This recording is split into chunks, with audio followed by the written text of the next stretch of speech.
Chapter 1. Yinqing is regarded as a second-tier city, although it does not rank highly in the eastern region of China. The atmosphere of martial cultivation is undeniably vibrant. Within Yinqing, there are numerous martial arts schools, and the city boasts dedicated outdoor training grounds for martial practitioners. Consequently, young enthusiasts of martial art from neighboring cities often choose this locale to embark on their martial journey. Among the various martial arts schools in Yinqing, Qingshan Martial Arts School stands out, renowned for its extraordinary abilities and astonishing ancient martial techniques. Especially upon discovering that both of his parents were practitioners of these exceptional skills, the excitement caused him to leap with joy. However, to become a practitioner of extraordinary ancient martial arts, one must wait until the age of 12, as the training is exceedingly rigorous, and starting too young may adversely affect one's development tragically. When Luo Feng turned 12, his parents unexpectedly passed away, plunging him into the depths of despair. It was during this tumultuous time that the Dragon Ball system materialized in his mind, providing him with a renewed purpose. Despite the emergence of the Dragon Ball system, Luo Feng was not yet qualified to be its host. Only by meeting the system's requirements and awakening his Saiyan genes could he truly become its master. Luo Feng slowly rose to his feet, having completed his training regimen for the day. Continuing to exercise would only harm his body, as he was still but an ordinary person, lacking the formidable strength of a Saiyan. Just as he prepared to leave the training room, the door was suddenly pushed open, and a remarkably beautiful girl entered. Clad in a white training outfit, with a long ponytail, sharp eyebrows, and bright, expressive eyes, her delicate nose was complemented by thin, slightly pursed lips. Luo Feng observed her expression, which seemed tinged with urgency, and was momentarily taken aback. Sister Qingqing, is there something on your mind? The girl was his cousin, Luo Qingqing. She quickly approached him, asking, Xiao Feng, are you about to leave? Noticing the meticulously arranged items around her, she understood that only when Luo Feng was preparing to depart would he organize everything so neatly. Yes, I've completed today's training and am getting ready to head home. However, I sense you have something important to discuss. What is it? Luo Feng replied, nodding. With a sigh, Luo Qingqing spoke gravely. Xiao Feng, there's something happening at the martial arts school tomorrow. You shouldn't come upon hearing this. Luo Feng furrowed his brow. Sister Qingqing, what exactly is going on? If you need my assistance, I will not hesitate to help. Luo Qingqing regarded him with a wry smile. Tomorrow, someone is coming to challenge the school, and they possess formidable strength. I have already advised those apprentices who have yet to unlock their potential to leave. After all, minimizing casualties is crucial should any unforeseen circumstances arise. Luo Feng observed the concern etched across his cousin's face. He understood her. Well, she would not be this anxious unless faced with a genuinely perilous situation. It seems I must awaken my Saiyan genes tomorrow. Luo Feng pondered inwardly in response to Luo Qingqing's admonition. Luo Feng did not provide a definitive answer. Tomorrow, he was to awaken the genes of a Saiyan, for only by doing so could he earn the right to grow stronger. As for the so-called formidable adversaries, Luo Feng was not intimidated. Rather, he was eager to witness the spectacle, as he harbored a profound curiosity regarding the battles between those endowed with supernatural abilities and ancient martial artists. Bidding farewell to Luo Qingqing, Luo Feng departed from the Qingshan Martial Arts Hall and made his way home. Although his current guardian was his uncle, he chose to live alone. This solitude allowed him to feel a semblance of warmth, as if he still possessed a home since the passing of his parents. Luo Feng had made it a daily ritual to visit their room and tidy up their belongings. Though he understood the necessity of being resilient, he invariably found himself shedding silent tears in the presence of their possessions. Today was no different. He stood at the threshold of his parents' former room, gazing inside as he murmured, Mom and Dad, tomorrow I will awaken and become a powerful warrior. Please do not worry about me from where you are. And to my other parents in another world, are you well? A shadow of melancholy crept into Luo Feng's expression as he sighed and closed the door, preparing to make his dinner. Just then, Luo Qingqing arrived. Noticing the food container she carried, Luo Feng chuckled. Sister Qingqing, you truly are a thoughtful one. Luo Qingqing set the container on the dining table and began to scold him gently. I suggested you move in with us, yet you refused to listen. I cannot fathom how my father agreed to let you stay here alone. Luo Feng shrugged, replying, I've grown accustomed to this home here.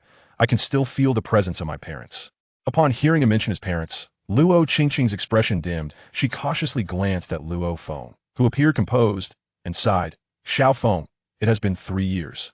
Although it may not be entirely appropriate to say this, you must learn to let go. Your life ahead is long, and you need to cultivate resilience. Luo Feng paused, his expression momentarily taken aback. A flicker of enigmatic emotion crossed his eyes before he smiled. Sister Qingqing, you overestimate my fragility. I am far stronger than you realize now. Let us enjoy our meal. As he opened the food container, a delightful aroma wafted through the air. Igniting his appetite, Luo Qingqing observed him devouring his meal, a gentle smile gracing her lips. Ah, by the way, Sister Qingqing, who will be challenging us tomorrow? Are they very strong? Could it be that even my uncle is no match for them? Luo Feng inquired suddenly, while eating. Upon mentioning the adversary of tomorrow, Luo Qingqing's expression turned somber as she elucidated, "Sigh, he is a former disciple of my father who was subsequently expelled from the martial arts academy harboring resentment. He eventually achieved considerable prowess and has returned to exact revenge, issuing a challenge to close our Qingshan martial arts academy. In the past, my father would have faced him without fear. However, due to his declining health, his strength has waned, and this individual has now become a formidable high-level ability user. Moreover, he is not alone. He has brought his own disciples to confront us. I fear my father's condition may not withstand the strain." Luo Feng listened intently, his brow furrowed. In this world, the powerful awaken their physical potential through specialized training, thereby acquiring extraordinary abilities. Once awakened, they are referred to as ability users. These individuals also cultivate ancient martial arts that correspond to their abilities, further augmenting their strength. Among these ability users, they are categorized into tiers of novice, intermediate, and advanced. When one has honed their abilities in martial arts to a level of mastery, establishing their own unique presence, they attain the status of an ability master. Luo Feng's uncle, Luo Shan, was once such a master, but he suffered grave injuries that diminished his strength. Otherwise, the reputation of the Qingshan Martial Arts Academy would be even more illustrious than it is now. Luo Qingqing regarded Luo Feng with a serious demeanor and intoned, "Xiao Feng, you absolutely must not go to the academy tomorrow. We shall speak of it once the storm is past." "Ha! Understood," Luo Feng replied with a perfunctory smile, fully aware that if he did not acquiesce, Luo Qingqing would not easily relent. Following the death of his parents, Luo Feng's living expenses were provided by his uncle, while his daily care was largely managed by Luo Qingqing. Thus, she was not only his sister, but also a maternal figure in his life. Although Luo Feng consistently asserted his ability to be self-sufficient, few believed him. Luo Feng quickly finished his meal, and after a few more admonitions from Luo Qingqing, she departed. "Few, though I wish to avoid causing you trouble, let me indulge in a moment of recklessness this time," Luo Feng mused, watching her retreating silhouette. The next day, Luo Feng rose earlier than usual, intending to complete his training regimen before the opponent's arrival at the academy, awakening his Saiyan genes to assist his uncle. Despite knowing that the day would be extraordinary, upon arriving at the academy, he immediately sensed a palpable atmosphere of hostility as he slowly entered the martial arts academy. Traversing the corridor, he encountered several practitioners clad in the Qingshan Martial Arts Academy uniforms. Upon noticing Luo Feng's arrival, astonished expressions adorned their faces. "Isn't that Luo Feng? What's he doing here?" Indeed, was he not informed? Unlikely with Sister Qingqing's protective nature, she would have surely cautioned her good brother. Who knows? Perhaps he is foolishly walking into his own demise. The expressions of these practitioners varied upon seeing Luo Feng, with most lacking any semblance of friendliness. Luo Feng cast a glance at the group. They were all ability users nurtured by the Qingshan Martial Arts Academy, forming its primary combat strength. This time, they would be crucial in facing the impending challenge. Luo Feng shook his head, disregarding the onlookers. He was acutely aware of his unpopularity, as he occupied one of the 4 exclusive training rooms designated for the elite practitioners of the Martial Arts Academy. It is worth noting that these premier training facilities are limited, accessible only to those with extraordinary abilities, while the others shared their respective rooms in groups of 4 or 5. Luo Feng enjoyed the privilege of utilizing one alone, despite not yet having unlocked his potential to become a practitioner. Understandably, this bred resentment among the martial artists. Although they dared not express their ire towards the master of the academy, they certainly exhibited their disdain towards Luo Feng. Despite their envy and jealousy, Luo Feng remained unfazed. While others were unaware of his circumstances, he possessed a clear understanding of his own potential. Once he awakened his abilities, his prowess would undoubtedly surge, silencing all critics. However, just as he approached the training room, a voice called out to him, "Xiao Feng, what brings you here? Did I not instruct you otherwise? Why do you not heed my words?" The voice brimmed with ire, compelling Luo Feng to turn around and face the angry Luo Qingqing, who was striding towards him. "Qingqing Jia, I believe today is the day I can unlock my potential. I wish to become a practitioner before those individuals arrive to contribute to the academy," he replied. Luo Qingqing paused, momentarily taken aback by his words, but before she could respond, a mocking laughter echoed across the training ground. "Ha! Today I seem to have heard the most ludicrous joke in the world. Someone actually believes they can predict the timing of their own potential awakening. Did you all hear that? Luo Qingqing furrowed her brow, momentarily forgetting her admonishments towards Luo Feng, as she turned to locate the source of the derision. Wu Xan, she exclaimed, her expression darkening. Luo Feng, too, recognized Wu Xan, the second most esteemed individual among the younger generation of the Qing Shan Martial Arts Academy, surpassed only by Luo Qingqing herself. Wu Xan, possessing considerable talent and having received direct instruction from Luo Shan, held significant sway among the disciples, aside from Luo Qingqing. However, this young disciple was not particularly amiable towards Luo Feng, often covertly undermining him. Nevertheless, Luo Feng paid little heed, for he understood his own path. As long as no one crossed his boundaries, he would not squander time on trivial matters. The others laughed in unison, echoing Wu Xin's mockery. In the realm of extraordinary martial arts, it is a well-established notion that unlocking one's potential is not something one can control. It requires not only physical prerequisites, but also fortuitous circumstances. The awakening of potential is akin to a fleeting inspiration. Capturing it leads to success. They had never encountered anyone who could accurately predict the moment of their potential's emergence. Thus, to them, Luo Feng's assertion was nothing short of jest. Luo Qingqing glared at Wu Xan, her anger palpable as she exclaimed, "Wu Xan, you Qingqing Jia, do not be upset. There is no need for anger. I understand their disbelief. Yet having made my claim, I shall see it through. I am heading to the training room now." Luo Feng interjected gently, shaking his head. Subsequently, Luo Feng turned and made his way towards the training room. Luo Qingqing gazed at him, her mouth agape, filled with a bittersweet smile. It was nearly impossible to persuade him to return now that he had arrived. "Never mind. If it truly comes to that, I shall protect you," Luo Qingqing silently vowed within her heart. Wu Xan observed Luo Feng's retreating figure, a cold smirk gracing his lips as he thought, "Just wait, soon enough, it will be you who weeps." Upon entering the training room, Luo Feng surveyed the equipment before him, inhaling deeply, and exclaimed with excitement, "Ha! I have awaited this day for 3 years. Today marks the awakening." One of the onlookers remarked, "We have been waiting all morning. Could it be they lack the courage to show up?" With the first voice breaking the silence, others began to whisper among themselves, having maintained a tense state for the entire morning. Even they felt the weariness creeping into their nerve. Luo Qingqing glanced back at the crowd, her heart tinged with uncertainty, before stealing a glance at her father, who was meditating not far away, and felt somewhat reassured. In her mind, her father was akin to a towering tree, sheltering everyone in the Qing Shan martial arts school. Prior to this, all who had dared to provoke them had returned defeated. The commotion did not escape Luo Shan's notice. He slowly opened his eyes, his gaze shimmered with a captivating brilliance, and coupled with his resolute expression, it silenced the crowd. Luo Shan regarded his disciples and gradually stated, "You may go and have your meal." A collective sigh of relief swept through the group with Luo Shan present. Their anxiety was palpable. After all, he was synonymous with sternness in their hearts. However, just as the crowd was preparing to leave the hall, a voice echoed forth, "Are you here for a meal that may cost you your lives? Alas, you shall not have that opportunity." At the sound of this voice, everyone turned towards the distant passageway, for which a dozen figures emerged among them. The foremost individual caused a ripple of astonishment. Clad in a black training outfit, he bore an enviably handsome face adorned with a mocking smile. He approached the hall and stood before Luo Shan. "Teacher, it has been a long time," the young man said with a smile, bowing respectfully to Luo Shan. The crowd gasped at his words, disbelief washing over their faces as they stared at him, unaware of the young man's identity. And with Luo Qingqing offering no explanations, the disciples were momentarily rendered incredulous. What is happening? This man is actually a disciple of the teacher? Why have I never heard of him? Indeed, if he is a disciple, he shouldn't be here to challenge the school. That would be a violation of the martial arts ethos. Who knows? But judging by his demeanor, he seems quite formidable. The disciples whispered among themselves, although nervous. They were filled with curiosity and confusion regarding the dynamic between Luo Shan and the young man.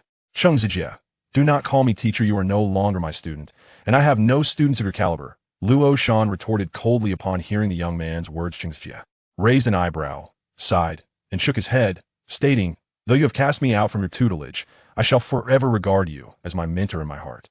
Upon finishing his words, Cheng Zijie turned to the more than 10 disciples behind him and proclaimed, "Behold, this is your grandmaster." The crowd behind Cheng Zijie chuckled, bowing to Luo Shan. "We pay our respects to the grandmaster."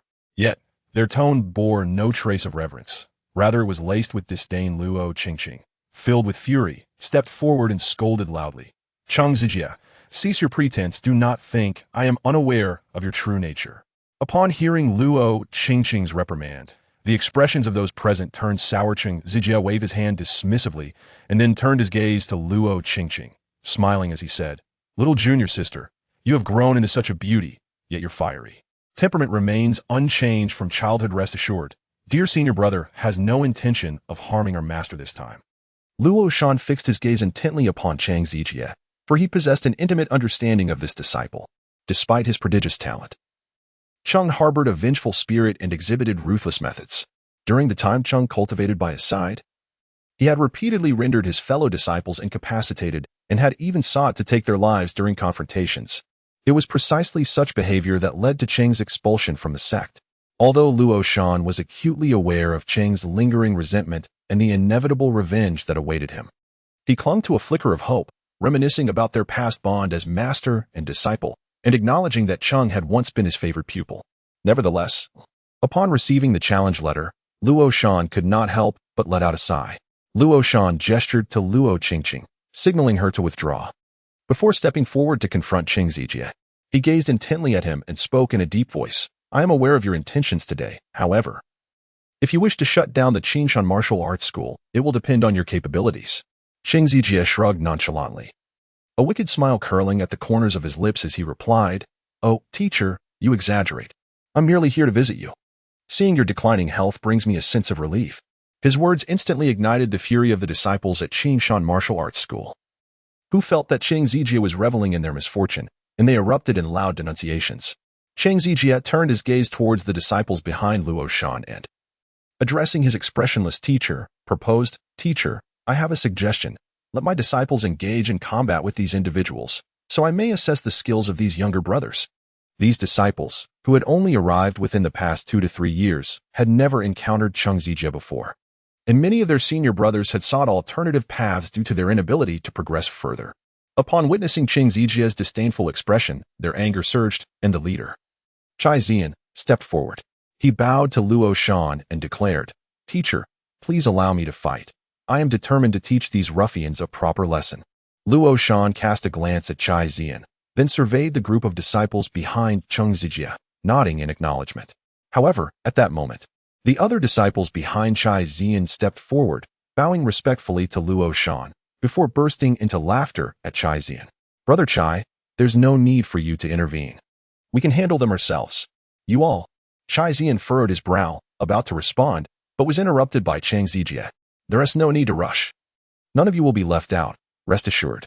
Cheng Zijie clapped his hands, prompting a robust man from behind him to step forward, fists clenched, producing a series of crisp cracking sounds. In the training room, Luo Feng was drenched in sweat, burdened by a weighty backpack of 500 kilograms, maneuvering through a rain of arrows. His body bore numerous scars, notably 2 arrows lodged in his shoulder. "Almost there. Just need to finish." Luo Feng's gaze was unfocused. He had reached his limits, yet sheer willpower propelled his body forward, determined to complete the final 0.1%. The arrows, like phantoms, appeared unexpectedly, aimed at Luo Feng. Just as he was on the verge of collapse, a clear voice rang in his mind. "Ding! Congratulations, host. The Dragon Ball combat system has been fully activated. The host's constitution has met the requirements, and the Saiyan gene is beginning to awaken." Luo Feng's expression momentarily froze, causing him to halt in his tracks. The arrows that had been soaring through the air vanished just as aptly. The once desolate mountainous landscape gradually warped into an enormous chamber imbued with a metallic essence. Before Luo Feng could regain his composure, an excruciating pain surged through him, as if his entire being were subjected to a relentless barrage of torment. This indescribable agony incessantly provoked his nerves, and he felt his body beginning to undergo a transformation. Luo Feng's fist struck the steel floor with tremendous force, leaving an imprint where it hit. The once frail figure began to exhibit a remarkable transformation as his muscles swelled with newfound strength. A slender, furry tail emerged from the base of his spine, growing longer in tandem with his burgeoning physique. Huff, huff, huff. The pain gradually subsided, and he felt as if he were on the verge of collapse, sweat soaking through his training attire, forming a small pool beneath him. "Have I succeeded?"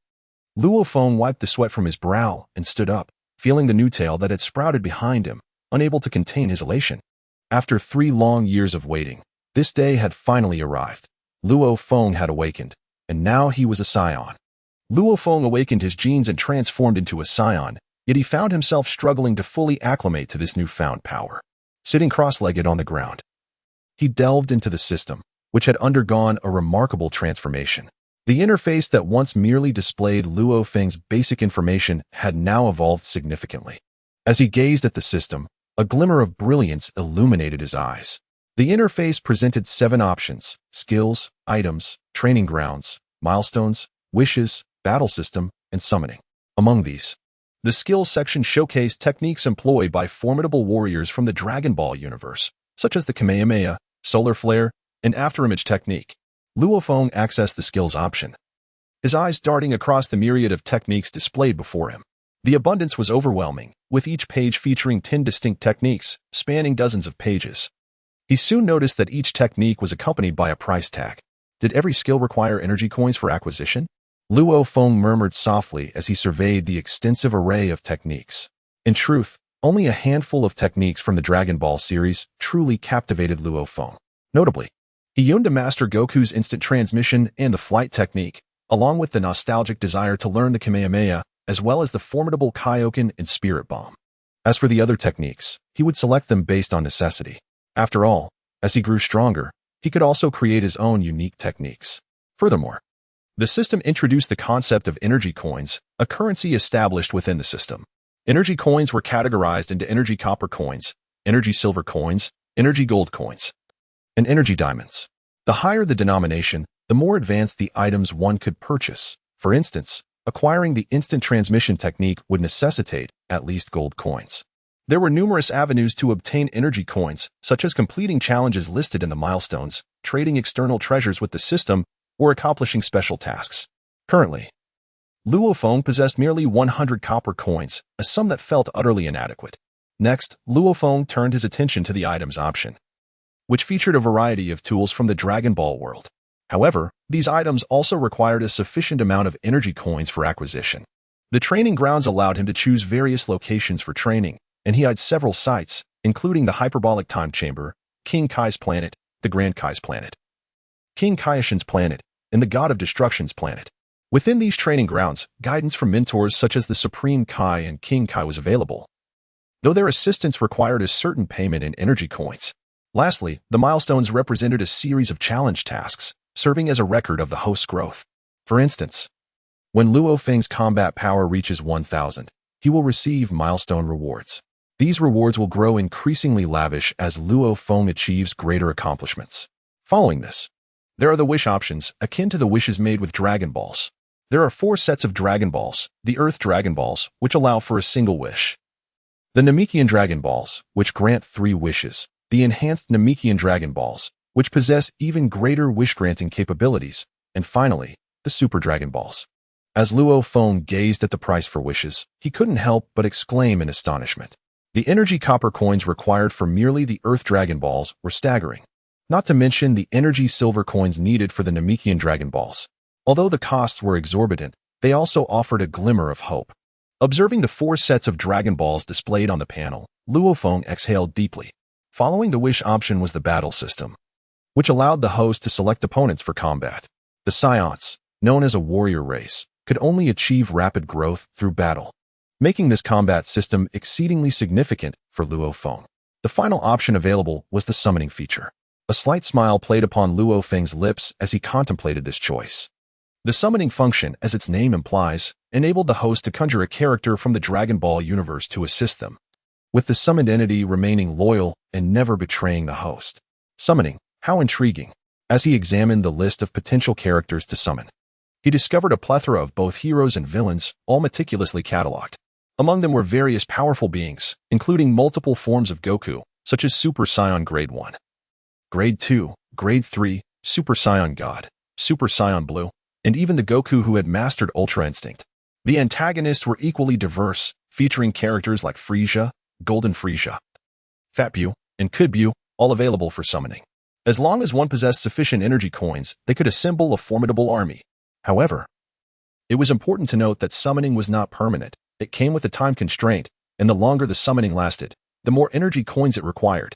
Just as Luo Feng finished browsing all the options, the system suddenly announced, "System activated. To encourage the host, a beginner's gift pack has been awarded. Please check your inventory." Upon hearing the system's voice, Luo Feng's eyes lit up. The beginner's gift pack was now nestled within his backpack. Having just explored the system, Luo Feng recognized that it bore a striking resemblance to the Dragon Ball game he had previously registered for, particularly in its use of energy coins as the currency for transactions. However, despite the similarities, there were notable differences, for the world he inhabited was a tangible reality, not a digital realm, and the task panel before him bore a close resemblance to the game interface from his past. Luo Feng gazed at his panel, and suddenly a realization dawned upon him. He murmured to himself, "I understand now. The reason I awakened the Saiyan gene is not due to the Namekian genes, nor the icy lineage of the Frieza clan, but rather because in my previous life, the character I chose during my registration for the game was a Saiyan. Before his journey into this world, that Dragon Ball game was a grand production, allowing players to select from a myriad of characters, including Saiyans, Namekians, humans, and various extraterrestrial beings. Most races that appeared in the Dragon Ball universe were available for selection. As an ardent admirer of Dragon Ball, Luo Feng harbored an almost obsessive longing for the Saiyans, prompting him to unhesitatingly choose a Saiyan as his first game character. Now, he felt a sense of relief. Had he chosen a Namekian or any other alien species, he would likely be too embarrassed to face anyone now. Luo Feng opened his character panel, and upon seeing his character information, he was momentarily taken aback, followed by an overwhelming joy. Character: Luo Feng. Combat power: 170. Energy coins: 100 copper coins. Storage space: 1 slot, each measuring 1 cubic meter. Items: beginner's gift pack, can be opened at any time. My combat power has astonishingly increased by 120. I never expected this. Now, my strength should be able to contend with those advanced ability users, right? Luo Feng gazed at his combat power and couldn't help but burst into laughter. He had meticulously studied the combat values of ability users, deriving his conclusions through research and information collected from Luo Mountain. The combat power of a beginner ability user ranges from 30 to 79, while that of an intermediate ability user falls between 80 and 149. Advanced ability users, on the other hand, possess values that exceed this range. Even among individuals of the same tier, strengths can vary significantly. Some lower-tier ability users may indeed surpass their higher-tier counterparts in combat power. After all, combat values are determined by a combination of overall strength, which explains the emergence of those prodigies who can battle beyond their ranks. Luo Feng took a moment to compose himself and opened the beginner's gift pack. A flash of white light illuminated the space, revealing 3 items. The first was a card worth 500 copper coins. The second was a booklet containing fundamental knowledge about Qi, and the final item was a guidance voucher. Upon seeing the guidance voucher, Luo Feng's eyes sparkled with excitement, for it was a voucher from the esteemed Fairy Karen. Once utilized, it would grant him the opportunity to receive instruction from Fairy Karen. However, the voucher stipulated that the guidance would be limited to 3 days, which meant Luo Feng would benefit from 3 days of martial arts tutelage under Fairy Karen. Excitement coursed through Luo Feng as he found himself completely unaware of the intricacies of Qi. Although Master Karin played a minimal role in the latter stages, to him she was an invaluable mentor. Thus, this voucher held immense significance for him. However, at this moment, Luo Feng had no time to accept guidance. He was compelled to confront the group that had come to challenge them. In the hall of the martial arts school, although the encounter was framed as a contest, the peril involved was indistinguishable from a genuine life-and-death struggle. Luo Shan observed the disciples lying defeated on the ground, his eyes filled with a furious crimson, clearly indicating his state of extreme anger. Cheng Zijia, with a keen interest, watched the center of the arena, where the disciples he had brought had vanquished all the competitors from the Qingshan martial arts school, employing ruthlessly brutal tactics that left nearly everyone with broken limbs. Cheng Zijia positioned himself in front of Luo Shan to prevent him from intervening. Indeed, your disciples are but sheltered blossoms, having never witnessed bloodshed. How can they ever aspire to become true warriors? Cheng Zijia remarked with a smile, gazing at Luo Shan, who glared back at him in fury. Indeed, one's nature is difficult to change. I had not anticipated that those under your command would be as cruel as you. There is not a trace of martial spirit within you. Luo Shan replied coldly, his gaze icy as he fixed it upon Cheng Zijia. Cheng Zijia regarded Luo Shan with a patronizing pity, raising his hands in mock surrender. What an antiquated notion. In this day and age, you still speak of martial spirit? How Navi you are? I have witnessed more blood than you have traveled in your lifetime. Now, let me see the fruits of your years of cultivation. Taking a step forward, Luo Shan bellowed defiantly. At that moment, Cheng Zijia sensed a formidable aura surging towards him, and he swiftly saw Luo Shan charging forward, fist raised. In response, Cheng Zijia advanced to meet him head-on, an aura of frost swirling between his palms. Just before Luo Shan's fist could connect, layers of crystalline ice began to encase him. Upon witnessing this, Luo Shan let out a cold and thunderous shout, and an overwhelming mist of white vapor emanated from his entire being. Before the ice crystals could approach him, they transformed into vapor. However, Cheng Zijia displayed no signs of panic. Instead, a peculiar smile graced his lips. In the next moment, he clenched his hands fiercely, and the vapor that had previously evaporated instantaneously crystallized into a sheet of ice, completely encasing Luo Shan. Ice Fist. A transparent layer of ice enveloped Cheng Zijia's fists as he hurled them toward Luo Shan, unleashing waves of chilling air with each powerful swing. The apprentices of the Qingshan Martial Arts Academy, witnessing this spectacle from a distance, were utterly astonished, and Luo Qingqing's expression shifted dramatically as she exclaimed, "Father!" Just as Cheng Zijia's icy fist was about to collide with Luo Shan, the ice layer surrounding Luo Shan shattered instantaneously. He retaliated with his own iron fist, resulting in a fierce clash with Cheng Zijia's strike. At the moment their fists made contact, an intensely frigid energy surged into Luo Shan's arm, forcing him to stagger backward for several paces before he could regain his footing.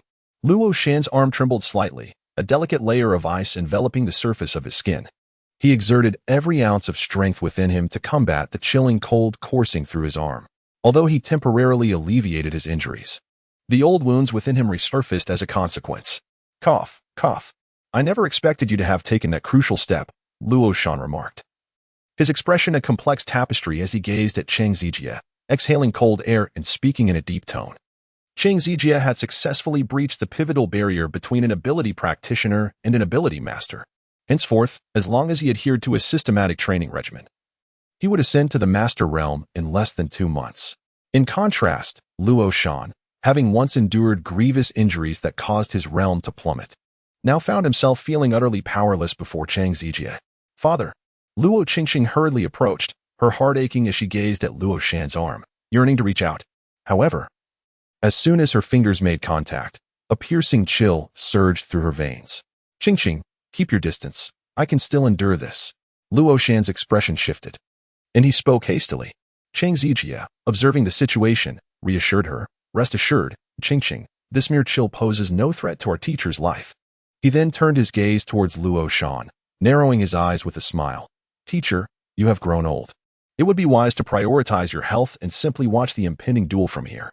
Luo Shan gazed at his battered disciples, a profound sense of helplessness welling up within him.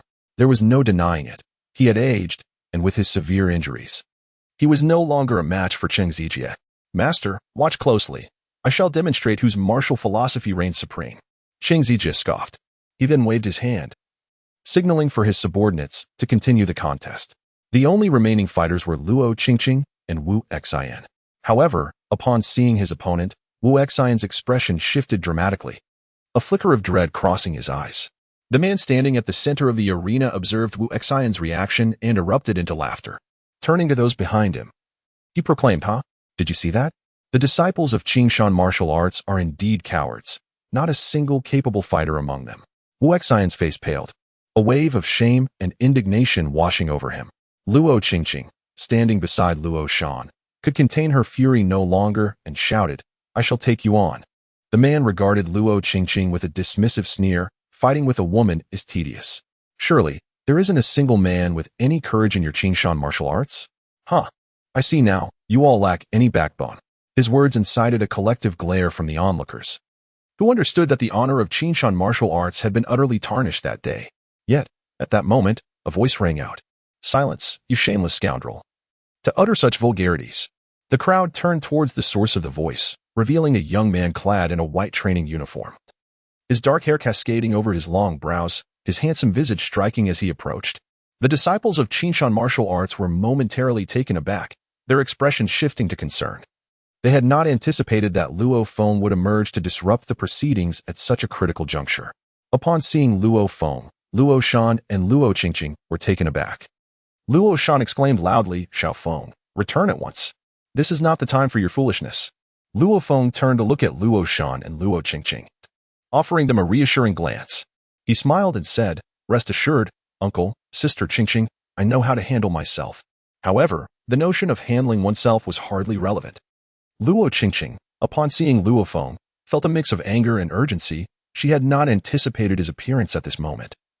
Deeming it a reckless act akin to courting death, Luo Feng gestured dismissively towards Luo Shan and Luo Qingqing before approaching the man, licking his lips and saying, "Is it not merely an invitation to be beaten?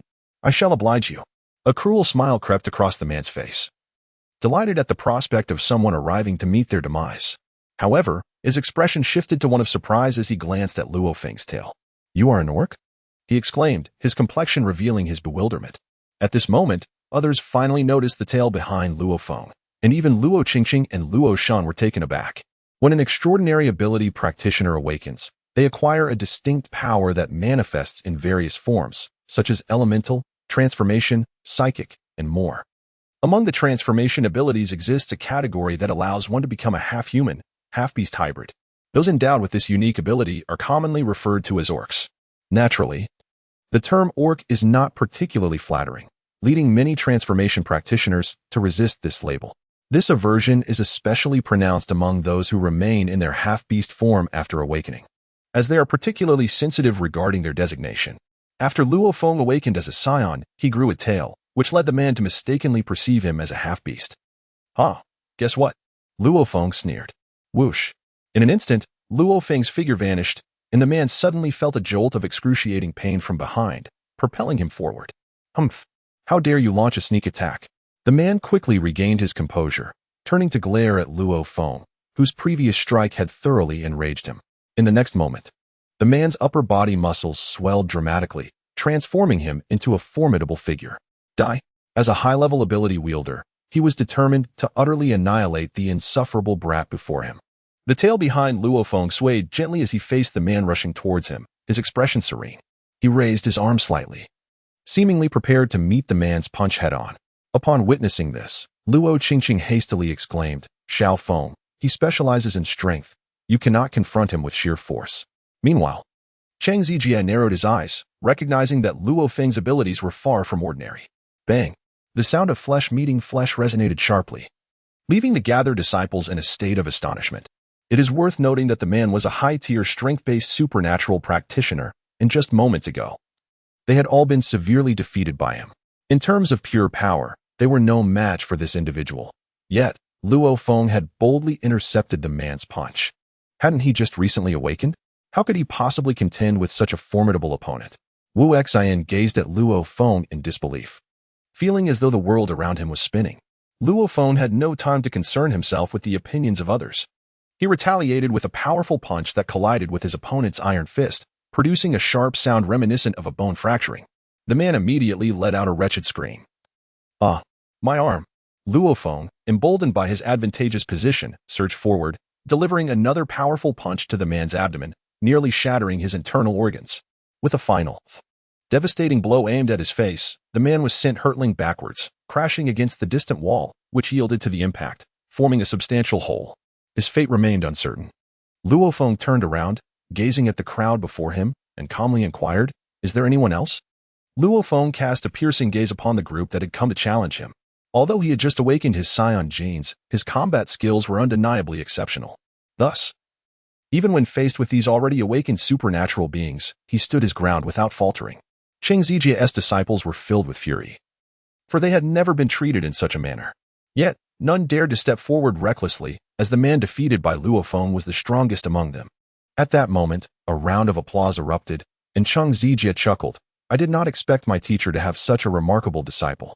Young one, what is your name?" Luo Feng furrowed his brow, acutely aware of the formidable power emanating from his opponent. Should he engage, the prospect of victory seemed utterly bleak. The opponent's combat power undoubtedly exceeded 290, far surpassing his own. A flicker of trepidation crossed Luo Feng's mind as he contemplated this reality. It is worth noting that such power eclipsed even that of the legendary first-generation Bic. However, despite this, Cheng Zijie did not truly embody the essence of a master of extraordinary abilities. Thus, it can be said that in the realm where Luo Feng resided, the human warriors of Earth exhibited a significantly higher combat prowess when compared to their counterparts in the Dragon Ball universe. Luo Feng gazed solemnly at Cheng Zijie and spoke. I am Luo Feng. Luo Feng, quite impressive, Cheng Zijie remarked with a faint smile. To have defeated Yuan Xin at such a young age. Your potential for the future is indeed remarkable. Luo Shan glared furiously at Cheng Zijie, exclaiming, if you have a grievance directed at me, do not harm Xiao Feng. Cheng Zijie, intrigued, regarded Luo Feng and remarked softly, it seems the teacher is quite concerned for you. No sooner had he spoken than his figure vanished in an instant, causing Luo Feng's pupils to constrict in shock. The next moment, a searing pain erupted from his abdomen, and he was sent flying backward. With a thunderous crash, an immense aura emanated from Luo Shan, causing Cheng Zijie to startle and swiftly turn to face him. Cheng Zijie, release Xiao Feng, otherwise I shall risk my very life to ensure you do not escape unscathed. Luo Shan's face flushed crimson, yet his power rivaled that of a grandmaster, surpassing Cheng Zijie's strength. Cheng Zijie gazed at Luo Shan with a grim expression, surprised by this unexpected trump card. However, he understood that Luo Shan was prepared to fight to the death, employing a secret technique. Engaging in combat with his opponent now would likely result in mutual destruction, leaving him severely injured even if he emerged victorious. Very well. I shall grant your request, but you must agree to one condition, at the martial arts tournament in Yin City in 2 months. You must face me in a life-and-death duel, Cheng Zijie declared, a cruel smile creeping onto his lips.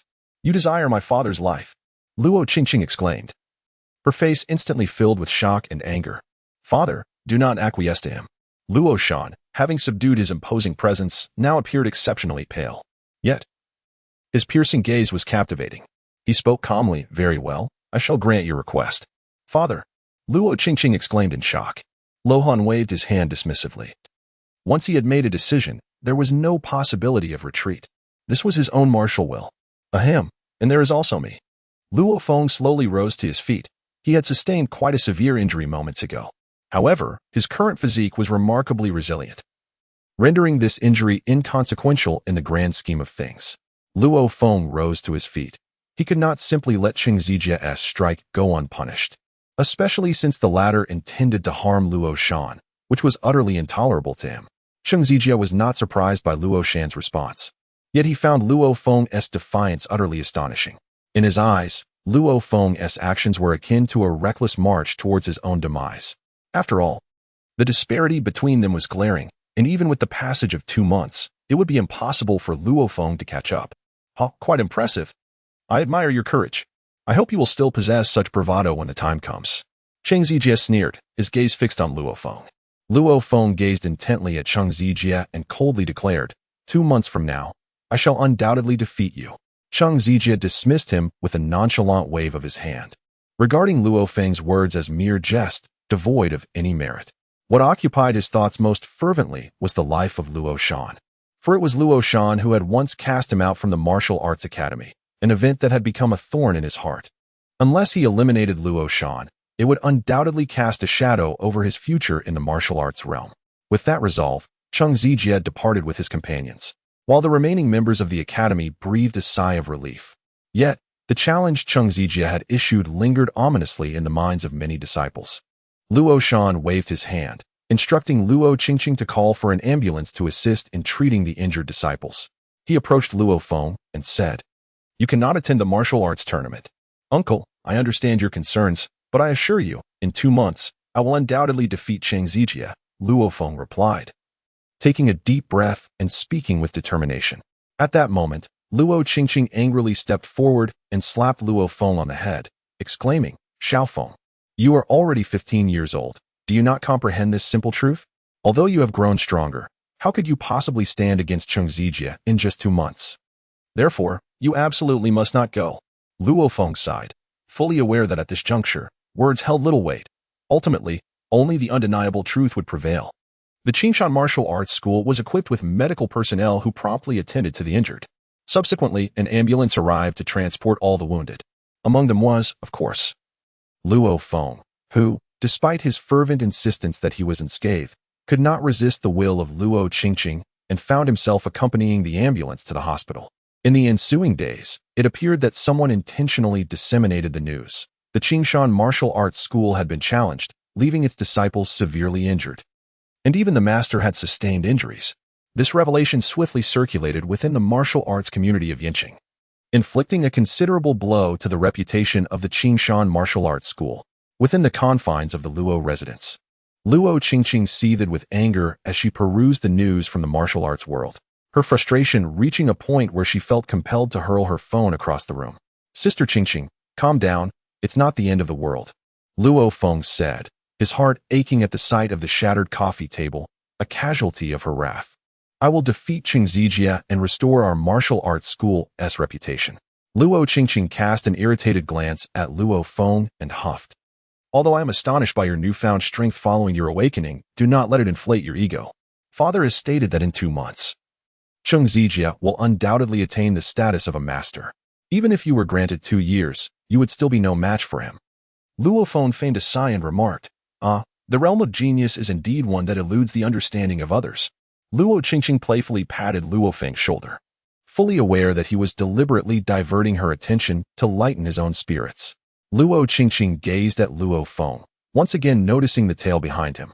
Curiously, she inquired, "Little Feng, what kind of beast can you transform into now?" Upon hearing this, Luo Feng's expression darkened significantly. Luo Qingqing had mistakenly regarded him as a beastman. Nevertheless, there was little he could do, for Saiyan bore a certain resemblance to half-beastmen in some respects. Contemplating this, Luo Feng narrowed his eyes slightly and, with an air of mystery, said to Luo Qingqing, "Sister Qingqing, I shall confide a secret to you, one that you must not disclose to anyone else." Hearing this, Luo Qingqing's expression turned curious as she nodded slightly, then gazed at Luo Feng, eager to discern the trick he was playing. "Sister Qingqing, I shall speak candidly. I am, in fact, a Saiyan," Luo Feng declared with a grave countenance. Upon hearing this, Luo Qingqing pursed her delicate lips, inhaled deeply, and then inquired with curiosity, "What exactly are Saiyans?" Luo Feng rose to his feet, his tail swaying behind him.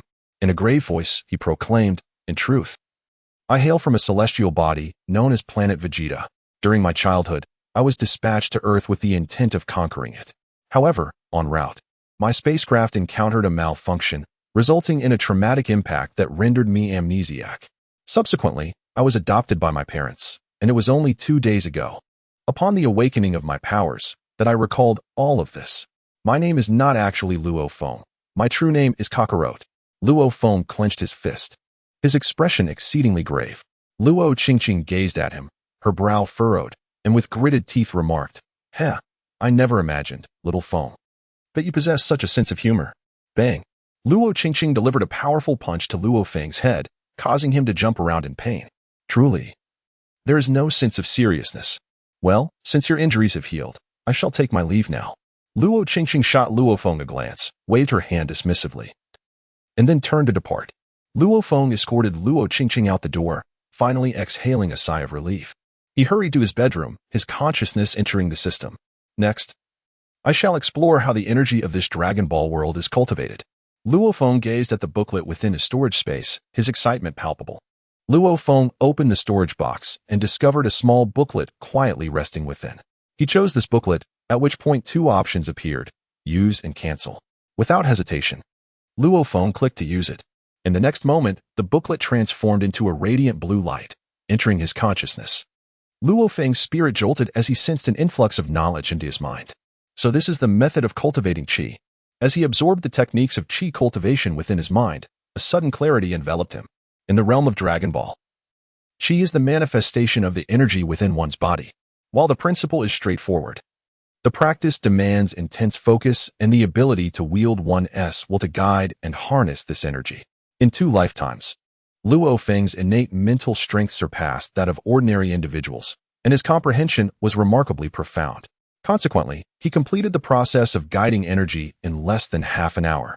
A sphere of light, akin to the size of a grain of rice, hovered between his fingers. This was the first light orb he had crafted. Though diminutive, it filled him with a sense of wonder. "My current combat power stands at 170. If I were to master the Kamehameha technique, its power should be considerable. Luo Feng mused as he stored the light orb away. Presently, he yearned for two specific techniques, the Kamehameha, which was a matter of personal sentiment, and the sky dance technique, for who among the young has not dreamed of soaring through the skies? However, upon perusing the skill options within the system, he discovered that the most basic Kamehameha, taught by Master Rashi, required 1,000 copper coins. The enhanced version was even more expensive, while the sky dance technique demanded 5 times that amount, totaling 5,000 copper coins. How exorbitant! I currently possess only 600 copper coins. How on earth can I amass more? Luo Feng lamented as he gazed at his balance. Although he had seen methods to earn copper coins, he was utterly oblivious to how to fulfill milestone tasks, as the milestone section only displayed completed tasks, leaving him unaware of any pending objectives. Another avenue to acquire copper coins involved completing special tasks issued by the system, but such tasks only appeared during exceptional periods. As for when these periods occurred, Luo Feng had no inkling. The final method entailed conducting non-equivalent exchanges using valuable items from the real world. Non-equivalent exchange meant that when the system traded with the host, it would undervalue the price. In other words, an item worth 10,000 copper coins might only yield 5,000 coins when exchanged with the system, and one would still be expected to express gratitude for its generosity. At that moment, Luo Feng felt overwhelmed with uncertainty regarding how to earn copper coins. Unable to devise a plan, he chose to set his thoughts aside. What he needed most now was to focus on his cultivation. Just as he prepared to depart for the martial arts hall, the system suddenly announced, "Congratulations, host, on completing a milestone task. You have earned one opportunity to draw from the lottery. Would you like to proceed with the draw now?" Upon hearing the voice of the system, Luo Feng was momentarily taken aback. The news arrived with such unexpectedness, devoid of any prior indication.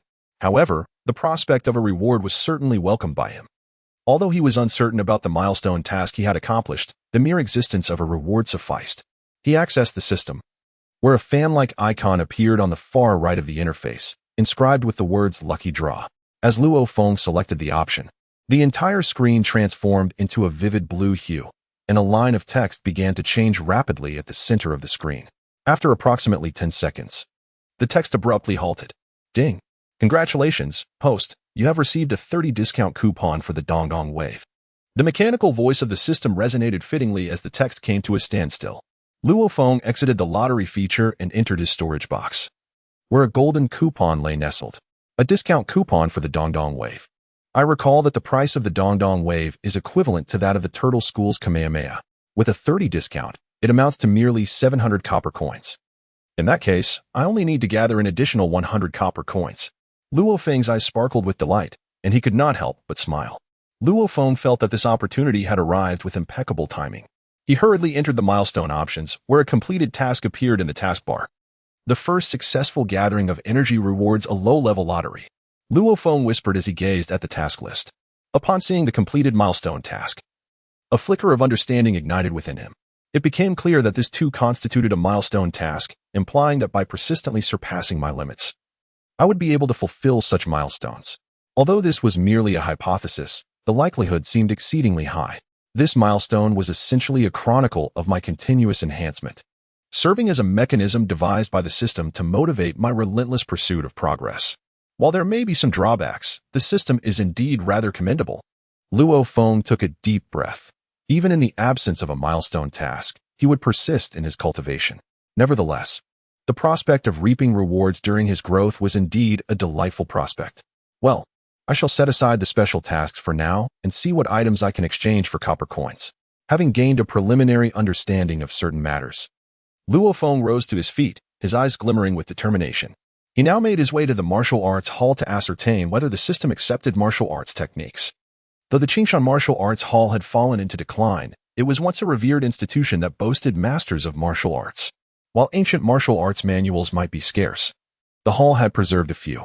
Thus, he was determined to visit the martial arts hall to discover if he could exchange the ancient martial arts manuals for copper coins. Due to the events of the day before yesterday, the Qingshan Martial Arts Hall had yet to open, and most disciples were recuperating in the hospital, leaving only 2 or 3 apprentices to guard the entrance. Luo Feng arrived at the martial arts hall, and the apprentice at the door was immediately taken aback. They were now aware that Luo Feng had awakened his abilities and could defeat advanced ability users. Thus, Upon seeing him, they abandoned their usual frivolity and hurriedly greeted him. Luo Feng nodded and proceeded directly to the ancient martial arts teaching room. This room serves as the repository for the Martial Academy's treasured manuals. In this era of advanced technology, ancient martial arts texts are preserved within an intelligent network. The Academy is equipped with an internal local area network. And to access the manuals, one must possess the corresponding password card. Just the day before, Luo Feng's remarkable performance had left Luo Shan utterly astonished. He had never heard of anyone awakening to become a high-tier ability wielder overnight. Ultimately, he attributed this phenomenon to Luo Feng's long-standing dedication. After all, prior to his awakening, Luo Feng had diligently trained for 3 years, a considerable duration indeed. Yesterday, Luo Qingxing had gathered all the ancient martial arts suitable for transformation-type cultivation within the academy.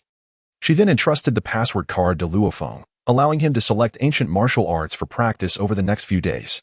Although the selection was limited, there were still 5 options available. Luo Feng inserted the password card into a sleek black helmet and donned it. Before his eyes, a vast library materialized, with 5 manuals floating in midair. System, is it possible to trade these manuals? Luo Feng inquired.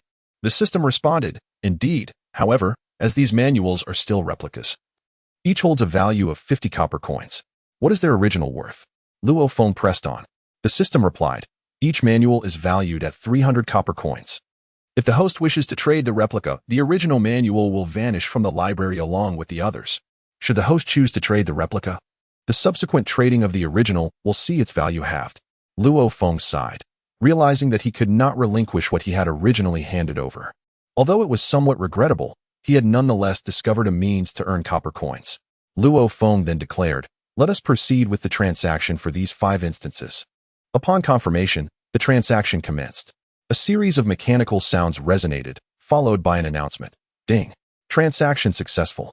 The energy copper coins have been credited to the host's account. We welcome the host's next visit. Simultaneously, the 5 instances before Luo Feng vanished. He removed his helmet and subsequently accessed his account, discovering a balance of 850 copper coins. Splendid. Now I can purchase the Dongdong wave. Luo Feng exclaimed with a smile. While he harbored aspirations to master the Turtle School's Kamehameha, the Dongdong wave was equally formidable in its early iterations. Hence, for him at this moment, learning the Dongdong wave proved to be an exceedingly advantageous choice. Luo Feng acted swiftly, accessing the system to purchase the technique known as the DNGD-ing wave. Immediately, the method of cultivating the DNGD-ing wave materialized in his mind. So this is the principle of its condensation, he mused, gaining a clearer understanding of the cultivation process. This marked the first technique he learned, deepening his comprehension of the concept of Qi. Qi is merely a term used in Dragon Ball to refer to the energy within one's body. In comparison to this world, it bears a striking resemblance to the energy possessed by superhumans. In Dragon Ball, even the powerful extraterrestrials can harness Qi, yet their methods of utilization are rather primitive, appearing quite crude when juxtaposed with the martial arts of Earth. During Vegeta's invasion of Earth, he was astonished by Goku and others' ability to conceal their combat power. This, in fact, was a manifestation of their mastery over Qi. It can be said that the weak rely on technique, while the strong depend on sheer power. In the face of absolute strength, no matter how exquisite one's skills may be, they can be effortlessly overpowered. However, when a strong individual possesses formidable techniques as well, it becomes a force that can shake the very heavens, as exemplified in the later arcs of Dragon Ball. The booklet that Luo Feng previously acquired regarding the cultivation methods of Qi serves as the most comprehensive elucidation of martial arts on Earth within the Dragon Ball universe. Although fundamental in nature, it enables Luo Feng to attain a holistic understanding of his own strength, thereby establishing a solid foundation. Upon mastering the Dongdong wave, he placed even greater emphasis on the control of Qi. Once he reaches a certain level of comprehension, he can learn 7 or 8 parts of an opponent's techniques merely by observing them. Subsequently, as Luo Feng prepares to turn and report back, a derisive voice pierces the air. Finishing 50 bowls? One must be cautious not to sprain their tongue while boasting. Upon hearing this, Luo Feng and the waiter instinctively turned their gaze towards a particular corner of the restaurant. There, they beheld an individual whose presence darkened Luo Feng's expression. This person was none other than one of the group that had come to provoke the Qingshan Martial Arts Hall 2 days prior. To his astonishment, he found him here. Could it be that he has come to surveil our martial arts hall? Luo Feng pondered quietly within himself. Luo Feng cast a cold smile at the man and proclaimed loudly, "What if I can consume 50 bowls? If you can manage 50 bowls, I shall cover the cost of every meal here." The man pounded his chest and declared with fervor. His voice resonated throughout the restaurant, capturing the attention of nearly 30 patrons, each casting varied glances at Luo Feng and the man, their expressions a mix of curiosity and anticipation for the impending wager. Luo Feng chuckled as he shook his head, saying, "That is not enough. If I emerge victorious, we shall engage in a duel. What do you say?" The man's expression shifted as he realized the implications. He was well aware of Luo Feng's prowess, having witnessed their strongest apprentice being defeated. He knew he stood little chance against Luo Feng. Yet, as he observed Luo Feng's physique, a flicker of confidence ignited within him. 50 bowls of beef noodles was no trivial matter. Even the most voracious of energy-based mutants could scarcely consume more than 5 bowls of such sustenance. Furthermore, this establishment offered their beef noodles at an exceptionally reasonable price, with one large bowl equating to about 1.5 bowls from other restaurants. It was precisely this affordability that contributed to their thriving business. With this in mind, a cold smirk graced the man's lips as he nodded and said, "Very well. I accept your challenge. If you lose, you shall sever your own limbs." Luo Feng waved his hand in agreement. However, the attendant nearby cautioned, "Luo Feng, do not engage in a wager with him. It holds no significance." Luo Feng wore a mysterious smile, then chuckled. "Who says it is meaningless? Well, first, bring me 50 large bowls of beef noodles. I am famished." After speaking, he glanced at the man beside him. The man, meeting Luo Feng's gaze, felt a shiver run down his spine, suddenly regretting provoking him. The waiter sighed and shook his head, tapping the icon for beef noodles on the screen in his hand, indicating an order of 50 bowls. Soon, under Luo Feng's eager gaze, the beef noodles were served promptly. On the verge of starvation, Luo Feng began to devour the food voraciously. In mere moments, he had finished an entire bowl of beef noodles, broth and all. Subsequently, everyone ceased their activities, astonished as they watched Luo Feng consume the noodles. Bowls of beef noodles were almost poured into his mouth, disappearing rapidly into his stomach. On Luo Feng's table, the empty bowls piled high, prompting the waiter to hurriedly clear them away, only for the bowls to be stacked again shortly thereafter. A man at another table watched in disbelief. He had seen so-called competitive eaters before, but compared to Luo Feng, they appeared trivial. Cold sweat trickled down his brow. He was not concerned about affording the meal, but rather the potential consequences of crossing paths with Luo Feng. The look in Luo Feng's eyes clearly indicated he would not show mercy. In that instant, he felt an overwhelming sense of regret at Luo Feng's eating pace. The 50 bowls would soon be devoured, perhaps even more. The man activated his communicator, sending a message to his companions, alerting them of his peril and requesting immediate assistance.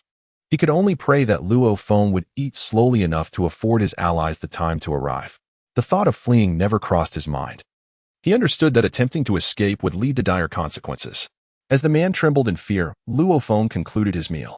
The waiter personally counted the bowls, and including the additional 11 bowls that had been served later, the total amounted to 61 large bowls of beef noodles.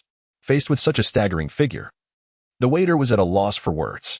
He gazed at the contented Luo Feng, swallowed hard, and stated, "One large bowl costs 20 huayuan, so for 61 bowls, the total is 1,220 huayuan." Luo Feng glanced at the man at the adjacent table, gesturing subtly for him to settle the bill. The man promptly paid for everyone, yet an unusual silence enveloped the room. This was primarily due to the astonishing quantity of food Luo Feng was consuming, which left the others utterly astounded. In fact, some individuals even recorded videos of him during his meal. Luo Feng gradually rose to his feet and addressed the man, "He. Come with me. As promised, we shall engage in a duel. You have come here to investigate our Qishan martial arts school, haven't you? Perfectly. I, too, wish to learn more about your martial arts institution. Let us find a tranquil place to spar properly." As they exited the restaurant, Luo Feng wore a faint smile and shrugged at the man.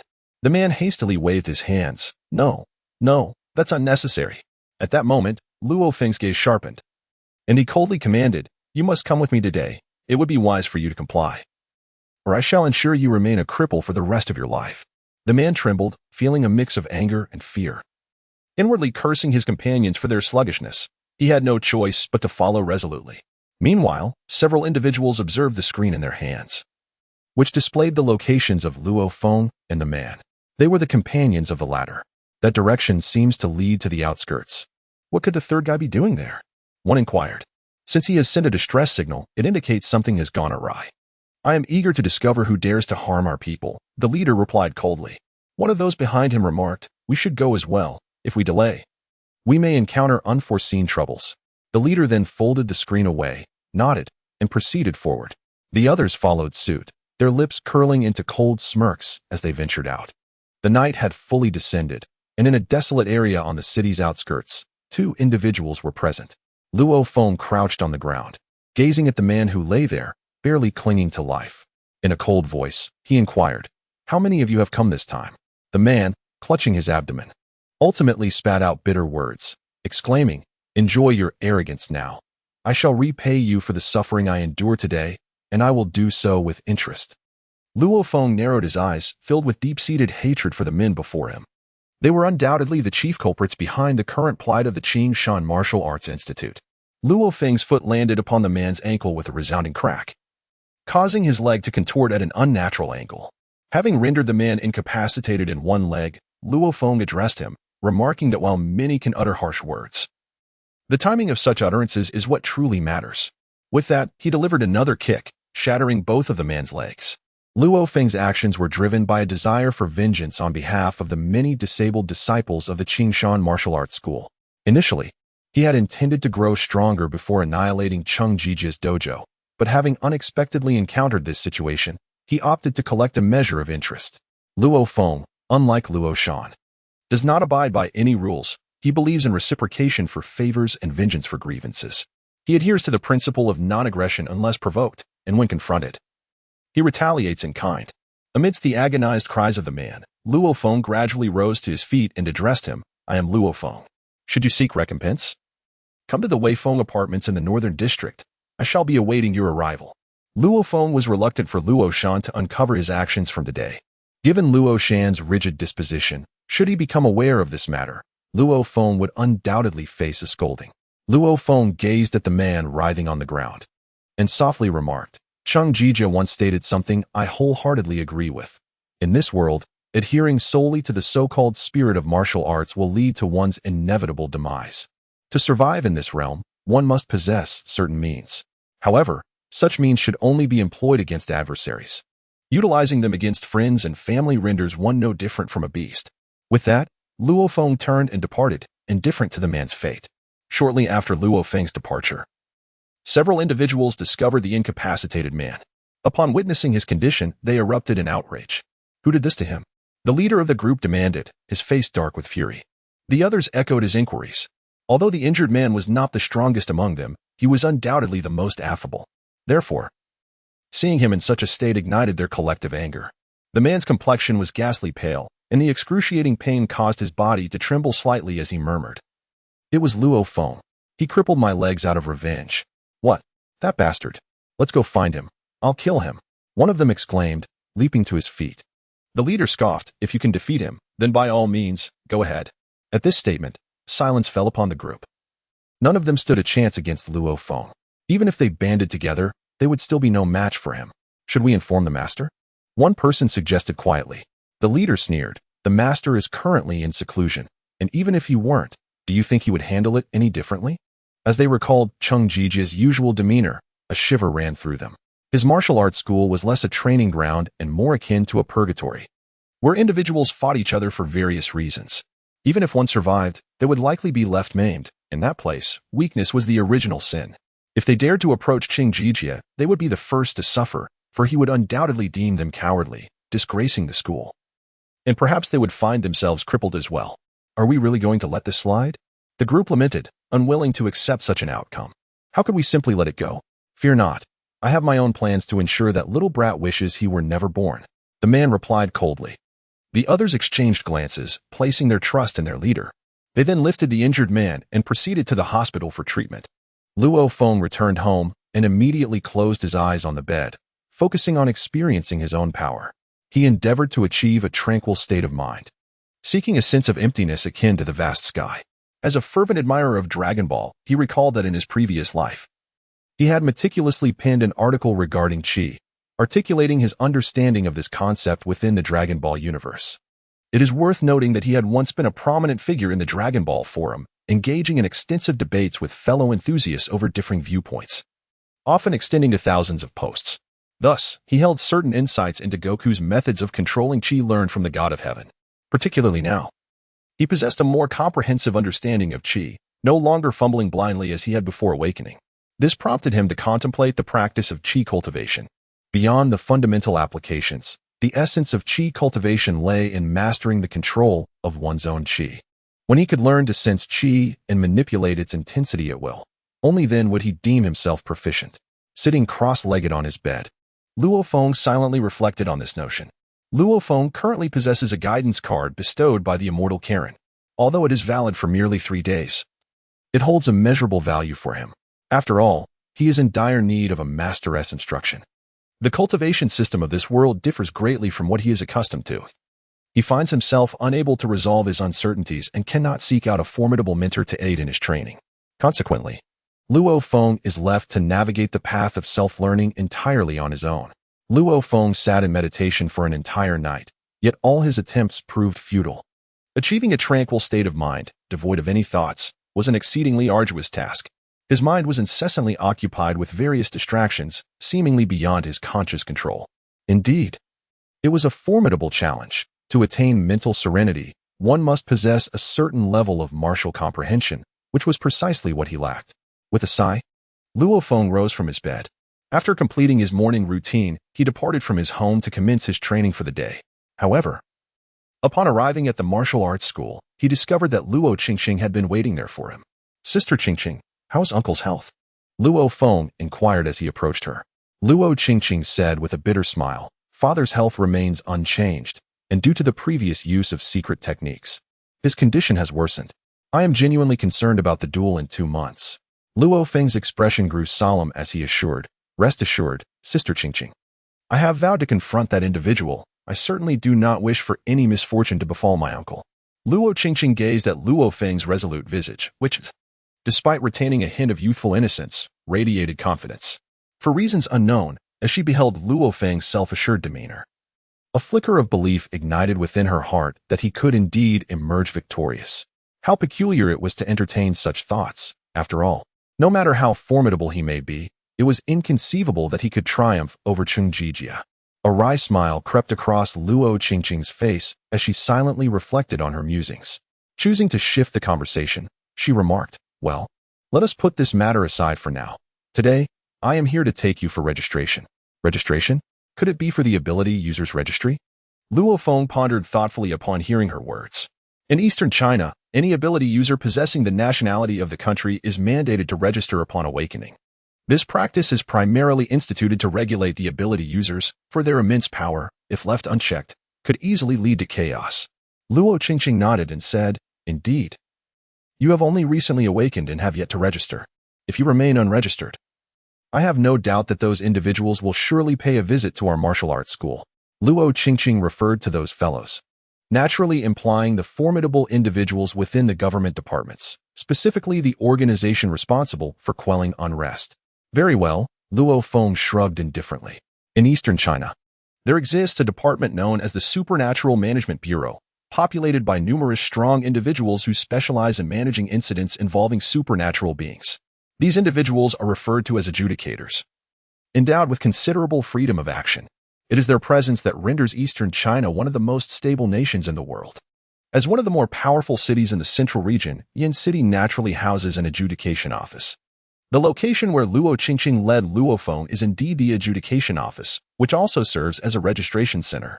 Although Luo Feng's actions are significantly constrained by the regulations of Eastern China, he comprehends the rationale behind them, for ordinary citizens constitute a substantial majority of the population. In truth, the number of supernatural martial artists is exceedingly rare, with a ratio of approximately 1 in 100,000, meaning that for every 100,000 individuals, there emerges a single supernatural martial artist. Due to their scarcity, the status of these martial artists is considerably elevated compared to that of the average citizen. Even novice supernatural practitioners are eagerly sought after by numerous large corporations and organizations. Nevertheless, Luo Feng remains largely unconcerned with such matters. His sole interest lies in the pursuit of cultivation. In his heart, nothing excites him more than the continuous enhancement of his strength. Upon arriving at the Yin City Adjudication Office, Luo Feng noted that it did not possess the grandeur he had envisioned. Its structure was even inferior to that of some governmental office buildings. The entire building was merely 3 stories tall, clad in white, with a wooden door flanked by stone pillars depicting the azure dragon and the white tiger, exuding an air of antiquity. How had I never noticed this place in Yin City before? Luo Feng remarked with curiosity as he stood before the adjudication office. The office's location was not particularly remote, as he had often frequented this area in the past. Yet, gazing at the adjudication office now, it seemed as though he had never laid eyes upon it before. Luo Qingqing laughed softly. Previously, you had not awakened, so naturally, you could not perceive the Judgment Division. The area surrounding the Judgment Division has been enveloped by a barrier established by psychics, causing every ordinary person who passes by to subconsciously overlook this place. Which is why you had no recollection of it before. Ah, I see, Luo Feng replied, a sense of clarity dawning upon him. As he stepped forward, he sensed faint psychic waves. However, these fluctuations held little significance for those attuned to such abilities. With a sense of anticipation, he entered the Judgment Division, passing through the grand doors and stepping into the hall, which felt as if he had entered an entirely different realm. The space within was remarkably expansive, the entire hall being at least the size of 2 football fields. Luo Feng gazed in astonishment at the entire hall. From the outside, the tribunal appeared to be merely an ordinary office building, its total area certainly not exceeding that of a football field. However, upon entering, it felt as if he had stepped into an entirely different realm. Sister Qingqing, how is it that the interior of this building is so expansive? Luo Feng inquired, his eyes wandering over the vast hall. Luo Qingqing remarked, this place has been enhanced by the prowess of spatial abilities, rendering the internal space significantly larger than the external one. After all, if we were to engage in unrestricted combat, it could easily lead to destruction. A more expansive area facilitates the execution of our techniques. Upon hearing this, Luo Feng was momentarily taken aback. It was quite surprising that anyone would dare to showcase their entire family's prowess in such a place. This revelation piqued his interest in the surroundings. The vast hall was divided into 2 sections. On the left lay the combat arena, fully equipped with environmental simulators, while on the right was the office area, constructed from a transparent material reminiscent of glass, housing 3 or 4 office personnel within.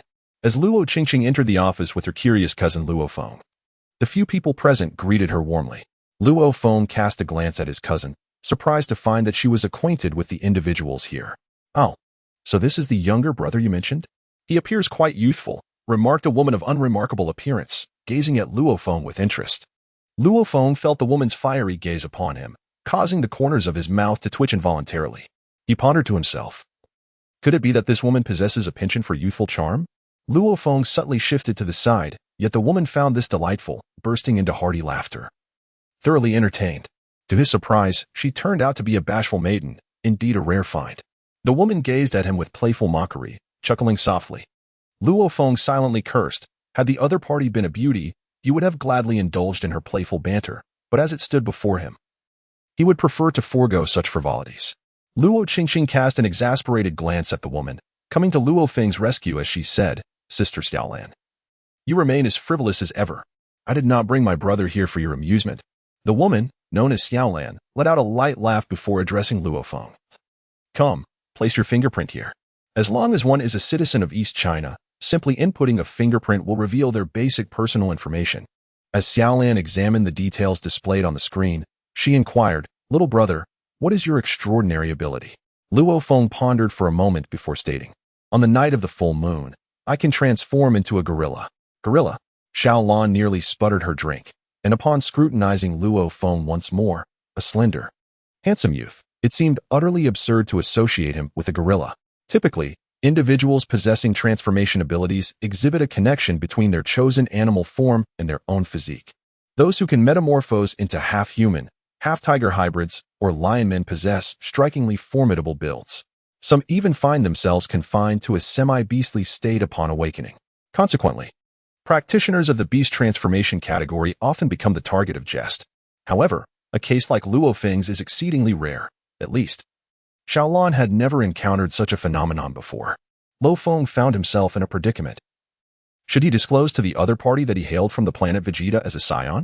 Such a revelation would likely result in his confinement to a psychiatric institution. Can you only transform on a full moon? Xiaolon inquired. Indeed, Luo Feng replied. Xiaolon pondered this, believing that Luo Feng's abilities were somewhat lacking. It is well known that the strength of a superhuman lies in their extraordinary powers, yet Luo Feng's abilities were severely restricted. In the heat of battle, who would wait for him to transform only on a full moon?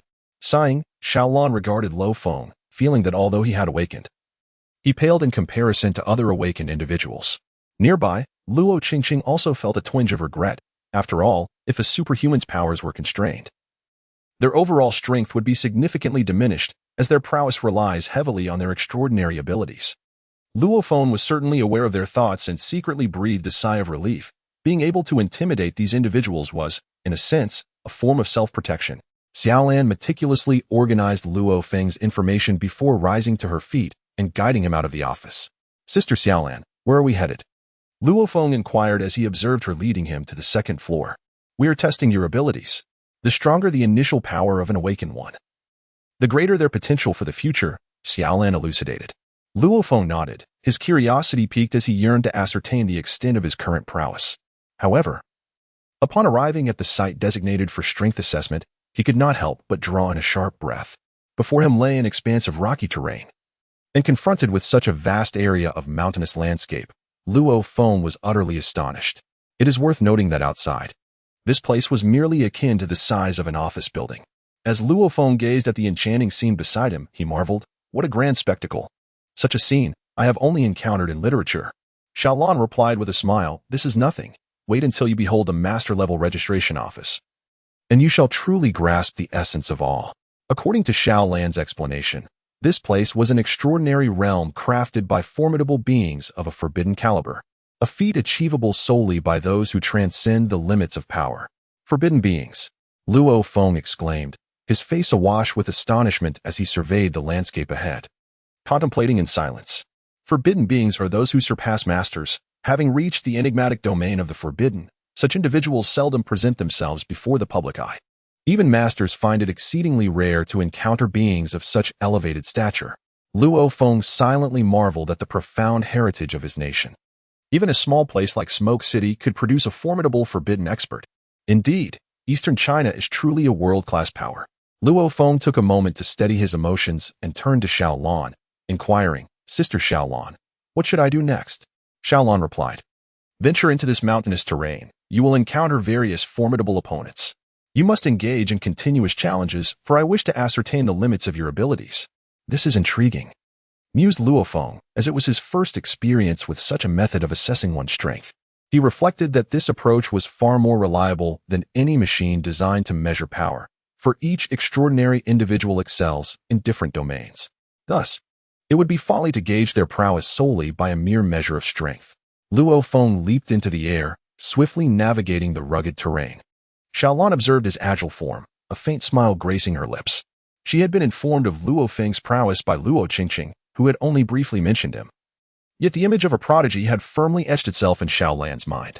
She was eager to witness for herself whether this young man, who had awakened his abilities to become a high-level supernatural practitioner, truly embodied the genius that Luo Qingqing described. With a graceful wave of her hand, a translucent screen materialized before her, shimmering with silver sparks, soon revealing a vivid scene. As Xiaolon watched the screen, she saw Luo Feng venture deep into the mountainous expanse, where, according to her predictions, his adversaries would soon emerge. Amidst the rugged landscape, Luo Feng suddenly halted, his body pivoting as he cast a glance behind him. Two stone figures had manifested before him, assessing their strength. Luo Feng surmised they were at the pinnacle of mid-tier supernatural practitioners. Is this merely an appetizer? He mused inwardly as he regarded the two stone beings. Yet, as long as there was an opportunity for combat, he welcomed any foe that crossed his path. The stone figures appeared to possess a certain sentience, exchanging a knowing glance. They charged toward Luo Feng in perfect synchrony. Luo Feng relaxed his muscles and bones, leaping gracefully into the air, his fist striking towards one of the stone figures. The stone figure, shimmering with a deep brown glow, met Luo Feng's attack with a powerful punch of its own. With a resounding thud, the stone figure was sent hurtling backward, crashing into the rocks behind it. The other stone figure, undeterred by the commotion, seized the opportunity created by Luo Feng's momentary vulnerability to launch an assault against him. If Luo Feng were any weaker, he might have fallen victim. However, he is a formidable force among high-level ability users, suddenly unleashing a surge of power that radiated outward. The stone figure, struck by Luo Feng's energy, momentarily staggered. With an air of authority, Luo Feng executed a graceful spin in midair, delivering a decisive kick to the stone figure's head. A dull thud resounded as the stone figure's head shattered instantaneously, followed by the cracking of its body, which ultimately disintegrated into dust. How feeble, Luo Feng remarked, scratching his head as he surveyed the opponent he had effortlessly vanquished, feeling a sense of boredom wash over him. On the other side, Xiaolan watched Luo Feng's battle with astonishment at his prowess. Although unaware of the true strength of the two stone figures, she was acutely aware that they were capable of rivaling newly ascended high-level ability users. While Xiaolan anticipated Luo Feng's victory, she had not expected it to come so easily. Taking a deep breath, her expression turned serious as if she had made a resolution. She snapped her fingers, and a figure appeared on the opposite side of the mountain, rushing toward Luo Feng.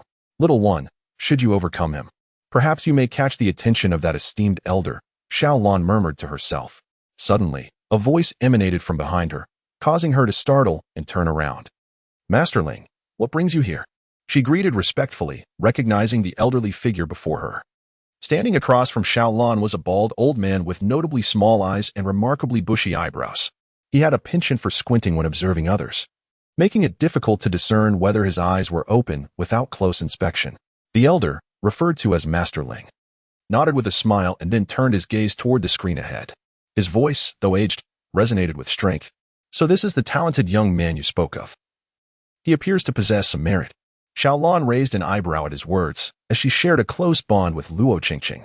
If she could aid Luo Feng in gaining the recognition of this elder, it would undoubtedly benefit her as well. Looking intently at Luo Feng on the screen, she said earnestly, Master Ling, I have already released the Black Hawk.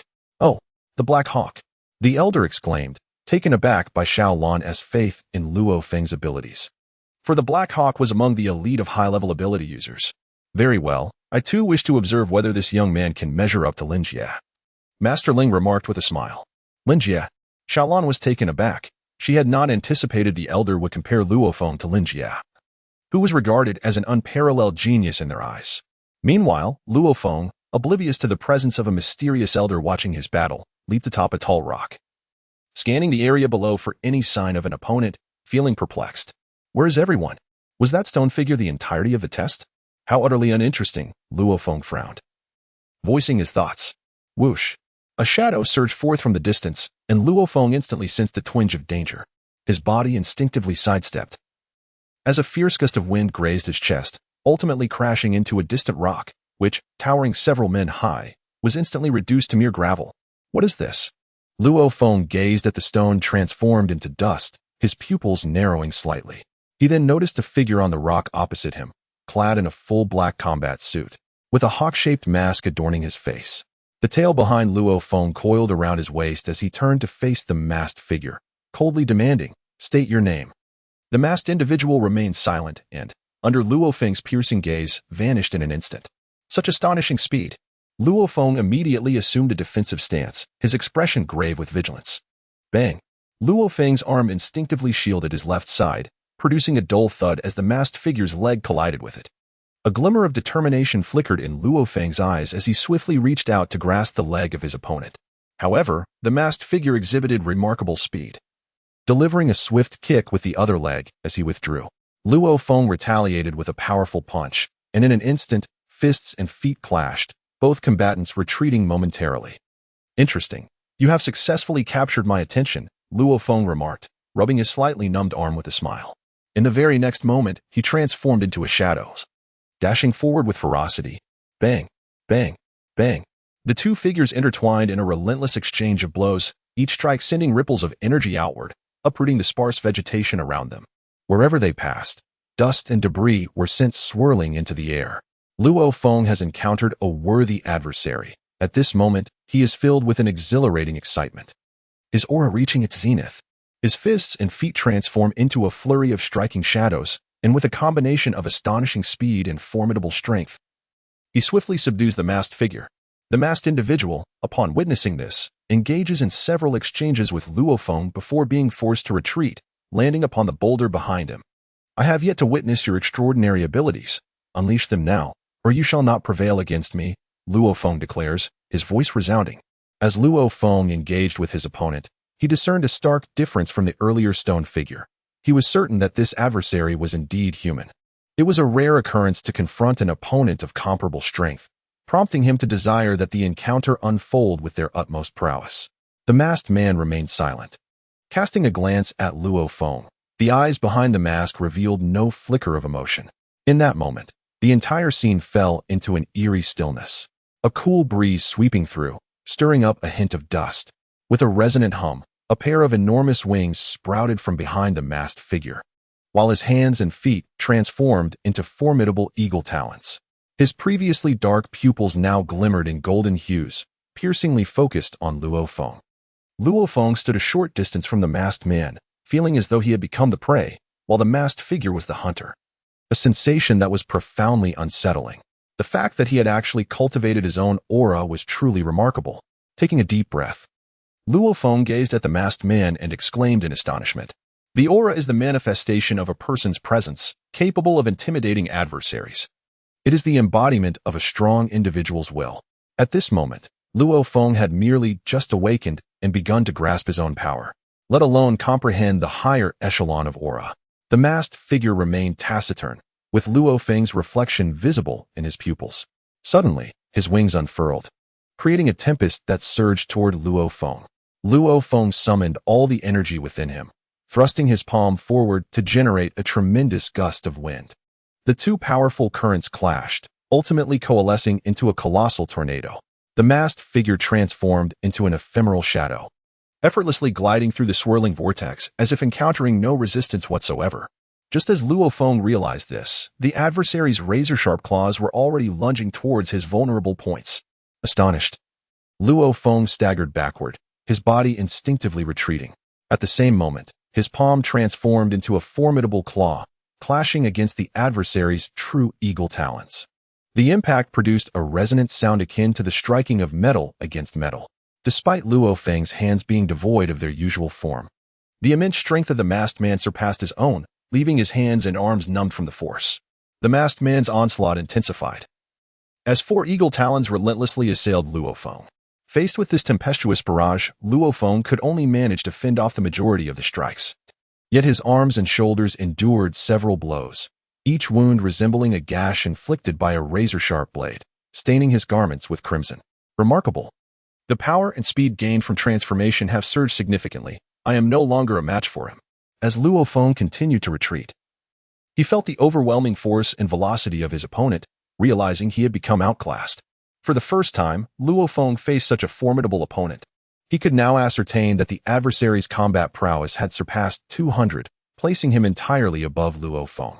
This was also the first occasion where Luo Feng encountered a true rival, and he fully grasped the terrifying magnitude of a powerful being unleashing their full abilities. Meanwhile, an elder observing the battle between Luo Feng and the masked man narrowed his eyes slightly. He watched Luo Feng, who had yet to employ his powers, with considerable perplexity. Why isn't the young lad using his abilities? Elder Ling inquired, taking a breath. I was informed he belonged to the transformation category as well, in his current state. He is no match for Black Hawk. At the mention of Luo Feng's transformation, Xiaolon couldn't help but chuckle and explain to Elder Ling. Luo Feng can transform into a gorilla, but the conditions are exceedingly stringent. He can only do so during a full moon. Since the sky lacks a moon at present, he cannot transform.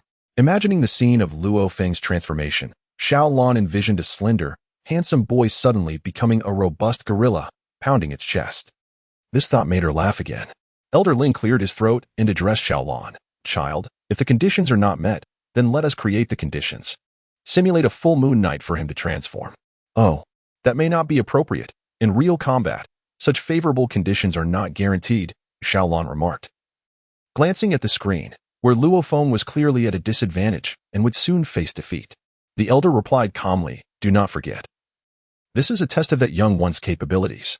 His transformation powers must be documented as well.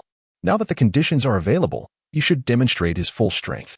How could I be so forgetful? Xiaolon exclaimed, smacking her forehead. In that case, I'll use the environmental simulator to create a full moon for him. With that, Xiaolan gestured in the air, and an operational platform formed as a luminous screen appeared before her. She swiftly began clicking, causing the screen ahead to flicker and the scene to shift.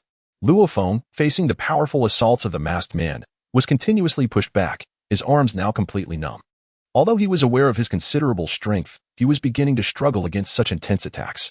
At that moment, however, the sky suddenly darkened, revealing a brilliant round moon.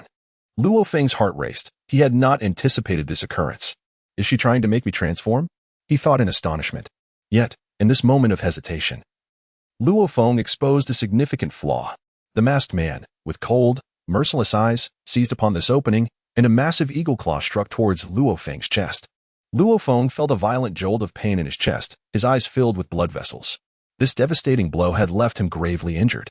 Under the weight of such terrifying power, he was propelled backward, crashing into a pile of stones, subsequently shattering several massive trees.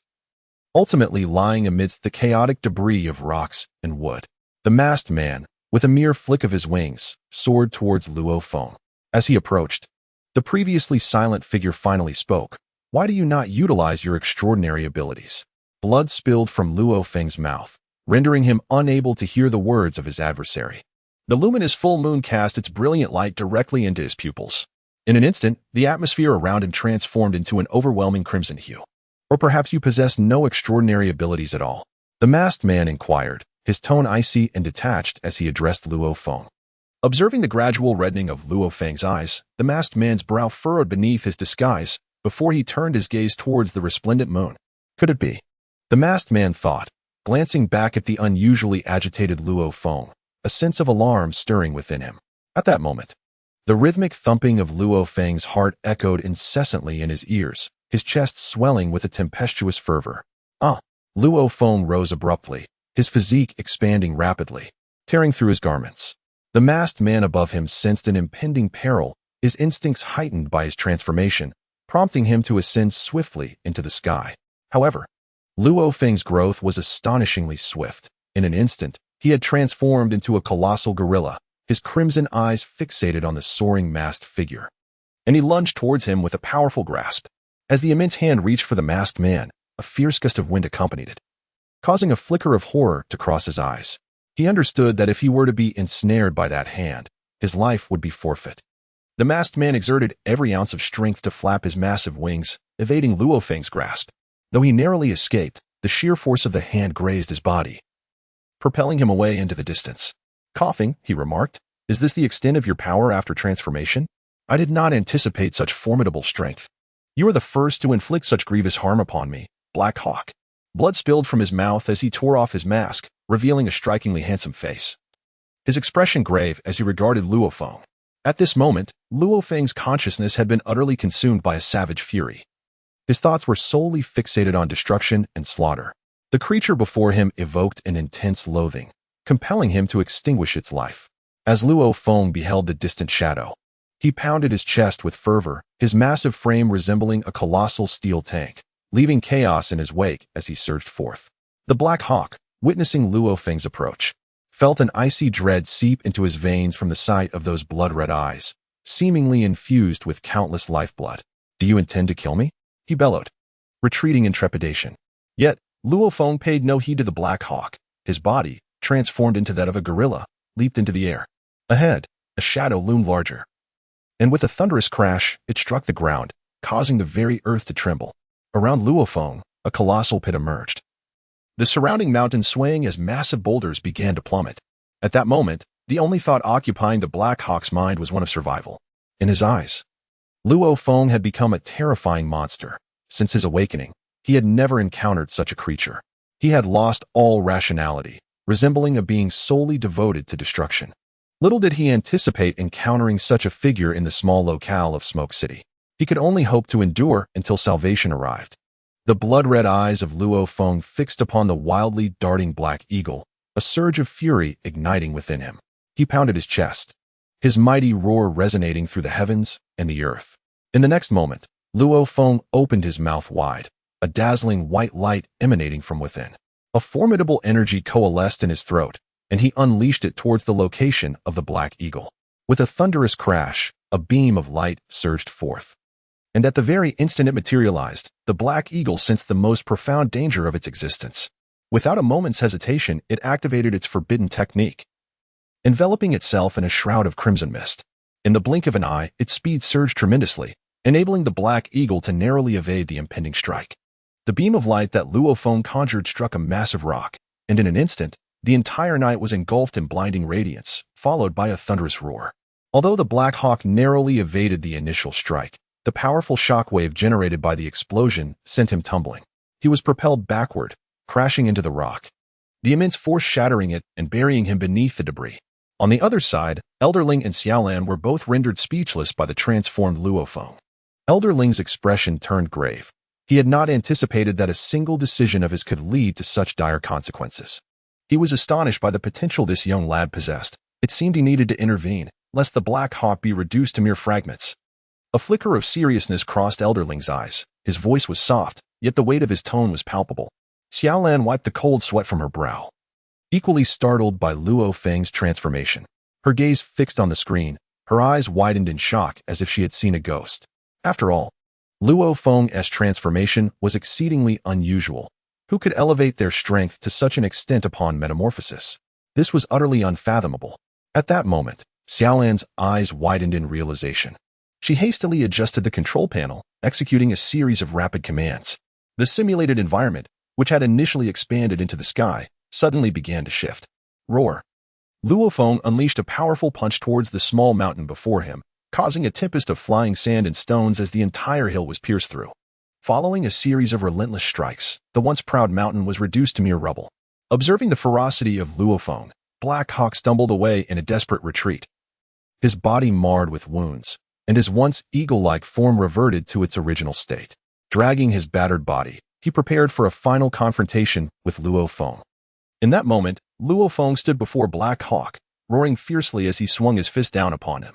The sheer force of Luo Feng's punch pinned Black Hawk to the ground, eliciting a bitter smile from him as he realized he might meet his end here. "Have you had enough of your antics, little one?" A voice resonated from afar, and as Black Hawk registered its presence, an elderly, upright figure materialized before him. "Elderling!" Black Hawk exclaimed with astonishment, never expecting Elderling to intervene personally. It seemed he was saved at last. Elderling chuckled softly. Then with a swift motion of his hand, countless vines erupted from the earth, transforming into robust tendrils that ensnared Luo Feng's arms. Luo Feng's crimson eyes fixed upon the tendrils before him as he roared in fury, tearing at the vines that ensnared him.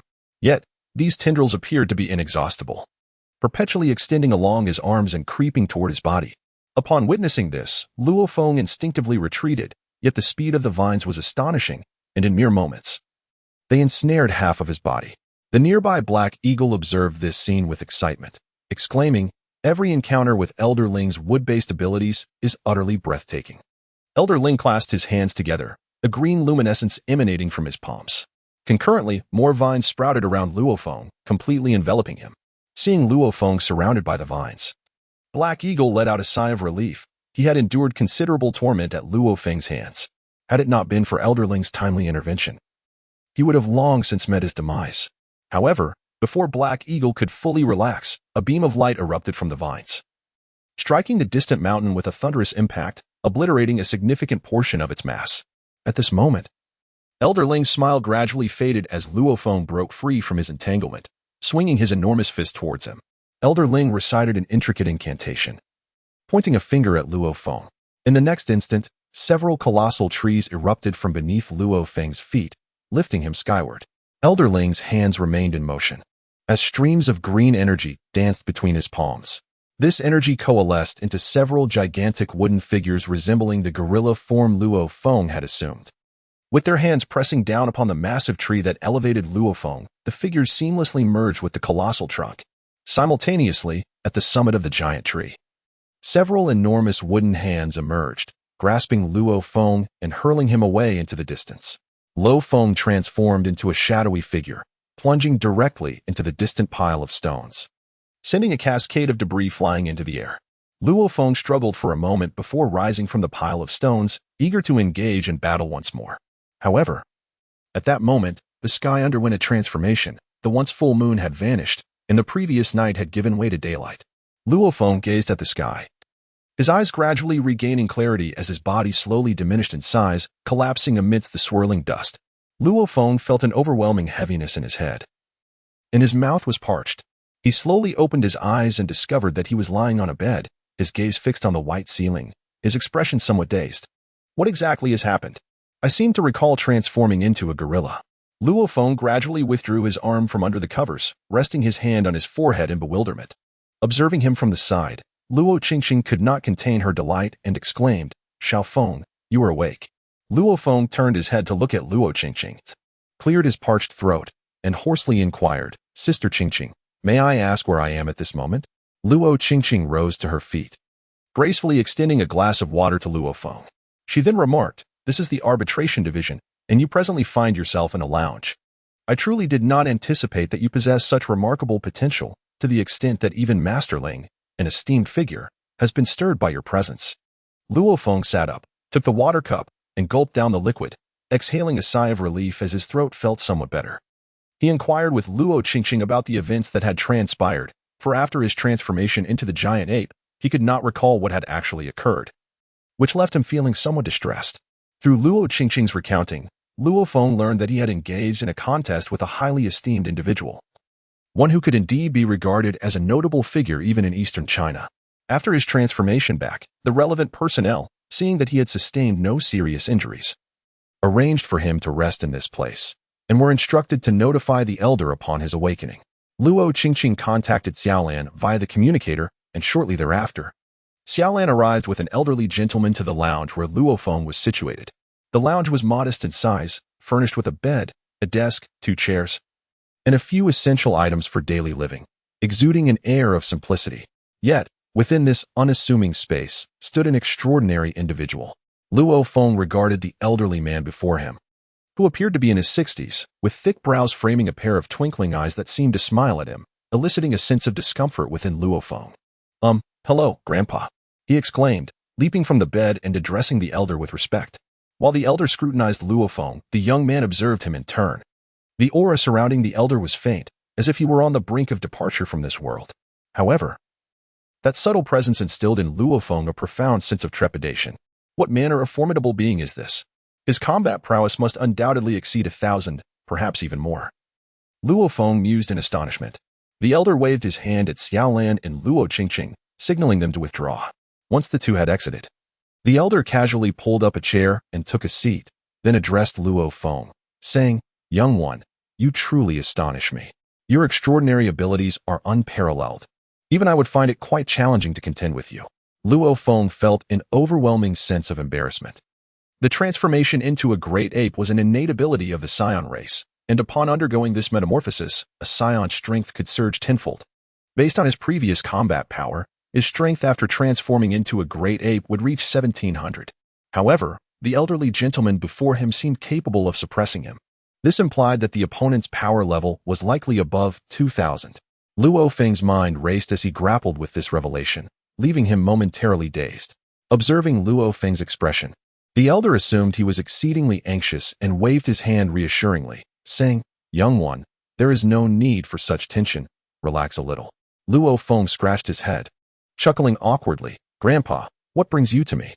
The old man, his small eyes widening with surprise, replied with a smile, "Little fellow, I wish to take you as my disciple. What do you think?" Luo Feng was taken aback by the old man's words.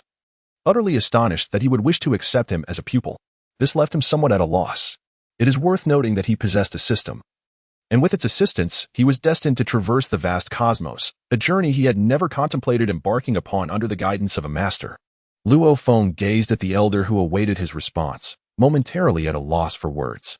After a brief contemplation, he inquired, "Grandfather, would it be inappropriate for me to take you as my master?" Upon hearing Luo Feng's words, the elder's previously benevolent smile gradually faded, and the corners of his mouth twitched slightly. The term inappropriate referred to the fact that he was of the transformation type while the elder belonged to the elemental category, indicating a divergence in their abilities. The elder exhaled softly and elucidated to Luo Feng, "The powers of ancient martial artists are interconnected. As practitioners, even though our abilities differ, we can still cultivate the same ancient martial arts. In this world, there are numerous practitioners, yet identical abilities are relatively rare. For instance, The strength category can be further divided into explosive, sustained, and mutated types, among others. Although they all fall under the strength category, the differences are substantial. In truth, genuine practitioners continuously develop their abilities, and each individual's path is unique. No one is truly a master of another. However, ancient martial arts are distinct. The most profound techniques are held within the grasp of powerful factions or notable figures. Without access to these ancient martial arts, breakthroughs are challenging to achieve. Thus, despite our differing abilities, we can indeed cultivate the same ancient martial arts. In this respect, I can still serve as your master. As for the development of your abilities, many of my friends are formidable transformation-type practitioners, and I can introduce you to them. The elder's elaborate explanation revealed his earnest desire to accept Luo Feng as a disciple, a sentiment Luo Feng readily recognized. Currently, the elder's strength surpassed his own by a considerable margin, and he was a master of ancient martial arts. If he were to become the elder's disciple, it might yield unforeseen benefits. Given that fate had brought him to this world rather than the Dragon Ball universe, perhaps he could merge the ancient martial arts of this realm with the martial arts of the Dragon Ball world to forge his own unique path. After all, such an opportunity should not be squandered, Luo Feng mused. With this thought in mind, Luo Feng approached the elder and performed a deep bow, then solemnly declared, "Master." Upon hearing Luo Feng's words, the elder erupted into hearty laughter. It is worth noting that the terms master and teacher are not synonymous. A master embodies both a mentor and a paternal figure. Establishing this relationship signifies that Luo Feng has gained a new family member, while a teacher merely imparts knowledge, akin to the relationship between students and educators in a school. Unbeknownst to Luo Feng, many sought to be the elder's disciple, yet he had only one apprentice, underscoring the elder's stringent criteria for accepting students. Had Luo Feng not exhibited such extraordinary talent, the elder would not have considered this course of action. The elder regarded Luo Feng with great satisfaction and said, "You may call me Ling Yan.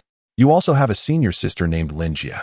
However, your senior sister has already attained the status of a master, so you must strive diligently to surpass her." Subsequently, Ling Yan summoned Luo Qingqing and Xiao Lan to inform them of his decision to take on a disciple. Xiao Lan was taken aback, feeling that Luo Feng had struck a stroke of fortune. Luo Qingqing, too, felt immense joy for her brother, as this was indeed a remarkable opportunity for him.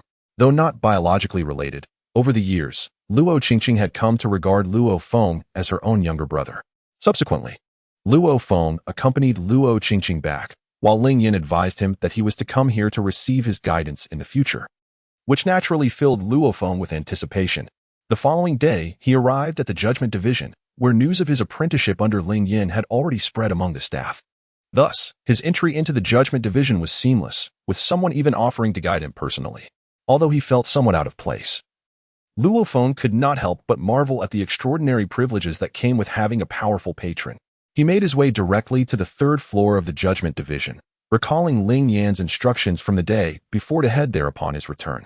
In truth, Luo Feng was quite eager for Ling Yan's mentorship, for he believed that all paths ultimately converge, and he was certain he would learn a great deal from Ling Yan. When Luo Feng ascended to the third floor, he was once again taken aback by the sight before him. Before Luo Feng lay an expanse of islands, encircled by the deep azure waters. He found himself at the juncture where the steel floor met the sandy beach. Luo Feng gazed at the island and the vast sea before him, feeling the moist, briny breeze wash over him, and let out a long sigh. The past couple of days had inundated him with a myriad of shocks from the Judgment Division, concepts he had merely heard of before. Yet, it was only upon witnessing them firsthand that he could truly grasp their profound impact. On the distant beach, Ling Yan reclined on a sun lounger, clad in loose shorts, with a parasol shielding him from the sun, exuding an air of utter relaxation. "Hey, don't just stand there in a daze, come over here." A voice reached Luo Feng's ears, prompting him to notice Ling Yan's figure in the distance, and he hurriedly made his way towards him. The beach was expansive, yet it was only Luo Feng and Ling Yan who occupied it. However, as Luo Feng approached Ling Yan, he suddenly halted. He felt an unexpected heaviness enveloping his body, rendering his movements somewhat sluggish. "Master, what is happening?" Luo Feng regained his composure, realizing that this weight was not an insurmountable burden for him. Ling Yan cast a sidelong glance at Luo Feng before replying. "The gravity around me is 1.5 times greater than normal. It is entirely natural for you to feel a bit out of sorts." Upon hearing Ling Yan's words, Luo Feng's eyes gleamed with surprise. He had not anticipated that his opponent possessed such an ability, and he could not help but chuckle. "Master, can you still manipulate gravity?" Ling Yin shook his head and replied, "I cannot do so naturally, but I have borrowed a remarkable item from a friend. This device can amplify gravity in any location, and the small object I possess can increase the gravitational force up to 3 times its original strength." Luo Feng gazed at the object in Ling Yan's hand, which resembled a piece of black rock, approximately the size of a palm. Is this the item in question? Could it possibly have been crafted by a master of gravitational abilities? Luo Feng exclaimed with delight, his eyes sparkling at the sight of the object. Ling Yin slowly rose to his feet, a smile gracing his lips as he replied, "Indeed, this artifact is exceedingly precious and quite rare. Were it not for the esteemed reputation of your teacher, I would not have been able to procure it." At this moment, Luo Feng was undeniably exhilarated. Training under high gravity was an exceptional means of advancement. In the world of Dragon Ball, Son Goku trained on King Kai's planet, enduring a gravity that was 100 times greater, resulting in a remarkable surge in his combat power. Moreover, the most crucial aspect was that through relentless training and continual self-improvement, one could cultivate a more profound foundation. This was particularly significant for the Saiyans. After Son Goku sustained severe injuries and underwent treatment from a healing machine, his combat power skyrocketed from 90,000 to an astounding 3 million, akin to a rocket launching into the sky. It was this very reason that made Luo Feng so elated upon hearing Ling Yan's words. It is essential to understand that a person under double gravity experiences a vastly different challenge compared to bearing objects weighted to double gravity. Under double gravity, every part of the body endures such overwhelming force. The blood, muscles, and tendons all bear this burden, which far exceeds that of merely carrying objects with double the weight. The Saiyan physique is exceptionally robust, capable of withstanding such loads, and training in an environment of extreme gravity further ignites their latent potential, rendering them even more formidable. Thus, gravity training is indeed a miraculous boon for the Saiyans. Excitedly, Luo Feng exclaimed to Ling Yin, "Master, do you wish for me to cultivate in a supergravity environment?" Ling Yin gazed at Luo Feng's expression, momentarily taken aback, sensing that Luo Feng seemed exceedingly eager for such training. However, he shook his head and replied, "No, at least not at this moment, for your body is not yet capable of enduring the conditions of supergravity." Upon hearing this, Luo Feng hastily exclaimed, "Master, I am capable. My abilities surpass those of others significantly. I have no issues in a supergravity environment." Ling Yin regarded Luo Feng's eager expression with a peculiar gaze. This is because training in a supergravity setting is renowned as the most arduous form of cultivation, as the burdens endured by humans under such conditions are exceedingly formidable. Consequently, even among those who primarily focus on physical training, few dare to engage in such practices, for it could easily lead to the collapse of their bodies. Great power does not necessarily correlate with a robust physique. Even those endowed with formidable abilities may possess a weaker constitution, yet deliver devastating attacks. Thus, the metrics of combat strength in this realm diverge somewhat from those in the Dragon Ball universe, and their methods of cultivation differ as well. Nevertheless, after considerable persuasion from Luo Feng, Ling Yin acquiesced, stating that if Luo Feng could pass his own assessment, he would permit him to train in the supergravity environment. Luo Feng naturally acquiesced, for his strength had significantly increased compared to the previous day. Upon returning home yesterday, he routinely accessed his mission panel, and the data regarding his combat prowess filled him with joy. Character: Luo Feng. Combat power: 220. Energy coins: 150. Storage space: 1 cubic meter. Yesterday, Luo Feng emerged from a fierce battle, having been cornered to the brink of despair and suffering severe injuries. In such dire circumstances, he transformed into a mighty gorilla to continue the fight.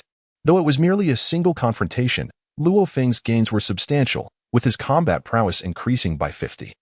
This enhancement in strength naturally fostered a corresponding boost in confidence, and Luo Feng yearned to continually surpass his limits, necessitating a more grueling environment. Before him lay an exceptional opportunity. Ling Yin, being a master of martial arts, discerned the notable growth in Luo Feng's abilities, though he maintained an outwardly calm demeanor. His inner thoughts were anything but tranquil. He harbored a keen curiosity regarding the extent of Luo Feng's potential. From an unknown source, Ling Yin produced a set of garments and pointed to them, stating, "This attire is custom-made, weighing 100 kilograms. You must don it to complete my test." 100 kilograms, heavier than the training uniforms at the dojo? Excellent, I relish such a challenge, Luo Feng remarked with a raised eyebrow and a smile. He swiftly changed into the garments, finding the 100 kilograms to be a suitable weight for his current condition. "Master, what shall I do next?" Luo Feng inquired. Yin gestured towards the distant islands, saying, "You are to search each island for the 5 red flags. Not every island will possess a flag, and some may harbor unexpected adversaries. You must collect all the flags within 2 hours. Failure to do so will result in disqualification. Remember, during this period, you are not permitted to remove your attire." Upon hearing this, Luo Feng suddenly struck his fist against his palm, exuding confidence as he declared, "No problem." Afterward, he leapt in place twice, completed a series of warm-up exercises, and roughly gauged the burden his clothing imposed. He then dashed towards the ocean, swimming towards the nearest island. However, he couldn't shake the feeling of increasing heaviness. As he swam swiftly through the water, Luo Feng sensed that the weight of his soaked garments seemed to amplify. Luo Feng ascended to the island ahead, his body laboriously advancing forward. He patted his garments, and in an instant, a deluge of water surged forth. Luo Feng gazed at the vast expanse of water before him, his eyes widening in astonishment as he instinctively lifted his garments, intent on shedding them. However, at that moment, Ling Yan's voice echoed through the air. "Should you remove your clothing, your outcome will unequivocally be deemed unsatisfactory." Luo Feng paused in his movements, gazing at his attire with a profoundly pained expression. The garment appeared to possess an extraordinary capacity for water absorption. He estimated that, after soakings, its weight had reached an astonishing 500 kilograms. Such a burden had severely impeded Luo Feng's ability to move. Upon witnessing this, Luo Feng felt an immediate surge of power coursing through him, a formidable energy erupting from within. The water on his garments was forcefully propelled away, creating a magnificent spectacle as droplets scattered in every direction. After a few breaths, Luo Feng came to a halt. Although most of the moisture had been expelled, a small amount remained, yet it no longer hindered his movements. Luo Feng quickened his pace, traversing the small island within mere minutes, yet he found no flag. He then swam towards another isle. After passing several islands, all devoid of flags, Luo Feng felt a wave of frustration wash over him, lamenting his abysmal luck. However, upon reaching the 6th island, he finally discovered his first flag. As he extracted the flag from its resting place, the surroundings transformed instantaneously, and before him appeared 2 robots. It appeared that this island also housed an environmental simulator. Yet, these robots seemed oddly familiar. As Luo Feng surveyed his surroundings, now altered to a desolate wasteland, he noticed the robots, their bodies encased in steel exoskeletons, with electronic eyes fixated upon him, seemingly poised to launch an attack at any moment. Luo Feng, naturally, did not indulge in any pretentiousness. Although clad in a weighted suit, he found himself more than capable of handling these robots. Seizing the initiative, he fixed his gaze upon one of the machines, planted his flag into the ground, and charged forward. The robot, armed with a plasma gun, unleashed a relentless barrage towards him. The formidable power of the plasma gun could penetrate steel plates several meters thick, generating temperatures soaring to millions of degrees within an instant. Even with Luo Feng's robust physique, he had to momentarily evade the onslaught. The robot exhibited remarkable agility and precision in its aim, causing Luo Feng considerable trouble amidst the ceaseless gunfire. Luo Feng instantaneously accelerated, transforming into a series of fleeting shadows. Everywhere he passed, he was struck by plasma rifles, reducing the original stones to mere vapor in an instant. Indeed, the plasma rifles were remarkably powerful, yet they were of no use if they could not make contact. Luo Feng swiftly maneuvered behind the robot, dispatching it with a few deft punches and kicks, restoring the surroundings to their original state. He picked up the plasma gun from the ground, attempting to fire it, keen to experience the might of this advanced weapon firsthand. My goodness! Even the great demon King Piccolo would have to kneel before such power, Luo Feng marveled, gazing in awe at the plasma gun in his hand. Luo Feng has only now come to realize the formidable power of high-tech weaponry. If one's strength does not reach the level capable of annihilating a planet, such advanced arms can indeed pose a significant threat. Furthermore, should one encounter genuinely powerful weapons, it is entirely conceivable that they could obliterate an entire planet. Strength, oh strength! I must hasten to elevate my prowess. A look of urgency inevitably crossed Luo Feng's face. Luo Feng brushed off the dust from his attire and continued his journey towards the 7th island. 40 minutes had already elapsed, leaving 15 islands yet to be explored. Fortune smiled upon him as he encountered flags on 2 consecutive islands. Although he faced challenges, he adeptly resolved each one. However, upon reaching the 9th island, He traversed 18 more islands without encountering any flags. By this time, 3 hours had elapsed, leaving him with only 1 hour. Yet, with just 3 islands remaining, an hour was undoubtedly sufficient for Luo Feng. However, upon ascending the subsequent 2 islands, he found no flags. Instead, he encountered numerous rivals, each possessing formidable peak mid-tier strength. After expending considerable effort and depleting much of his stamina, Luo Feng finally ascended to the last island. Luo Feng arrived at the heart of the island and discovered 2 red flags planted together. Beside the flags stood a young man with flowing hair and a handsome visage. Upon seeing the other, Luo Feng could not help but feel a surge of energy. A smile grazed his lips as he exclaimed, "Black Hawk. I never expected to find you guarding this final checkpoint." The man standing beside the flags was indeed Black Hawk. Despite having suffered severe injuries from Luo Feng's assault in his transformed state, the metamorphic abilities of his kind endowed him with remarkable recovery skills. Additionally, the medical capabilities of the Judgment Division were exceptionally advanced, which is why Luo Feng found Black Hawk before him today. Black Hawk regarded Luo Feng, a glint of determination flashing in his eyes. He had endured a crushing defeat at the hands of the transformed Luo Feng the previous day and had long harbored a desire to engage in combat with him once more. However, he sought to face Luo Feng in his original form. "I proactively requested Elderling's permission to come here, solely to challenge you to a duel. This time, you shall not transform, and I shall refrain from transforming as well. Let us engage in a one-on-one confrontation," Black Hawk stated, his expression grave as he fixed his gaze upon Luo Feng. Luo Feng narrowed his eyes slightly and remarked softly, "Although I am clad in the weighted suit, I still possess a degree of confidence in facing you in your untransformed state." Paying clenched his fists tightly, producing a series of cracking sounds, and then replied, "You are overly arrogant. I too am wearing a weighted suit, and this time I seek a fair contest." Luo Feng raised an eyebrow, surprised by the other's principles. Upon reflection, it was reasonable. The individual was of a similar age and possessed remarkable strength, qualifying them as a prodigy.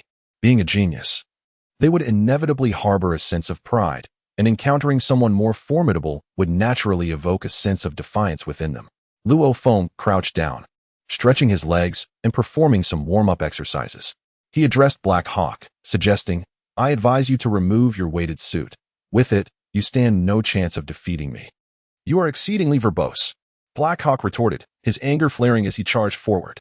Observing this, Luo Feng let out a light chuckle and surged forward in kind. He assessed his own strength, estimating his combat power to be around 150. In his normal state, Black Hawk possessed a mere 160 combat power, and the burden of the weighted suit significantly diminished his capabilities. In but a single encounter, Black Hawk was sent flying by Luo Feng's punch, crashing into a massive tree and shattering several thick branches. "Cough. How have you become so formidable?" Black Hawk coughed blood, staring incredulously at Luo Feng. According to his understanding, even without transformation, their strength should not differ drastically. Unbeknownst to him, however, Luo Feng had experienced a fierce battle the previous day, resulting in a significant surge in his combat prowess. Without the weighted suit, even in transformation, Black Hawk might not stand a chance against Luo Feng. "Remove the weighted suit," Luo Feng urged earnestly, gazing at Black Hawk in the distance. "If you wish to engage in a true battle with me, you must shed your constraints. I am equally eager for this confrontation."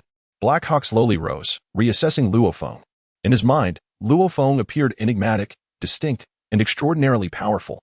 He yearned for such an opponent, desiring to engage in battle and surpass him. Wiping the blood from the corner of his mouth, Black Hawk approached Luo Feng and said solemnly, "This time, I concede defeat. However, since you wish to fight, I shall cast aside my pride and engage with you." With that, Black Hawk removed his weighted suit and donned his original battle attire, a look of determination on his face. This time, he was resolved to give his all. Once the weighted suit was discarded, his strength was no longer hindered, and his speed surged as he charged towards Luo Feng. Luo Feng stood on high alert, observing the approaching Black Eagle with a smirk gracing his lips, a hint of amusement lighting his features as he deflected the oncoming attack. His stamina had waned considerably, leaving him in a rather poor condition, yet the thrill of such a confrontation ignited a spark of excitement within him. Since awakening his Saiyan genes, the combative nature inherent to the Saiyan lineage had gradually begun to influence his demeanor. There remained a mere 20 minutes.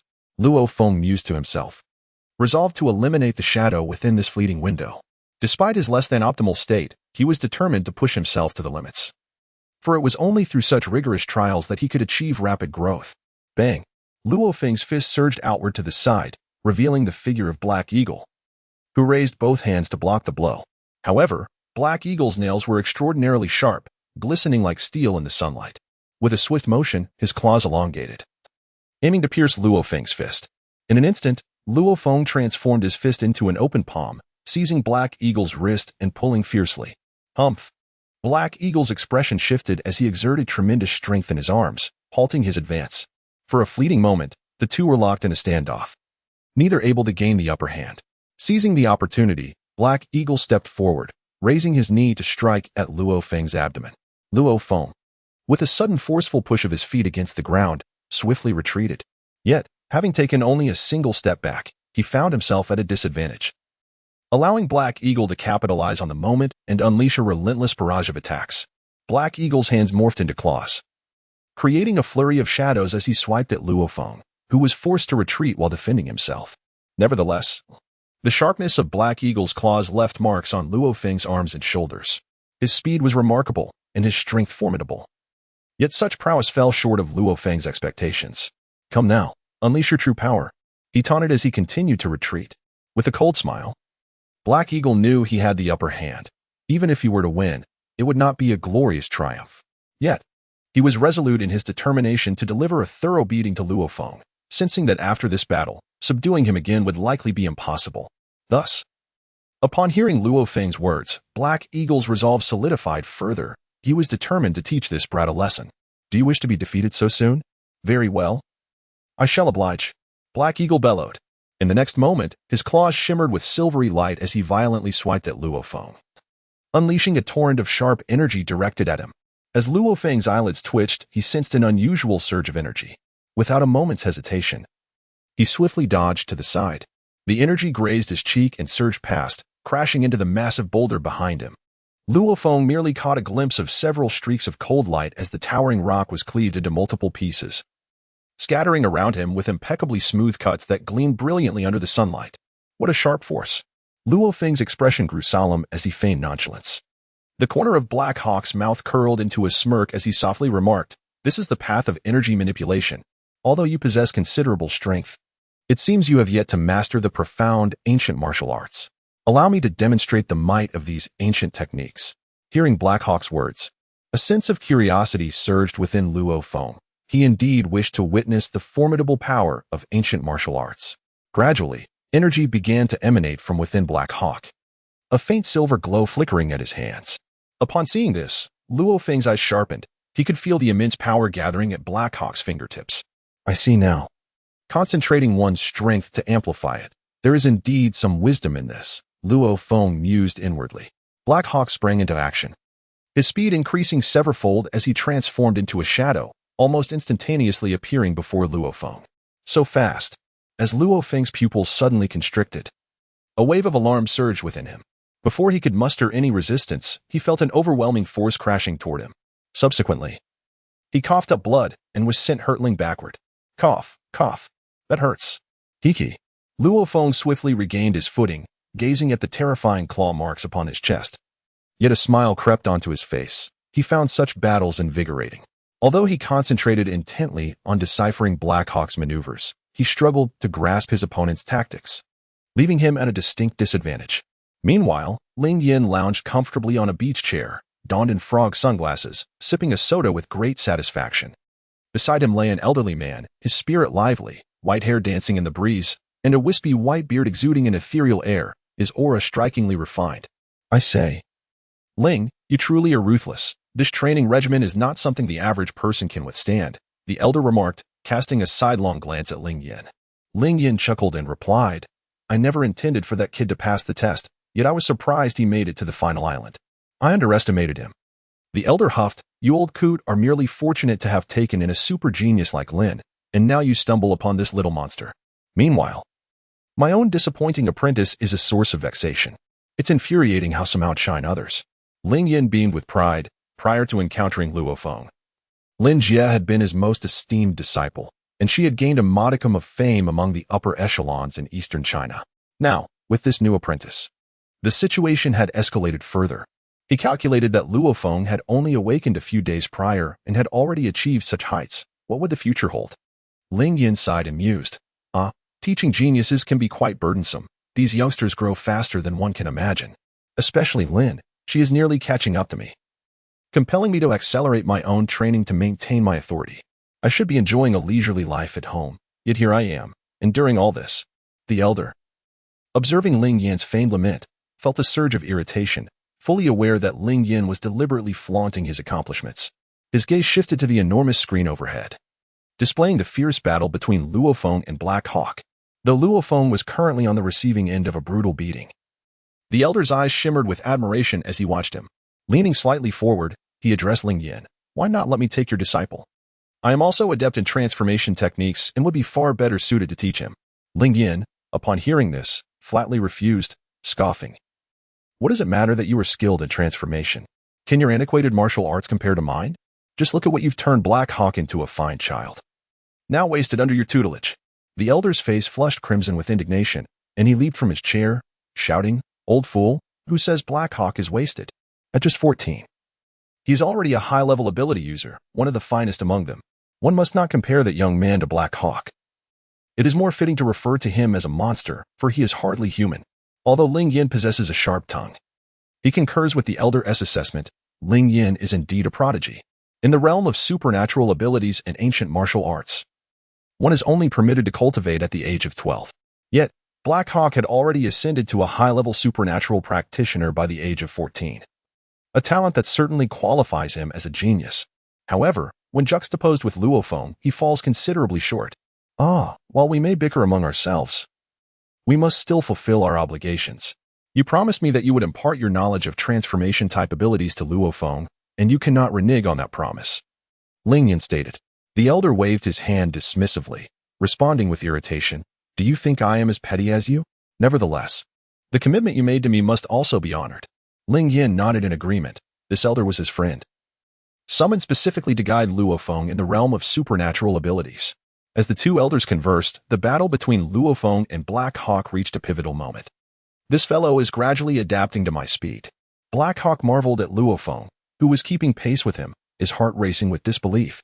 It is worth noting that their skirmish had only lasted a mere 10 minutes. Yet within this brief span, Luo Feng gradually transformed from an absolute disadvantage to an even match. An occurrence deemed nearly impossible was now unfolding before Black Hawk's eyes, reshaping his worldview yet again. Is this individual not human? Black Hawk pushed his speed to the limit, yet he still could not gain the upper hand. At this moment, Luo Feng was exhilarated, reveling in the thrill of combat. Although he neared his limits, it appeared as though he was on the verge of surpassing them. His mental state was remarkable. Before him stood only Black Hawk, and his indomitable spirit and relentless drive to surpass himself manifested vividly. Suddenly, the system's voice resonated. Congratulations, host. You have fully awakened the combat spirit of the Saiyan. This spirit will enable you to continually transcend your limits, ultimately surpassing the Saiyans to become a Super Saiyan. The host has completed a milestone task, and a mysterious card has been awarded. Please be attentive to your receipt. The system's announcement, however, did not penetrate Luo Feng's consciousness. He was oblivious to it. At that moment, his sole focus was the battle, and with each clash, his strength seemed to amplify in a most extraordinary manner, a truly rare state for him. Bang! The two warriors collided, both leaping backward, retreating several steps to regain their composure. Luo Feng, if you can withstand my next strike, I shall concede, Black Hawk declared, summoning all his strength with a resounding voice. Luo Feng laughed heartily. Very well. It's time for you to witness my ultimate technique. With that, he concentrated all his energy, his index finger radiating a brilliant white light, forming a small sphere of luminescence at his fingertip. In contrast, the Black Hawk summoned a transparent stream of energy between his claws, which grew increasingly formidable. Void wave. Blade of shattering winds. A beam of light erupted from Luo Feng's fingertip, colliding with the Black Hawk's massive blade of energy. The two immense forces clashed, their energies entangled in a fierce struggle, as the brilliant white light began to overpower the Black Hawk's energy, subtly threatening to rebound it back. Faced with Luo Feng's overwhelming energy wave, the Black Hawk was drenched in sweat, retreating steadily as deep grooves were etched into the ground beneath him, creating immense pressure. Impossible. I am clad in weighted gear. How can I possibly lose? The Black Hawk's teeth were clenched so tightly that they drew blood. Yet he found himself utterly impotent against Luo Feng's onslaught. He was no Saiyan. A mere roar during their clash would not secure his victory. Huh. Luo Feng bellowed with fervor, his entire being erupting with energy, which coalesced at his fingertips. The pulsating column of force swiftly thickened, and in the blink of an eye, it repelled the Black Eagle's own energy. The Black Eagle could only watch in disbelief as his power was thrust back upon him, sending him hurtling through the air, ultimately crashing into the distant rubble, where he succumbed to unconsciousness. Huff, huff. Luo Feng gasped for breath, utterly drained of energy, his body devoid of strength. He slowly approached the flags, gathering the 5 poles together, and ultimately collapsed onto the ground. Huffed. Ling Yin, who was watching the screen, was so astounded by Luo Feng's victory that he spat out the juice in his mouth. He could scarcely believe that Luo Feng had triumphed, particularly while clad in weighted gear, defeating Black Hawk. Although Black Hawk had not transformed using his abilities, Luo Feng had also fought under disadvantageous circumstances against him. The extent of Luo Feng's growth was truly remarkable. The elder beside him was equally stunned, staring blankly at the screen. Taking a deep breath, he turned to Ling Yin with a grave expression and said, "Old fellow, your disciple is truly extraordinary." Ling Yin wiped his mouth and, regaining his composure from the shock, realized that he could no longer perceive Luo Feng through the lens of an ordinary earthling. For Luo Feng's performance had transcended the capabilities of a mere human, verging on that of an extraterrestrial. It seemed that my training regimen required revision. This young man appears to make astonishing advancements even under extreme conditions. Thus, I shall permit him to train in a hypergravity environment, Ling Yin mused thoughtfully. Training in hypergravity is highly regulated within the realm of ancient martial arts. Typically, individuals below the master level are prohibited from training in such conditions. Even for masters, lacking profound cultivation, training in hypergravity is restricted.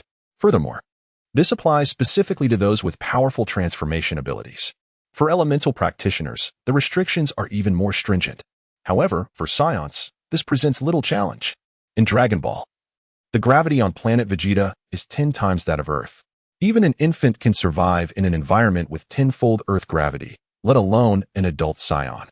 Ling Yin and the elder swiftly took flight, each retrieving their respective disciples.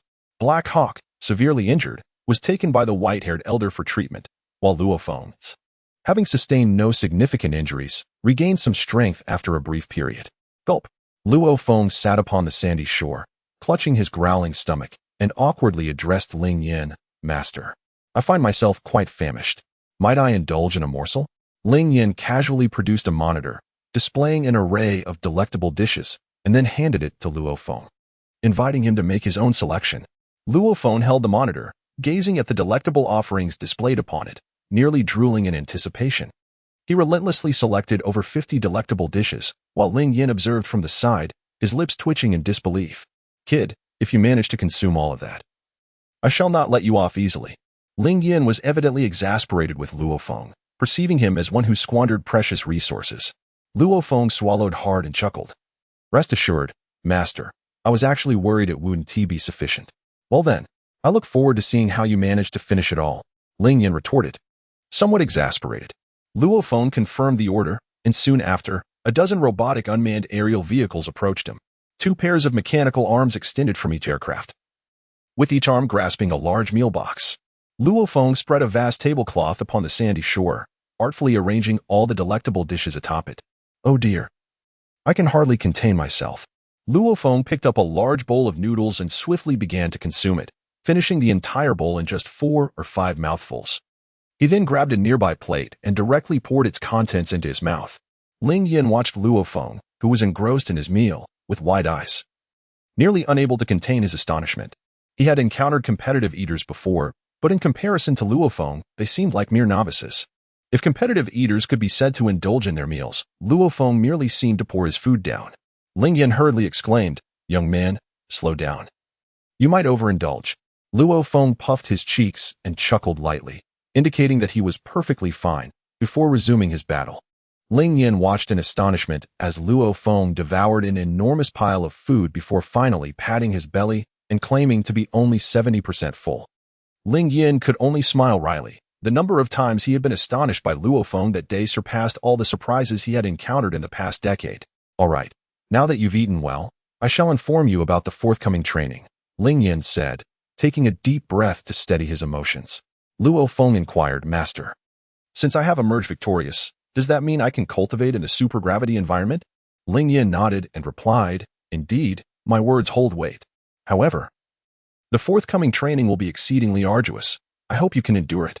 Upon hearing this, Luo Feng's eyes sparkled with enthusiasm as he confidently thumped his chest and declared, What a rare opportunity.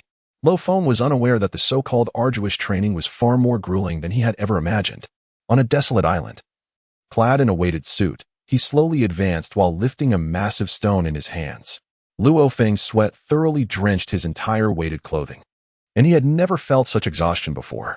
The burden he bore was not merely the weight upon his body and hands, but also the thrice-enhanced gravity surrounding him.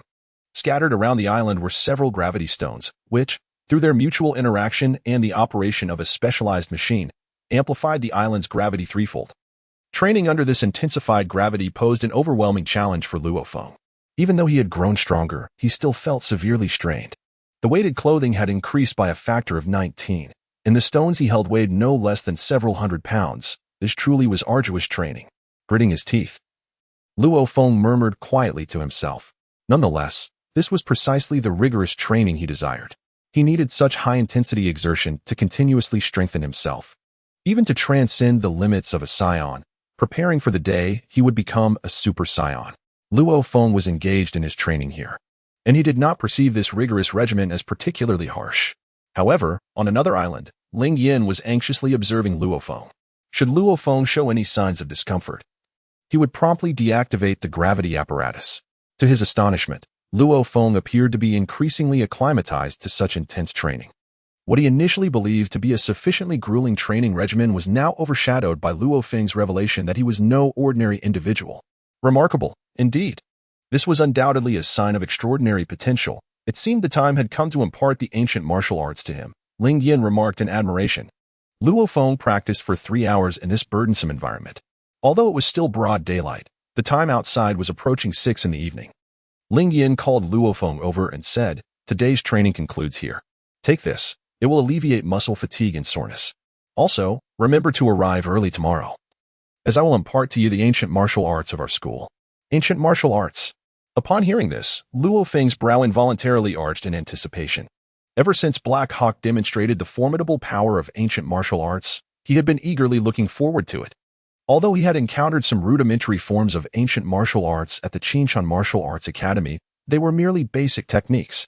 Despite Luo Shan having practiced more profound ancient martial arts, they were not suitable for Luo Feng. After giving a few more instructions, Ling Yin departed from the 3rd floor and returned to his quarters. Luo Feng took a refreshing bath and donned a new set of weighted attire before departing from the judgment branch. After a day of rigorous training, he felt a significant enhancement in his strength. Luo Feng accessed his character panel and beheld the information displayed therein. Character, Luo Feng, combat power, 180, underload, 250, normal. Energy coins, 150, storage space, 1 cubic meter, precious items. Mysterious card, requires unlocking. Upon witnessing his combat prowess, Luo Feng could not help but smile. For he had made significant progress today. If he continued to cultivate in this manner, his strength would undoubtedly grow. In addition to his combat capabilities, Luo Feng noticed a new option in his character panel, a rare item. Upon seeing the mysterious card, a wave of curiosity washed over him. What could this mysterious card be? It requires unsealing, but how does one go about that? Luo Feng pondered, stroking his chin in contemplation. System, what are the requirements for unsealing this card? He inquired. The system responded, the card can only be unsealed under special conditions, such as through the system's simulated guidance, simulated battles, or by overcoming unique challenges. I currently possess a guidance card from the immortal Korean, though I have yet to use it. However, I shall certainly employ it before my battle with Cheng Zijie.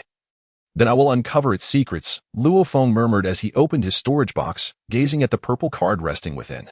Luo Feng disengaged from the system interface, his hand resting on his rumbling stomach with a sigh. Although Saiyans possess remarkable physical strength, their appetites are insatiable. Fortunately, Ling Yin is here to provide meals. Otherwise, with his current financial situation, he would struggle to afford even a morsel.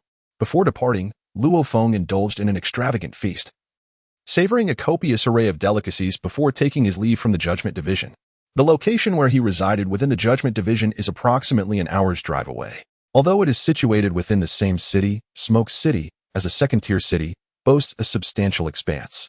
Luo Feng stepped out of the Judgment Division's entrance, patting his well-fed stomach and letting out a hearty laugh as he made his way back to his residence.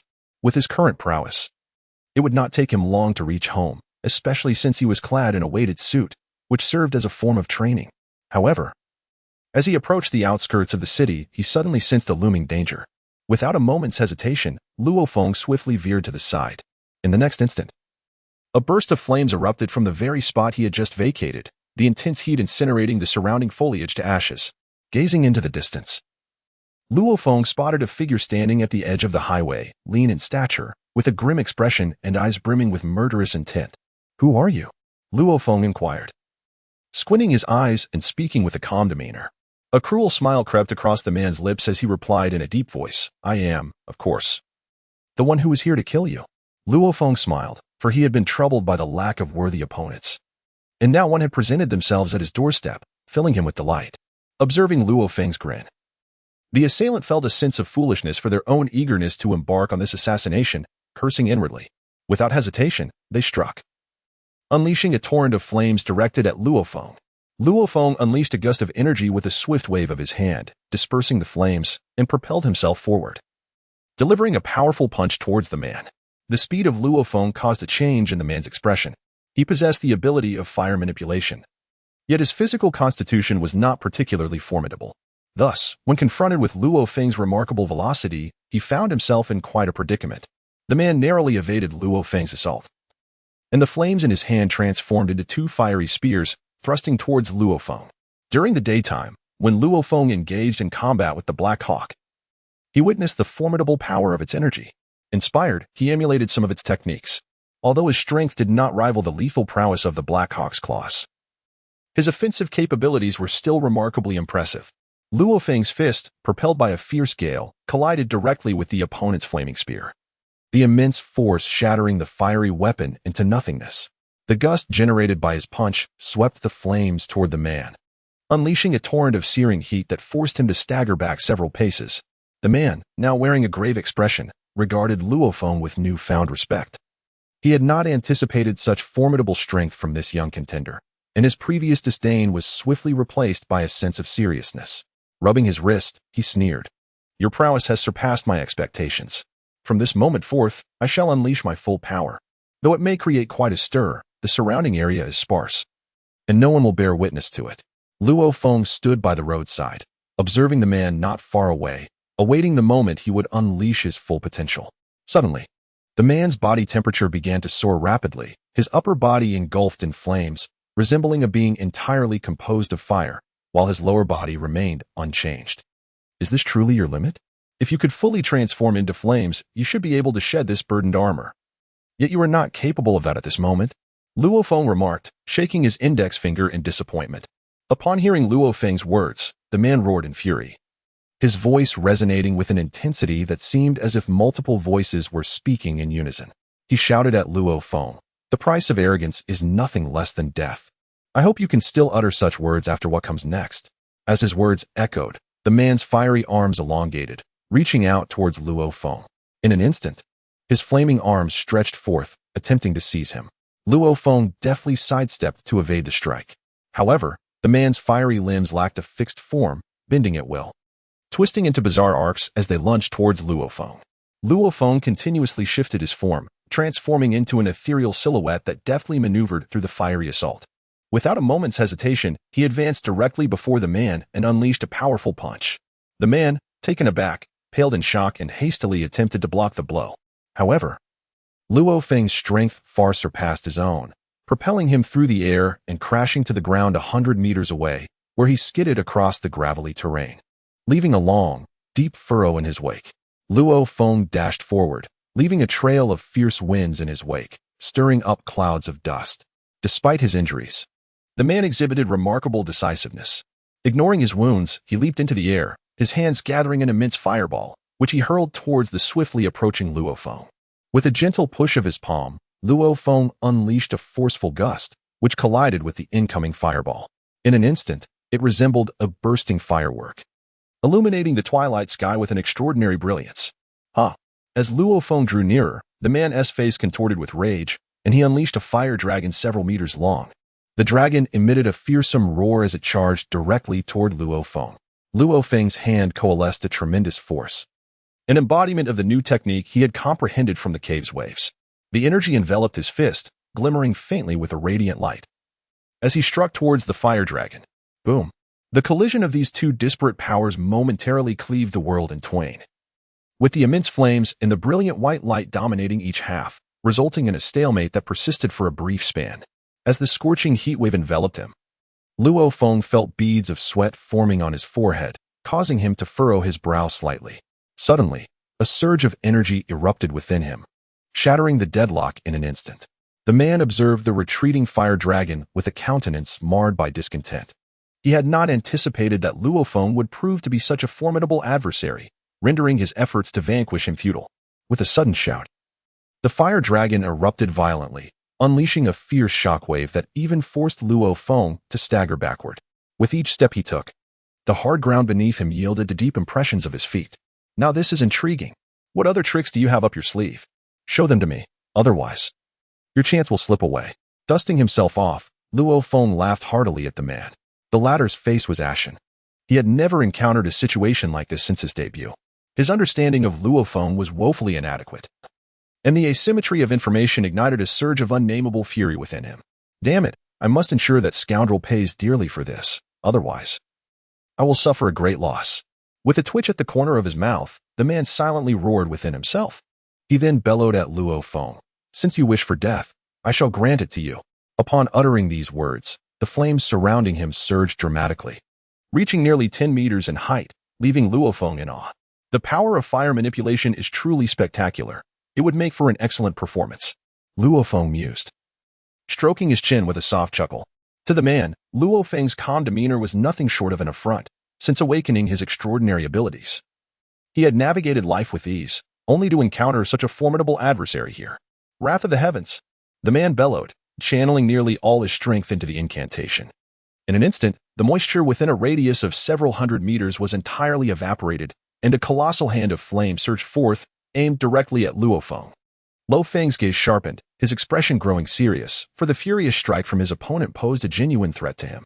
Ding ding bi. A column of white energy erupted from Luo Feng's fingertips, although the ding ding bi appeared diminutive in comparison to the massive hand. Its power was no less formidable. The formidable penetrating force of the ding ding bi pierced through the fiery giant's palm, accompanied by a fierce gust of wind, hurtling towards the astonished man. Boom! A flash of white light exploded, enveloping the man's figure in a thick cloud of dust. While the astonishing fiery hand gradually dissipated, Luo Feng let out a gentle sigh and gradually approached the man. As the smoke and dust began to dissipate, he beheld the figure of the man in the deep pit. At that moment, the man was covered in wounds, his chest marred and his eyes bearing the scars of burns inflicted by the wrath of Luo Feng. Luo Feng crouched by the edge of the pit, gazing at the injured man. With narrowed eyes, he inquired, "Speak, why have you come to kill me?" The man, with great difficulty, cast a glance at Luo Feng, coughed several times, and coldly replied, "It matters not to disclose this. You have already been marked for a bounty. Even if you were to slay me, you would inevitably face numerous assassination attempts in the future." Heh. Upon hearing the man's words, Luo Feng furrowed his brow, taken aback by the unexpected revelation that he had become a target for assassination. In this world, where light coexists with darkness, even in the eastern lands of China, the dichotomy remains evident. Although the realm of extraordinary abilities and ancient martial arts may appear tranquil on the surface, a multitude of sinister forces lurk within the shadows. Among these clandestine entities are assassins, composed of powerful individuals who operate in secrecy. People resort to unconventional means to contact these assassins, seeking their services to eliminate adversaries. Another method involves posting bounties, which can only be accessed through specialized online channels, an internationally recognized medium that remains impervious to blockade, even by Eastern China. Typically, once an individual appears on the bounty list, they are relentlessly pursued until either the bounty issuer meets their demise or the bounty is revoked. Luo Feng had heard whispers about the assassin world before. Prior to his awakening, such matters seemed distant and irrelevant. Little did he anticipate that barely a few days after awakening, he would find himself embroiled in such peril. realizing the gravity of the situation. He mused that the only way to have the bounty lifted would be to eliminate the one who placed it upon him. Yet, he perceived this as an opportunity for growth. A peculiar smile crept across Luo Feng's face as he murmured to himself. Luo Feng crouched on the ground, contemplating for a considerable time, realizing that apart from Cheng Zijie and his entourage, he bore no animosity towards anyone else. A fleeting thought led him to discern who wished to take his life. Indeed, it must be them. Yet, I could afford to delay my retaliation, practicing my skills on these assassins first, for opportunities to engage in free combat are rare. Rising to his feet, Luo Feng chuckled softly. He glanced at the man in the pit, choosing to disregard him. Although the man sought his demise, Luo Feng was not inherently bloodthirsty. The truth was, he had never taken a life, and that moral barrier weighed heavily upon him, prompting his decision to spare the man's life. This time, I let you go, hoping you might gain some wisdom and refrain from bothering me again, as you no longer present a challenge. As Luo Feng walked away, his words drifted back to the man, reaching his ears. The man struggled to his feet, his countenance darkening upon hearing Luo Feng's statement. Despite his fury, he recognized the undeniable truth. He was no match for his opponent. For a killer, such a failure was a significant blow to his profession, yet at this moment, his primary concern was to tend to his wounds, leaving future matters to a different consideration. Luo Feng returned home and made a phone call to Luo Qingqing. Subsequently, with a myriad of thoughts occupying his mind, he lay down and succumbed to slumber. The next day, upon arriving at the Judgment Division and encountering Ling Yin, he recounted the events. To his astonishment, Ling Yin suggested that he handle the matter independently. Luo Feng exclaimed, "Teacher, your disciple is in imminent danger of being killed. How can you remain so composed?" Ling Yin cast a disdainful glance at Luo Feng and replied with a scoff, "If you cannot handle such a trivial matter, then do not dare to proclaim yourself as my disciple in public. Truly, this old man possesses a heart of stone." All Luo Feng sought was a word of concern. "Go ahead and act. I have faith in your abilities."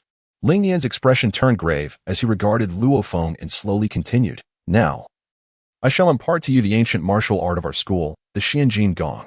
Luo Feng found the name quite intriguing, reminiscent of the martial arts techniques found in the fantasy novels of his previous life. However, his excitement surged upon hearing about the formidable nature of the Xianjin Gong. It was not merely a martial arts technique, but rather a method of harnessing power. After mastering the Xianjin Gong, one could unlock the profound depths of internal strength and precisely control it, ensuring that each attack was executed without any superfluous expenditure of energy. When cultivated to its utmost depth, one could manipulate their internal power at will, as Ling Yin elucidated. To control one's internal strength at will? That is indeed a remarkable skill, Luo Feng murmured in response. Barefoot on the sandy beach, Ling Yin assumed a stance and continued, "Young one, pay close attention to my movements and heed my words." As he spoke, Ling Yin's body quivered slightly, his hands waved outward, emanating an enigmatic wave of energy that dispersed the surrounding air. The essence of the Xianjin Gong lies in its profundity. The human body is a marvel, with every sinew and every flow of blood harboring immense power.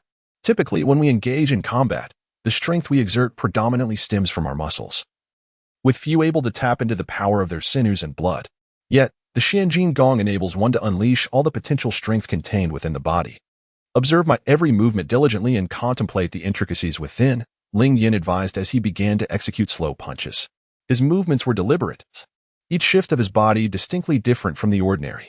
Standing beside Ling Yin, Luo Feng could even feel the bubbling vitality within him. Was the power of sinews and blood truly this immense? Watching Ling Yin's motions, Luo Feng felt an overwhelming sense of astonishment.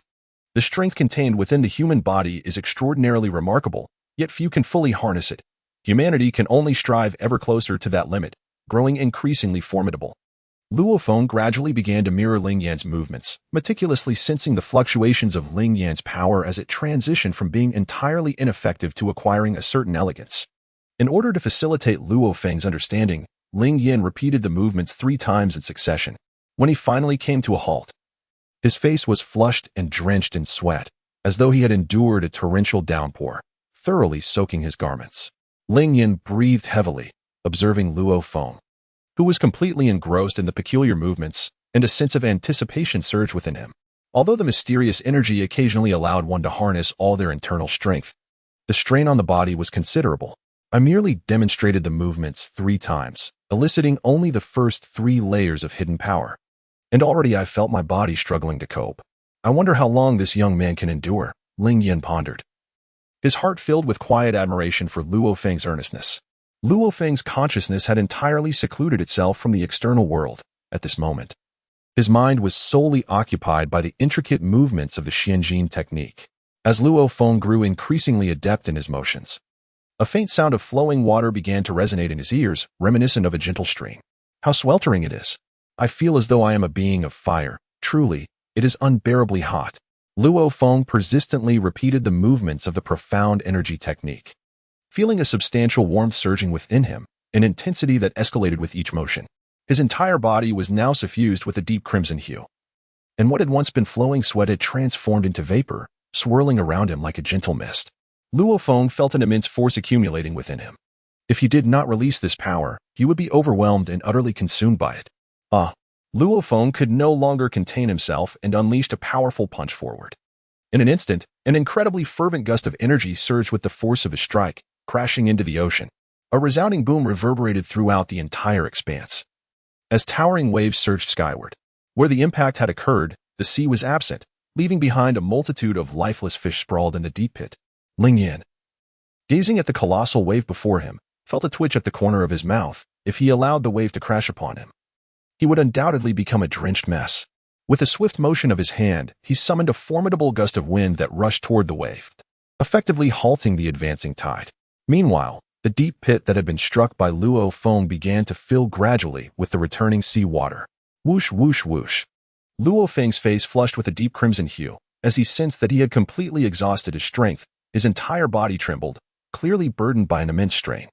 Ling Yan observed the commotion stirred by Luo Feng, smacked his lips, and remarked with a chuckle, "Kid, impressive.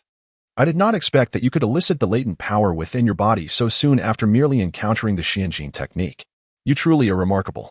Hearing Ling Yan's praise, Luo Feng managed a weak smile before finally succumbing to exhaustion and lying down on the beach, gasping for breath.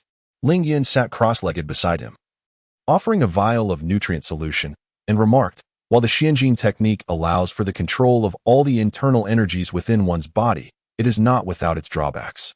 After all, the deeper powers are the fundamental forces sustaining life. Exhausting them would inevitably take a toll on the body. However, there is no need for concern. As long as you do not exceed your own limits, recovery is indeed possible. No practitioner has ever managed to execute more than 7 consecutive repetitions of the Xianjin technique. Even the founder could only achieve that number. Yet here you are, having performed it 20 times. Truly remarkable. I believe the Xianjin technique was tailored for you, as its strength lies in unlocking the latent powers within a person. If an individual lacks such hidden potential, the technique's efficacy diminishes considerably. Conversely, if one harbors immense inner strength, the Xianjin technique can unleash extraordinary capabilities. After consuming the nutritional elixir, Luo Feng felt a significant restoration of his physical strength. He gradually sat up, carefully savoring the sensation of power coalescing within him. According to Ling Yan's elucidation, the Xianjin technique is an ancient martial art designed to unlock the deeper forces within one's body. When practiced to an advanced level, it allows for the effortless control of strength, thereby maximizing combat potential. While others may remain oblivious, Luo Feng was acutely aware of the immense potential inherent in Saiyan. Thus, the Xianjin technique held unimaginable value for him. Ling Yan reiterated with earnestness, "Young one, although the Xianjin technique is formidable, it should not be employed excessively. After each use, you must await complete recovery before attempting it again. Otherwise, your lifespan may be compromised. Additionally, while this technique can indeed tap into the profound depths of your power, it is not without its limits. The human threshold is a mere 10%. Exceeding this latent potential will lead to the rapid deterioration of your body. Therefore, you must never surpass this 10%. As he spoke, Ling Yan's countenance grew exceedingly grave, for this matter directly impacted Luo Feng's entire martial arts journey, necessitating utmost caution. Luo Feng nodded, realizing that he was unable to harness even 1% of his potential, let alone 10. However, curious about this 10%, he inquired, "Master, has anyone ever been able to unlock 10% of their power?" Ling Yan squinted, and after a prolonged silence, he affirmed, "Yes. The originator of this technique achieved that feat with the strength of a forbidden warrior. He was able to unleash 10% of his latent power, directly defeating a formidable martial artist at the divine path level. Yet, this came at a cost. He ultimately became a cripple, his lifespan severely diminished, and he passed away within a few years. Ling Yan's words caused Luo Feng's brow to furrow. He had not anticipated that the side effects of the Xianjin technique would surpass those of the Realm King Fist, though he could not ascertain which was more potent. If you wish to prolong your life a bit, Ling Yan advised, do not exceed 5% when practicing the Xianjin technique, as this will have minimal impact on your lifespan. Surpassing this limit will shorten your life. Therefore, unless absolutely necessary, do not exceed 15%. With that, Ling Yan returned to his lounge chair, leaving Luo Feng to train on his own. Xianjin technique. I am eager to discover the limits of the Saiyans. Luo Feng exclaimed, clenching his fists with a smile. In the days that followed, Luo Feng embarked on a rather monotonous existence, commuting daily between his home and the Judgment Branch office. Thus, after nearly a month and a half, he completed the initial training set by Ling Yan. During this period, his combat power surged to 300, enabling him to contend with those who had just entered the Master Realm. As for the Xianjin technique, he had also mastered it, now capable of tapping into 10% of his strength. However, this was merely a human standard, as Luo Feng was acutely aware that he had yet to unlock even 1% of his deeper power. The Xianjin technique is an ancient martial art designed for humans. For the inhabitants of Earth, achieving 10% of their latent strength is considered the pinnacle. Yet, for Luo Feng, the Xianjin technique could not awaken even 1% of the hidden power within him. Nevertheless, this was the limit of the Xianjin technique. Thereafter, no matter how diligently Luo Feng trained, he could not unlock any additional strength. After mastering the Xianjin technique, Luo Feng exerted his full strength and discovered that his combat prowess had doubled. This implies that the ultimate limit of the Xianjin technique is the enhancement of combat capability by a factor of 2. Such an effect is akin to that of the Kaioken multiplied by 2. However, the advantage lies in the fact that when Luo Feng employs the Xianjin technique at its peak, the side effects are not as severe as those described by Ling Yan. The Saiyan's formidable physique is entirely capable of accommodating the repercussions brought forth by the Xianjin technique. This revelation brought immense delight to Luo Feng, as the Xianjin technique represents his trump card during the period he is yet to acquire the Kaioken. Luo Feng completed his morning training and reclined upon the sandy beach, gazing at the cerulean sky as he gradually regained his strength. If Master were to discover that I have successfully cultivated the Xianjin technique, he would surely be astounded. With a lollipop nestled between his lips, Luo Feng chuckled contentedly. Ling Yan had departed at the end of last month. This venerable elder had arrived the previous year to serve as a senior advisor, with a tenure of 1 year. Now that this period has concluded, he has returned to the capital as per directives from above.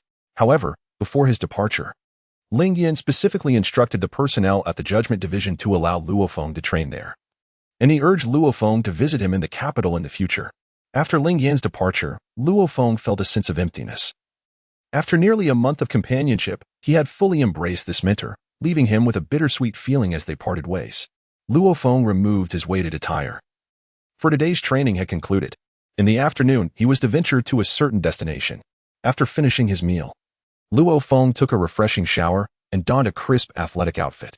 He reveled in the sensation of his own strength, convinced that the past 6 weeks of training had not been in vain. During this period, he had endured 4 assassination attempts. However, all his assailants were high-ranking supernatural beings. It seemed that the bounty could only attract the attention of such formidable adversaries. These assassins no longer piqued his interest. With a glint of cold determination in his eyes, Luo Feng quietly declared that it was time to initiate a cleansing. Luo Feng has now reached the threshold of the master level in strength. He has meticulously examined various materials, videos, and precious historical documents. With the aid of the system, he has made a preliminary classification of the strength of masters. Masters are further divided into 3 tiers: the initial stage, the intermediate stage, and the advanced stage, each possessing distinct combat capabilities. Although Luo Feng possesses merely 300 combat power, he has already crossed the threshold into the realm of masters. Beyond the masters lie the forbidden powerhouses, among whom is Luo Feng's mentor, Ling Yan. While combat power serves as a preliminary gauge of an individual's strength, it is not a fixed attribute. Whether through a sudden surge of latent potential or the mastery of formidable techniques, one's combat power can experience instantaneous enhancement.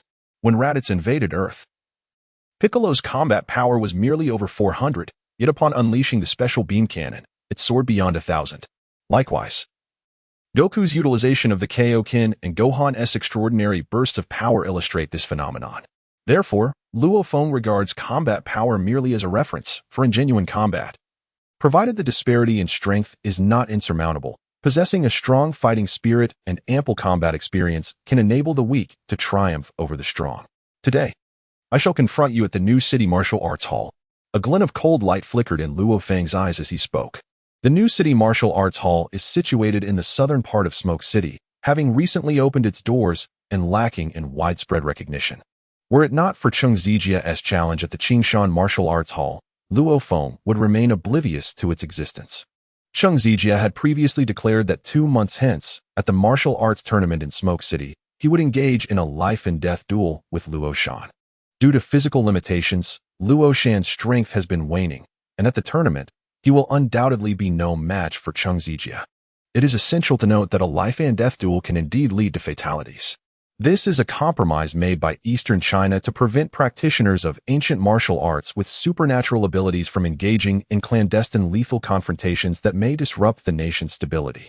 After all, even ordinary individuals can find themselves embroiled in fights, let alone those endowed with great power. Since Cheng Zijia returned to the new City Martial Arts Hall, he has remained in seclusion, prohibiting any disturbances. Following a month and a half of arduous training, he has finally taken that crucial step to become a master. However, at the moment Cheng Zijia achieved mastery, a figure appeared within his chamber. Cheng Zijia slowly opened his eyes to behold a cloaked and masked individual before him. Frowning slightly, he spoke in a deep voice. "I did not expect you to possess such patience. Do I truly hold such value in your eyes, esteemed ones? You underestimate yourself. Individuals like you can only reveal their worth in the shadows. To us, you are indeed worthy of our personal invitation," replied the masked figure, his voice resonating with a somber echo. Were he not standing before Cheng Zijia, the latter would have been unable to discern his position solely by sound. Cheng Zijia furrowed his brow and replied slowly, "If I were to join you, there would truly be no turning back." The masked figure scoffed. "Turning back? That is merely a luxury for the timid. True warriors do not require an escape route, for their only option is to advance. If you wish to grow stronger, your only choice is us, for those so-called righteous factions hold no affection for you." Cheng Zijia's countenance gradually darkened. After being expelled from the martial arts school by Luo Shan, he resorted to numerous actions deemed as violations of ancient martial arts principles in his quest for strength and vengeance against Luo Shan, resulting in a tarnished reputation. The masked figure observed Cheng Zijia's tumultuous expression and remarked with a faint smile, "I shall grant you 3 days to contemplate this opportunity. I sincerely hope you seize it. After all, such opportunities are fleeting. Once lost, they are irretrievable." The masked figure's words echoed throughout the chamber. When Cheng Zijia turned his gaze back to the figure, he found that it had vanished without a trace. "Black Moon," Cheng Zijia muttered slowly, fixating on the spot where the figure had stood. Just then, a commotion erupted outside, followed by a voice shouting, "Cheng Zijia, get out here." Luo Feng forcefully kicked open the door of the Xinqing Martial Arts School and strode in with unwavering determination. The numerous apprentices within the school, upon noticing Luo Feng's approach, immediately shouted in unison, "Who are you? Do you intend to cause trouble here?" Luo Feng's lips curled into a smile as he remarked, "Indeed, I have come here to stir up some trouble." As Luo Feng's voice faded, the expressions of everyone present shifted dramatically. They had encountered arrogance before, but had never witnessed such unbridled audacity. At that moment, those who found Luo Feng familiar finally recognized him. "You are from the Qingshan Martial Arts School," exclaimed one man in astonishment. Suddenly, realization dawned upon all. Those disciples who had never encountered Luo Feng gazed at him with uncertainty. Just over a month ago, their master had dealt a severe blow to the members of the Qingshan Martial Arts School, and now, unexpectedly, the adversary had come to their doorstep. The disciples regarded Luo Feng with a strange mixture of expressions, believing he was courting death. The atmosphere grew tense, and Luo Feng raised an eyebrow, observing a few individuals discreetly departing. A faint smile crept across his lips as he remarked, "I harbor no interest in you. Summon Cheng Zijia forth, for I have matters to discuss with him." Luo Feng's words immediately incensed the crowd. A man who appeared to be their leader stepped forward and exclaimed loudly, "Who do you think you are? Even your pavilion master has been defeated by our master. How dare you come here and act so recklessly? Do you wish to court death?" Luo Feng gazed at the man who dared to stand out, then slowly raised his palm and, with a sudden thrust forward, unleashed a fierce gust of wind directed at him. In an instant, the man and the few individuals behind him were swept up by the force, hurtling towards a distant wall, which bore the brunt of their impact, resulting in visible cracks. How is this possible? Luo Feng's formidable strength exceeded their expectations. With a mere flick of his hand, he conjured a gust that could severely injure a low-tier ability user. The onlookers regarded Luo Feng with a tinge of resentment. Well aware that Qing Zijie was in seclusion, and that it was imperative not to disturb him unless absolutely necessary. Should they interrupt Qing Zijie's retreat due to Luo Feng? Even if they managed to defeat him, their fates would scarcely be any better. Just then, a dozen or so individuals descended from the upper floors, their faces contorted with fury upon spotting Luo Feng. How dare you come here, you brat? It seems you truly wish for your own demise. One of the men bellowed. As Luo Feng gazed at the man, he sneered, a defeated foe. What audacity grants you the courage to speak to me in such a manner? This man was none other than the strongest disciple of the new Qing martial arts school, who had once accompanied Qing Zijie to the Qing Shan martial arts school, only to be vanquished by Luo Feng. Upon hearing Luo Feng's words, the man was consumed by fury, recalling the humiliation of his defeat. Although Qing Zijie had refrained from expressing his anger at that moment, upon returning to the new Qing martial arts school, he had subjected the man to a severe punishment. The recollection sent chills down his spine, as he dreaded the thought of enduring such torment once more. He had since dedicated himself to rigorous training, aspiring to one day defeat Luo Feng and reclaim his honor. Now, with Luo Feng daring to create a disturbance here alone, it was a fortuitous opportunity to conquer you. I have endured relentless suffering. My strength has vastly improved since then. Today, since you seek your demise, I shall oblige. The man bellowed, his face contorted with rage as he removed his outer garment.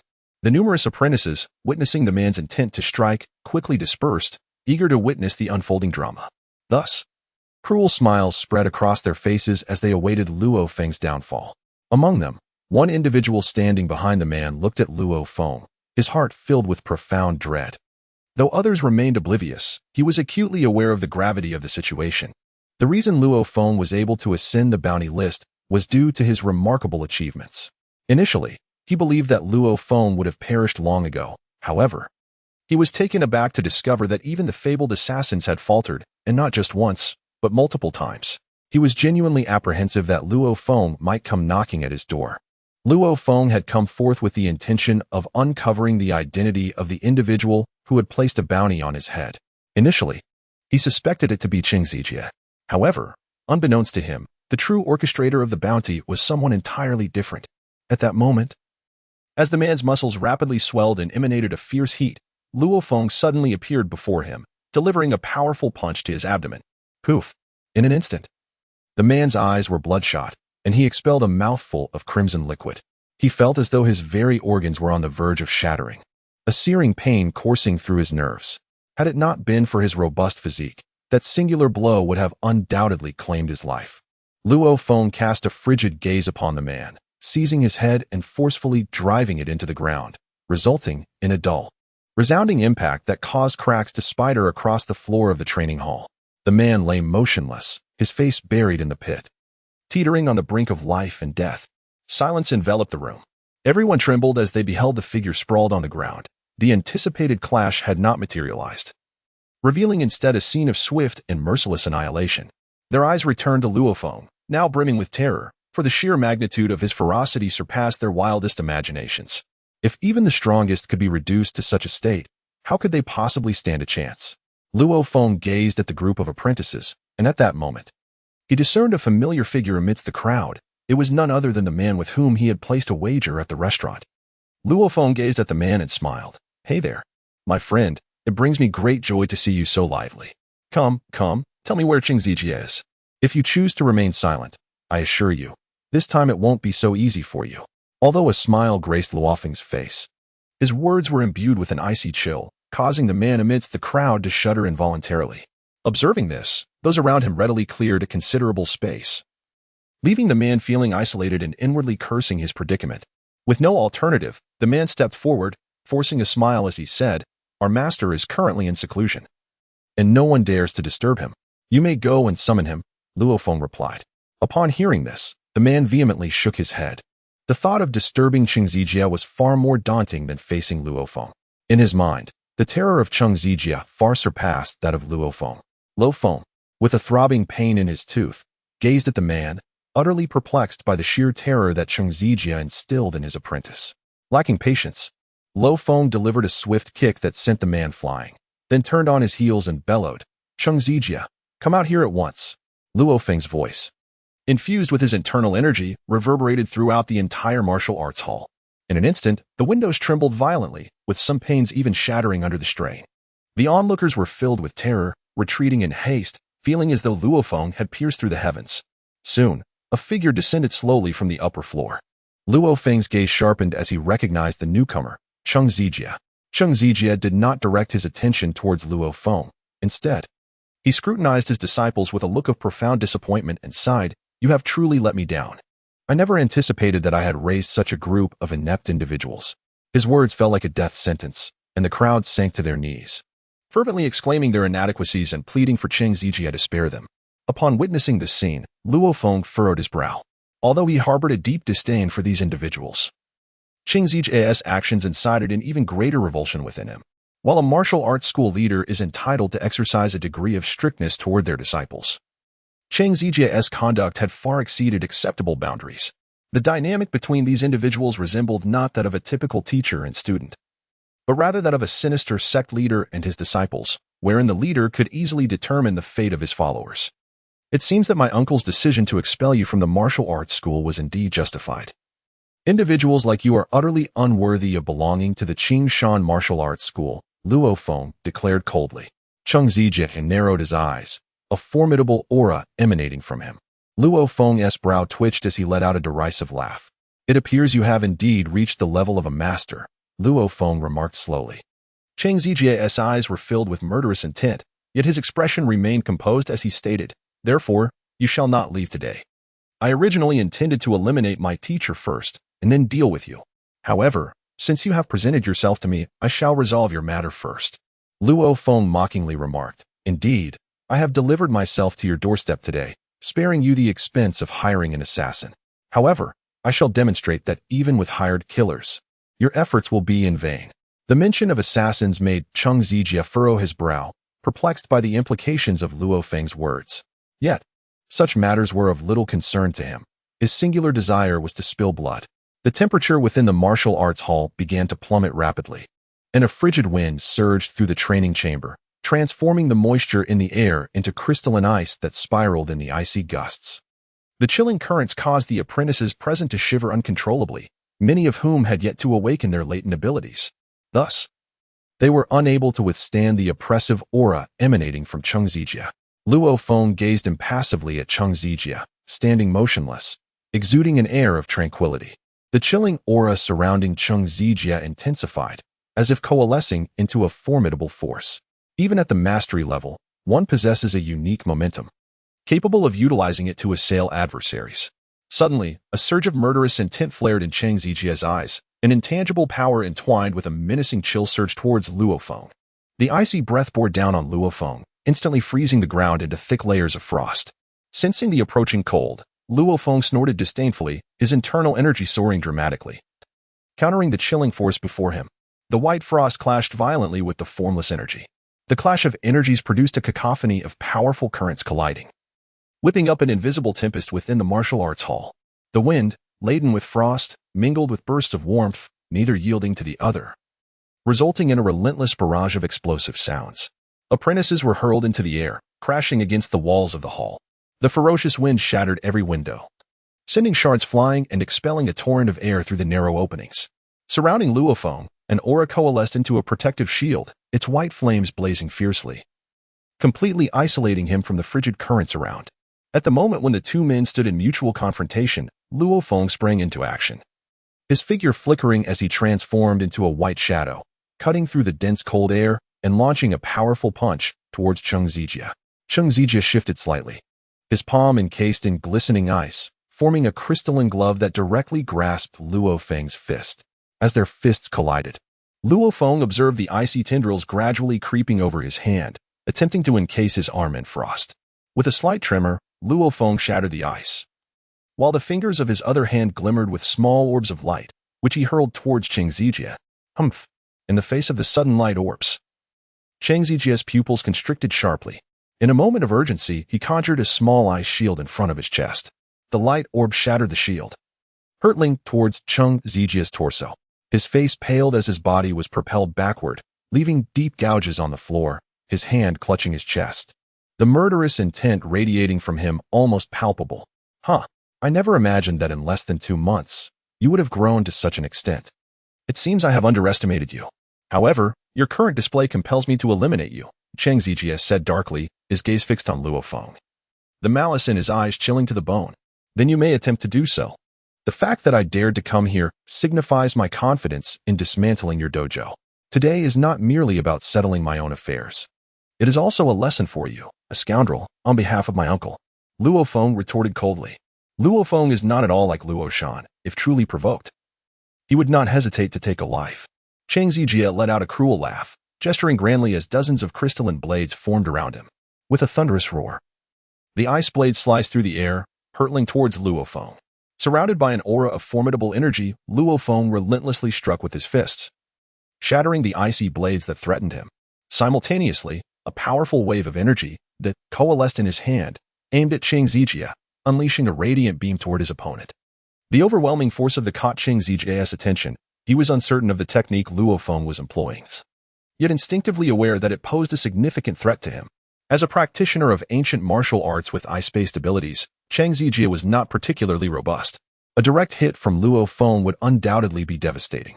With a sudden motion, Cheng Zijie spread his arms wide, summoning a fierce chill that surged before him, rapidly forming a thick ice shield to withstand Luo Feng's onslaught. It collided with the ice shield, emitting a blinding white light that refracted through the ice crystals, transforming the entire martial arts hall into a realm of white. The ice shield was relentlessly battered yet each time it was shattered, a new shield materialized in its place. Despite his efforts to stave off Luo Feng's attack, the exertion was monumental, and he found himself panting slightly as he regarded his adversary. The strength displayed by Luo Feng exceeded his expectations. The opponent's prowess was undoubtedly at the master level. The notion of a 15 or 16-year-old master was beyond Cheng Zijie's imagination, a rare accomplishment even in eastern China. Time was of the essence. He mused anxiously about what other surprises this young man might possess. I must defeat him swiftly, denying him any chance to retaliate, he thought. Wiping the cold sweat from his brow, placing his hands firmly on the ground, he shouted, "Ice and snow, unleash your fury." A torrent of ice and snow surged toward Luo Feng, who stood before the oncoming blizzard, feeling as if he were beneath a towering mountain, confronted by an avalanche capable of obliterating everything in its path.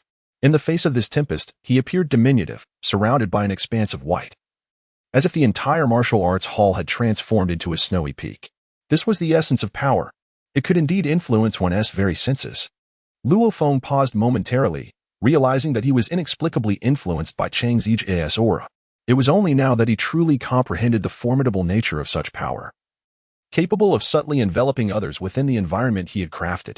Witnessing Cheng Zijie's presence, Luo Feng recognized that the strength of Black Hawk's aura was merely a nascent form, insufficiently developed. Nonetheless, the ability to grasp such influence at the advanced level of an extraordinary ability practitioner attested to Black Hawk's remarkable talent. Luo Feng swiftly concentrated his mind, elevating his aura to its zenith, and directly unleashed a wave of energy, striking the formidable snowstorm before him.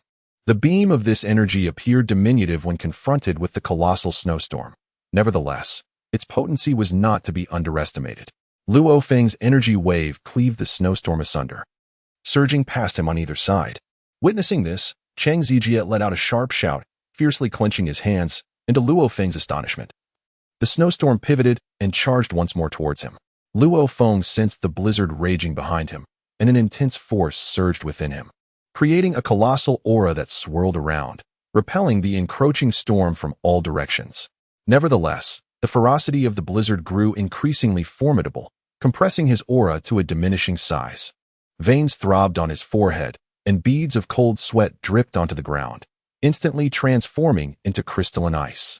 Indeed, Cheng Zijie's blizzard was exceptionally powerful, and given Luo Feng's current strength, he found himself at a considerable disadvantage, just as he was on the verge of being engulfed by the storm.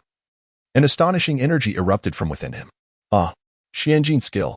With Luo Feng's roar, his aura shifted to a delicate crimson, starkly contrasting with his previous energy, and it forcefully dispersed the relentless blizzard that had been bearing down on him. Luo Feng soared into the air, and wherever he passed, the blizzards retreated in disarray. Ultimately, amidst Chang Zijia's astonished gaze, he unleashed a devastating punch towards his opponent. Puff!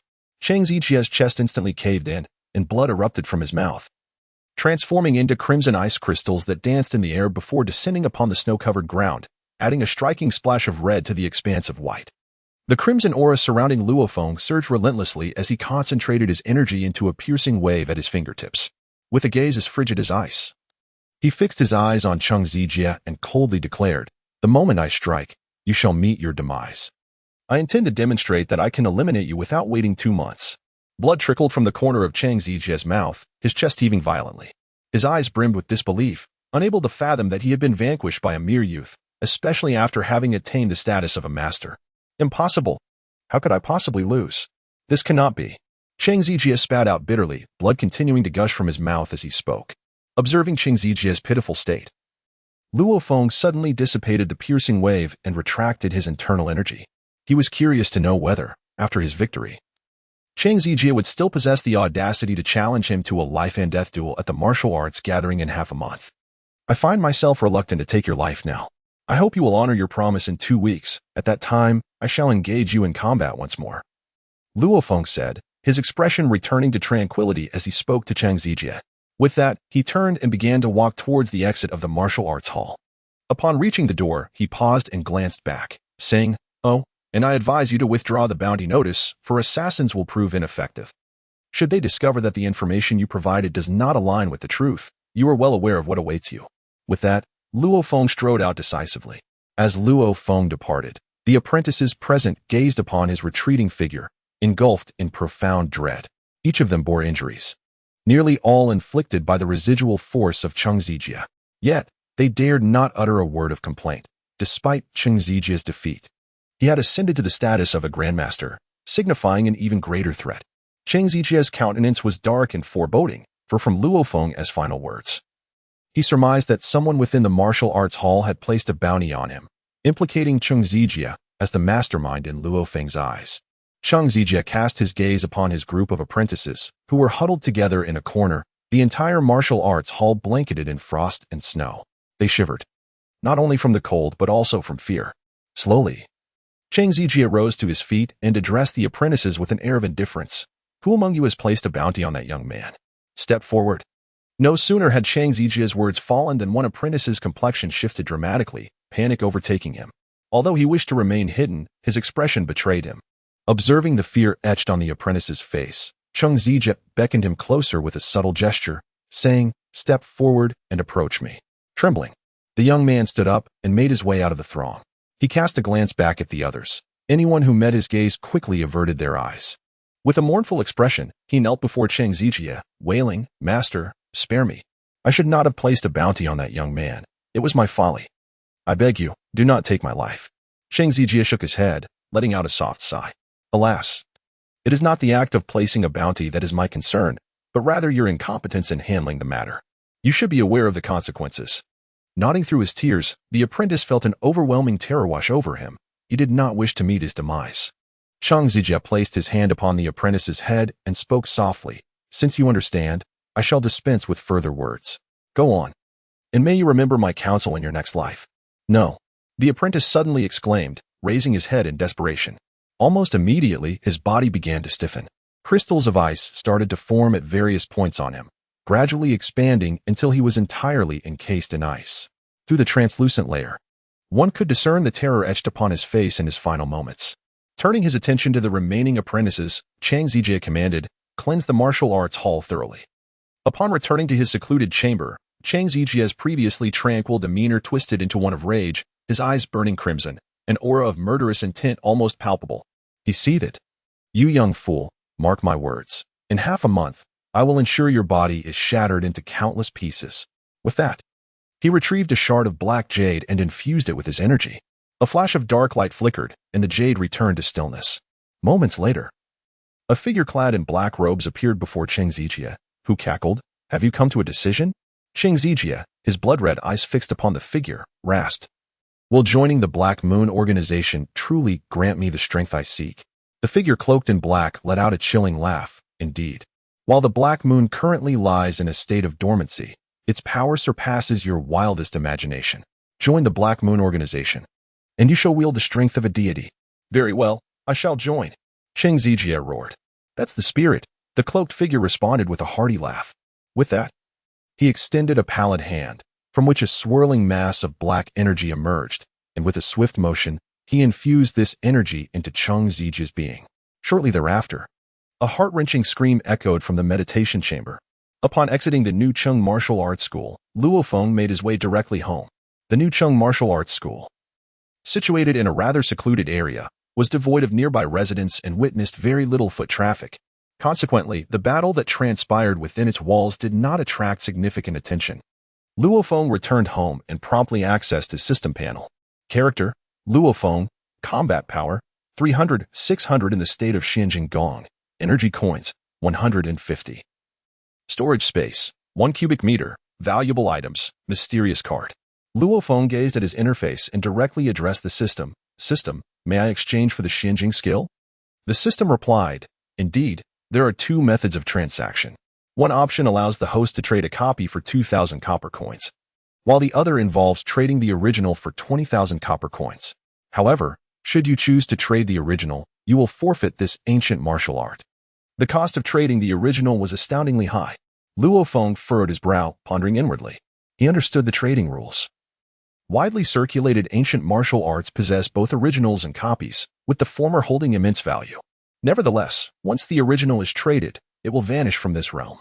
There exists a significant distinction between the original and the copy. The original can be replicated, yet the copy cannot.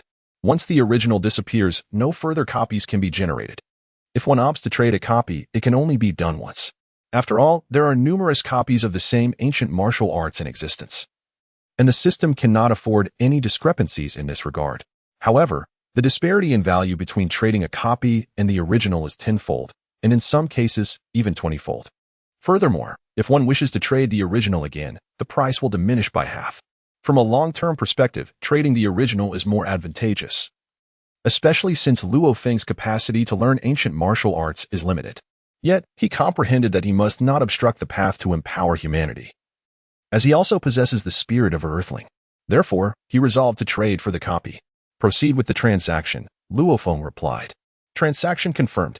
Upon hearing the system's announcement, Luo Feng hurriedly opened his character panel, only to discover that his balance stood at 2,150 copper coins.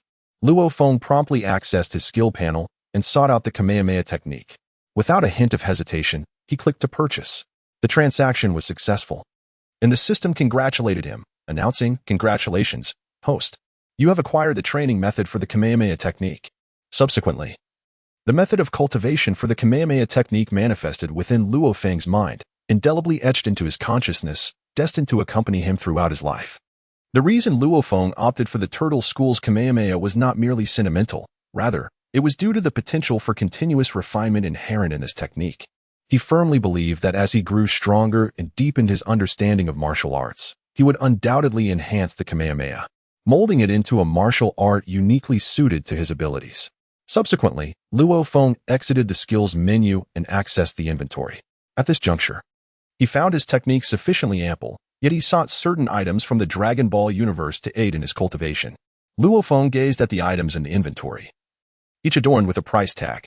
Universal capsule, 500 copper coins. With each purchase, the price escalates by 500, capped at 10,000 copper coins. Nimbus cloud, 500 copper coins.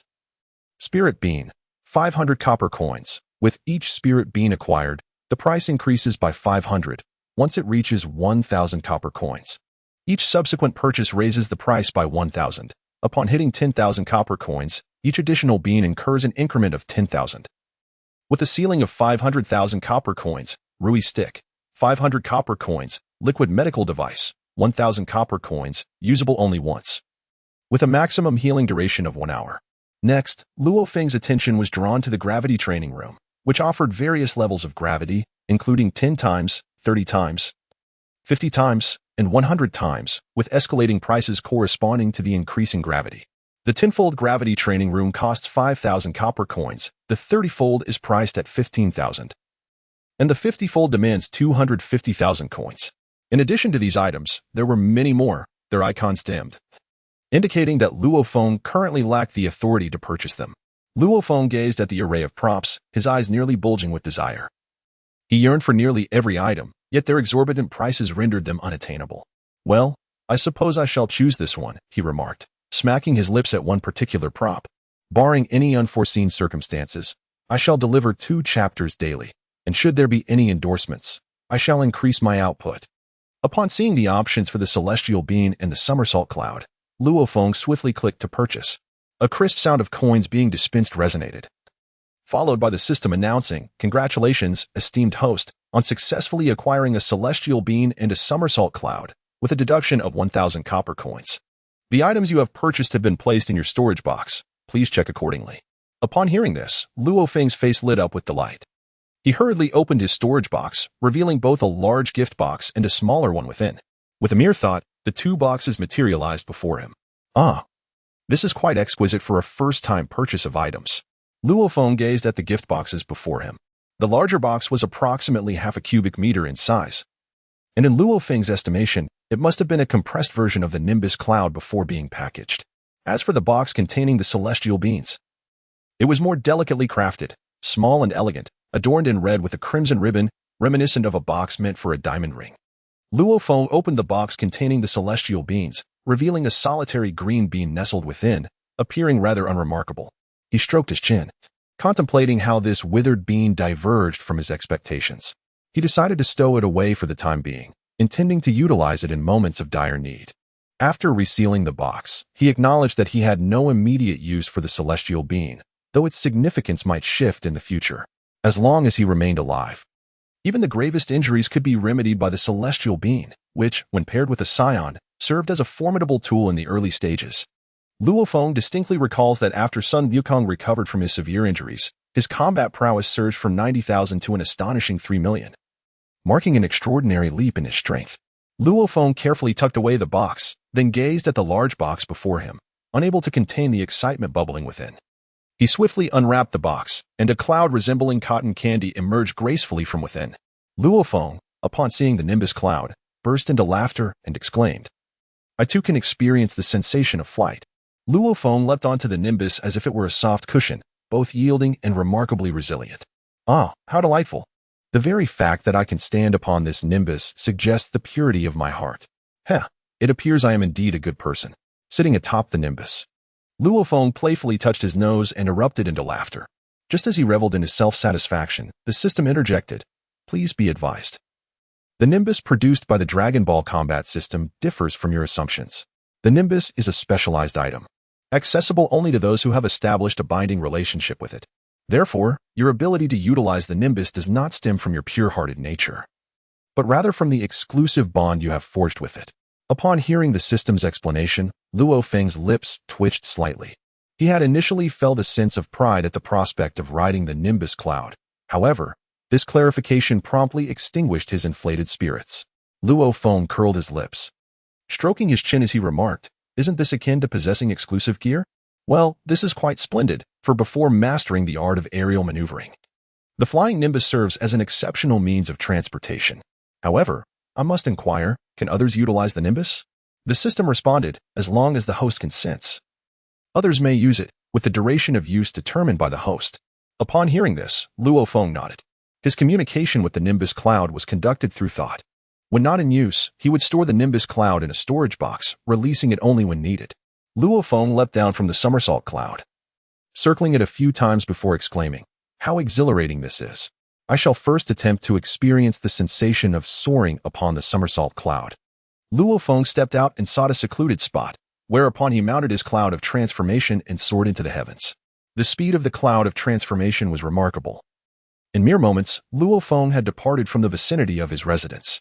Luo Feng spread his arms wide, embracing the refreshing breeze that greeted him, and erupted into joyous laughter. As he gazed down at the swiftly retreating buildings below, he felt an exhilarating expansion of his spirit. After circling the entire city, Luo Feng returned to his home, his desire for the art of aerial flight intensifying. The vision of soaring freely through the sky captivated him profoundly. Upon returning home, he stored away the Nimbus cloud and the magical beans. Neither the beans nor the cloud were his primary focus. What he truly needed was to master the Kamehameha technique completely. The following day, Luo Feng arrived at the Judgment Division as usual, embarking on another day of training.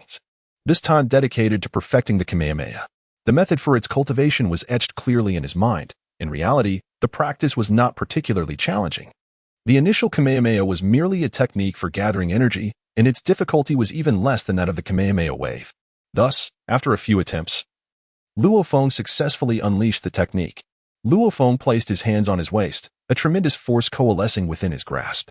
The white light emanating from his hands intensified with each utterance, culminating in a sudden, forceful thrust directed towards a distant island. Boom! The astounding roar echoed like thunder, deafening in its resonance.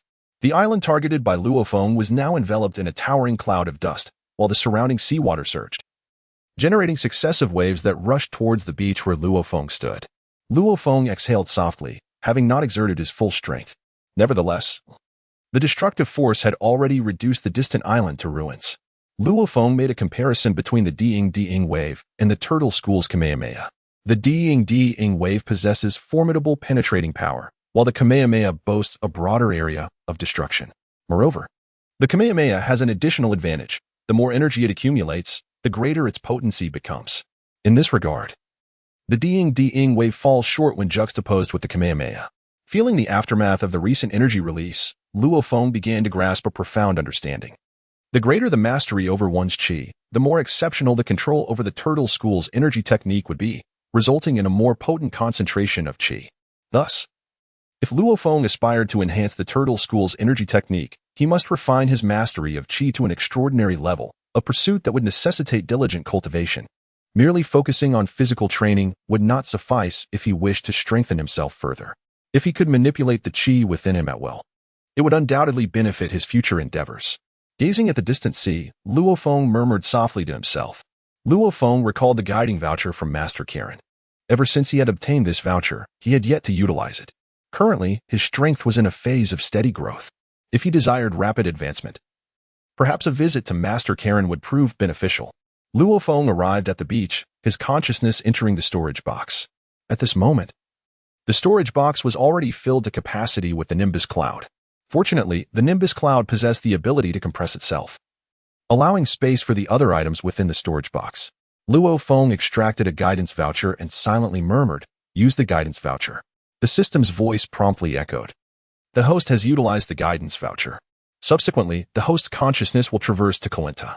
The realm to which the host is destined is the realm of consciousness, where one day within will equate to merely 1 hour outside. The results of cultivation will be reflected too. Please, host, prepare yourself. No sooner had the system's voice faded than Luo Feng felt a jolt of dizziness. In the next moment, he found himself atop an empty tower, surrounded by an expanse of white clouds. Luo Feng surveyed his surroundings, standing atop an expansive circular tower. Beyond the edge of the structure lay an endless azure sky, with white clouds drifting gracefully around the tower. Luo Feng felt as though he was suspended in a boundless sky. Approaching the base of the tower, he peered through the clouds and perceived the world below as diminutive. Where was the immortal Carlin? Scanning his surroundings, he found no sign of Carlin. At the edge of the tower, he spotted a staircase. Recalling that the Carlin Tower had 2 levels, perhaps the immortal resided on the 2nd floor. Descending the staircase to the 2nd level, Luo Feng encountered an array of artifacts and some truly wondrous items. Most importantly, the immortal Carlin was indeed present on this level. "Ah, greetings, immortal Carlin," exclaimed Luo Feng, observing Carlin indulging in dried fish, raising an eyebrow as he addressed him. Upon hearing Luo Feng's voice, Carlin hastily finished his snack, licked his claws, and replied, "Luo Feng, you are the young man here to cultivate, aren't you? Indeed, you possess great strength, surpassing even my own. There is little left for me to impart to you. What is happening here?" Luo Feng thought, bewildered by Carlin's words. This progression of events seemed illogical. Typically, one would exchange pleasantries before offering guidance. Faced with this unexpected situation, Luo Feng humbly responded, "Immortal Carlin, though my strength is considerable, my grasp of qi remains rather rudimentary. Therefore, I kindly request your guidance." Carlin, picking his teeth, elongated his response. "Your current control over strength is commendable, and you have established a solid foundation. Since you insist on my guidance, I shall offer you some advice regarding qi and techniques for its manipulation." With that, Carlin ascended to the 2nd level of the tower, where the spaciousness allowed for greater freedom of movement. Standing at the edge of the tower, he remarked, "Here, at this lofty elevation, the air is quite thin. If you wish to breathe as you would at ground level, you must be mindful of your breathing techniques." Luo Feng nodded, acknowledging the notably thin air of Corinta. If one does not pay attention to their breathing technique, it is all too easy to feel the effects of oxygen deprivation. The Corinta sage prompted Luo Feng to observe his breathing pattern. Although the sage was not his equal in combat, he still approached Luo Feng with the intent to engage. Naturally, Luo Feng did not exert his full strength. The sage's purpose in this duel was to allow Luo Feng to scrutinize his breath and mastery over energy. The most effective instruction often comes through battle. Indeed, both Saiyans and Earthlings can grow through combat, and as a Saiyan, Luo Feng embodies this truth. For nearly 3 hours, he sparred with the sage, dedicating this time to keenly observing the sage's aura. The sage's breathing and movements were remarkably precise and fluid, devoid of any superfluous actions. Conversely, this could be interpreted as a minimalistic approach to unnecessary exertion. In the midst of battle, Luo Feng continually regulated his breathing. From the initial shortness of breath to a progressively smoother inhalation, his advancement was sufficient to leave Master Karen astounded. Huff, huff. Stop now. Master Karen stepped back, gasping for air. Although Luo Feng had not exerted himself to the fullest, Master Karen had indeed given his all, enduring a grueling 3-hour fight that took a considerable toll.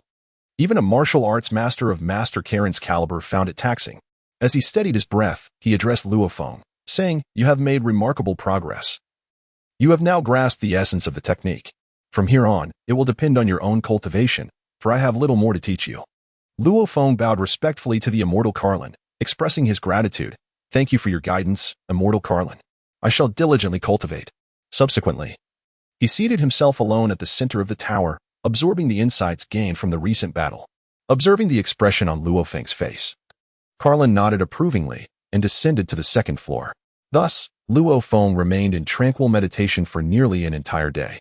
With a newfound understanding of his martial path, he gradually rose to his feet and performed a series of punches. At that moment, his breathing and movements exhibited a distinct transformation. His aura became more subdued, and his actions more incisive. Although Luo Feng did not perceive an increase in strength, he was acutely aware that his combat prowess had indeed been enhanced. I possess a mysterious card as well. With nearly 2 days remaining, I am curious to discover its purpose." Luo Feng clenched his fists, pondering silently. He directed his consciousness into his storage compartment and retrieved the enigmatic card. The method of its use had already manifested in his mind upon his arrival. Mystery card, activate. In Luo Feng's hand, a card was grasped tightly as he murmured incantations. With the utterance of his words, the enigmatic card suddenly emitted a dark luminescence, soaring into the sky like a shooting star, racing towards the heavens beyond. Lost in thought, Luo Feng scratched his head, gazing up at the sky in quiet anticipation. After several minutes had elapsed, yet not a single sign of activity emerged. The corners of Luo Feng's mouth twitched, a realization dawning upon him that he might have been deceived. What on earth is the purpose of this card? Why does it yield no results? He mused, his brow furrowed in frustration. Just then, the immortal Carlin approached him and said, "Luo Feng, should you desire to partake of the divine water, I must caution you. Apart from Sun Wukong, all who have consumed the divine water have met with death. You must tread carefully." Hearing the words of Master Karen, Luo Feng found himself utterly bewildered. When had he ever desired the ultra-divine water? The mention of Sun Wukong indicated that this realm of consciousness was indeed aligned with the original narrative. A sudden thought struck him. If he were to leap from here, could he possibly encounter Master Rashi and the others? Excitement surged within him as he realized that if this world of consciousness mirrored the original, then beneath the Karen Tower lay the Earth from the Dragon Ball universe. However, just as he reveled in this notion, the system interjected, delivering a sobering reminder. The host is not permitted to leave the Karen Tower. Should the host attempt to depart, it will be deemed an early termination of guidance. The host's activity is confined solely to this location. With a sigh, Luo Feng acknowledged the complexity of the situation. After all, the system was not so naive as to grant him such autonomy. Resolving to set this matter aside for the moment, he considered the ultra-divine water mentioned by Master Karen, which likely pertained to the mysterious card he possessed. This card functioned as a dungeon ticket, enabling the opening of an additional realm. It was no wonder he could only utilize it within the realm of consciousness. This space was akin to a game world, while the mysterious card represented an access pass to a dungeon. With this understanding, Luo Feng turned to Master Karen and smiled, "Master, since Sun Wukong succeeded, perhaps I too might achieve the same. Look at my tail. Does it not resemble his? We might belong to the same lineage." Master Karen examined the tail behind Luo Feng and recalled Sun Wukong's own, a look of astonishment crossing his face. He chuckled and replied, "You do indeed bear a resemblance to that rascal Wukong. In that case, venture forth. I hope for your success." It was truly remarkable that within a mere jar existed such an expansive space, standing before a vast expanse of snowy mountains. Luo Feng gazed at the endless white before him, his eyes gleaming with awe. The ultra-divine water was not situated beside Master Karen, but rather within a wondrous jar that contained an immense superspace, even larger than that found within the Judgment Division.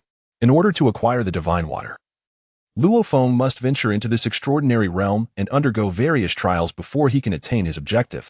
Luo Feng descended along the narrow path on the snowy mountain, a trail that grew increasingly constricted until it abruptly ended at a precipice.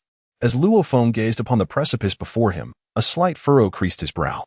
Ahead lay no path, only an unfathomable abyss. At this moment, Luo Feng found himself in a predicament. While he pondered his next move, a violent blizzard surged towards him from behind. Detecting the commotion, he swiftly turned to behold several colossal giants crafted from ice and snow advancing in his direction. Although they appeared formidable, their combat prowess was far from commendable. Observing the approaching snow giants, Luo Feng shook his head and murmured to himself.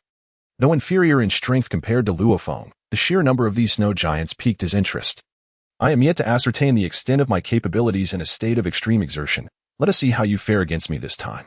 A glint of determination flickered in Luo Feng's eyes as he assumed a familiar stance.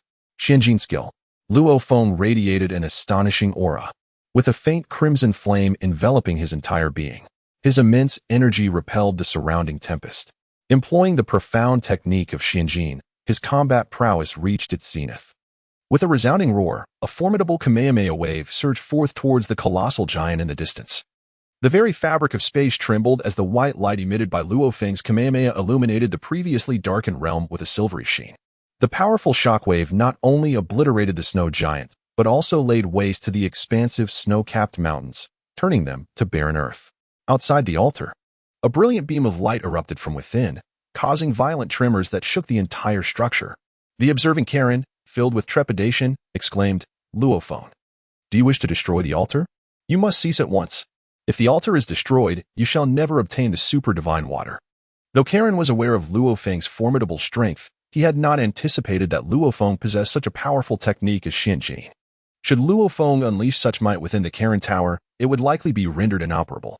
Once boundless, the snow-capped mountains now lay in ruins. A desolate landscape of charred earth, a testament to the overwhelming power of Luo Feng's Kamehameha. This scene provided Luo Feng with a profound understanding of his own combat capabilities. Fortunately, the integrity of this space held firm. Otherwise, the consequences were too daunting to contemplate, thought Luo Feng, shivering at the possibility. However, at that moment, the vista before him shifted.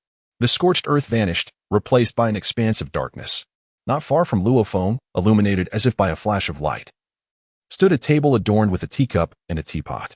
Realizing the significance of this scene, Luo Feng understood that he had successfully passed the trial, and the teapot ahead likely contained the coveted super divine water. Luo Feng approached the table and, gazing into the distant void, inquired, "Have I truly passed the trial?" In the darkness, a pair of eyes glimmering with a blood-red light fixed their gaze upon him, and a voice, tinged with resignation, replied, "If I do not permit you to succeed in this trial, you would dismantle this very space." "Ah, very well then. This teapot must contain the divine water," Luo Feng remarked, pointing at the teapot on the table. "Indeed, once you have finished drinking, make haste to depart," came the retort. Luo Feng was left speechless, feeling that this conscious realm was astonishingly vivid. The emotions of the characters and the design of the surrounding environment made him feel as though he were immersed in a tangible world.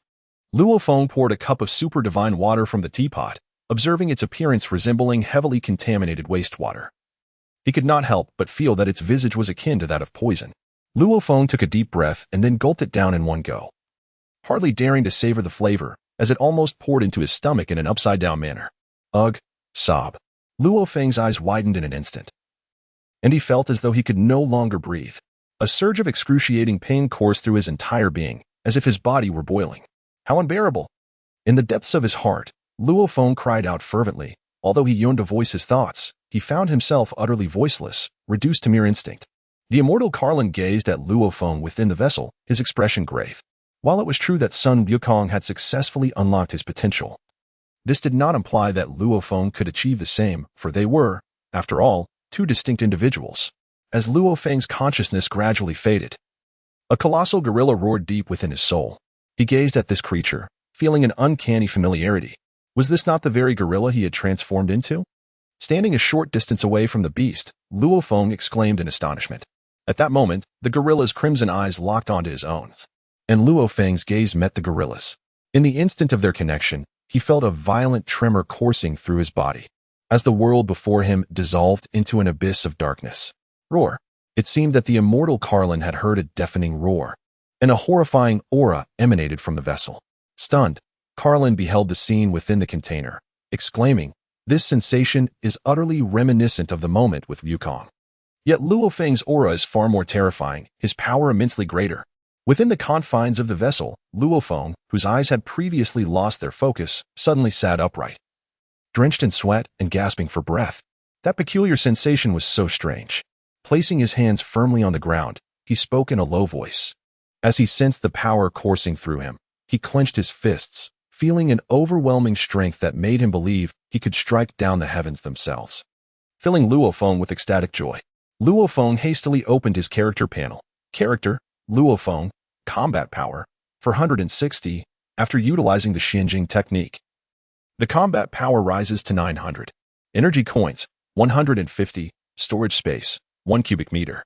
With a combat power of 450 and an increase of 10 points from previous insights, he experienced a remarkable surge of 150 points in a single instance.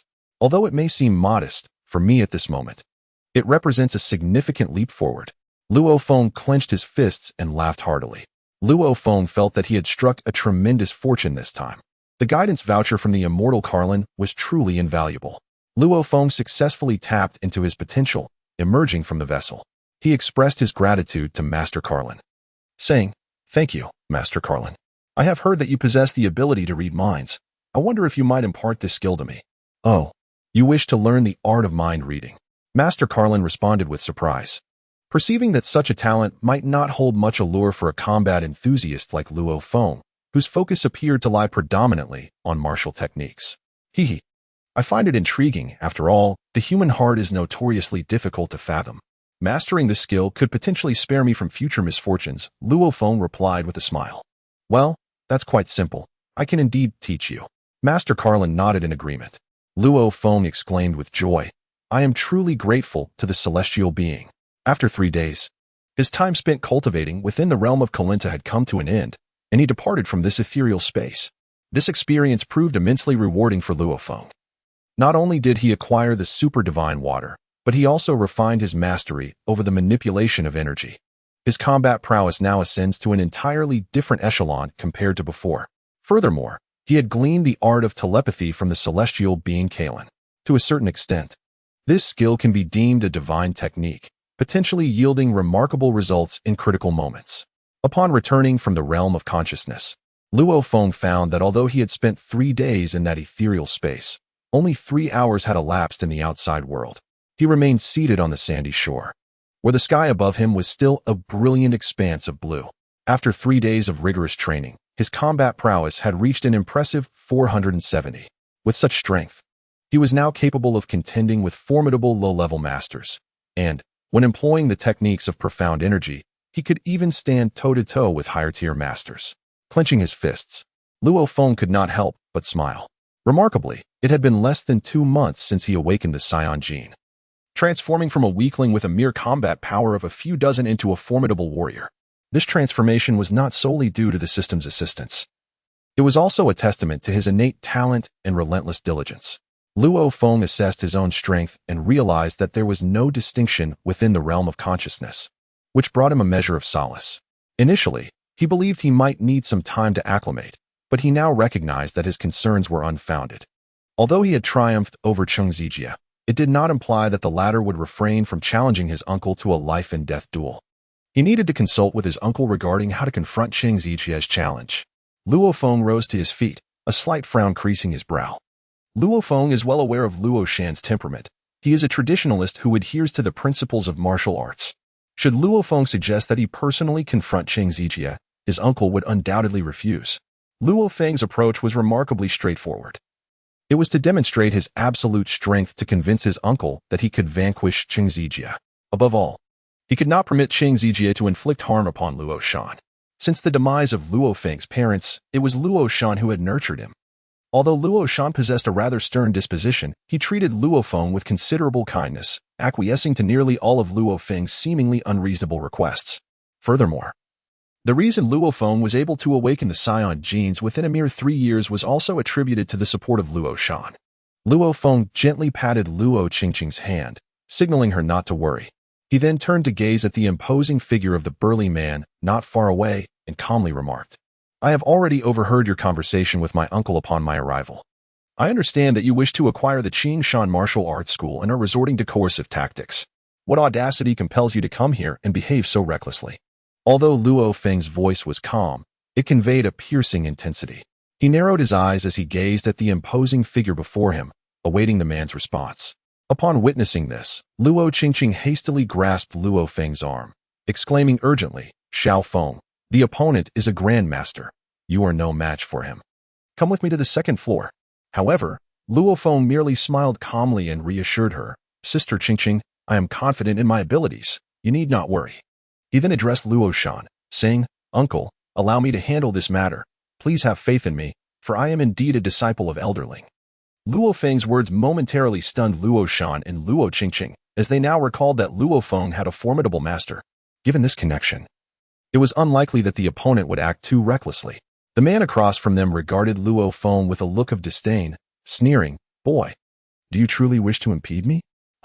It seems that the Qingshan Martial Arts Hall has indeed fallen into disarray, allowing a mere child to be your support. Luo Shan, I must ask, how can you still show your face in running a martial arts hall?" The man's taunts filled Luo Shan with indignation and shame, as he felt profoundly outmatched. In his prime as a master, no one would have dared to provoke the Qingshan Martial Arts Hall. However, finding himself in such a predicament now was a bitter pill for him to swallow. Luo Qingqing glared at the man, exclaiming, "Lu Jing, would you dare to act so recklessly here if my father had not been gravely injured?" Lu Jing chuckled heartily. "I relish the thrill of overpowering the weak. Luo Shan, do not blame me. Instead, curse your ill fortune." As he spoke, the aura within Lu Jing erupted instantaneously, enveloping the entire training hall in an overwhelming presence. The apprentices of Qingshan Martial Arts School displayed expressions of sheer terror, their meager strength rendering them utterly defenseless against the might of a master. Humph! A cold snort pierced the air, and the once mountainous pressure dissipated in an instant. The apprentices of Qingshan Martial Arts School felt a sudden lightness, collapsing to the ground, gasping for breath. Meanwhile, Luo Qingqing remained by Luo Feng's side, shielded by his deliberate protection, and remained unscathed. As for Luo Shan, despite a decline in his strength, his inherent presence still lingered, thus he was only marginally affected. The interruption of Lu Jing's aura caused a sudden halt in his breath, and upon glimpsing Luo Feng's expression, he felt a jolt of alarm within. "Was it you who disrupted my aura just now?" Lu Jing fixed his gaze on Luo Feng, his countenance darkening ominously. Luo Feng gazed indifferently at his opponent, a slight smirk gracing his lips, before his figure abruptly vanished. In the next instant, Lu Jing's body, accompanied by his anguished scream, was violently propelled backwards. As the dawn of 2018 approached, "I wish everyone a happy new year." Ahem, how could this be? Blood trickled from the corner of Lu Jing's mouth, his pupils constricted like pinpoints, and his chest heaved erratically. Slowly, he rose to his feet, his eyes fixed intently on Luo Feng, his expression grim and forbidding. "Who on earth are you?"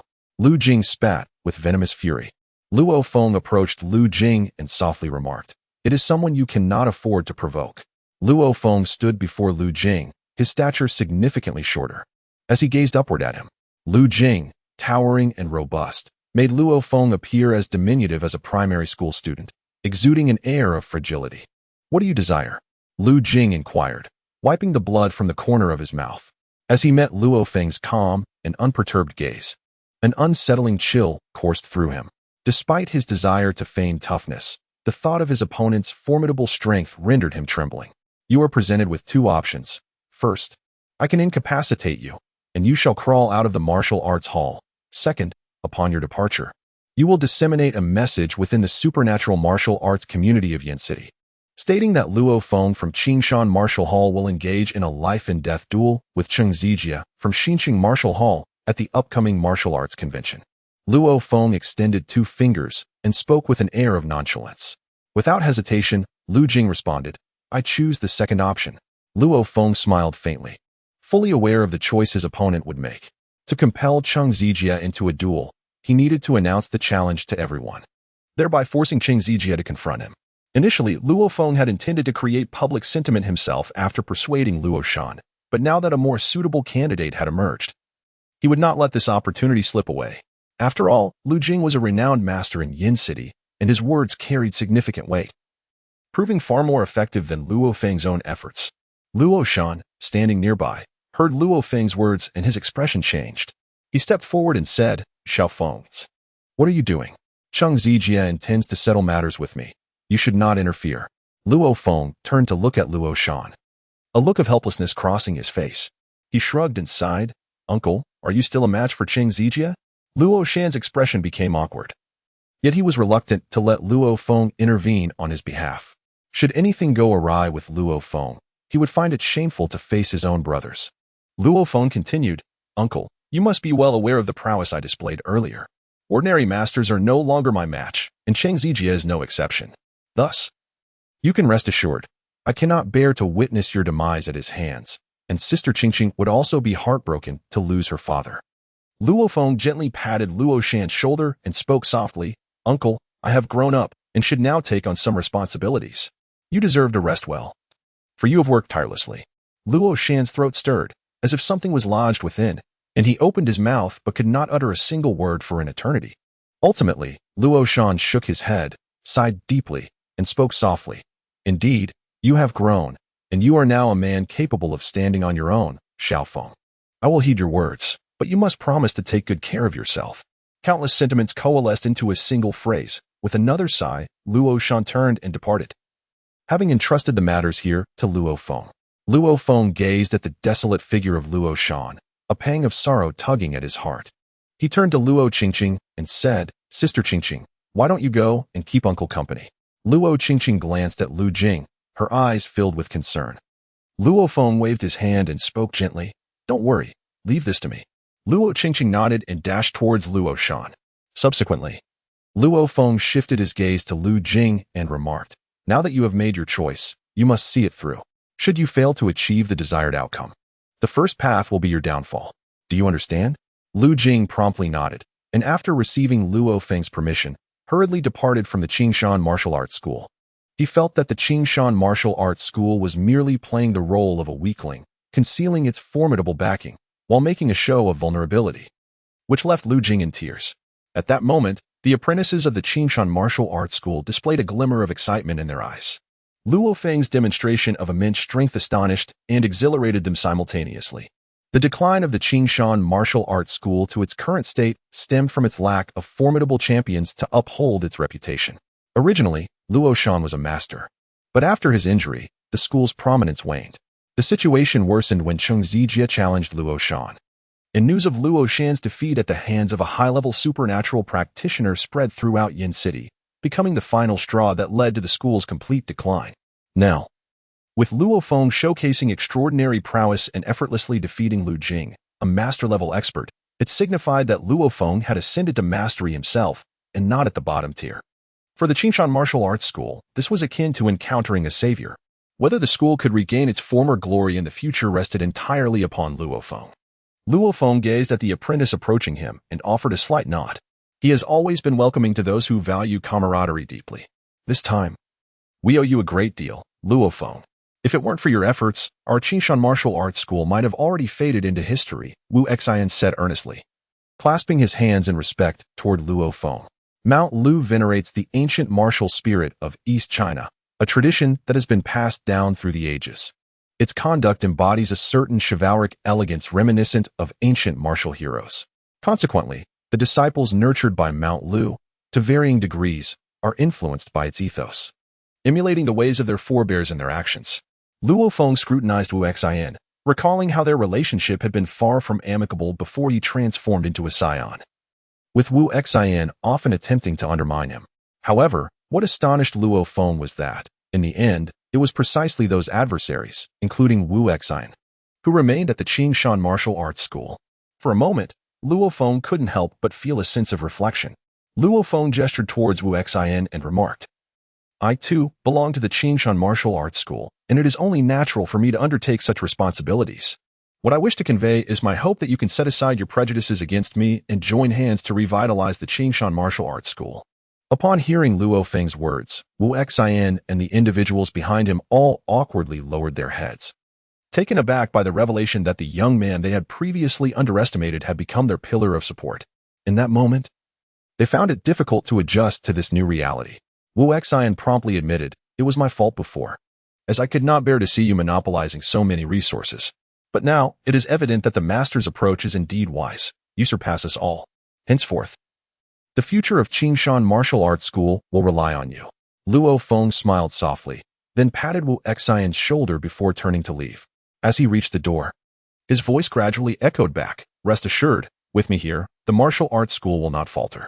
I hope you all strive diligently and do not fall too far behind." Luo Feng departed, and Wu Xian and the others gazed at the doorway, each clenching their fists in response. Despite awakening significantly later than them, Luo Feng had now surpassed them by leaps and bounds, which was undeniably disheartening. Nevertheless, this also provided Wu Xian and his companions with a goal. Although achieving this goal would prove exceedingly challenging, it was certainly preferable to having no aim at all. Upon returning home, Luo Feng resolved to forego his visits to the Judgment Division for the time being, choosing instead to immerse himself in the comprehension of his own achievements. He recognized that refining his energy and enhancing his control over it would yield tremendous benefits for his future endeavors. Thus, he remained at home for a full 13 days, until he received a message from Xiaolan at the Judgment Division, prompting him to pause his meditations. "Am I to visit the Judgment Division? Is there something amiss?" Luo Feng pondered, gazing at the communication device with a sense of bewilderment. Xiaolan had been of considerable assistance to him, and he felt it was only right to extend his support should any difficulties arise. "In that case, I shall pay a visit to the Judgment Division," he concluded. Upon his arrival, he was taken aback to find Xiaolan and several colleagues awaiting him. "You all seem to be waiting for me," he remarked with a smile. Xiaolan stepped forward, her demeanor somewhat exasperated. "We are here waiting for you, and it is indeed for your sake." "For me?" Luo Feng pointed to himself, scratching his head in confusion, struggling to grasp Xiaolan's words. With a serious expression, Xiaolan replied, "It has come to my attention that you are to engage in a life-and-death duel with Chang Zijia from the New Chung Martial Arts School." Luo Feng suddenly realized that this was the reason behind the grandiosity of the events, given the intelligence capabilities of the Judgment Division. It was impossible for them to remain unaware. However, he did not anticipate that his friends from the Judgment Division would specifically await him for this matter, causing a gentle warmth to swell within his heart. Although he had spent over a month here and his time with Xiaolan and the others had been brief, he had nonetheless received considerable care from them. Luo Feng regarded the serious expression on Xiaolan's face and could not help but chuckle. "Sister Xiaolan, this is hardly a grave matter, which is why I did not mention it to you all." Xiaolan shot him a piercing glance, retorting with irritation. "A life-and-death duel is not a significant matter? Then what do you consider to be of consequence? Elder Ling entrusted you to us, and we must assume our responsibilities. Should anything happen to you, how shall we explain it to Elder Ling?" The individuals behind Xiaolan echoed her sentiments, saying, "Indeed, Xiao Feng. While we acknowledge your extraordinary talent and the formidable prowess you possess at such a young age, there are always those who surpass us, and the world is vast with unknowns. You must not let your guard down." They continued, "Having undertaken numerous missions, we have encountered many formidable opponents, including those who are skilled yet remain concealed. Such reckless decisions could lead to peril." Luo Feng gazed at the crowd, a look of helplessness etched upon his face. He raised his hands in a gesture of surrender and remarked, "While I truly appreciate your concern, you are well aware of my capabilities. Do you truly believe I would falter?" Xiaolan, observing Luo Feng's nonchalant demeanor, delivered a firm slap to his head and spoke with utmost seriousness. "Let me tell you, Chang Zijie is not to be underestimated. The forces behind him are beyond your imagination. Do not assume that just because you have bested him before, You will triumph over him at the martial arts tournament. The dangers involved are something you cannot fathom. Xiaolan's words momentarily stunned Luo Feng. He had not anticipated such gravity in her warning. He felt she was exaggerating the situation. After all, he had already defeated Cheng Zijie and was acutely aware of the latter's prowess. Luo Feng harbored doubts regarding Cheng Zijie's ability to experience a meteoric rise in strength within merely half a month, unless the latter possessed some extraordinary advantage. It was precisely this conviction that imbued Luo Feng with such confidence. Just as Xiaolan was about to express further thoughts, a figure behind her grasped her shoulder and exchanged a knowing glance. With a sigh, Xiaolan retrieved a bracelet from her pocket and handed it to Luo Feng. Xiao Feng, this is a miniature environmental simulation system capable of recreating a full moon ambience anywhere. However, due to its high energy consumption, it can only be utilized for 10 minutes. Should you find yourself in perilous circumstances, make use of it, Xiaolan explained, gesturing toward the bracelet. Luo Feng took the wristband, a slight twitch at the corner of his mouth. While the transformation into a giant ape could augment his strength, it also risked altering his temperament, blurring the lines between friend and foe. Luo Feng was taken aback that Xiaolan would entrust this item to him. He pursed his lips and remarked, "Sister Xiaolan, you are well aware of my transformation situation. While I may gain strength, my temperament also shifts, which is an unpredictable variable." Xiaolan waved her hand emphatically and declared, "What is there to fear? Even if the venue were to be demolished, our colleagues from the adjudication division will support you. As long as you can ensure your survival, everything else can be set aside for the moment." Luo Feng's lips quivered as he gazed at the few individuals before him. Although he was confident in his victory, the concern expressed by his friends deeply touched his heart. He rubbed his nose, his voice slightly hoarse. "Thank you, Sister Xiaolan, and everyone else.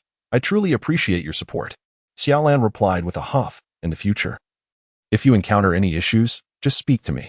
While I may not be exceptionally powerful, I still hold a certain standing in Yin City." Luo Feng chuckled, "All right. Then I shall follow my sister from now on." Xiaolan playfully punched Luo Feng, offering him a few more words of advice before returning to the office with the others.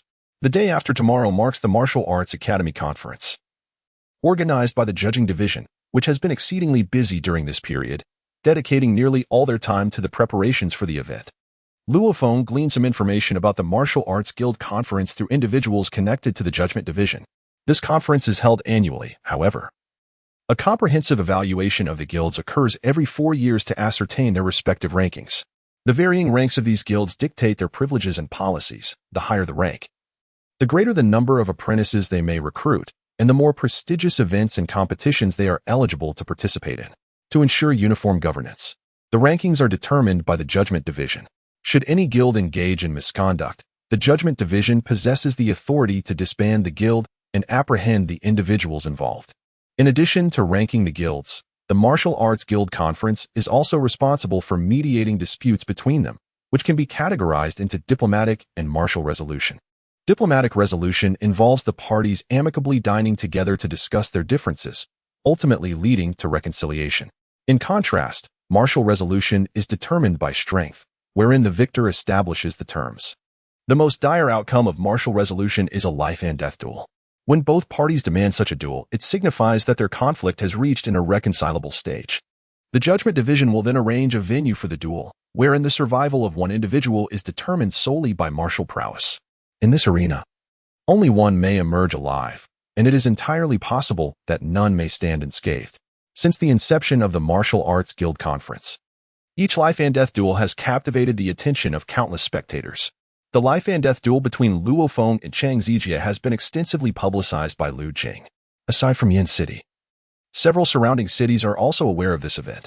Everyone is eagerly anticipating it, as the clash between two master-level warriors is bound to be exhilarating.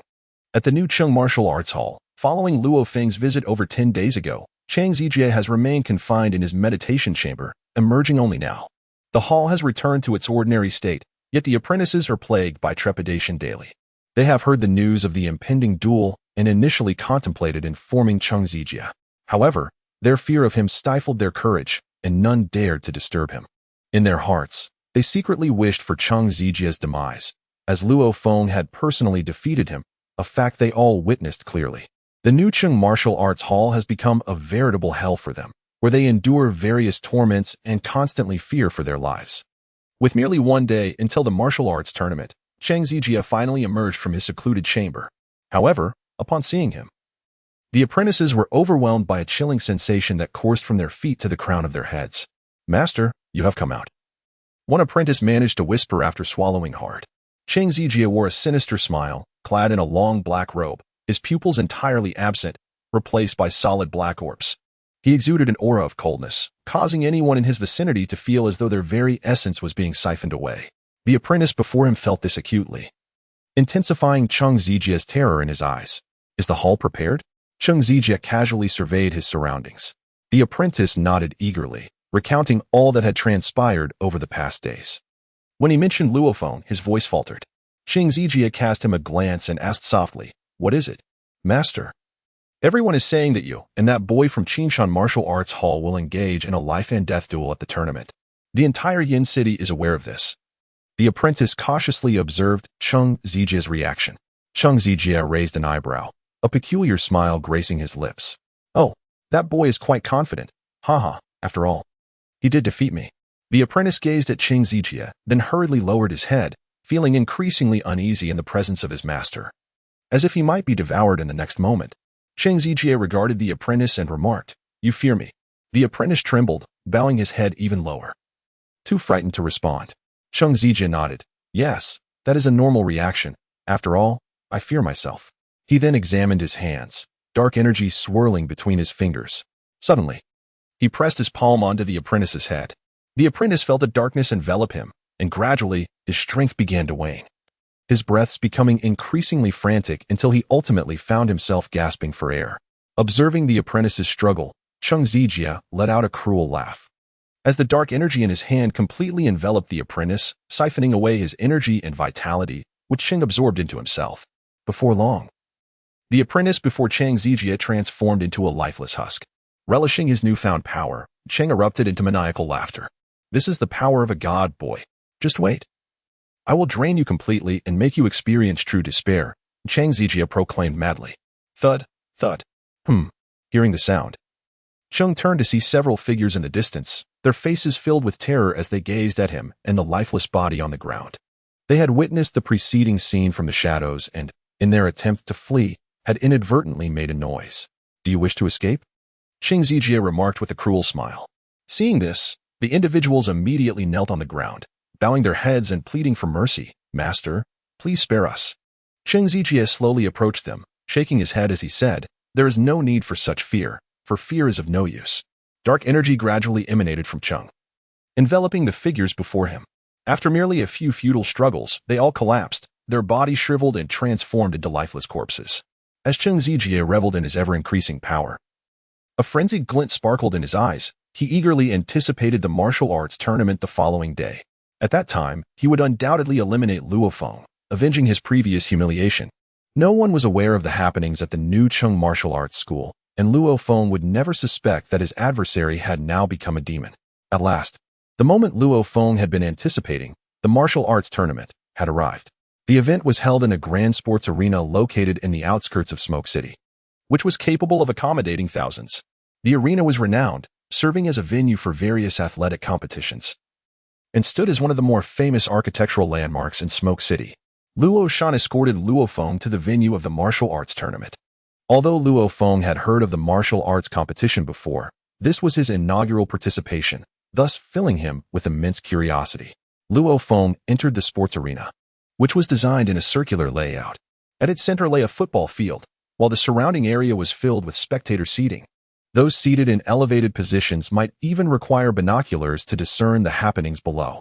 However, despite the vastness of the venue, it posed little challenge to individuals endowed with supernatural abilities. Each awakened person possessed keen senses, enabling them to perceive details clearly, even from considerable distances. Luo Feng stood on the periphery, observing the scene within, feeling a sense of awe welling up inside him. He noticed that the seats had been filled. Individuals from various martial arts schools had gathered, each master accompanied by their disciples. Some schools had sent a handful of representatives, while others brought a dozen or more, with the largest contingent numbering as many as 40. Although Luo Feng was aware that there were numerous martial arts schools in Yin City, witnessing the scene before him today provided him with a more immediate sensation. "Uncle, I shall proceed ahead." Luo Feng indicated towards the front row of the podium as he spoke to Luo Shan. Luo Shan nodded and then led Luo Qingqing, Wu Xian, and others to the location of the Qingshan Martial Arts School. Due to the influence of Luo Feng, the Qingshan Martial Arts School was granted a position in the front 3 rows, a privilege reserved solely for prestigious martial arts institutions. Luo Feng approached the podium, greeted Xiao Lan and the others seated there, and then ascended directly. Since becoming a disciple of Ling Yin, his status had risen significantly. Within the Judgment Division, he enjoyed considerable privileges.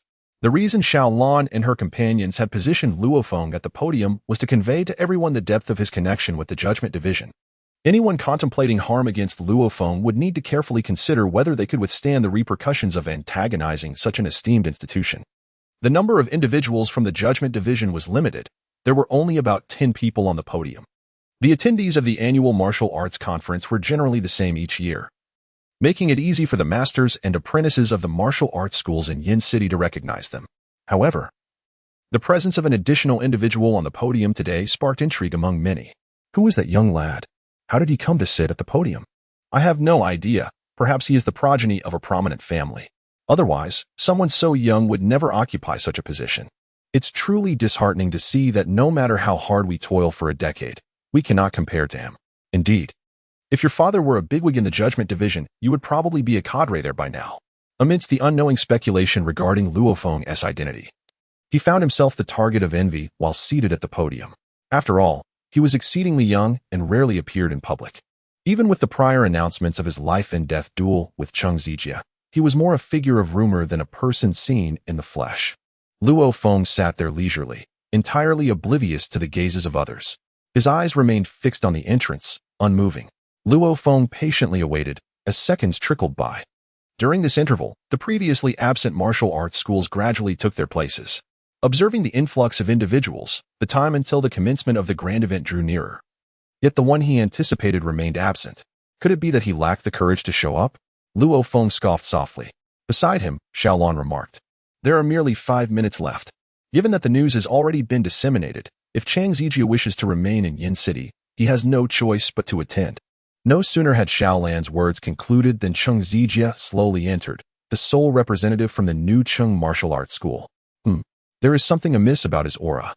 Luo Feng gazed intently at Cheng Zijie in the distance, pondering silently. Luo Feng had already noticed the unusual aura emanating from Cheng Zijie on the podium. The chilling presence that surrounded him was exceedingly discomforting. How could his energy have transformed so drastically?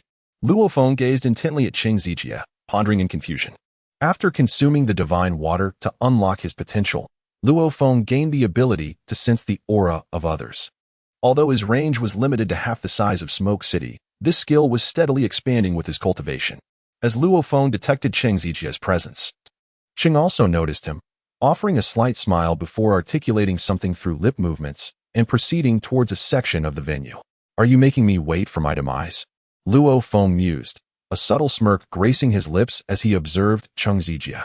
Xiaolan, watching from the sidelines, recognized the significance of Cheng Zijie's appearance, which not only captured Luo Feng's attention but also that of the Judgment Division personnel.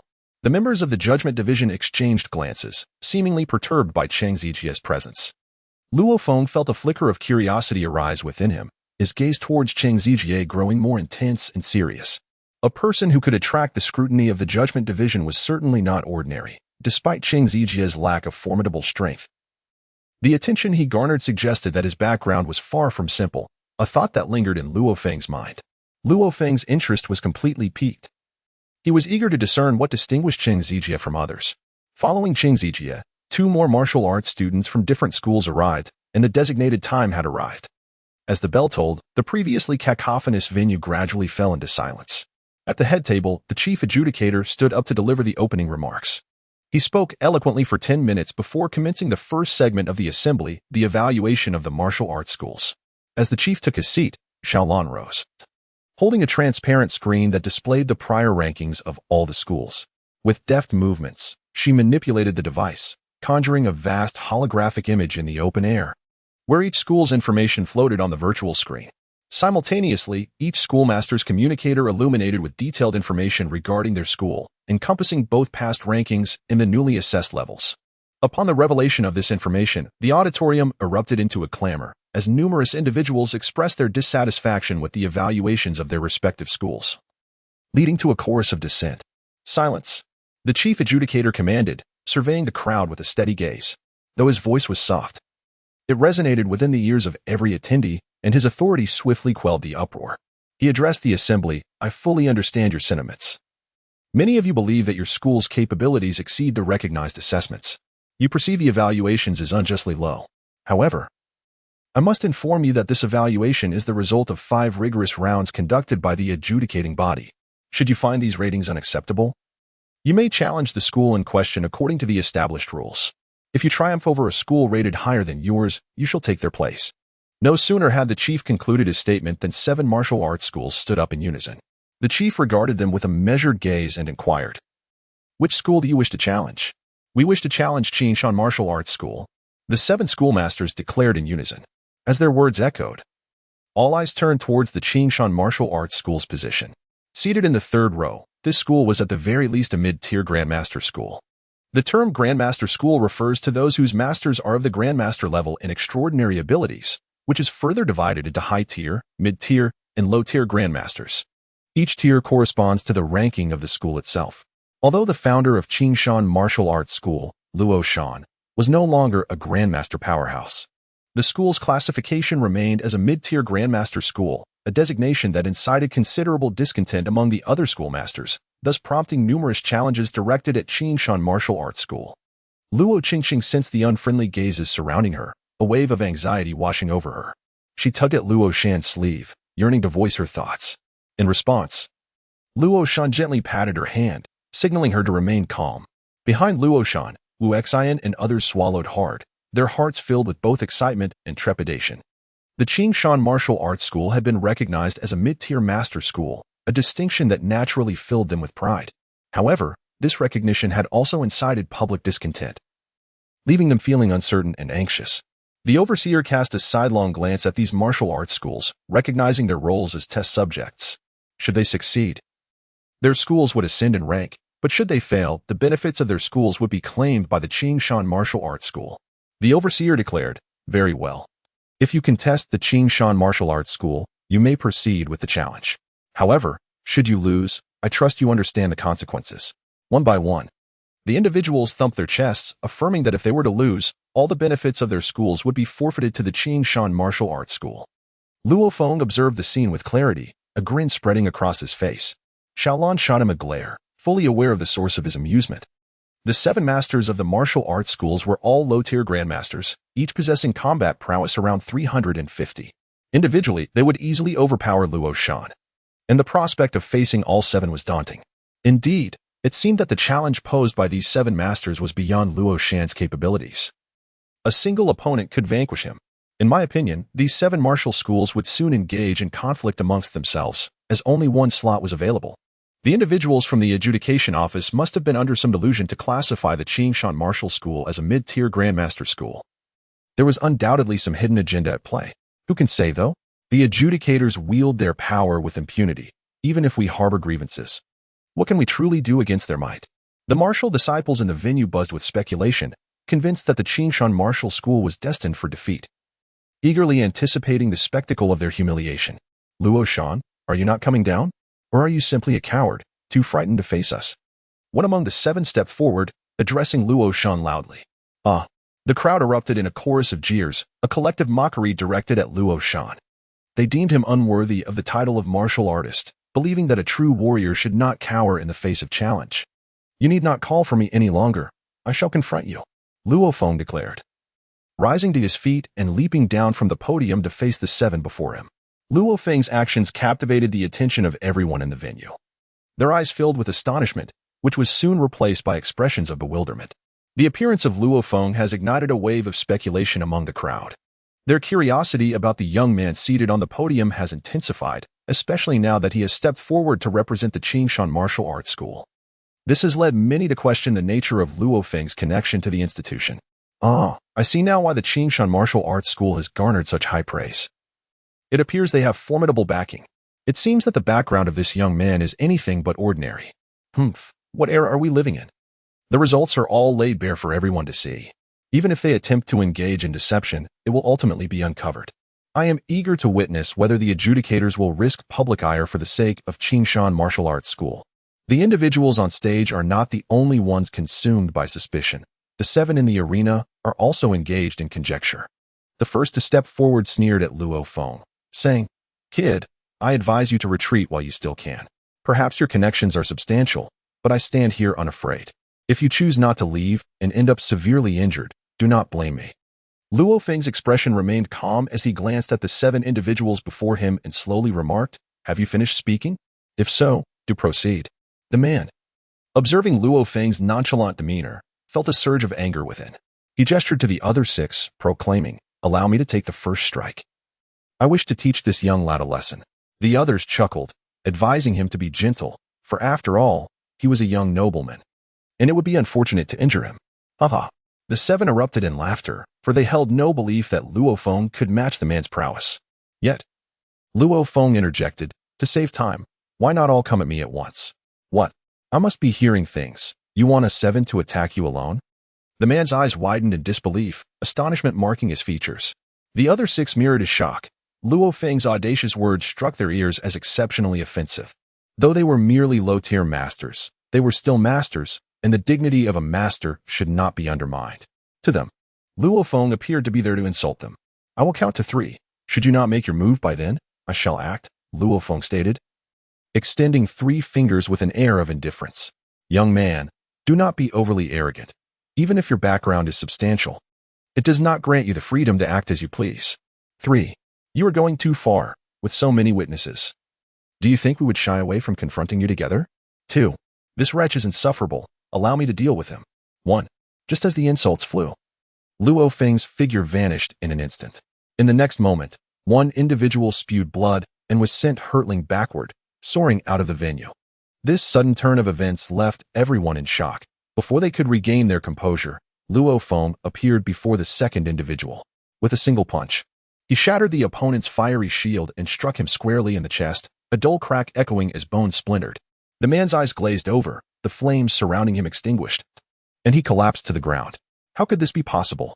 In the blink of an eye, one had been sent flying and another knocked down.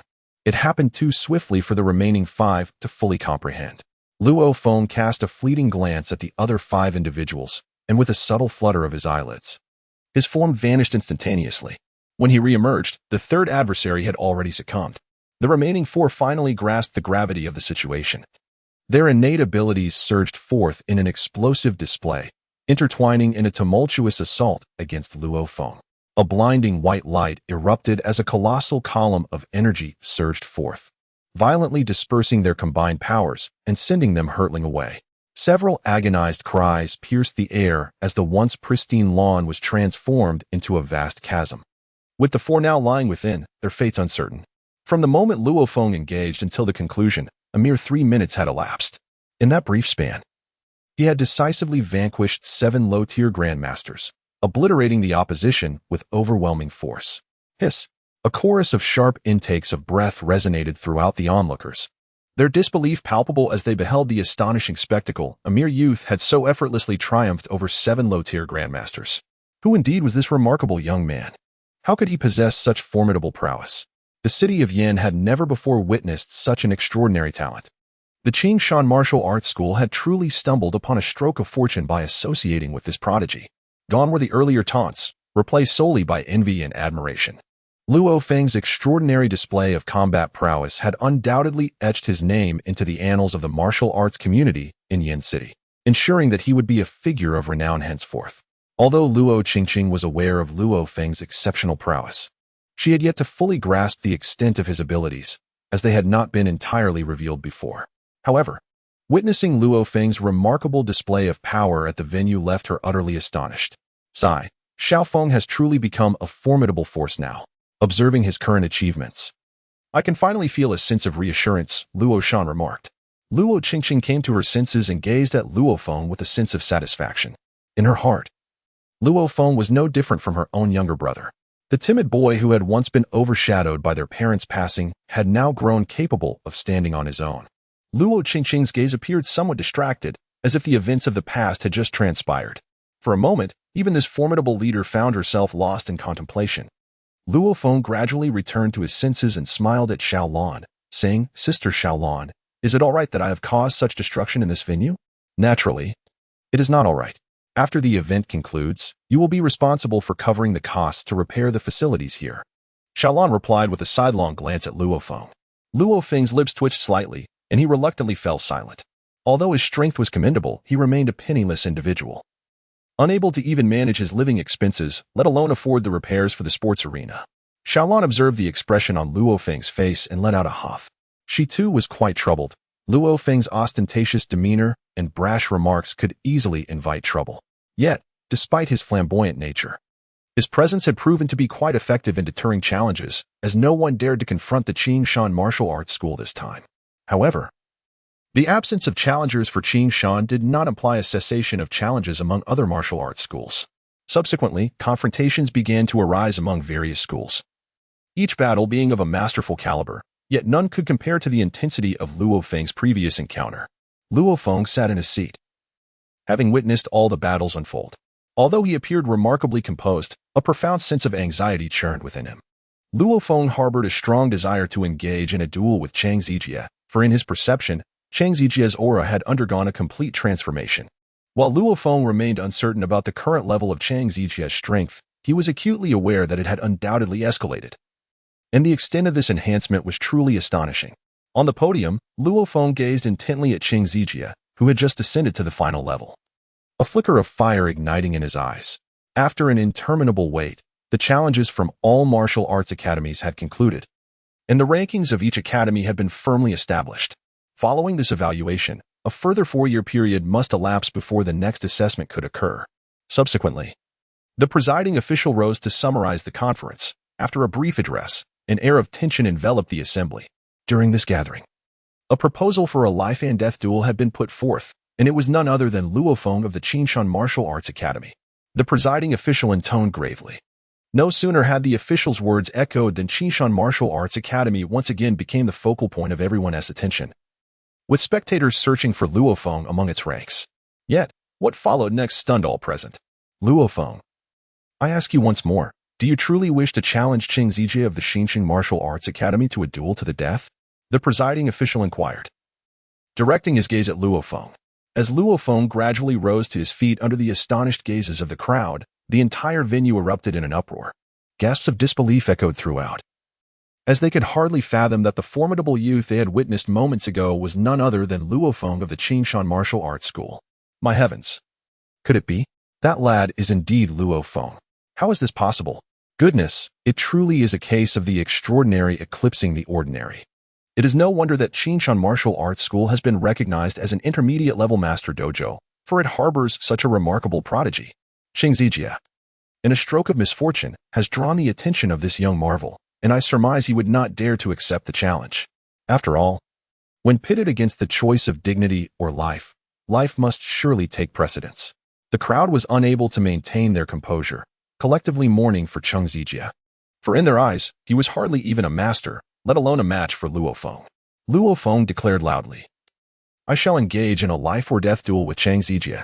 Under the watchful eyes of the crowd, Chang Zijie rose to his feet, a sinister smile curling at the corners of his mouth, a flicker of darkness igniting in his gaze. He proclaimed boldly, "I accept your challenge. Let us engage in this duel of life and death, where our fates shall be intertwined." The atmosphere in the arena soared to its zenith, as the impending confrontation between Luo Feng and Chang Zijie captivated the interest of all present. Logically speaking, given Chang Zijie's prowess, it seemed implausible that he could triumph over Luo Feng. Yet, in front of everyone, he had the audacity to accept Luo Feng's challenge. And this very display of courage commanded the respect of all. Luo Feng cast a glance at the expressions of those around him and couldn't help but let out a wry smile. In the current situation, he felt akin to the antagonist in a novel, while Chang Zijie embodied the protagonist. Despite knowing his own inadequacies, he still chose to confront the challenge head-on. A narrative twist that seemed remarkably inverted. The overseer observed from the side, and upon seeing both parties consent, nodded in acknowledgement. With a sweeping gesture, he conjured a barrier that enveloped the entire football field below. Now, the field was dominated by a luminous energy shield, impenetrable except to those of forbidden strength. "This shall be your battleground," the overseer declared to Luo Feng and Chang Zijie. "In this duel of life and death, Victory and defeat shall depend solely on your abilities. Upon concluding his statement, the barrier revealed 2 openings, and Luo Feng was the first to leap down, closely followed by Cheng Zijie. Luo Feng gazed at Cheng Zijie before him, a grin spreading across his face. I thought you lacked the courage to show up. It seems you are not as cowardly as I presumed. A chilling aura emanated from Cheng Zijie, and he regarded Luo Feng with a cold smile. If I had not come, how could I kill you before so many witnesses? As he spoke, a sinister black mist enveloped him, exuding an eerie presence that repulsed Luo Feng. What malevolent technique have you practiced to evoke such disgust? Luo Feng remarked, his brow furrowed in disdain. Cheng Zijie's voice grew increasingly hoarse. Malevolent technique? Huh. This is an invincible divine skill. With a resonating hum, the black mist surrounding Cheng Zijie surged violently, launching itself toward Luo Feng. In response, Luo Feng erupted with a white flame, a powerful force that pushed the black mist away. However, in the next moment, his expression shifted to one of astonishment. This black fog can actually devour my strength. Luo Feng's pupils contracted as he sensed his power gradually dissipating within the ominous haze. Upon witnessing this, Luo Feng's expression hardened. Although the black mist could absorb his power, the rate of absorption was exceedingly slow, and for the time being, its impact on him was not substantial. Though I am unaware of how you acquired such an ability, it is insufficient against me, Luo Feng stated with a cold snort. Luo Feng transformed into a fleeting white shadow, his entire being resembling a colossal blade, slicing through the black mist as he surged towards Cheng Zijie. It seemed Cheng Zijie had anticipated this very moment. In his hands, a swirling mass of dense black energy emerged, laced with an intense chill. In but a heartbeat, it coalesced into a formidable black ice shield.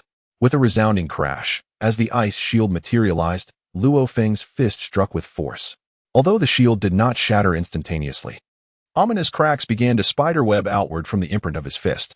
The ice shield momentarily halted Luo Feng's advance, but under the weight of his immense power, it fragmented into countless shards of black ice. Just as Luo Feng prepared to launch his next assault, these shards clung to him like iron filings drawn to a magnet. Meanwhile, Cheng Zijie wore a sinister grin, pressing his hands onto the ice shards enveloping Luo Feng. Layer upon layer of black ice crystals surrounded him, and within mere breaths, Luo Feng found himself ensconced within their cold embrace. A profound silence descended upon the spectators, their astonishment palpable as they beheld Luo Feng ensnared within the ice. Could it be? Had Luo Feng truly been defeated? Was he not formidable? Did Cheng Zijie possess such strength, capable of restraining even Luo Feng? Surely, the young man would not meet his end so swiftly. This battle had concluded far too rapidly. Amidst the murmurs of disbelief, Luo Shan and others were gripped by an overwhelming tension, astonished that Cheng Zijie's prowess had far exceeded their expectations, successfully ensnaring Luo Feng. Luo Qingqing grasped Luo Shan's hand tightly, her body trembling slightly as she fervently prayed within her heart. Luo Shan took a deep breath, then gently patted Luo Qingqing's hand. Speaking in a low voice, "Do not worry, Xiao Feng will not succumb so easily." In contrast to Luo Shan and his companions, the individuals on the podium remained remarkably composed, observing the scene on the court below with an air of calm, as if they were already aware of the unfolding circumstances. Meanwhile, on the court, Luo Feng found himself in a dire predicament within the icy depths. The energy within him flowed away like water, rapidly diminishing. If this continued, his strength would inevitably dissipate entirely, leaving him as powerless as a feeble individual unable to lift even a chicken. Luo Feng had already come to realize the gravity of the situation. If he were to withhold his strength any longer, he would lose the opportunity to unleash his full potential. A formidable force erupted from within Luo Feng, causing Cheng Zijie, who was maintaining the ice layer nearby, to tremble, his expression instantly darkening. He had not anticipated that during this period, not only had his own power surged dramatically, but Luo Feng's strength had also escalated. Despite his utmost efforts to uphold the ice layer, it proved utterly futile against the onslaught of Luo Feng's immense power. Although Cheng Zijie's abilities had indeed grown considerably, they still paled in comparison to Luo Feng's. The ice layer gradually cracked, fissures expanding relentlessly, and a powerful aura surged forth from these crevices, accompanied by beams of white light shooting out. Under the gazes of all present, the entire plaza began to tremble, and the colossal black ice blocks, towering several meters high, erupted with a resounding explosion. Luo Feng stumbled and leaped out from the icy depths, his tail swaying behind him, reminiscent of the emergence of the Monkey King. Cheng Zijie cast a dark glare at Luo Feng, Moments ago, he had absorbed a portion of Luo Feng's power, thereby augmenting his own strength. However, in comparison to Luo Feng's current prowess, he still fell short. Luo Feng clenched his fists, his expression grave, and spoke to Cheng Zijie in a low voice. This move is indeed formidable. Had I possessed the same strength as I did a fortnight ago, you might have succeeded. He was taken aback to realize that you have grown stronger, yet I am even more powerful. Cheng Zijie's pupils trembled incessantly, the inky blackness of his gaze spreading like spilled ink, transforming his once distinctly colored eyes into a void of darkness. Subsequently, an astonishing chill erupted from Cheng Zijie, as blue frost intertwined with black mist, coalescing into a hue of obsidian frost. With a fierce grip directed at Luo Feng, the chilling aura around him morphed into several colossal obsidian hands, propelled by a tempestuous gale, barreling towards Luo Feng. Luo Feng relished the thrill of a direct confrontation. With a swift leap, he ascended to meet the colossal hand that loomed larger than himself, delivering a powerful punch. Bang! In an instant, that seemingly immense black ice hand shattered into fragments. Following this, he unleashed a flurry of punches, obliterating several other black ice hands. Amidst his cold laughter, Luo Feng charged towards Cheng Zijie. Puff! With a powerful punch, Luo Feng struck Cheng Zijie in the abdomen, the immense force rippling through his organs and lifting the ground beneath him. The visible shockwave collided with the barrier, sending ripples outward as it absorbed Luo Feng's might. Cheng Zijie's eyes, bloodshot and glazed, felt as though his abdomen was on the brink of being pierced. The formidable energy surged within him, ravaging his vitality. Observing the near-unconscious state reflected in Cheng Zijie's eyes, Luo Feng withdrew his fist, while Cheng Zijie slowly collapsed, blood gushing from his mouth, mingled with fragments of his internal organs. You are finished, Luo Feng proclaimed coldly, gazing down at Cheng Zijie. As Cheng Zijie fell, the dark miasma within the barrier gradually dissipated, restoring clarity to the arena. The onlookers regarded Cheng Zijie's figure with a mixture of awe and sorrow, their anticipated comeback unfulfilled. Despite Cheng Zijie's formidable tactics, they paled in comparison to sheer strength.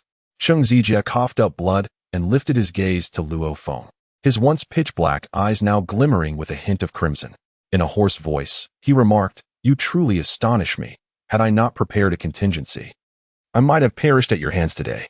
Upon hearing Cheng Zijie's words, Luo Feng frowned, intrigued to discover what hidden tactics Cheng Zijie had in store. He still possessed a fair amount of stamina and felt confident in his ability to contend with Cheng Zijie. In his hand, Cheng Zijie held a dagger-shaped jade stone, which he thrust directly into his own chest under Luo Feng's watchful gaze. As the jade pierced Cheng Zijie's bosom, it emitted a cascade of dark light, enveloping him entirely in a massive shroud of black energy. Upon witnessing this, Luo Feng's expression abruptly changed, and he unleashed a punch aimed at Cheng Zijie. However, to Luo Feng's astonishment, he found himself unable to penetrate the dark mist, which formed an exceptionally sturdy barrier, shielding Cheng Zijie within. Dong dong wave. Luo Feng's fingers emitted waves of light, crashing upon the dark mist, yet the formidable beam was entirely devoured before his astonished gaze. His power continued to surge. Sensing the relentless force emanating from Cheng Zijie, Luo Feng took a deep breath and spoke solemnly. A piercing cry penetrated the barrier, resonating throughout the entire venue. Even though the barrier filtered out the powerful sound waves, the audible echoes still left the onlookers feeling dizzy and disoriented. What transpired within? Merely observing sent chills coursing through my body. Who exactly is Cheng Zijie? Given his current display, it is inconceivable that he remains obscure in Smoke City. My heavens! This battle is truly astonishing. It is perhaps the most exhilarating contest I have witnessed in the past decade. Cheng Zijie's transformation was nothing short of shocking, even causing Luo Feng to feel a twinge of difficulty. Although Luo Feng was unaware of the nature of the jade stone embedded in Cheng Zijie's chest, its effects mirrored that of performance-enhancing substances, both capable of significantly amplifying one's strength in a brief span. A life-and-death duel differs fundamentally from ordinary contests. Since it is a matter of survival, any means may be employed, including the use of forbidden drugs. Thus, despite Cheng Zijie's reliance on such taboo methods, the warriors present did not express surprise. As the dark mist surrounding Cheng Zijie gradually dissipated, although his appearance remained largely unchanged, his very essence underwent a seismic transformation. Luo Feng stood 50 paces away from Cheng Zijie, enveloped by the oppressive aura emanating from him, feeling as if he had plunged into an icy abyss.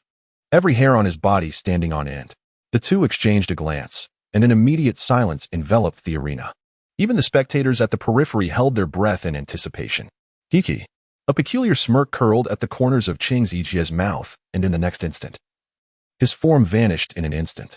So swift, Luo Feng's pupils instantly constricted as he unleashed a powerful strike to his left. A muffled sound resonated through the air, creating a ripple of energy. In the next moment, he pivoted and executed a backward kick, followed by a flurry of punches directed towards the opposite side. Throughout the arena, Luo Feng's body was in constant motion, his fists slicing through the vacuum, generating successive waves of energy around him. Qing Zijia moved with such remarkable speed that the weaker ability wielders present could hardly perceive his figure. Even Luo Feng found it challenging to keep pace with Qing Zijia's movements. Then came the taunting question, "Can you still keep up with my moves?" Qing Zijia's voice echoed from all directions, rendering it impossible to pinpoint his location based solely on sound. Luo Feng's gaze darted swiftly. Once able to barely discern Qing Zijia's figure, now he could only glimpse a shadowy silhouette. Right here. As Luo Feng's expression shifted, he unleashed a strike to his left. Yet the next moment caused his pupils to constrict. "I'm right here." Not good. Qing Zijia materialized behind Luo Feng, pressing a palm against his back. A chilling aura, intertwined with dark energy, threatened to freeze half of Luo Feng's body in the blink of an eye. This time, Luo Feng felt half of his body succumb to a numbing sensation, and the depletion of his strength occurred at an alarming rate, exponentially faster than before. "Your power will be entirely absorbed by me. I shall transform you into a lifeless husk." Qing Zijia sneered. "Xian Jinggong." Just as Luo Feng was on the brink of being completely frozen, his strength surged dramatically. Fiery red flames erupted, shattering the ice encasing him. Witnessing this, Qing Zijia let out a cold snort, waved his hand, and a colossal ice spear descended from above, aimed directly at the crown of Luo Feng's head. Although he had lost a significant portion of his energy, Luo Feng's power was now formidable. The tempestuous flames transformed into a raging storm, wreaking havoc within the energy barrier, vaporizing the massive ice spear with ease.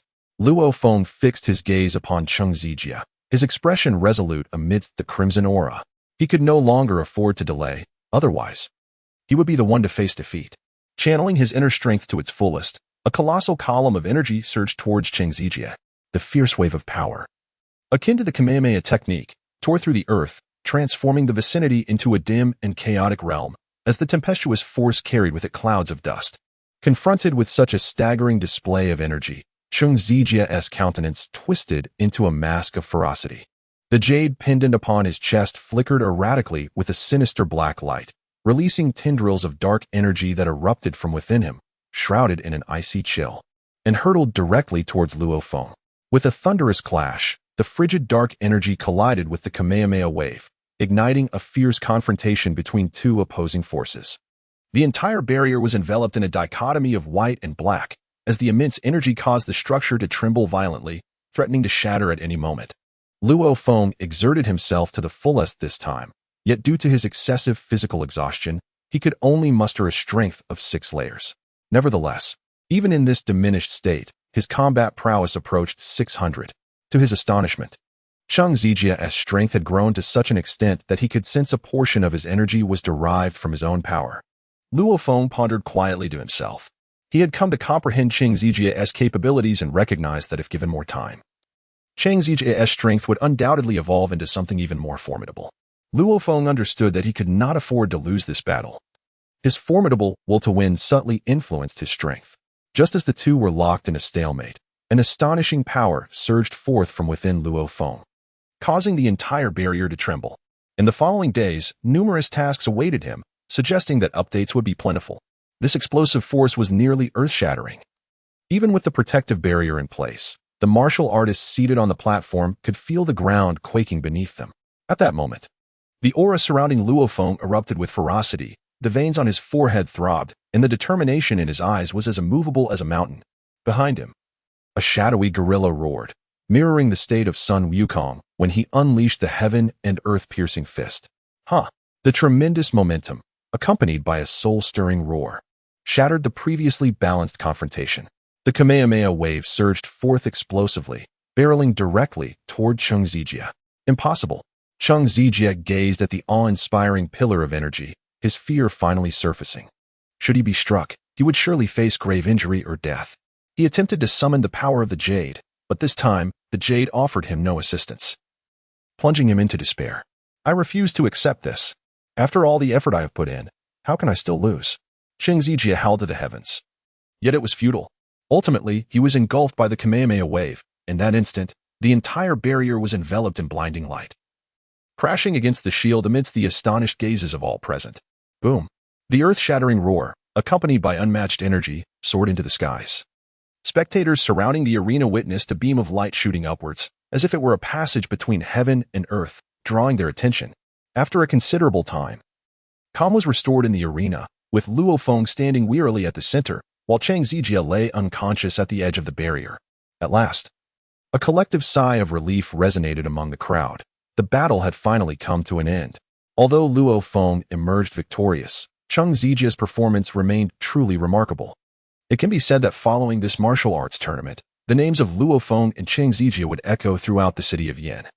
And this battle would be recounted with great enthusiasm for years to come. Luo Feng gazed at Cheng Zijie, who lay on the ground, a mysterious glimmer flickering in his eyes. Although he yearned for the opportunity to battle the fully transformed Cheng Zijie, he knew he must extinguish his life for the sake of his uncle's safety. Though I harbor no desire to take a life, I am left with no choice but to end yours for my uncle, he lamented. It is unfortunate that I cannot confront you at your peak.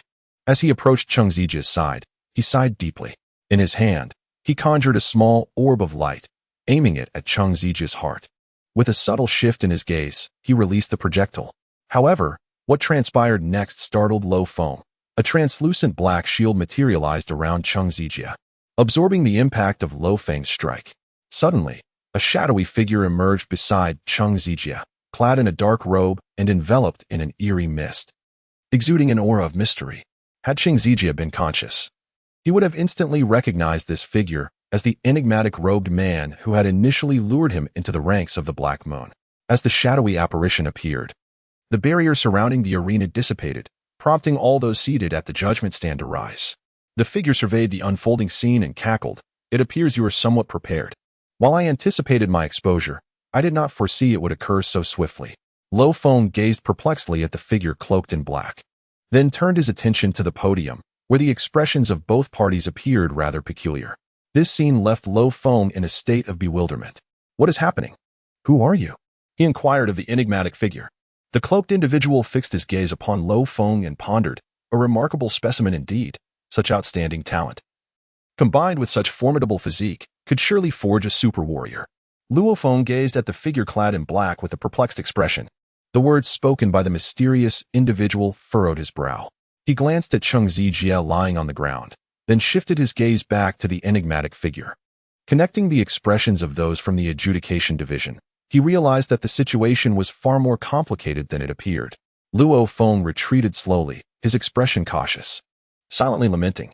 It seems that Cheng Zijie cannot be killed. However, just as Luo Feng was preparing to leave, the shadow of the figure in the black robe gradually solidified. He smiled faintly at Luo Feng and reached out a hand towards him. Luo Feng felt as though he were immobilized, his body seemingly frozen in place, helplessly watching as the figure in the black robe approached him, with no means of resistance. Humph, if you wish to lay a hand on Luo Feng, you must first contend with me. Just as Luo Feng was on the brink of being seized, the overseer appeared before him, intercepting the black-robed figure's advance. The black-robed individual immediately halted, and in a swift motion, he vanished to stand beside Cheng Zijie. With a mocking grin directed at the overseer, he remarked, "What a pity. Had my true form arrived, none of you would have escaped. But for today, this will suffice." Seizing Cheng Zijie, he intended to make his escape. The members of the Judgment Division leapt into action, converging in the arena to block his retreat. The black-robed figure surveyed his surroundings, disdain evident in his demeanor as he declared, "Do you truly believe you can obstruct me?" The overseer signaled to the others, and the members of the Judgment Division surged forward, charging at the figure in black. Upon witnessing this, Luo Feng hastily distanced himself. He was currently in a state of great weakness, and should he be affected, he would surely suffer the consequences. Luo Feng returned to the sidelines, his gaze intensely fixed on the tumultuous battle unfolding in the arena. The intensity of the conflict escalated, and the combat zone expanded rapidly. In a bid to evade being overwhelmed, the cloaked figure leapt into the air and dashed towards the periphery.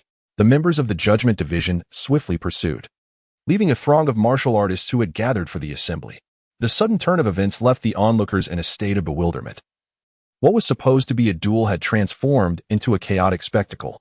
In that moment, uncertainty gripped the crowd as they pondered their next course of action. What had just transpired? Though the details were murky, it was evident that they had encountered something extraordinary.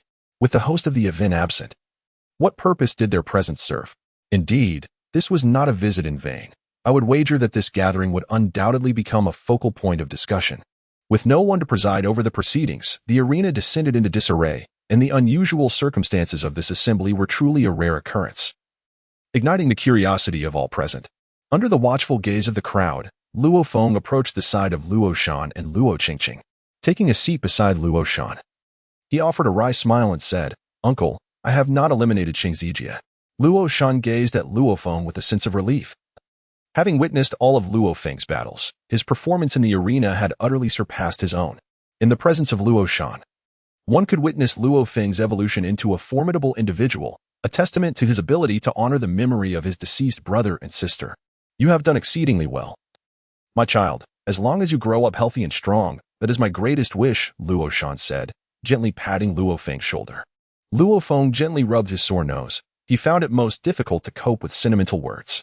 In his heart, apart from his deceased parents, the closest to him were his uncle and his cousin by his side. However, the presence of Cheng Zijie was like a thorn in Luo Feng's heart. He was certain that Cheng Zijie would return, and when he did, he would disregard any semblance of rules. Luo Feng gazed towards the podium, sensing that the events that had transpired were far from straightforward. The individual who commanded such significant attention from the tribunal was undoubtedly no ordinary person. Approximately half an hour after the tribunal's departure, its members finally returned. An unexpected incident had occurred today, but it has been resolved. Although this assembly concludes here, I urge everyone to disperse at their leisure, the presiding officer announced to all present. While curiosity about the identity of the figure in the black cloak lingered among the crowd, they were acutely aware that the presiding officer of the tribunal would not divulge any information. Despite their reluctance, they complied and began to leave. As they quietly exited, Luo Feng escorted Luo Shan and the others from the Qingshan Martial Arts School out of the venue, though he approached the podium. "Sister Xiaolan, who was that person in the black cloak? It seemed as though he intended to kill me," Luo Feng inquired, standing beside Xiaolan. Luo Feng harbored a profound curiosity regarding the identity of the man in the dark robe, especially since he had taken Cheng Zijie away, leaving Luo Feng with a significant potential threat. Moreover, the dark-robed figure harbored intentions of bringing about his demise, which made it impossible for him to remain indifferent. Xiaolan cast a sidelong glance, her brow furrowing slightly as she spoke softly. "This matter is intricately complicated, thus I cannot divulge the details to you. Nevertheless, you must exercise caution. Both Cheng Zijie and the dark-robed man's identities are quite unique. Your performance today was remarkable, and it is likely that they may take notice of you. Therefore, during this period, it would be prudent for you to remain at the adjudication division." Luo Feng gritted his teeth, indifferent to his own safety. However, the well-being of Luo Shan and Luo Qingqing was a matter of paramount importance to him. "Sister Xiaolan, do not concern yourself with my safety. Rather, I implore you to safeguard my uncle and sister, for I fear that Cheng Zijie may return with vengeance." Luo Feng expressed with evident anxiety. Xiaolan nodded, a light smile gracing her lips. "Rest assured, Qingqing is a dear friend of mine, and I shall naturally watch over her. You need not worry too much. From now on, you shall reside at the Judgment Division." Luo Feng shook his head gently and declined. "Thank you, Sister Xiaolan, but I still prefer my home. You need not worry too much about me. After all, I possess a significant trump card." Luo Feng gently tapped the environmental simulation wristband on his wrist. Though it had not been utilized this time, it did not imply that its utility would not be called upon in the future. Presently, he had no intention of parting with his tail, for the transformation into a giant ape remained a hidden ace up his sleeve. It was only when he mastered the King of Worlds fist that he would contemplate discarding it. After the personnel from the adjudication division departed, Luo Feng returned home, weary and famished from the life and death duel. Following a sumptuous feast at a restaurant, he collapsed into bed, succumbing to sleep almost immediately. The slumber was profoundly restorative, however. Upon awakening, he was unexpectedly greeted by a notification from the system. "Host has completed the milestone task of surpassing a combat power of 500. The reward has been dispatched to your storage space. Please check." The system's message momentarily stunned Luo Feng, but elation soon followed. He hastily opened his character panel and was thrilled to discover that his combat power had surged to 600. System interface, task, Luo Feng. Combat power, 600. With the enhancement of Xianjing Gong, combat power reaches 1000. Note, the maximum enhancement limit of Xianjing Gong is 1000 combat power, energy coins, 150. Storage capacity, 2 cubic meters. Luo Feng gazed upon his character panel, pursing his lips slightly. Within the combat power attribute section, he felt a tinge of disappointment regarding the annotations for the Xianjing technique. The limitations of the Xianjing technique left him feeling somewhat disheartened. Perhaps it was due to his current Saiyan physique that the technique proved inadequate for his development, as long as Luo Feng's combat power exceeded 1000. The efficacy of the Xianjing technique would diminish. Though somewhat disillusioned, he pondered and eventually came to terms with it. After all, this martial art was established by a formidable taboo master, and achieving such effects was already commendable. He mused that had he possessed the physique of an earthling, the results might have been even more pronounced. Next on Luo Feng's agenda was the Kaioken.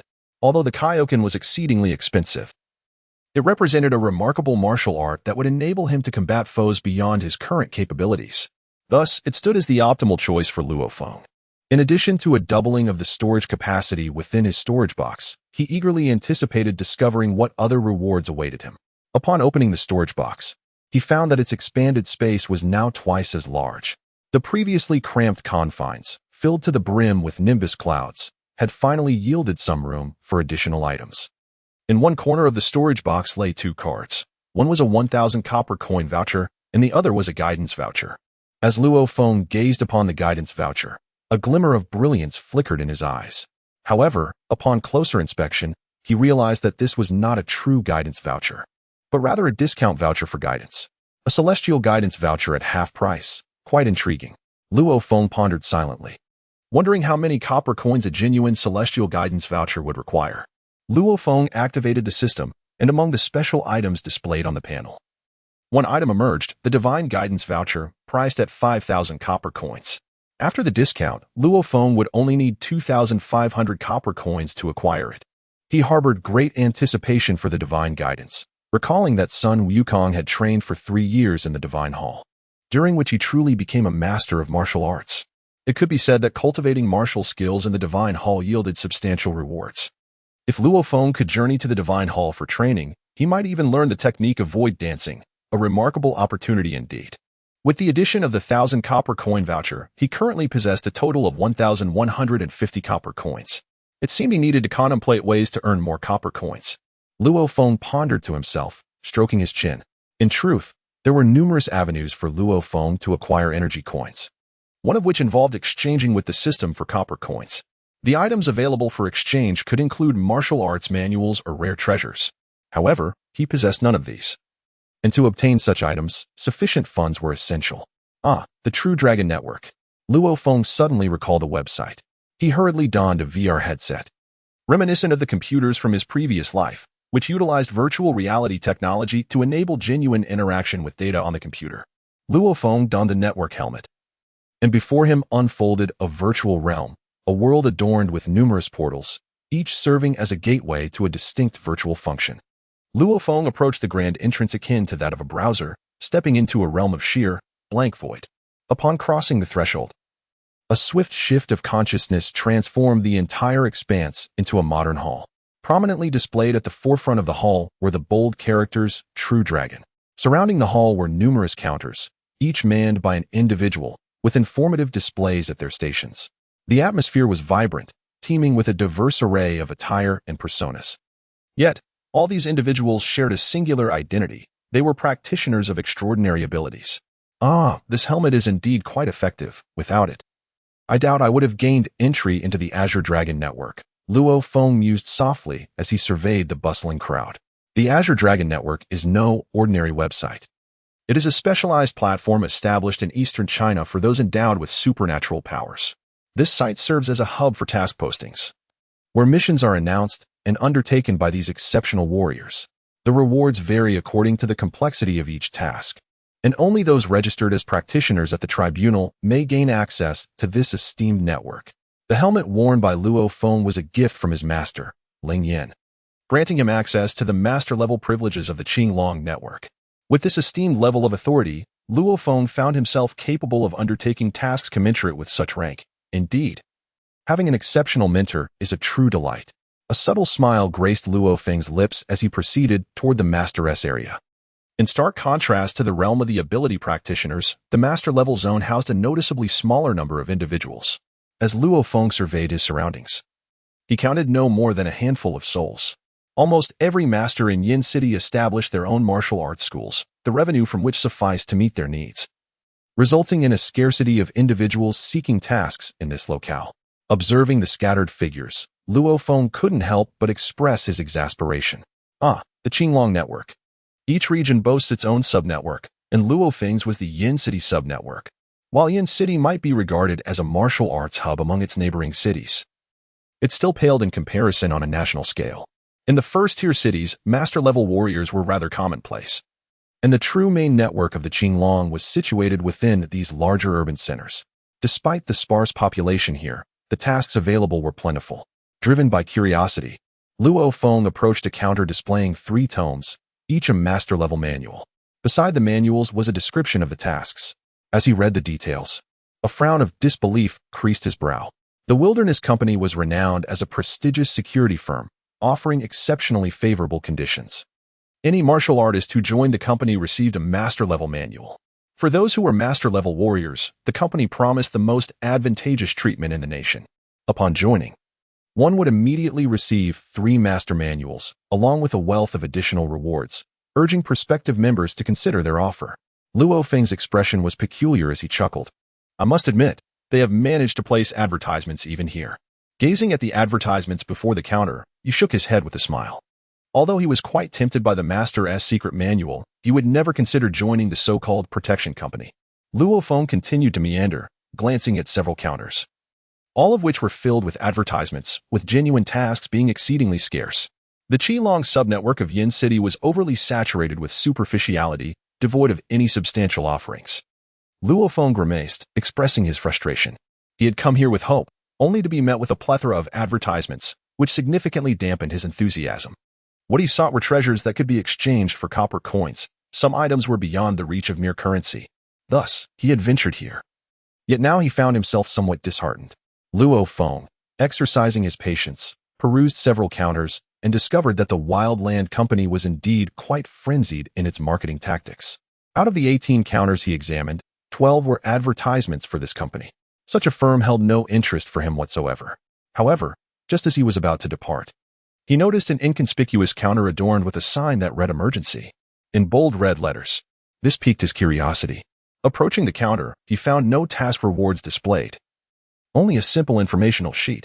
The task required the protection of an individual rated at a master-level difficulty, with rewards to be discussed offline, along with contact information. Luo Feng gazed at the succinct task description, a glimmer of brilliance flashing in his eyes. He focused intently on the difficulty rating of the task and promptly dialed the contact number provided. On the Azure Dragon Network, every task difficulty is assigned a coefficient. Whether one is an extraordinary ability wielder or a master practitioner, tasks are categorized from 1 star to 5 stars, with the 5-star tasks representing the utmost challenge. A 5-star difficulty at the master level signifies the most formidable category among master tasks, based on combat prowess. The adversaries one may encounter could exceed a combat power of 1,000, potentially nearing 1,200. As a fervent warrior, Luo Feng would not hesitate upon encountering such a task. He would seize it without a moment's thought. Luo Feng dialed the communicator, and after 5 or 6 seconds, the call was answered. Hello.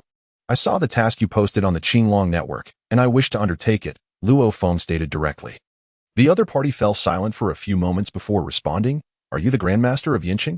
Luo Feng discerned from the voice that it belonged to a man, whose tone was deep and mature, suggesting he was at least 25 years of age. Luo Feng chuckled and said, I am undoubtedly a warrior from Smoke City.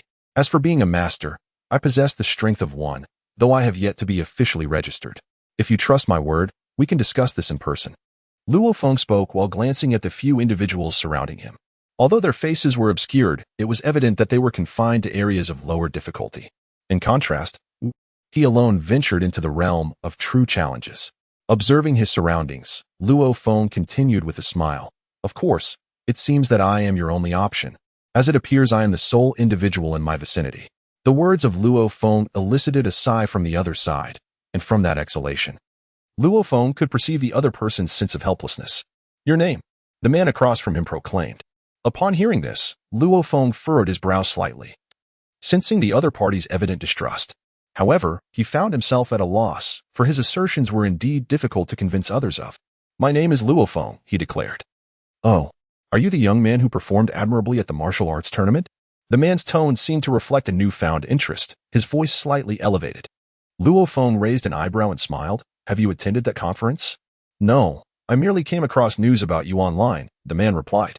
Oh, has such news spread so swiftly? Luo Feng thought to himself, slightly astonished.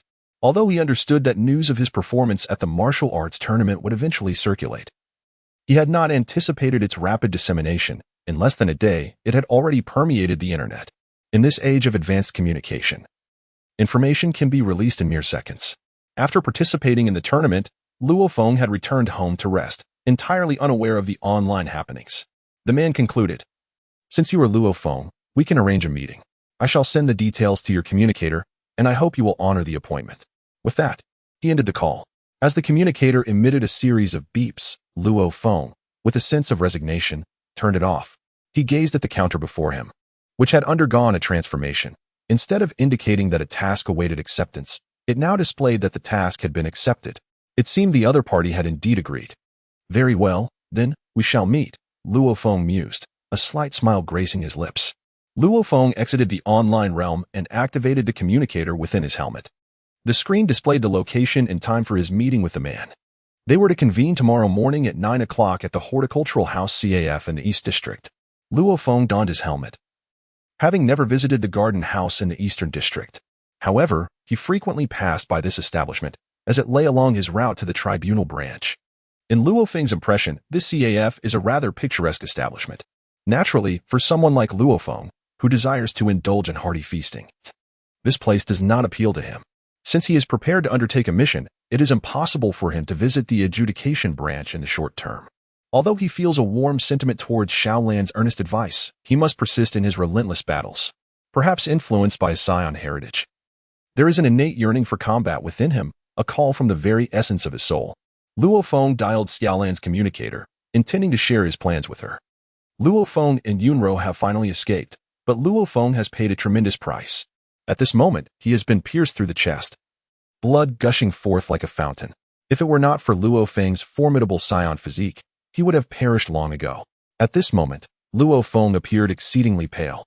If the situation were to persist, he might truly meet his demise. It seemed imperative to resort to the celestial beings, as his consciousness gradually slipped into oblivion. A bitter smile crept across his mind.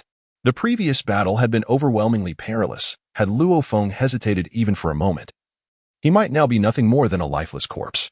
Judging by the power displayed by his adversary, it was clear that the opponent was an entity of forbidden caliber, and certainly not an ordinary one.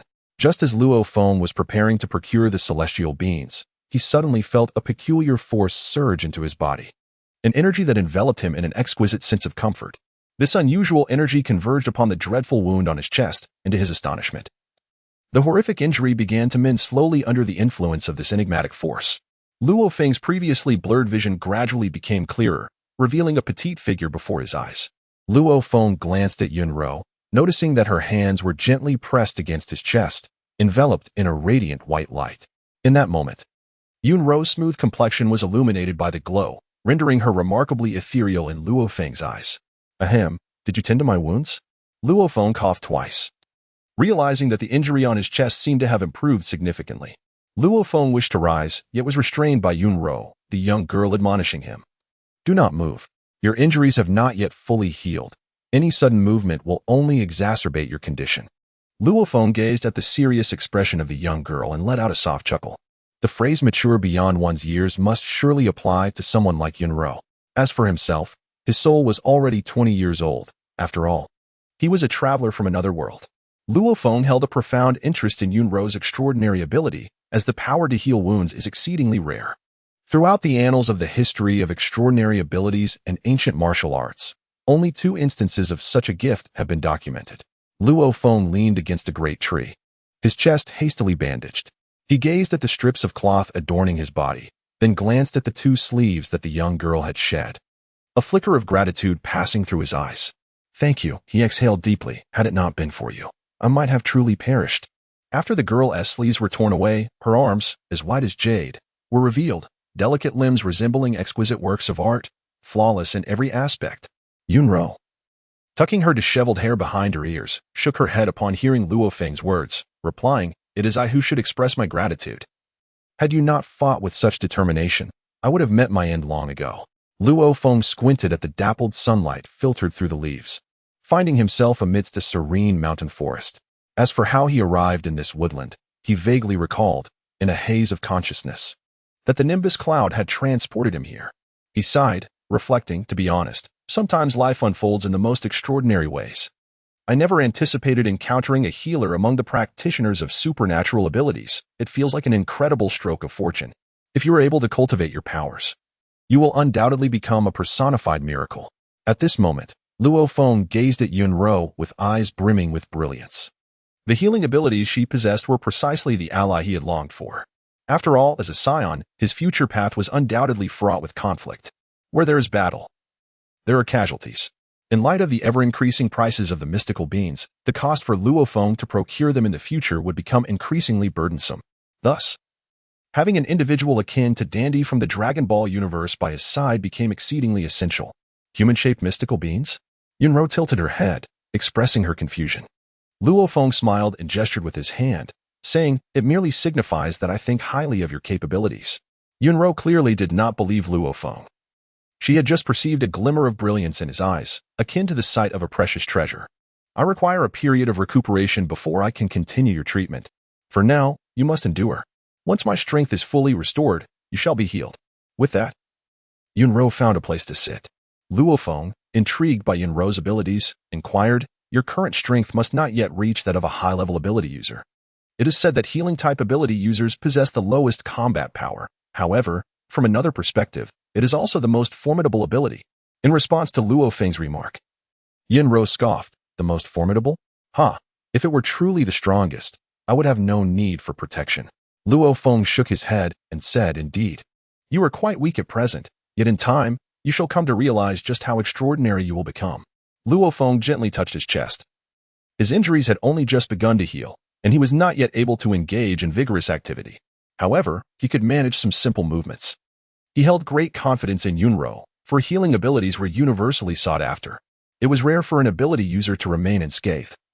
And although modern technology had advanced significantly, it had yet to reach the point of restoring severed limbs or even bringing the dead back to life.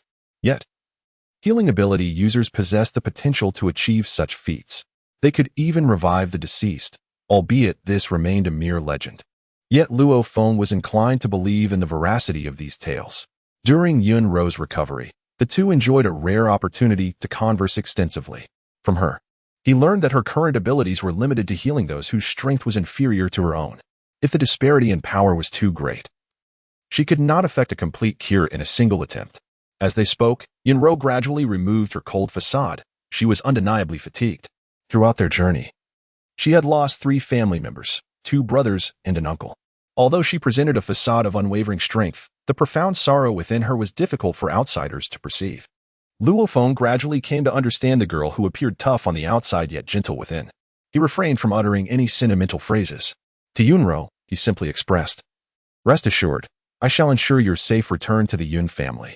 The two spent the afternoon amidst the trees, and it was not until evening that Yunro regained her strength. Remarkably, she utilized less than half of her power to fully heal Luo Feng's injuries. Luo Feng clenched his wounds and leaped a few times in place, then suddenly swung his fist towards the sky. Waves of force rippled through the air, causing the distant branches to sway incessantly. A thrill of excitement illuminated Luo Feng's face. This is the essence of the Saiyan physique. As long as one is on the brink of death and manages to recover, their combat power can indeed surge. Luo Feng opened his character panel, and upon observing his combat power, he felt an overwhelming urge to laugh heartily. Character, Luo Feng, combat power, 850, with the enhancement of Xianjing Gong, it reaches 1000. Note, the maximum enhancement of Xianjing Gong is 1000 combat power, energy coins, 1150, storage space, 2 cubic meters. His combat power had surged directly from 600 to 850. Although it could not compare to that of characters within the narrative for Luo Feng, it represented a significant escalation. Yunro regarded Luo Feng with curiosity. Her delicate brows slightly furrowed, and inquired with perplexity, "What is it that you find amusing?" Luo Feng chuckled softly, "I have grown stronger once again. Although I still cannot compare with those individuals, the gap between us has diminished." "Oh," Yunro nodded. She did not pay much heed to Luo Feng's claim of newfound strength. After all, it was meaningless as long as he could not defeat the elder of the Life family. "Shall we set off now?" Yunro inquired. "Let us wait until dawn. Having endured so much during the day, you must be quite fatigued. It would be wise to rest a while," Luo Feng replied.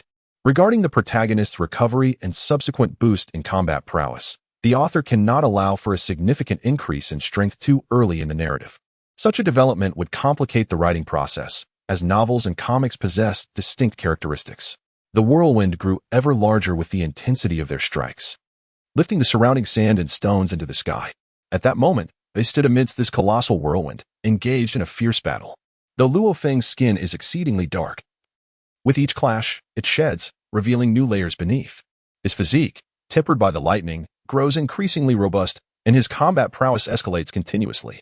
Concurrently, as Luo Feng engages in battle with the man, his martial skills are rapidly advancing. His strength is undergoing a profound transformation through this confrontation. Amidst the raging tempest, with sand and stones swirling chaotically, the atmosphere becomes dim. After a series of exchanges, both combatants finally pause, having expended considerable energy in their prior skirmishes.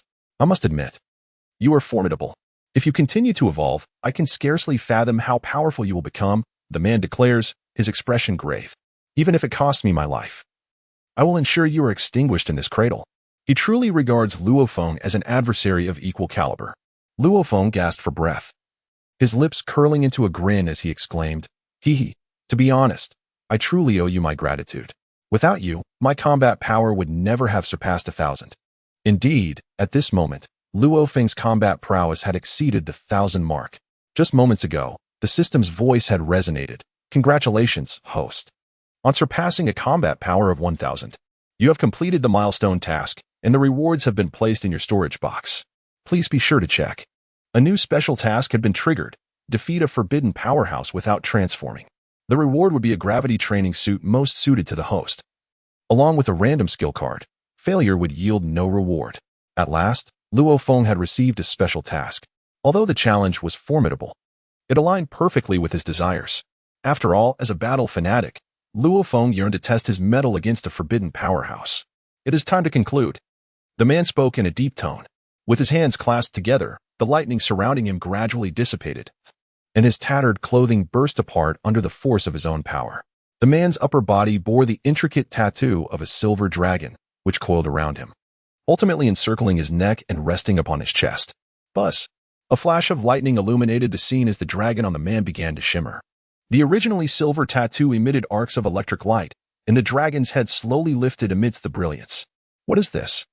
Luo Feng fixated on the lightning dragon adorning the man's form, feeling an overwhelming surge of energy emanating from it. Such immense power. The lightning dragon stirred, its entire body pulsating with electric light, a torrent of thunderous energy spilling forth, transforming into serpentine bolts that surged skyward. The man fixed his gaze upon Luo Feng, his clasped hands radiating silver light, before thrusting his palms towards him. The lightning dragon within him erupted outward, exhaling fierce dragon breath, claws bared and charging menacingly at Luo Feng. The ferocious aura blazed wildly, causing Luo Feng's hair to stand on end. In response, he poured forth his own energy to its utmost, culminating in the astonishing Kamehameha wave. "Ha!" Luo Feng bellowed, channeling the most potent Kamehameha he had ever conjured, its power surpassing all previous attempts, as a formidable column of energy surged forth to meet the roaring thunder dragon. At last, their final clash erupted with a resounding boom. In that fleeting moment of contact, the very heavens trembled. The battleground was left marred, the earth sinking beneath the force of their collision, while energy radiated outward, causing a vast pit to rapidly extend. Trees, flowers, and massive boulders were reduced to mere dust and debris, swept into the air by the ferocious whirlwind. Beyond Black City, a colossal tornado reached skyward, acting as a conduit between the earth and the heavens, drawing in the encroaching clouds of dust and smoke. The inhabitants of Black City bore witness to this spectacle. The chaos wrought by the power outage subsided into stunned silence as they gazed skyward in awe. What was that? Was it a tornado? Indeed, it was a tornado, unprecedented in its enormity. Should it breach the confines of Black City, it would spell utter catastrophe. What on earth was happening? Was the apocalypse upon them? A wave of fear swept over the populace, for these ordinary souls had never encountered such a sight. Battles between warriors of immense power, exceeding 1,000 in combat prowess, were rarely spoken of. They had no comprehension that this tempest was born from the clash of two fighters. Amidst their panic, the tornado suddenly transformed. Bolts of lightning and radiant white light surged forth from the gray vortex, and the once dreadful tornado dissipated in an instant, revealing a dazzling brilliance and a tempest of lightning within. The disbanded whirlwind morphed into a staggering hurricane, carrying with it sand and stone, as it advanced toward Black City amidst the cries of the terrified onlookers. The path of the hurricane was shrouded in darkness, as streetlights, signs, and awnings were uprooted, transforming the once pristine city into a scene of chaos. Meanwhile, the terrain where Luo Feng had battled the man was utterly unrecognizable. The once beautiful suburb lay in ruins, replaced by a landscape of devastation. In the depths of the immense crater, Luo Feng knelt, his complexion pale. Before him, the man was half buried in the earth, devoid of breath. Victory had finally been achieved, yet the ramifications of this confrontation loomed large, severely disrupting the lives of the common folk. Luo Feng surveyed the ravaged land, filled with trepidation. Battles among those gifted with extraordinary abilities must be conducted away from ordinary people. If consequences were disregarded, the very planet itself might face annihilation. Though this world was dominated by formidable humans, its foundation remained rooted in the lives of the everyday citizen. Both technology and labor rely on ordinary individuals without extraordinary abilities for support. To ensure the normal development of humanity, governments across the globe and formidable martial organizations have clandestinely established a rule. The battles between extraordinary warriors must not disrupt the lives of ordinary people. With this regulation in place, although nations possess powerful extraordinary warriors, their confrontations are considerably tempered. Even in life and death struggles, such a rule remains unbroken. While videos of battles among extraordinary warriors circulate online, they typically feature only lower-tier masters, with higher-level confrontations remaining elusive. Thus, within the perception of ordinary individuals, extraordinary warriors, despite their formidable prowess, still dwell within the bounds of their comprehension. However, the clash between Luo Feng and the man from the Yun family has stirred considerable commotion. If mishandled, it could incite societal upheaval. Fortunately for Luo Feng, the entire power grid of Black City has collapsed, diverting public attention towards the blackout. Although the impact of the hurricane is significant, it pales in comparison to the consequences of the power outage. Luo Feng sighed as he approached the man, whose vitality had vanished, leaving no trace of life. After burying the man, Luo Feng knelt on the ground and softly murmured, "Though you sought to take my life, I must still express my gratitude for our battle. In the next life, may you become a good person." Luo Feng sighed softly, gradually rising to his feet as he sensed the location of the nimbus cloud, making his way in that direction. Luo Feng advanced slowly, coughing up blood, his tattered garments barely clinging to his frame. His skin bore numerous charred patches, and he was grievously wounded. Luo Feng raised his voice towards the heavens, exclaiming, "Cloud of whirlwind." Shortly thereafter, a golden silhouette rushed towards him, coming to an abrupt halt before Luo Feng. Luo Feng gazed at Yunro, who lay quietly upon the nimbus, resembling a slumbering princess. He pondered the current state of the Yun residence, his complexion pale as he cast a glance in its direction. Worry etched upon his features. Gulp. A melodious sound emerged, drawing Luo Feng's attention to Yunro, who, with slight movement in her eyes, seemed on the brink of awakening. Yunro gradually raised her arm to caress her forehead, her brow furrowing slightly. Then, under Luo Feng's watchful gaze, she slowly opened her eyes. "Where's this?" Her crystalline eyes, devoid of focus, stared skyward as she softly inquired. "This is a safe place," Luo Feng replied. Gently stroking her smooth forehead, Yunro became fully alert. She sat up on the nimbus, surveying her surroundings before turning her gaze back to Luo Feng. "How did I end up here? I recall my granduncle intended to kill me, and then everything went blank." Memories of the preceding events flooded back to her, of the grandfather who cherished her dearly plotting her demise. Tears, akin to pearls, cascaded from her eyes. Luo Feng gazed at Yunro and couldn't help but let out a sigh. He had initially believed that after returning her to the Yun family, the girl would be safe. However, he never anticipated that the real danger lay within the Yun household itself. Luo Feng approached Yun Ro and softly said, "Now is not the time for sorrow. The Yun family is embroiled in internal strife. We should take refuge for the moment and return once the storm is past." Upon hearing the term internal strife, Yun Ro trembled slightly, as the turmoil within her family weighed heavily upon her. She replied softly, "All right, I will heed your words." Sitting quietly upon the nimbus cloud, she gazed blankly ahead, the once vibrant young girl now rendered silent and withdrawn. Luo Feng opened his mouth, intending to offer some words of comfort. Yet, as the words lingered on the tip of his tongue, he found himself at a loss for what to say. In moments like these, Luo Feng could only remain as a silent companion, standing beside Yun Ro, offering her his quiet presence. Where shall we go now? He pondered while seated upon the nimbus, grappling with the uncertainty of their destination. He found himself utterly destitute, his stomach grumbling with hunger, and his body bearing the weight of severe injuries, rendering him in a woeful state. Just as he hesitated, a voice resonated in his ears. "Young one, the storm has passed for now. Bring the girl over." "Master." As Luo Feng listened to the voice, he was momentarily taken aback. He recognized it as Ling Yan's voice and was instantly captivated by the remarkable ability of long-distance communication. How convenient. It even eliminates the need for a communicator. I must learn this skill in the future, he thought to himself, his eyes sparkling with realization. Since the matter at hand had come to a close, it was time for him to escort Yun Ro back to the Yun residence. "The affairs at the Yun residence have concluded. Do you wish to return now?" he inquired. Yun Ro merely nodded, her gaze still fixed on the horizon, her expression vacant, resembling an exquisite wax figure. Luo Feng brought Yun Ro to the vicinity of the Yun residence, stowing away the nimbus cloud before proceeding towards the estate. At this moment, the gates of the Yun residence stood wide open, revealing an interior that had nearly been reduced to ruins. The once majestic courtyard had vanished beyond recognition. Following closely behind Luo Feng, Yun Ro surveyed the desolation within the estate, tears streaming down her cheeks once more.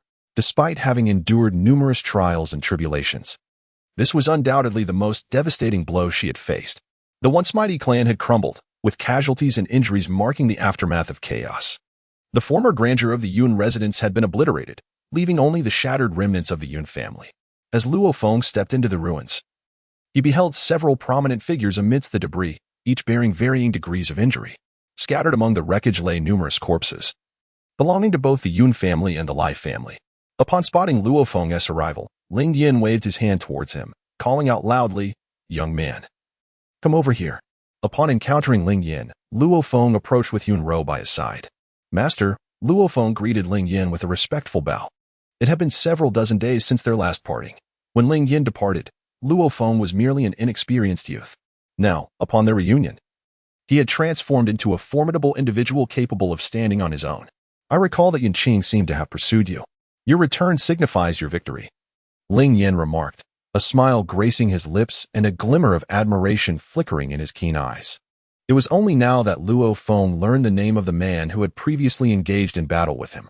Upon hearing Ling Yan's words, Luo Feng couldn't help but twitch the corner of his mouth. It turns out that Ling Yin was aware of this matter. It seems that the reason Yanqing was able to leave the Yun residence to hunt him down was likely because these individuals had deliberately let her go. Luo Feng inhaled deeply, his tone laced with irritation as he remarked, "Master, did you intentionally release Yanqing?" Upon hearing Luo Feng's words, Ling Yan's expression shifted uncomfortably. He cleared his throat and replied, "How could that be? We simply cannot spare the effort here. The circumstances are exceedingly perilous." Luo Feng shrugged, convinced that what Ling Yin said was utterly absurd.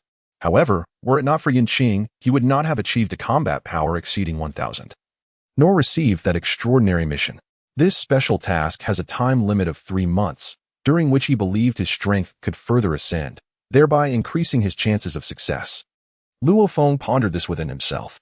Nevertheless, he also found himself troubled by the challenge of finding an opponent, as forbidden strong individuals are not commonplace and are not easily encountered. Such figures are regarded as invaluable assets within any premier force. Through the system's analysis, Luo Feng delineated the combat capabilities of forbidden strong individuals into 3 distinct phases. They are termed forbidden strong precisely because they have unlocked the forbidden gates within the human body. There are 3 such gates, corresponding to the essence, energy, and spirit. Each gate, once opened, signifies a metamorphosis. Among the Forbidden Strong, individuals are categorized into 3 tiers: Forbidden 1, Forbidden 2, and Forbidden 3, based on the number of gates they have unlocked, with each tier exhibiting substantial disparities in strength. Luo Feng inquired of the system and deduced the approximate combat power values possessed by the Forbidden Strong. The combat power of a Forbidden 1 is, while that of a Forbidden 2 is, and the combat power of a Forbidden 3 is. According to Luo Feng's understanding, Ling Yan is indeed a Forbidden 3. His combat prowess having surpassed 5,000.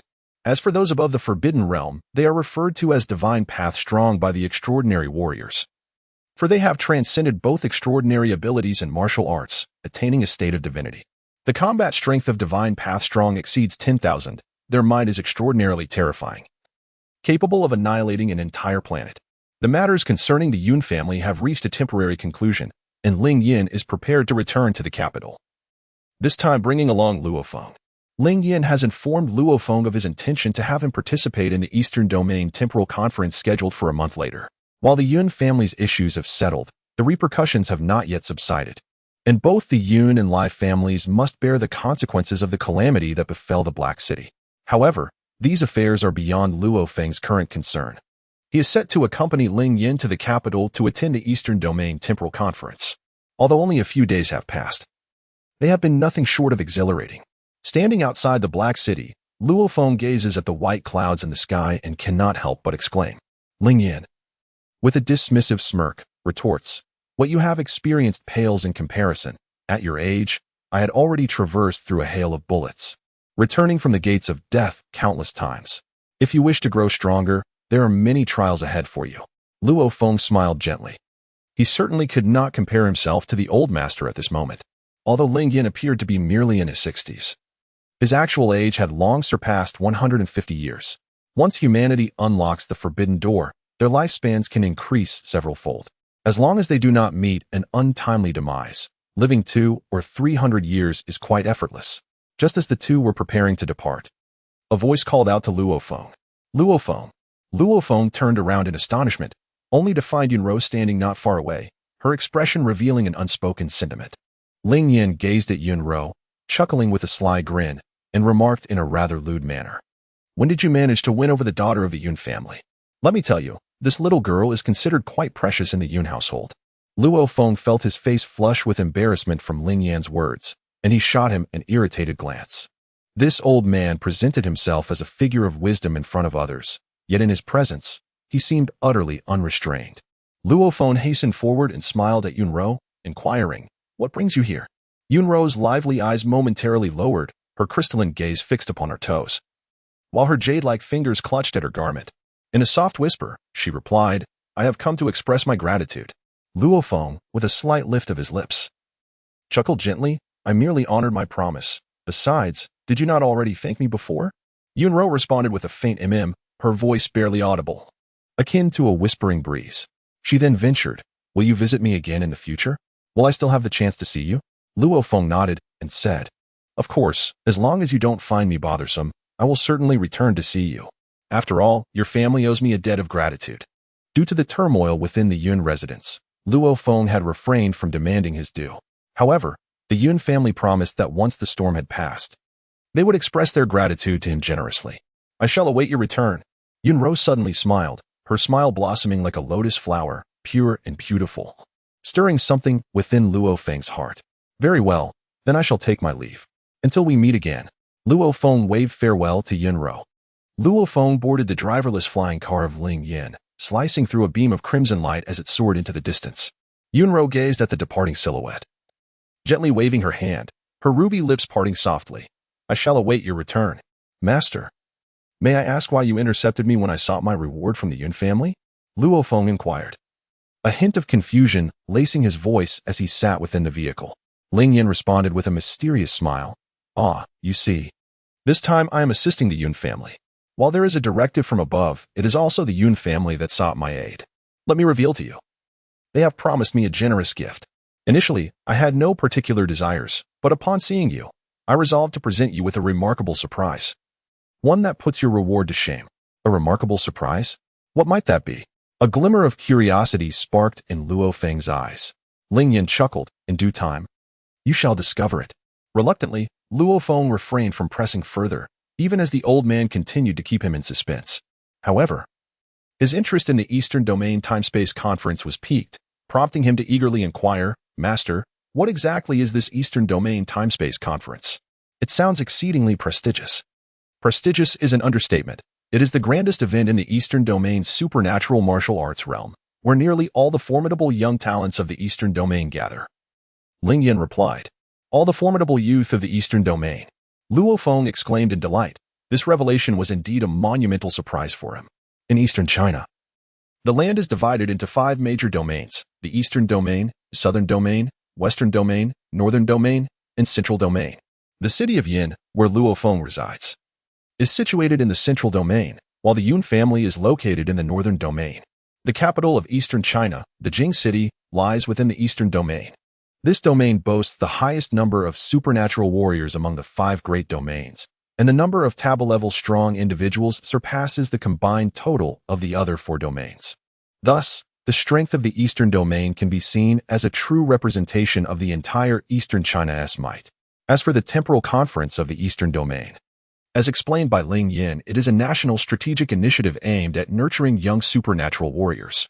Every 5 years, the Eastern Domain hosts this conference, allowing participation from individuals who are above the mid-level master rank, but below the taboo level, and are under the age of 30. Each participant must be recommended by a taboo-level strong individual, who is limited to endorsing only one candidate. The majority of participants hail from the youth of the Eastern Domain. Yet there are also young talents like Luo Feng. While attendees are not required to be natives of the Eastern Domain, their recommenders must be from this region. Luo Feng's master, Ling Yin, is a formidable figure at the 3rd level of prohibition and also serves as the vice president of the Judgment Society. His prowess and status are indeed extraordinary, rendering him entirely qualified to recommend Luo Feng for participation in the Eastern Domain Temporal Conference. Initially, however, Ling Yin had no intention of allowing Luo Feng to partake, as at the time of his departure from Yin City, Luo Feng's abilities were merely comparable to a low-level master, rendering him ineligible for the conference. Ling Yin had intended to reserve the opportunity for Luo Feng's senior sister, Lin Jie.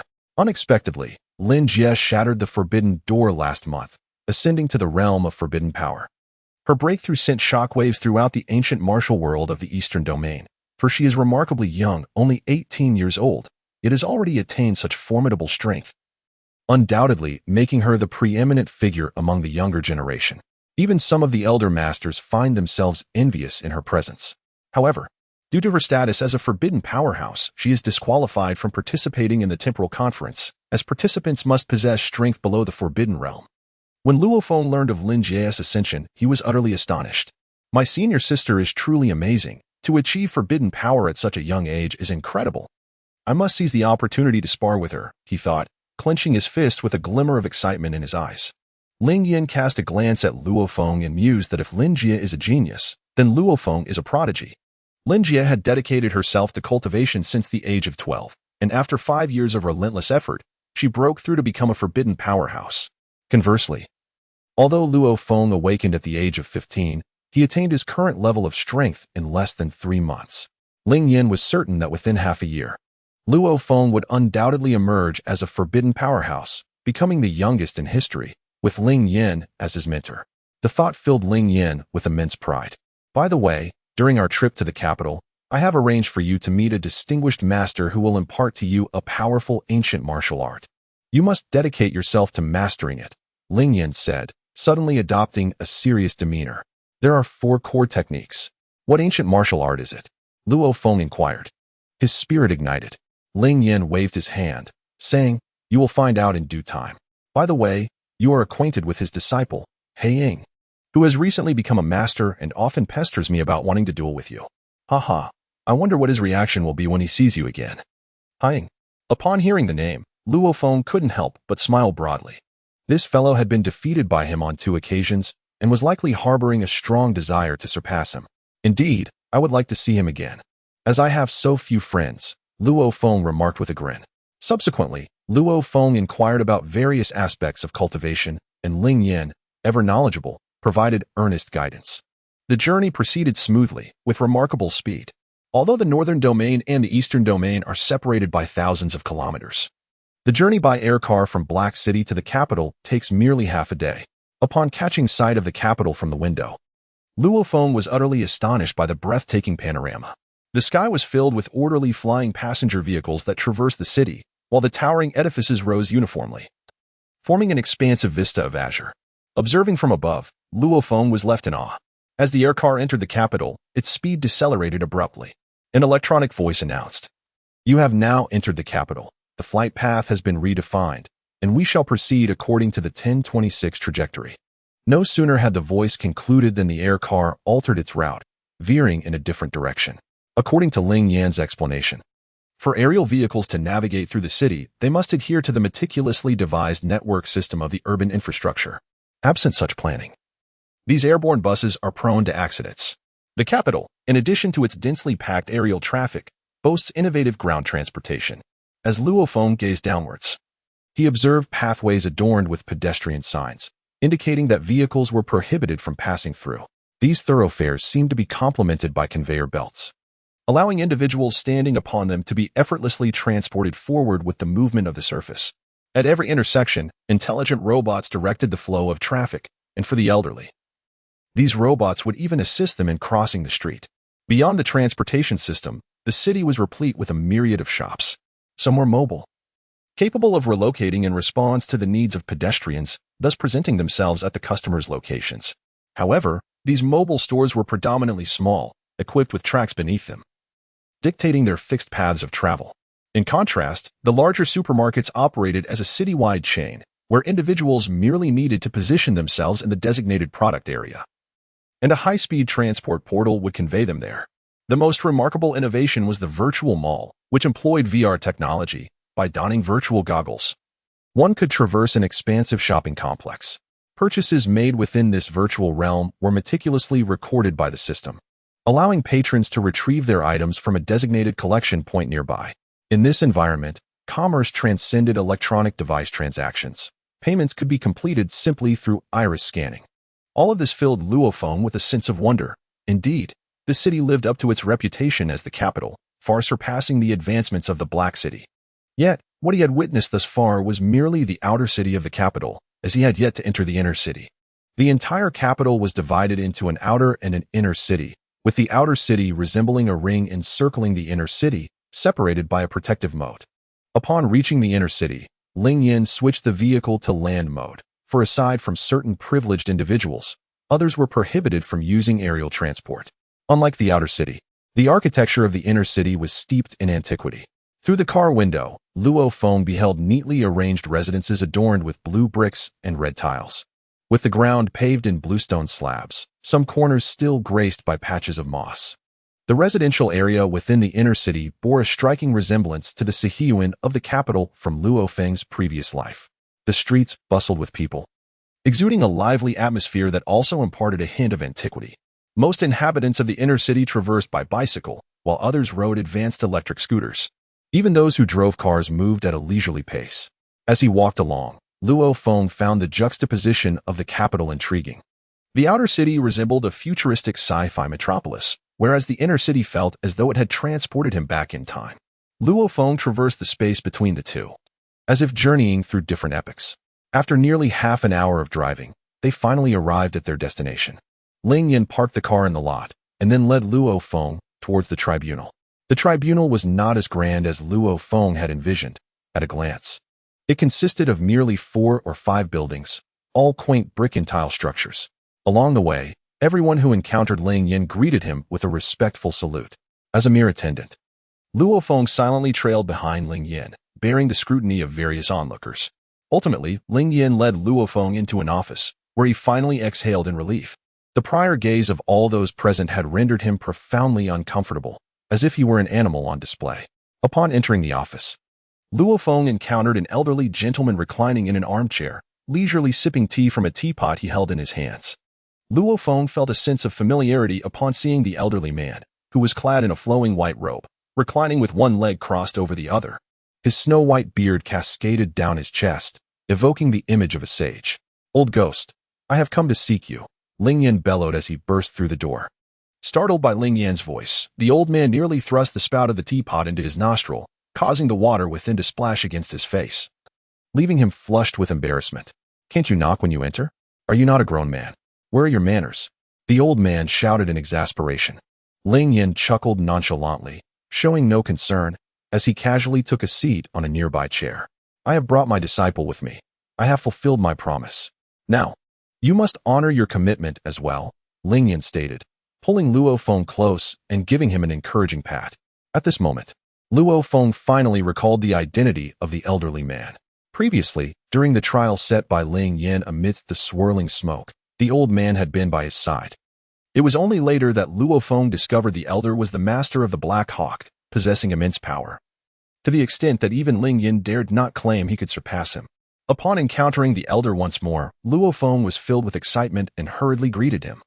"Greetings, Elder Yan." The elder fixed his gaze upon Luo Feng, and the aura emanating from him gradually intensified, causing Luo Feng to sense a formidable pressure bearing down upon him. Luo Feng suddenly found himself standing upon a vast prairie, where a towering wolf king emerged in the distance. The wolf king stood majestically atop the rolling hills, letting out a resounding roar. Abruptly, its golden eyes locked onto Luo Feng. In that moment of being fixated by the wolf king, Luo Feng felt as if he had plunged into the depths of despair, a chilling sensation coursing from his feet straight to the crown of his head. "Awoo!" The wolf king let out a cry before turning away. In an instant, the prairie before Luo Feng vanished, and the scenery reverted to that of his office. Hoo! Cold sweat streamed down Luo Feng's forehead. The imposing figure of the wolf king had instilled an overwhelming sense of dread within him, as though he might be whisked away by the beast at any moment. "Remarkable. Young man, your progress is truly astonishing, even to me," Elder Yan remarked, observing the panting Luo Feng with a shake of his head and a sigh. The earlier trial set by Elder Yan was far from simple. Even those on the verge of becoming forbidden powerhouses might struggle to endure it. Yet Luo Feng had withstood the challenge. This required not only formidable strength but also immense willpower. "Brother Ling, your disciple is likely to astonish all of East China before long," Elder Yan stated gravely, turning his gaze towards Ling Yan. Ling Yan, noting the elder's serious demeanor, waved his hand dismissively, indicating that there was no need for concern. He was well aware of Elder Yan's worries, that Luo Feng's brilliance might draw nefarious attention. However, Ling Yan understood Luo Feng more deeply. During their time together, he had observed that the greater the pressure faced by this young man, the more rapidly he evolved. The time apart had made it evident that Luo Feng had encountered numerous life and death battles, which had propelled his strength to new heights, nearing the realm of the forbidden. Ling Yan intended to place formidable pressure on Luo Feng, compelling him to rise swiftly amid the myriad threats surrounding him. This was Ling Yan's gamble. If successful, Luo Feng would soar to greatness. If not, his life would be forfeit. Yet Ling Yan held firm in his belief that, given the choice, this young man would undoubtedly opt for this path. To become a powerful individual, one must tread through a sea of corpses and rivers of blood. Although the current world seemed relatively stable, hidden beneath the surface were turbulent waves and lurking dangers. Should one fail to grow stronger before crises emerge, the only fate that awaited them would be slaughter. Elder Yan sighed at Ling Yan's indifferent expression. He was a man who favored stability, prioritizing caution above all else. This was the principal distinction between him and Ling Yan. "Well, I shan't speak further on the matters between you two. Young lad, come to the training grounds tomorrow. I shall await you there," Elder Yan instructed Luo Feng. Luo Feng nodded immediately. Although he was unaware of what ancient martial arts the elder intended to impart, it was undoubtedly something exceptional, especially if it could earn the admiration of Ling Yan. Subsequently, Ling Yan dispatched Luo Feng to observe the training grounds of the tribunal. Luo Feng followed a man to the training arena. Although this man was merely a basic staff member, his prowess was akin to that of a mid-level master. Upon arriving at the arena, Luo Feng found it to be quite different from his expectations. It was surprisingly small. The entire training ground was hardly larger than 2 basketball courts. And aside from a few rudimentary pieces of equipment, there was little else present. Observing Luo Feng's expression, the man sensed his thoughts and explained. Though this training arena may appear ordinary on the surface, it is far from simplistic. With that, the man guided Luo Feng into the arena, approaching a counter from which he retrieved 2 wristbands, saying, "Put on these wristbands and envision a scene in your mind." Curiosity piqued, Luo Feng donned the wristband and, after a moment of contemplation, A vivid scene materialized in his mind, his home in Smoke City. Suddenly, the landscape before him transformed. The original training ground morphed into the very confines of his dwelling, with Luo Feng now standing within his abode. The abrupt shift took him by surprise. As he surveyed his surroundings, every detail, from the sofa and coffee table to the calligraphy and paintings adorning the walls, appeared remarkably lifelike. Luo Feng reached out to touch the sofa, the authentic texture eliciting an illusion that he was indeed within the confines of his home engulfed in smoke and dust. He gazed at the man before him, bewildered, and inquired, "What is happening? Is this scene real?" The man chuckled softly and replied, "Indeed, it is real. The imagery you conjure in your mind will be materialized by the bracelet in your hand. Everything you perceive here is genuine." The revelation left Luo Feng astounded as he stared at the bracelet adorning his wrist, his heart brimming with astonishment. If this bracelet were to be exposed to the outside world, it would undoubtedly incite a tremendous uproar, transcending the limits of contemporary science. The man elucidated. This bracelet was crafted by a divine warrior of the spatial realm, and the training ground possesses a unique configuration. It is the combination of the bracelet and the training ground that enables this phenomenon. However, the spatial manifestation that the training ground can achieve does have its limits. Confined to a radius of no more than 3 kilometers. Luo Feng nodded. The area within a 3-kilometer radius was indeed vast and entirely sufficient for cultivation. Subsequently, the man elucidated some precautions to Luo Feng before departing alone. Luo Feng, adorned with a wristband, envisioned a myriad of scenes in his mind: the searing volcanoes, the frigid glaciers, the profound depths of the ocean, and the secluded, exquisite islands. Luo Feng seemed like a joyful child, delighting in the play of his wristband. However, just as he was immersed in various realms, a voice called out to him, "Luo Feng." Upon hearing the sound, Luo Feng promptly deactivated his wristband and then noticed Black Hawk standing outside the training ground, a broad smile adorning his face as he regarded him. Luo Feng raised an eyebrow as he approached Yining, a light chuckle escaping his lips. "Yining, how did you come to know of my presence here?" he inquired. "When I arrived to see my master, I overheard that you were in the vicinity." "Haha, you have indeed come to the capital. Let us engage in a match," Yining exclaimed eagerly. With a backpack slung over his shoulder, he tossed it to the ground and swiftly retrieved a wristband, stepping confidently before Luo Feng. "Although I suffered defeat last time, that experience propelled me to a breakthrough. I am now a master. Come, let us duel again, for I must redeem myself," Yining declared with unbridled determination. Luo Feng regarded Black Eagle with a peculiar expression, noting the significant progress in his strength. He sensed the aura emanating from the latter, estimating Black Eagle's combat prowess to be around 350. This marked a remarkable advancement compared to the slightly over 200 he had displayed after his transformation previously. Luo Feng gazed at the eager expression of Black Hawk and shook his head, saying, "Perhaps it would be best to refrain. You are not my match at this moment." Upon hearing Luo Feng's words, Black Hawk's countenance immediately shifted, a flicker of anger flashing in his eyes as he replied in a low voice, "How can you ascertain that I am not your opponent without a comparison? Or is it that you hold me in contempt?" Luo Feng wore a troubled expression, reluctant to undermine the Black Hawk. After all, he was a promising young man. Should he be left despondent by such a setback, it would surely detract from the enjoyment of the challenge. Moreover, he felt the need to consider the reputation of Elder Yin, a highly esteemed mentor whose efforts in nurturing a disciple should not be taken lightly. Very well." Luo Feng sighed, and then the surrounding environment transformed. He and Black Hawk found themselves standing on the outskirts of the city. As Black Hawk was also equipped with a wristband, he too could perceive this vivid scene. "This time, I shall exert my utmost strength, allowing you to witness my prowess." Black Hawk's expression was exceedingly grave as he assumed the initial stance of martial arts. Luo Feng, devoid of any waterproofing, unleashed his full strength, his aura surging skyward, enveloping the Black Eagle in a terrifying presence. "What is this?" The Black Eagle, before even making a move, felt as if a colossal mountain loomed above him, instilling a profound fear within him due to Luo Feng's overwhelming might. He then beheld a gigantic gorilla materializing behind Luo Feng, gazing down upon him. Just the sight of the gorilla's eyes rendered him ice cold, causing him to tremble uncontrollably. With such an overwhelming force bearing down upon him, the Black Eagle could no longer endure. He coughed up a mouthful of blood and collapsed to the ground. Observing the ashen pallor on the Black Eagle's face, Luo Feng sighed and retracted his imposing aura. "Are you all right?" Luo Feng approached the Black Eagle with a look of concern. The Black Eagle stared vacantly at the sky, regaining his composure only after a considerable pause.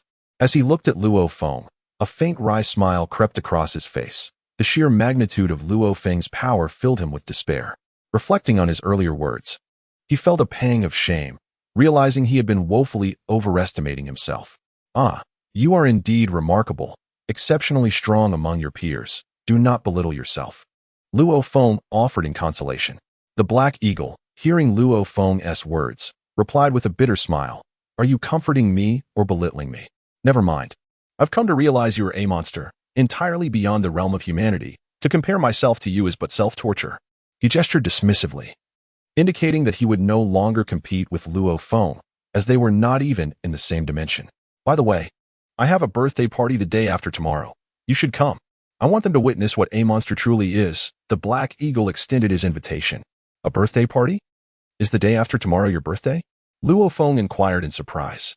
The Black Eagle nodded, a hint of bitterness surfacing as he recalled his earlier humiliating state. Indeed. The day after tomorrow is my birthday. Some friends will be attending, a group of overly proud individuals. You must teach them a lesson, he stated. Imagining the stunned expressions of those who would attend, and a smile began to form on his previously somber face. He thought it wouldn't be fair for him to be the only one to feel overwhelmed. He needed someone to share the experience with. Luo Feng pondered for a moment, deciding to accept Elder Yan's guidance at the training ground tomorrow, while the day after appeared to be free of obligations. He nodded in agreement. Black Hawk, noticing Luo Feng's acquiescence, patted him on the shoulder with a smile, saying, You must remember, I will come looking for you then. Although Black Hawk presented a facade of coldness, he revealed a warm-hearted nature in the presence of familiar faces. He inquired about Luo Feng's recent experiences, visibly astonished by the remarkable journey Luo Feng had undertaken. I never anticipated your rapid growth. I believe you will undoubtedly surpass your senior sister in the future. Black Hawk remarked with admiration. Luo Feng is currently captivated by Lin Jie. He had heard about her from the personnel at the Smoke City Judgment Branch, later from Ling Yan, and now Black Hawk has once again brought her up, which has piqued his curiosity about his senior sister. Black Hawk, what kind of person is my senior sister really? Do you know her? Luo Feng inquired with intrigue. Upon mentioning Lin Jie, Black Hawk immediately became animated, his eyes brimming with admiration and his tone filled with praise. Senior sister Lin Jie is undoubtedly the foremost among the youth of the capital and even the entire northern region. Since her awakening, she has never lost a single battle. Just last month, she opened the Forbidden Gate and ascended to the ranks of the Forbidden Powerhouses. Luo Feng observed the expression on He Ying's face, his lips twitching slightly. It was evident that He Ying was utterly enamored, idolizing Lin Jie. It seems my senior sister is truly formidable. I yearn for the opportunity to engage her in combat. Upon hearing He Ying's words, Luo Feng's fist collided with fervor, excitement gleaming in his eyes. In response to Luo Feng's declaration, He Ying cast a sidelong glance at him and shook his head, saying, Although you are indeed powerful and may one day surpass senior sister Lin Jie, I must advise you to refrain from self-torment at this stage. You are not yet her match in this realm. Luo Feng smiled. He Ying harbored a near-reverential admiration for Lin Jie. He would never deign to idolize anyone, for in his eyes, the strong exist to be surpassed, and he possessed the means to do so. After exchanging a few more words with Luo Feng, He Ying took his leave, reminding him to be sure to attend his birthday celebration. Luo Feng waved his hand, bidding farewell to the Black Hawk as it departed. Although my strength has surpassed 1,000, there are still formidable warriors on Earth whose power exceeds 10,000. I must not become complacent. For reasons unknown, a sense of unease has recently settled within me. What could be the cause? Luo Feng furrowed his brow, murmuring softly to himself. This feeling seemed to have manifested suddenly, leaving him quite unsettled. Could it be related to Qingzijia? I ought to inform Master. Requesting that the personnel at the Yinqing branch keep a closer watch on my uncle and sister Qingqing, Luo Feng pondered internally. Luo Feng removed his wristband, seated himself on the ground, and opened the system interface. Character, Luo Feng. Combat power, 1050. Energy coins, 1144. Storage space, 2 cubic meters. Milestone task rewards have been distributed. Luo Feng gazed at his combat power and distance, pondering how he could effectively leverage the upcoming Eastern Domain Space-Time Conference to rapidly enhance his combat prowess once more. The milestone task rewards. I am indeed curious to discover what this round of rewards entails. Luo Feng opened the storage box and discovered a card nestled in the corner. Upon picking it up, he was somewhat taken aback by its contents. It was, in fact, a battle card that allowed him to engage in combat with Yamcha from the era of the Saiyan invasion of Earth, with a usage limit of 3 times. This meant that he could face Yamcha in battle on 3 separate occasions. Luo Feng gazed at the card, lost in contemplation as he recalled the narrative of Dragon Ball. Although nearly a decade had passed since his arrival in this world, the memories of his past life lingered as vividly as if they had transpired yesterday. Perhaps due to the enhancement of the system, his recollections, especially those pertaining to the Dragon Ball storyline, remained remarkably clear. He remembered that at that time, Yamcha's combat power was approximately 1400, and he was not yet a match for him. According to the system's inherent traits, he could engage in battle with Yamcha during his journey to cultivate in the heavenly realm, thus testing the results of his training. Luo Feng deduced. The battle card, from another perspective, held immense significance for him, as the combat techniques depicted in Dragon Ball would greatly facilitate his growth. Moreover, Luo Feng harbored a deep yearning to engage with the warriors from Dragon Ball, for he had always nurtured a dream of becoming part of that world. Luo Feng tucked away the card, as it was not yet of use. He planned to use it in conjunction with the Divine Guidance voucher once he purchased it. At that moment, Ling Yin and Elder Yin arrived at the training ground, and Luo Feng hurriedly approached them. However, Elder Yan's words left him feeling quite embarrassed. "Little fellow, did you just give that Black Hawk bred a good lesson?" Elder Yin said with a smile. Luo Feng's face flushed with embarrassment. After all, Black Hawk was Elder Yin's disciple, and he did not wish to cause the elder any discomfort. Observing Luo Feng's awkwardness, Elder Yin remarked, "You have performed admirably. That little rascal is far too arrogant, believing that his elevation to master is something remarkable. This time, he shall learn that there are greater heights beyond his own." As he spoke of Black Hawk, Elder Yin's benevolent demeanor transformed.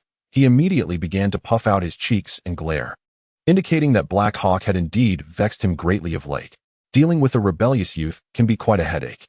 Ling Yin then patted Luo Feng on the shoulder and advised, "Be mindful in the future. Do not bully the weak."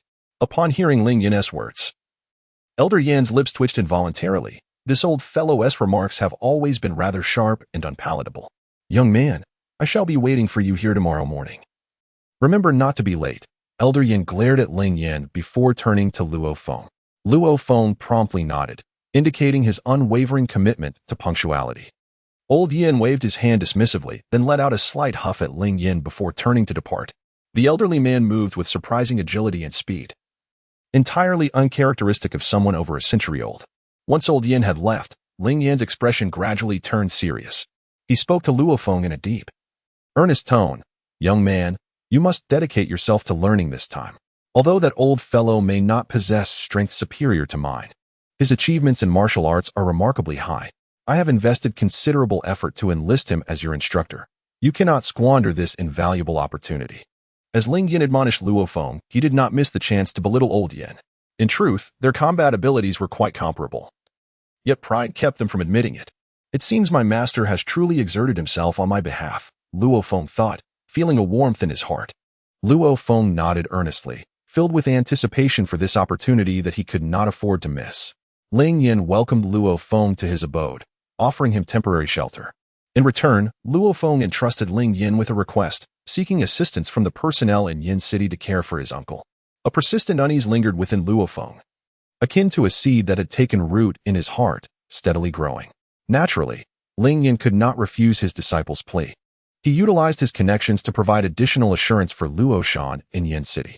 That evening, Luo Feng reached out to Luo Shan and Luo Qingqing, learning that they were safe, which brought him a measure of relief. Subsequently, Luo Feng spent his first night in the capital. The following day, he arrived early at the training grounds. Although dawn had barely broken, he was astonished to find Elder Yin already there before him. "You are quite an early riser, young one," Elder Yin remarked, a gentle smile gracing his face upon seeing Luo Feng. Luo Feng hurriedly stepped forward, respectfully bowing to Elder Yin, and expressed his apologies, saying, "I am late. I hope Elder Yin will not hold it against me." Elder Yin shook his head and replied, "As an elder, I rise early to engage in some gentle exercise. Since you have arrived, let us begin." Elder Yin and Luo Feng each settled onto their cushions, the surroundings devoid of any presence, enveloped in an unusual tranquility. The slightest movement of their bodies could be distinctly heard. Elder Yin addressed Luo Feng, stating, "What I am about to share with you must not be imparted to anyone else. Can you abide by this?" Elder Yan's gaze fixed intently on Luo Feng, his expression gradually sharpening. Luo Feng felt a shiver run through him and nodded decisively, declaring, "I swear by my character that I will never divulge this." Upon hearing Luo Feng's oath, Elder Yin nodded in acknowledgement and continued, "In truth, what I am imparting to you is not particularly formidable, it is merely unique. Its essence does not possess inherent combat power, yet when utilized effectively, it can be remarkably potent.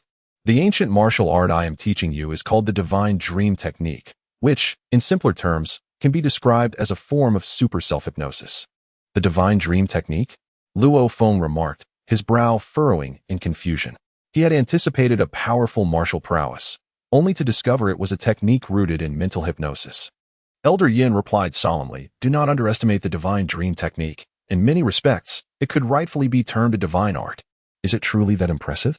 Luo Feng was taken aback. Only those who have transcended the martial realm could conceive such a divine technique, one that approaches the essence of the Tao. Luo Feng's expression turned serious.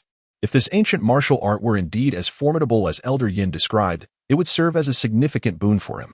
The Divine Dream Technique allows one to enter a state of self-hypnosis. For instance, if you hypnotize yourself to feel no pain during battle, then throughout the duration of this technique, you shall remain impervious to any discomfort. This constitutes a profound form of mental suggestion that can permeate the entire body. Do not underestimate the power of such mental influence. If wielded adeptly, it can unleash an unimaginable strength. Henceforth, I shall impart the Divine Dream Technique to you. The extent of your comprehension shall depend on your innate talent." With that, Elder Yan's finger, glowing with a golden light, gently pressed against Luo Feng's forehead. Luo Feng sensed the emergence of something new within his consciousness. Soon, a voice resonated within his mind. Divine dream, entering the dream through divinity, empowering the spirit with strength, essence as the foundation. Altogether, there were 100 phrases. Luo Feng memorized them all after just one hearing. Each utterance was profoundly enigmatic, containing layers of deep meaning that he was currently unable to comprehend. Take your time to study this well.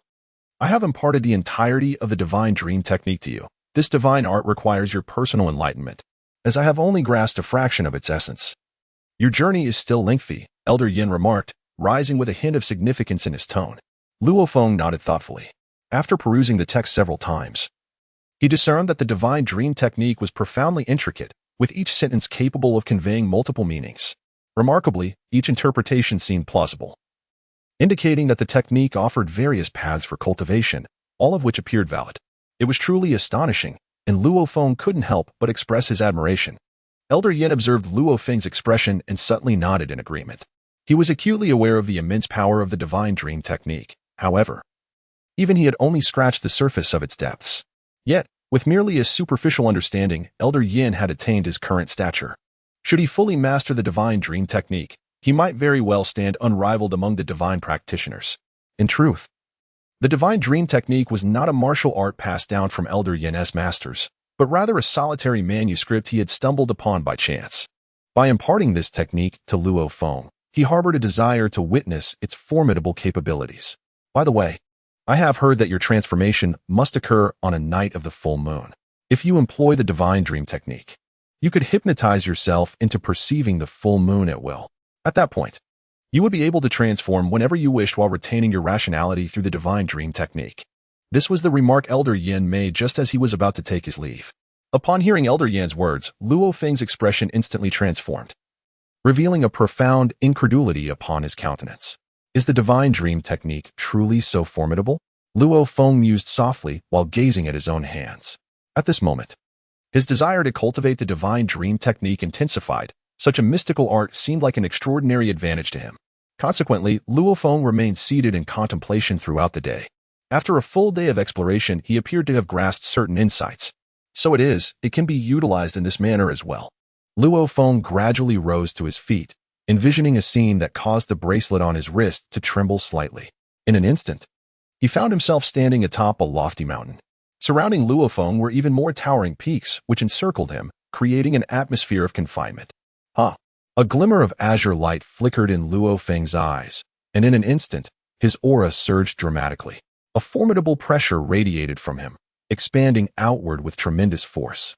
The terrifying might surged towards the towering mountain, causing it to teeter precariously under the weight of such overwhelming power. A brilliant blue light surged in Luo Feng's eyes, revealing a profound will that seemed determined to shatter the earth and pierce the heavens. Beneath this conviction, his entire demeanor transformed, as if he truly possessed the power to transcend all and dominate everything. As this will erupted forth, the surrounding mountains trembled violently, trees and boulders cascading down from their heights, while the very mountains themselves began to fracture. Under the weight of Luo Feng's formidable presence, the peaks appeared to be crumbling. Yet he remained steadfast amidst the chaos, his resolve unyielding and his confidence extraordinary. Just as the mountains were on the brink of collapse, Luo Feng reigned in his formidable aura, and the blue light in his eyes gradually faded away. Luo Feng gazed at his surroundings, overwhelmed with astonishment. Moments ago, he had employed the divine dream technique, instilling within himself a singular conviction that he alone is supreme, both above and below. Under the influence of this belief and willpower, his aura surged exponentially, magnifying his might manifold. Even when confronting forbidden strongholds, his prowess was not to be underestimated. The sheer strength was astounding. At times, even in circumstances where combat capabilities varied, possessing a formidable belief could turn the tide of battle. Moreover, he had only scratched the surface of this profound understanding. Should he delve deeper, the results would undoubtedly be even more terrifying. Luo Feng's expression radiated excitement as he grasped the immense power of the divine dream technique. It was a miraculous art that fortified the self on a spiritual level. If wielded with precision, the outcomes could be astonishing. However, at that moment, he was struck by a wave of dizziness, his spirit utterly exhausted, as if he were on the brink of unconsciousness. It seemed that the divine dream technique exacted a tremendous toll on his mental faculties. Having utilized it for less than a minute, he was already nearing his limit. Luo Feng silently chuckled to himself before ultimately collapsing onto the ground, succumbing to unconsciousness. Ugh! Luo Feng felt an excruciating pain in his head as he opened his eyes, gazing up at the ceiling above. Where am I? He was momentarily stunned, realizing that he was lying on a soft bed. As he surveyed his surroundings, he discovered that he was in a bedroom, lavishly adorned with opulent decorations. Luo Feng sat up abruptly, the blanket slipping from his torso, leaving him feeling a chill. To his astonishment, he realized he was clad in nothing but a pair of underpants, his clothing mysteriously absent. Good heavens, who could have done this? And where are my clothes? Luo Feng exclaimed, rising from the bed and raising his voice in distress. With a sudden crash, the bedroom door swung open, and a figure darted in. Luo Feng's eyes widened in disbelief at the sight. Black Hawk, is it truly you again? He gasped in astonishment. Luo Feng gazed at his bare form, and his expression immediately soured. You didn't change my clothes, did you, you rascal? Luo Feng gazed intently at Black Hawk, yearning for a response that would resonate with the answer nestled within his heart. Observing the expression on Luo Feng's face, Black Hawk couldn't help but chuckle. Fully aware of his companion's thoughts, he reassured him, rest assured, it is not as you imagine. Your attire was changed by my housekeeper. To be candid, your garments are quite filthy. How many days has it been since you last bathed? With a look of disdain, Black Hawk's expression caused Luo Feng's lips to twitch. His outfit, originally purchased from a store for the purpose of protecting Yunro, was styled after the training attire of Sun Wukong, yet emblazoned with the character Feng on the back. After enduring 2 fierce battles, the clothing had become somewhat tattered, and Luo Feng had been contemplating acquiring a new set, only to have this one taken from him instead. Luo Feng said irritably, hurry up and return my clothes to me. Black Hawk tossed a casual outfit to Luo Feng and replied, wear this for now. I'll have my housekeeper mend your clothes and return them to you later.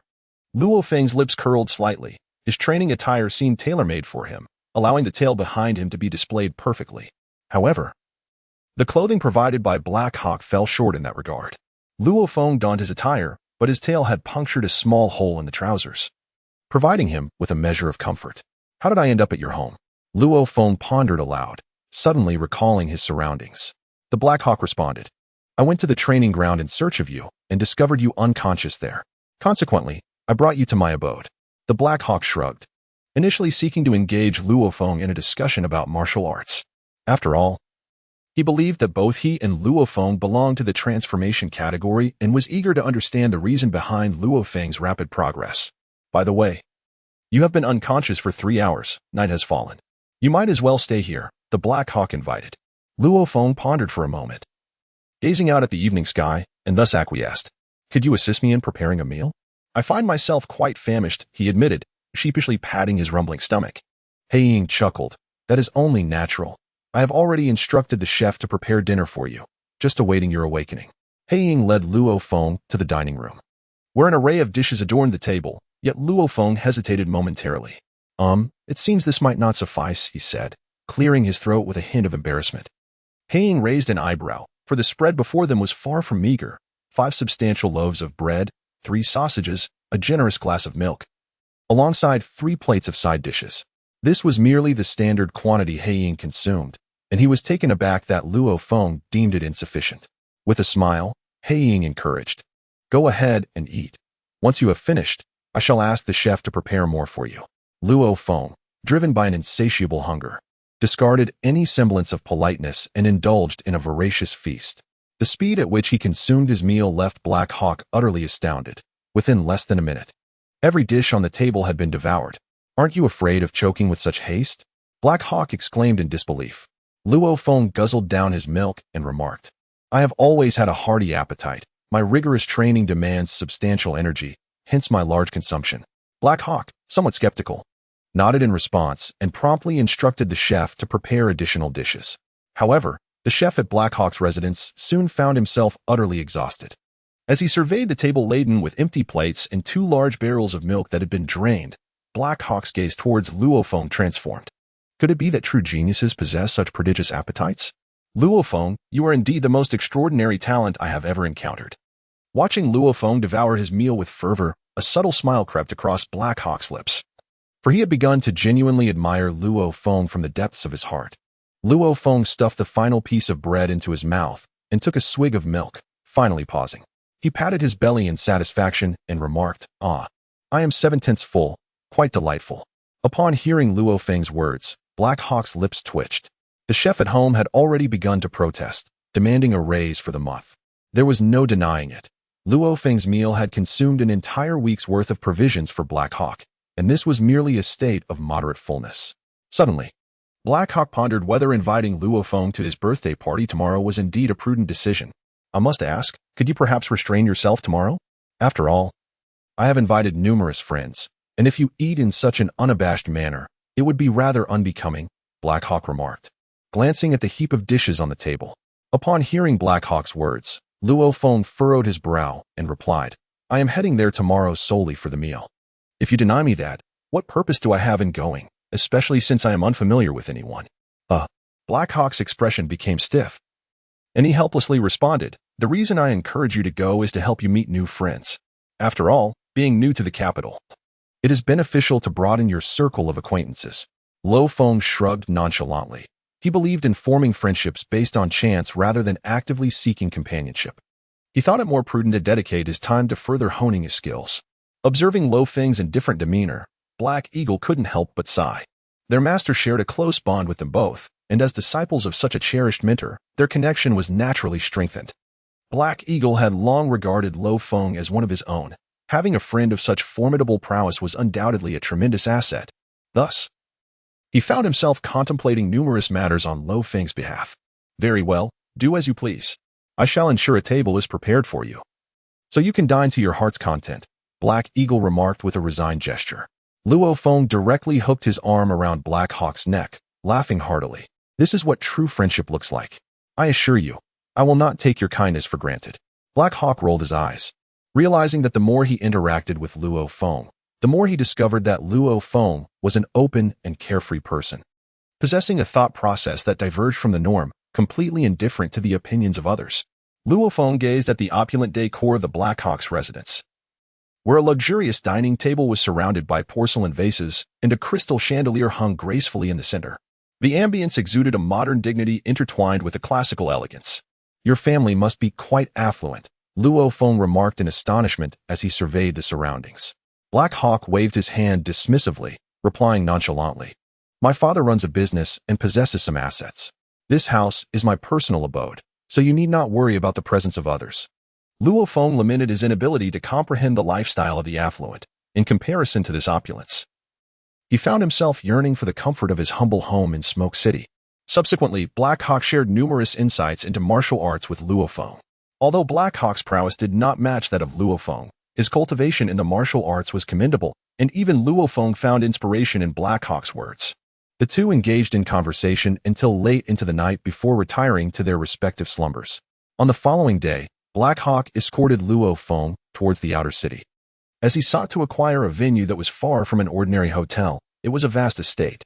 As they approached the estate for Black Hawk's birthday celebration, Luo Feng gained a deeper understanding of what it truly meant to be wealthy. The limited edition Red Wind Chaser sports car, valued at no less than 100 million wabak, was an astronomical sum for Luo Feng, who had yet to amass even 10,000 in savings. Upon arriving at the estate, he was further exposed to the essence of a luxurious life. Nestled in the outskirts of the outer city, the estate sprawled across a vast expanse, capable of accommodating over 1,000 guests. From the exterior, it appeared to be a relatively modest farmhouse, yet upon entering the estate, one could truly appreciate the grandeur of its lavish decor. Luo Feng followed the Black Hawk along a quaint stone path, flanked by verdant lawns adorned with scattered wildflowers, lending an air of delicate elegance. At the end of the path stood a Gothic edifice reminiscent of a castle. Luo Feng gazed upward, feeling as though he had stepped into the medieval era of Europe. The architectural style is truly unique, he remarked with intrigue. In his previous life, he had only glimpsed images of castles online, never having had the opportunity to visit one in person. Since arriving in this world, Luo Feng had never ventured beyond Smoke City, and thus had no chance to witness the so-called Gothic castles. As they walked, Black Hawk elaborated. This castle was constructed in imitation of the castle parks found in the West, specifically designed for hosting various gatherings. However, the costs are exorbitant, making it a venue frequented almost exclusively by the upper echelons of society. Luo Feng shrugged his shoulders, unable to fathom the lifestyle of the elite society after being accustomed to the ways of the impoverished. Upon entering the castle's grand hall, he was immediately taken aback by the opulence of its decor. The rich crimson carpet, the exquisite glass chandeliers, and the gilded walls sparkled under the gentle illumination. Towering high above, a magnificent silver crystal chandelier hung from the ceiling, casting a warm glow throughout the entire chamber. Within the castle, a colossal statue of a knight stood proudly, sword raised defiantly towards the horizon. At the center of the castle was an expansive dining table, laden with an array of delectable dishes and fine wines that made Luo Feng's mouth water. I must say, Black Hawk, this is extravagance at its finest. A place as lavish as this must come at a steep price, he exclaimed, his eyes wide in astonishment as he surveyed the surroundings. Black Hawk chuckled softly, replying, "It's merely a day's rental, and I can manage it. Since I have invited you, feel free to indulge without any reservations." Luo Feng, feeling no restraint, gazed upon the abundant array of delectable dishes before him. To forego indulging in such a feast would truly be a disservice to himself. Luo Feng nestled into a corner seat. The hour was still early, and Black Hawk's companions had yet to arrive, rendering the atmosphere remarkably tranquil. Luo Feng sat in a chair, consuming a banana. The previous night, he had inquired about the Eastern Domain Time-Space Conference from Black Hawk, who displayed an extraordinary excitement upon learning of Luo Feng's intention to participate. If it were not for Black Hawk's current lack of strength, he too would yearn to take part in this grand event. After all, it is held only once every 5 years, and even those who awaken at the tender age of 12 are eligible to join.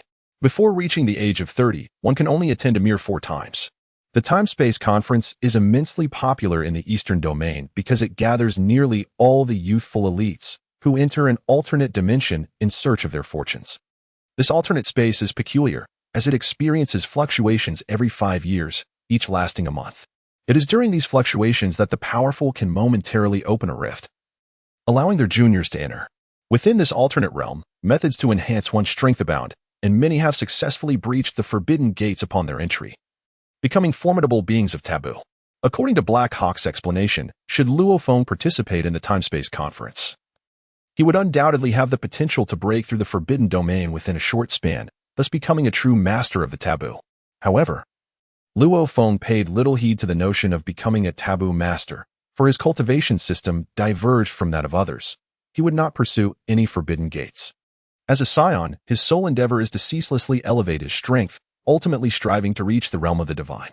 Luo Feng understood that those who could participate in the Time-Space Conference were not mere commoners. They were extraordinary talents, selected from thousands, even millions. Once the conference commenced, it would undoubtedly be a fierce contest of dragons and tigers. The mere thought of such a scene ignited a fervor within him, as the prospect of exhilarating battles was precisely what he had longed for. With only a month remaining until the time-space conference, he resolved to master the fundamentals of the divine dream technique within this time frame.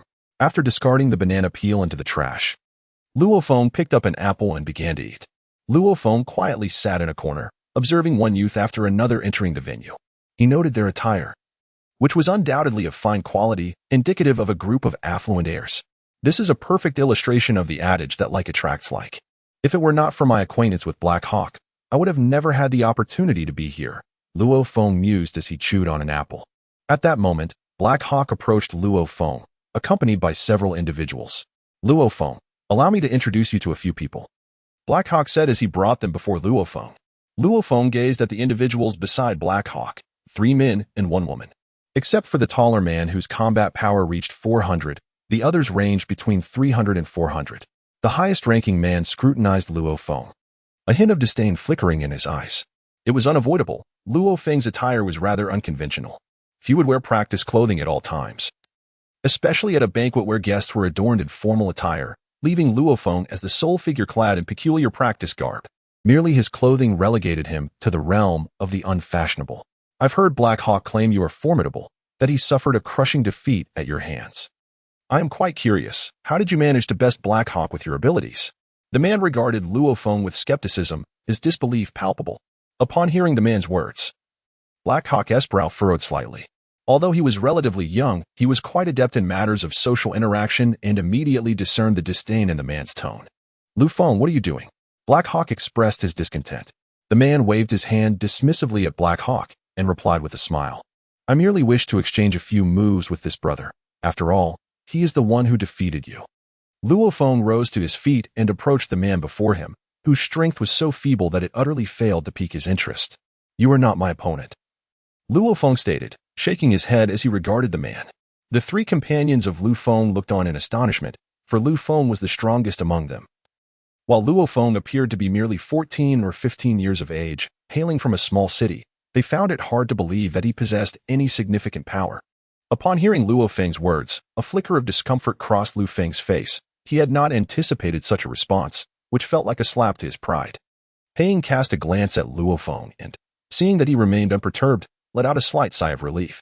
After all, given Luo Feng's capabilities, if a confrontation were to ensue, the commotion would undoubtedly be considerable. Luo Feng cast a glance at Black Hawk, harboring a rather unfavorable impression of these individuals. Each person regarded him with a palpable disdain, as if merely acknowledging his presence would be a generous act. This sentiment left Luo Feng feeling quite displeased. Never mind. I prefer solitude, he remarked to Black Hawk. I shall be on my way. You need not concern yourself with me. Black Hawk nodded in reluctant agreement, initially hoping that Luo Feng would engage with more people to facilitate his future endeavors in the capital. However, it appeared that Luo Feng was disinclined to entertain such social interactions. Yet, as Luo Feng turned to depart, Luo Feng interjected, Who said you could leave? Given that you just claimed I am not your match, I am eager to experience your formidable skills. With that declaration, Luo Feng charged toward Luo Feng, unleashing flames from one hand as he aimed to strike at him. Sensing an imminent threat, Luo Feng instinctively released his aura, which radiated a domineering assertiveness, a remnant of the formidable presence he had embodied the previous day. Luo Feng's palm halted just a fist's breadth from Luo Feng, as he found himself enveloped in an abyss of cold darkness, where Luo Feng's imposing figure loomed large, dwarfing even planets to the size of mere palms. Luo Feng gazed down upon Luo Feng from a commanding height, an overwhelming aura threatening to shatter his resolve. At last, Luo Feng could endure no longer. He spat out a mouthful of blood, collapsing to his knees, gasping for breath. Are you all right? Luo Feng hastily reined in his imposing demeanor, turning to face the bloody Luo Feng, startled. Are you all right? I told you that you were no match for me, yet you insisted on confronting me. Is this not a form of self-mortification? Luo Feng remarked with an air of resignation. Upon hearing Luo Feng's words, Luo Feng spewed another mouthful of blood, this time out of indignation. He had never endured such humiliation in his entire life. The companions beside Luo Feng, upon witnessing his injury, were equally taken aback. They rushed to his side, anxiously assessing his condition. Luo Feng, are you all right? One of the women beside him inquired with genuine concern. Luo Feng waved his hand dismissively, coughed a few times to steady his breath, and with a stormy expression fixed on Luo Feng, solemnly declared, Being defeated by you was my own overestimation. But your 2 affronts shall not be forgotten." With that, Luo Feng turned and walked away toward another direction. The individuals behind Luo Feng cast a disdainful glance at Luo Feng before following him in departure. Luo Feng gazed at the group with a peculiar expression and then addressed Black Hawk, saying, "Why are they so arrogant? Despite their evident weakness, they carry themselves with such audacity. Do they not fear my wrath?" Black Hawk smirked and replied, "There is little to be done. They are all exceptional talents among their peers, and with their considerable strength, it is only natural for them to be proud. Though I share your disdain for them. Each possesses their own network of connections. Should I inherit my father's position, I will inevitably have to engage with them." Luo Feng responded, "I have no desire to associate with such individuals. Therefore, I would prefer if you refrained from introducing me to any of your acquaintances." Black Hawk sighed and remarked, "Without friends, navigating the complexities of the capital city will prove quite challenging." Luo Feng chuckled softly and then shook his head, saying, "I have never contemplated staying in the capital. My aspirations lie elsewhere." "Very well, then enjoy your meal. I shall take my leave to other pursuits," Black Hawk replied, waving his hand. Luo Feng nodded slightly, then proceeded on his own towards a secluded corner. Luo Feng picked up a large plate and began to gnaw on a leg of lamb. Although he harbored disdain for those individuals, he was indiscriminate when it came to culinary delights, particularly when it involved food that was both exquisite and complimentary. As Luo Feng savored his meal, many in the gathering had already taken notice of him. Just moments ago, Luo Feng had been so overwhelmed by Luo Feng's imposing presence that he had coughed up blood. A spectacle that left many astonished. Luo Feng was quite renowned in their circle, possessing considerable strength. To witness such prowess falter against Luo Feng's aura piqued the interest of numerous onlookers. Observing Luo Feng indulge in his meal only further captivated their attention. "Hey, Luo Feng, what happened earlier? How did you succumb?"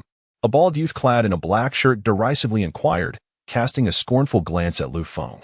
Luo Feng, feeling a surge of anger, recognized the youth as someone with whom he had a contentious history. Their rivalry had often led to mutual provocations. Now, having embarrassed himself before the crowd, Luo Feng could scarcely contain his fury at the bald youth's glee. "Humph, Gu Jing, spare me your mockery. If you were to face him, your fate wouldn't be much better," Luo Feng retorted coldly. Gu Jing chuckled. "I'd be wise enough to refrain from challenging him. Unlike some who overestimate their capabilities, generally, those who do so meet an early demise." Luo Feng shot a furious glare at Gu Jing, whose words struck a raw nerve. It was indeed true that he had fallen to Luo Feng. This realization only deepened his resentment towards Luo Feng. Gu Jing, relishing Luo Feng's visible ire, laughed heartily, feeling a sense of relief before turning away. Yining observed the interaction, contemplating that inviting such individuals had been a grave misjudgment, intensifying his distaste for the gathering. "Father, is this what you call expanding one's network? Now, merely seeing these people gives me a headache, let alone engaging in social niceties," he lamented, rubbing his forehead in frustration. Deep down, Yining had never wished to host this birthday celebration. However, his father had insisted, citing the importance of forging connections for future benefit. Yet, even the mere act of accommodating these guests filled him with dread, and the undercurrents of rivalry on display were an unbearable torment. His gaze drifted back to Luo Feng, who appeared to be enjoying himself thoroughly, evoking a twinge of envy within Yining. He perceived Luo Feng as someone living freely and authentically, unencumbered by societal expectations. Suddenly, the heavy door was forcefully kicked open, and a figure strode in, disrupting the atmosphere and capturing the attention of all present. "Ran Fei." Yining's eyes widened in alarm, his expression darkening as he intoned, "I believe you were not invited to this gathering." Ran Fei regarded Yining impassively, his voice icy. "I have no interest in the weak, let alone a gathering of feeblings." "You." Yining's countenance shifted dramatically, his anger surging. The others in attendance shared his dismay. Ran Fei's blatant insult directed at them all was a profound affront. "Ran Fei, while you may be formidable, do you not fear inciting the wrath of the crowd?" A elegantly attired youth stepped forward, exclaiming loudly. Ran Fei glanced at the crowd before him, his chin slightly raised, and scoffed. "Are you worthy?" "You." The youth's expression darkened considerably. He longed to teach Ran Fei a lesson. Yet, he was acutely aware of the disparity between them, realizing that confronting Ran Fei would only lead to self-inflicted humiliation. Yining fixed his gaze on Ran Fei and, with a low growl, demanded, "What brings you here?" I trust that the esteemed strongest of the Rand family's younger generation has not come merely to engage in idle banter. Ran Fei regarded Yining with a steady gaze and replied slowly, I have heard of a remarkable individual named Luo Feng. I have come to seek him out. Which one of you is Luo Feng? Ran Fei's words caused Yining to furrow his brows. Very few were privy to the fact that he had brought Luo Feng to the banquet. Yet, Ran Fei seemed to possess an unsettling clarity about it. Having personally come to find Luo Feng. At that moment, Luo Feng, who had been gnawing on a chicken leg, appeared to have heard someone calling his name. He lifted his head, glancing toward the distance, sensing that something significant was unfolding. What is happening? Luo Feng swallowed the chicken leg and gazed into the distance, perplexed. Before Black Hawk could utter a word, Luo Feng spoke up. Ran Fei, you are far too arrogant. In the capital, your Ran family does not possess the power to dominate unchallenged. Luo Feng boldly invoked the name of the Ran family, though he lacked the strength of his opponent. His lineage was equally formidable. He sought to suppress Ran Fei with his family background. Ran Fei tilted his head, regarding Luo Feng with disdain, and softly retorted, What are you even worth? As soon as his words fell, Ran Fei's figure vanished in an instant, and with a swift motion. He seized Luo Feng's head and forcefully pressed it towards the ground. With a resounding thud, Luo Feng's head was embedded into the stone slab beneath him. The immense force shattered the surrounding earth, and the once lavish carpet disintegrated into countless fragments that scattered into the air. Ran Fei, you. The sudden aggression from Ran Fei startled everyone present. They had not anticipated such audacity to act so brazenly in this place. It is worth noting that while the Ran family wielded considerable influence, those gathered here came from distinguished lineages as well, particularly Luo Feng, whose identity was far from ordinary. Ran Fei's actions terrified the onlookers, silencing them all. Black Hawk inwardly cursed. Ran Fei was notorious for his reckless behavior, acting like a madman without regard for consequences. Encountering him today meant that matters would not conclude easily. What had transpired? How did the conflict erupt? Luo Feng finally set aside his meal and approached the entrance. Luo Feng had initially thought that the gathering of people at the entrance signified some sort of event. However, a sudden wave of murderous intent emanating from the doorway captured his attention. Suddenly, Luo Feng spoke, drawing the attention of everyone present. The majority of those in attendance were unfamiliar with him, only aware that he was an eccentric individual who had arrived with Black Eagle. Luo Feng, Black Eagle remarked. His heart filled with concern for Luo Feng. Although he was aware of Luo Feng's formidable strength, he questioned whether he could truly stand against Ran Fei. Luo Feng. Ran Fei exclaimed, carelessly discarding the unconscious Luo Feng to the side as he gazed at the approaching Luo Feng, a cruel smile curling upon his lips. Luo Feng cast a glance at Luo Feng, who had been carelessly tossed aside by Ran Fei, his brows furrowing slightly. He then turned to Black Hawk and inquired, What prompted this altercation? Black Hawk responded with a wry smile. That fellow came specifically in search of you, although I am unaware of how he discovered your presence here. His intentions are far from benevolent. He is formidable. Luo Feng fixed his gaze upon Ran Fei and uttered a statement. The aura of malevolence surrounding Ran Fei was palpable. He was undoubtedly a man whose hands were stained with blood. His eyes resembled those of a solitary wolf in the depths of night, poised to pounce on its prey without a hint of hesitation. As Ran Fei regarded Luo Feng, it was as if he were eyeing a quarry, his gaze brimming with a blend of exhilaration and ruthlessness. Luo Feng sensed the formidable aura emanating from Ran Fei, realizing that his combat prowess was undoubtedly formidable, at least exceeding 1,000. The majority of the individuals present were merely adolescents, aged around 14 to 15, with the eldest scarcely reaching 16. Although they enjoyed abundant resources, they had never encountered the sight of blood.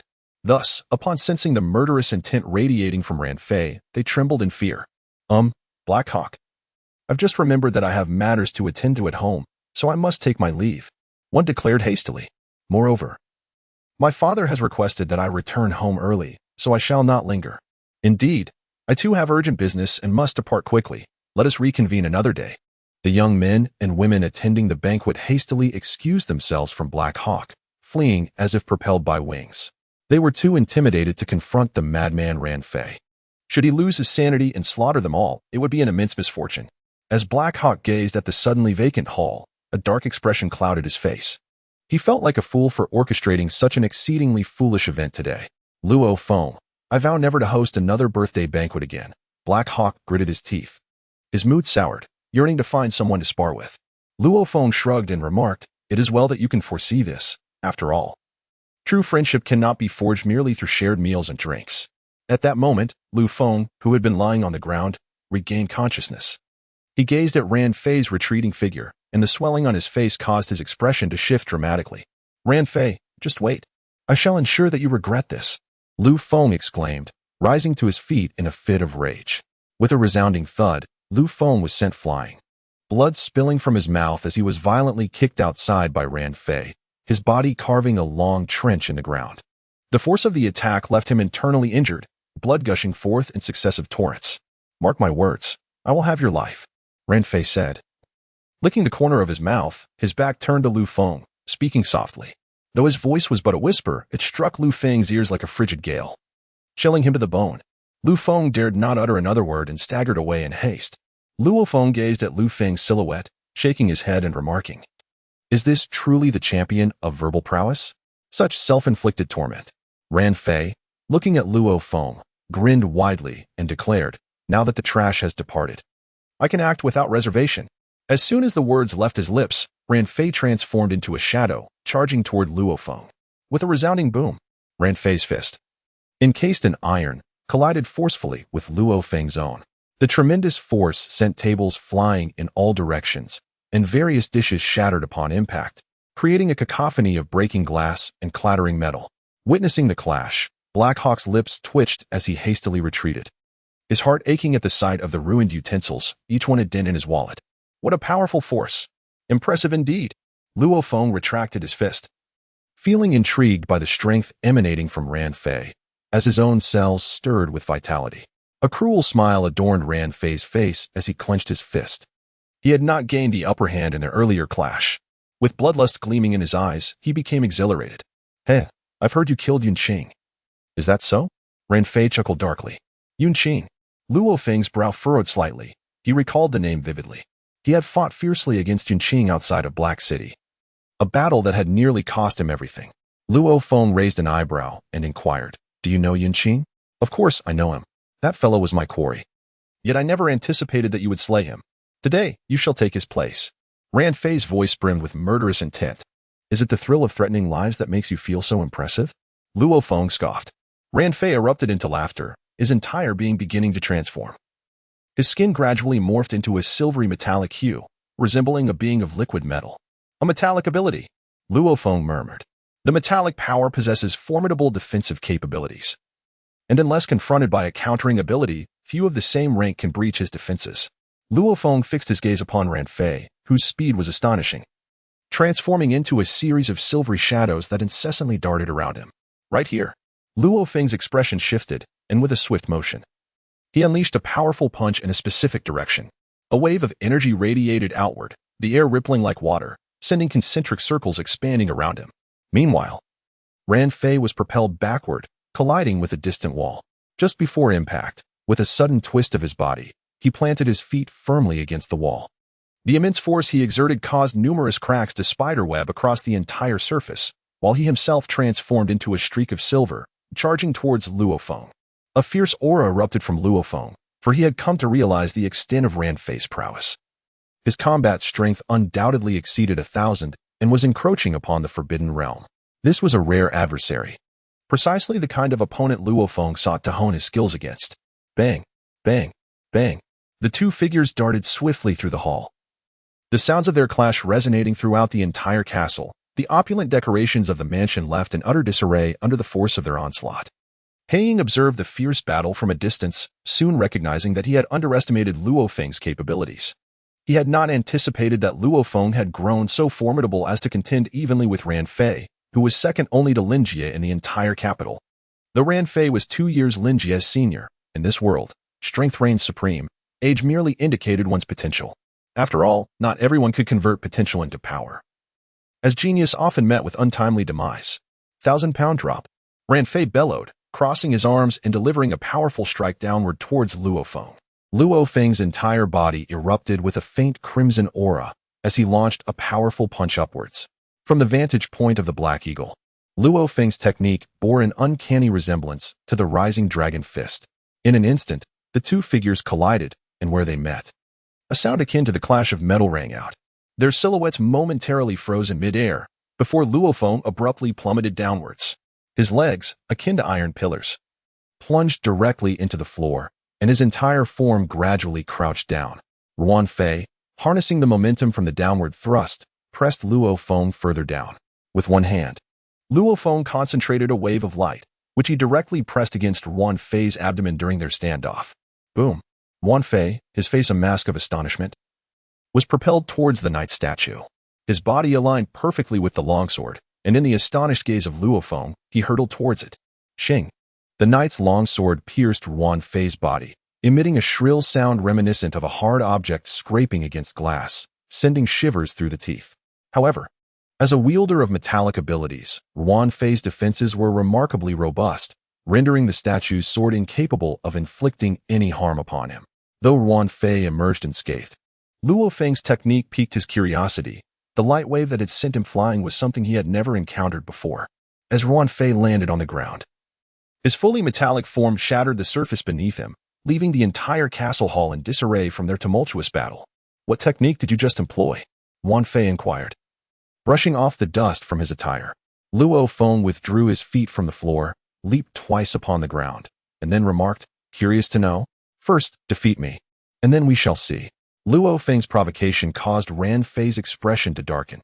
He realized that at this moment, Luo Feng seemed even more eager for battle than himself, leaving him somewhat astonished. Ruan Fei's combative nature was well known throughout the capital, yet today he encountered someone even more fervent for conflict, which ignited his own fighting spirit. "The battle ends here. Ruan Fei, you may take your leave." Just as Ruan Fei prepared to strike again, a voice resonated through the air. As Luo Feng heard the voice, he turned to see a middle-aged man standing at the entrance, dressed in formal attire and wielding a gentleman's cane. The man had appeared outside the door without Luo Feng's notice. Upon recognizing the visitor, Ruan Fei's expression shifted, and he withdrew his offensive stance, approaching the man. "Today's battle concludes here. We shall meet again," he remarked. As Ruan Fei brushed past Luo Feng, a sly smile crept across his lips, and he whispered, "It seems you have a purpose in seeking me. What do you intend to do?"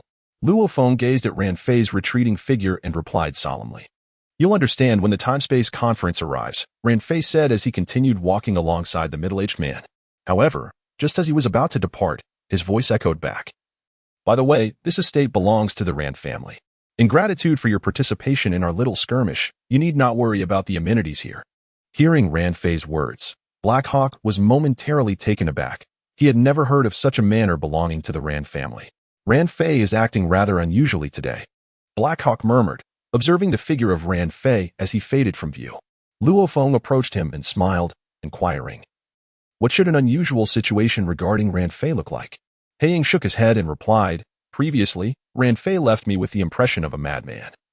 A veritable combat fanatic who had often forced others into duels, always fighting to the death.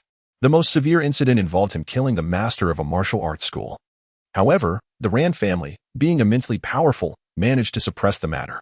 Thus, even many venerable warriors of the older generation are reluctant to associate with him. Just who is the Ruan family, endowed with such formidable influence?" Listening to Ying's words, Luo Feng furrowed his brow. When it came to discussing these prominent families, Ying sighed. Although he was a disciple of Elder Yin and his father was a successful businessman, he felt insignificant compared to those illustrious families. Nevertheless, since Luo Feng had inquired, Ying proceeded to elucidate the major powers in the capital city. Within the inner city of the capital, aside from the tribunal, no other family forces exist.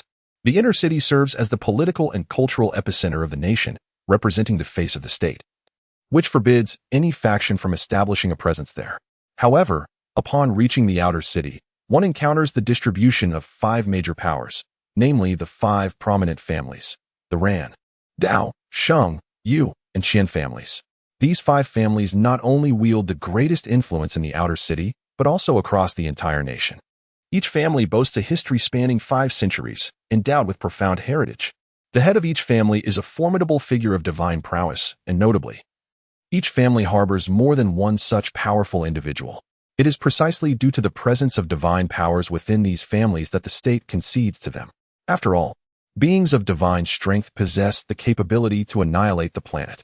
Should they be cornered, a mutual destruction could ensue, leading to ruin for all. Furthermore, during the temporal conference, aside from the tribunal, which holds the majority of slots, The remaining positions are predominantly occupied by the 5 families. The allocation of slots between the state and the 5 families accounts for a staggering 70%, while the remaining opportunities are distributed among the other 9% of forces. In this world, absolute fairness is a mere illusion, especially in an era where a single individual can obliterate a nation. Hearing the explanation from the Black Hawk, Luo Feng fell into a profound silence. He gazed around the hall, which had been ravaged beyond recognition, and let out a soft sigh. This world is inherently one of survival of the fittest, even if it is cloaked in the guise of so-called civilization. It merely conceals the harsh reality beneath a veneer of superficial brilliance. If this fade were to be stripped away, what would be revealed are the fundamental and most brutal laws of nature. Luo Feng expressed his apologies, saying, "I regret to have ruined your birthday banquet." Yining scoffed. "Such gatherings are best avoided. Everyone wears a mask of deception, and interacting with them is truly exhausting. Through this banquet, I have gained clarity about certain matters. Thus, from another perspective, this event has been a success. After all, I did not have to spend any money, haha." Upon hearing the final remark, Luo Feng chuckled as well. The unexpected arrival of Ran Fei for this confrontation seemed deliberately orchestrated, and the fact that this estate happened to belong to the Ran family left Luo Feng in a state of perplexity. Was there some ulterior motive? Why was he being targeted? Luo Feng gazed towards the entrance of the castle, his mind filled with questions. On the outskirts of the outer city, 2 individuals stood beside a luxurious black flying vehicle, observing the distant lawn. Had Luo Feng been present, he would have recognized them. One was Ran Fei, with whom he had just battled, and the other was the middle-aged man who had intervened. "How do you assess his strength after your encounter?" the middle-aged man inquired, elegantly lighting a cigarette, his garments draped over his arm. Ran Fei's expression was now grave, a stark contrast to his previous frenzy. "He is formidable, given my current abilities. I lack confidence in defeating him. Moreover, Luo Feng possesses a unique offensive technique that can emit light waves. Such a move is unprecedented in my experience," he replied solemnly. "Indeed. I have not witnessed it either. Neither Ling Yin nor Yin Qing possesses such ancient martial prowess," the middle-aged man acknowledged with a nod. "Although he is strong, I doubt he will significantly hinder our plans," Ran Fei remarked. The middle-aged man responded with a knowing tone, "Do not forget, you fought him in your anomalous form. And Luo Feng has yet to employ his abilities. Furthermore, we have not encountered his beast transformation." Ran Fei's eyes twitched, and he inhaled deeply. The image of Luo Feng surfaced in his mind, clad in a distinctive training outfit, with a tail protruding from behind, exuding immense power. It is truly vexing. I initially thought that with Lin Jie becoming a formidable opponent, we would be rid of a major adversary, only to find another emerging. In light of this, we must eliminate him at the outset. Ran Fei exhaled, feeling a sense of frustration. "Let us consult with the Dao family. As this is not solely a matter for our clan," he concluded. A middle-aged man discarded his cigarette onto the ground, where his polished shoes extinguished the smoldering end before he donned his jacket. Ran Fei nodded in acknowledgement, and then joined the man as they boarded a flying vehicle, soaring into the distance. As the banquet concluded, Luo Feng returned to his residence.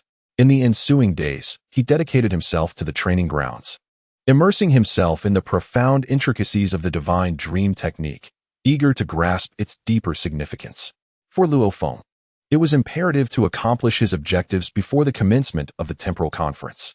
The divine dream technique comprises several tiers. The first tier involves the fortification of willpower, akin to a form of subconscious hypnosis, yielding commendable results. Upon reaching the second tier, one must cultivate a scene within their consciousness. A scenario so realistic that it can easily deceive the senses, which is precisely the level Luo Feng aspired to attain. What Luo Feng seeks to accomplish is to conjure a genuine full moon scene within his consciousness, a realm visible solely to him, and strikingly akin to the tangible world.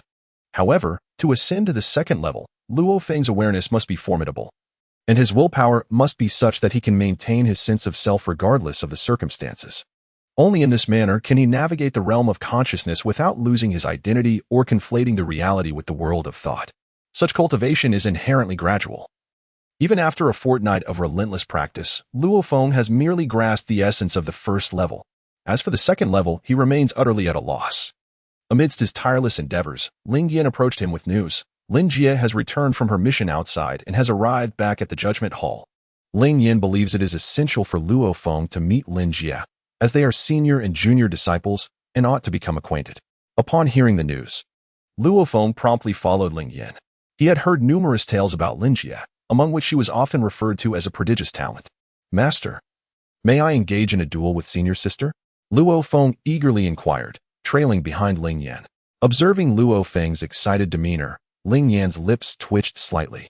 He was well aware of Luo Feng's combative nature. However, one must consider the circumstances of battle. It was rather inappropriate for a senior and junior to resort to fighting upon their first encounter. No, Ling Yan firmly refused. Luo Feng's smile froze, and he lamented. Why is this happening? You have just met. You should be getting along well. What kind of introduction is this, starting with a fight? Those unaware might think you are embroiled in a factional dispute. Ling Yan shook his head and remarked. Luo Feng, with a face full of ingratiation, implored, Master, we are all martial artists. It is only natural that we cultivate our bonds through sparring. Please, grant this request. Ling Yan cast a sidelong glance at Luo Feng and resolutely declined. No. Ling Yan harbored his own sentiments, for he was aware of the exaggerated praise the outside world bestowed upon Lin Jie. Though Lin Jie was indeed exceptionally talented, the disparity between her and Luo Feng was not as pronounced as many believed. Should Luo Feng come to realize that he was not far removed from his genius senior sister, it might awaken a sense of arrogance within him, leading to complacency, a most undesirable outcome. One could say that Ling Yan was deeply concerned for Luo Feng's well-being, meticulously considering every step for him. From the perspective of a mentor, he truly embodied the qualities of a commendable teacher. Upon observing Ling Yan's expression, Luo Feng chose to remain silent. The absence of a response from his master did not imply that his senior sister would also decline, for he sought to engage with her, not his master. Ling Yan ushered Luo Feng into her office, where a woman was seated. At first glance, Luo Feng instantly recognized her as Lin Jie. Clad in a sleek black training outfit, she possessed an extraordinarily captivating figure. Her bosom resembled two exquisite jade rabbits, stretching the fabric of her attire to its limits. As he took in her visage, he noted her striking brows that lent her an air of valor, while her long lashes framed a pair of remarkably bright eyes that seemed capable of piercing one's very soul. Beneath her delicate nose lay enticingly full lips. The impression Lin Jie left on Luo Feng was that of a remarkable woman, a fusion of martial prowess and alluring charm, whose presence was magnetic even from a distance. Junior brother? Lin Jie inquired, her beautiful eyes narrowing slightly, her lips curving into a beguiling smile, her voice melodious and enchanting. As Luo Feng gazed upon the exquisite senior sister, his eyes sparkled with delight, and he promptly exclaimed, Greetings, senior sister. I am Luo Feng. Lin Jie rose to her feet, her ponytail swaying gracefully behind her. She turned to Ling Yan and remarked, Master, you have truly stumbled upon a treasure this time. I suspect our junior brother is on the verge of advancing into the forbidden realm. Ling Yan chuckled heartily, although he made an effort to conceal his pride. Lin Jie discerned the gleam of satisfaction in his eyes. Amused, she stood before Luo Feng, their heights nearly equal, allowing her to meet his gaze directly. Luo Feng gazed at Lin Jie, feeling the formidable aura emanating from her. This force was not merely an energy, it also bore a hint of mental prowess. Sister, could it be that your extraordinary ability belongs to the realm of mental powers? Luo Feng inquired, having sensed Lin Jie's strength. Lin Jie chuckled softly. Has Master already spoken of it to you? Well, sort of, Luo Feng replied with a sheepish grin, scratching his head. Lin Jie shook her head lightly, her laughter gentle. She then produced a weathered, thin tome and addressed Luo Feng, little junior brother, for our first encounter, I have nothing of great value to offer you. So I shall present you with this manual. As Luo Feng gazed at the tome in Lin Jie's hands, his eyes sparkled with intrigue. The appearance of the manuscript suggested it might indeed be an original work. Senior sister, could this truly be an original? Luo Feng inquired uncertainly. Lin Jie nodded affirmatively, stating, Yes, I discovered this during a mission from one of my targets. It is particularly suited for transformation-type abilities. Ling Yan, captivated by the manuscript, remarked, I must say, Young lady, this tome ought to be presented to our master. This impudent lad has gleaned enough knowledge. Overindulgence leads to confusion. It would be best if you relinquished it to me. As he reached out to take it, Lin Jie swiftly concealed the manuscript behind her back, retorting, Master, you possess so much wisdom already. Would you truly covet this single volume? Furthermore, it is intended for Xiao Feng. Must you seize even this? Lin Jie glared at Ling Yan, her expression one of discontent. Reluctantly, Ling Yin withdrew his hand and turned to Luo Feng, advising, "Remember, young one, that overextending oneself leads to confusion. It is essential to focus on mastering a single discipline." His gaze remained fixed on the manuscript, while Luo Feng, with a slight smirk, accepted the tome and tucked it into his robe, denying Ling Yin any chance to reclaim it. Observing Luo Feng's miserly demeanor, Ling Yin felt a surge of irritation. However, his concern was not for the manuscript itself, but rather for any potential adverse effects it might impose on Luo Feng. At this moment, Luo Feng was filled with immense excitement.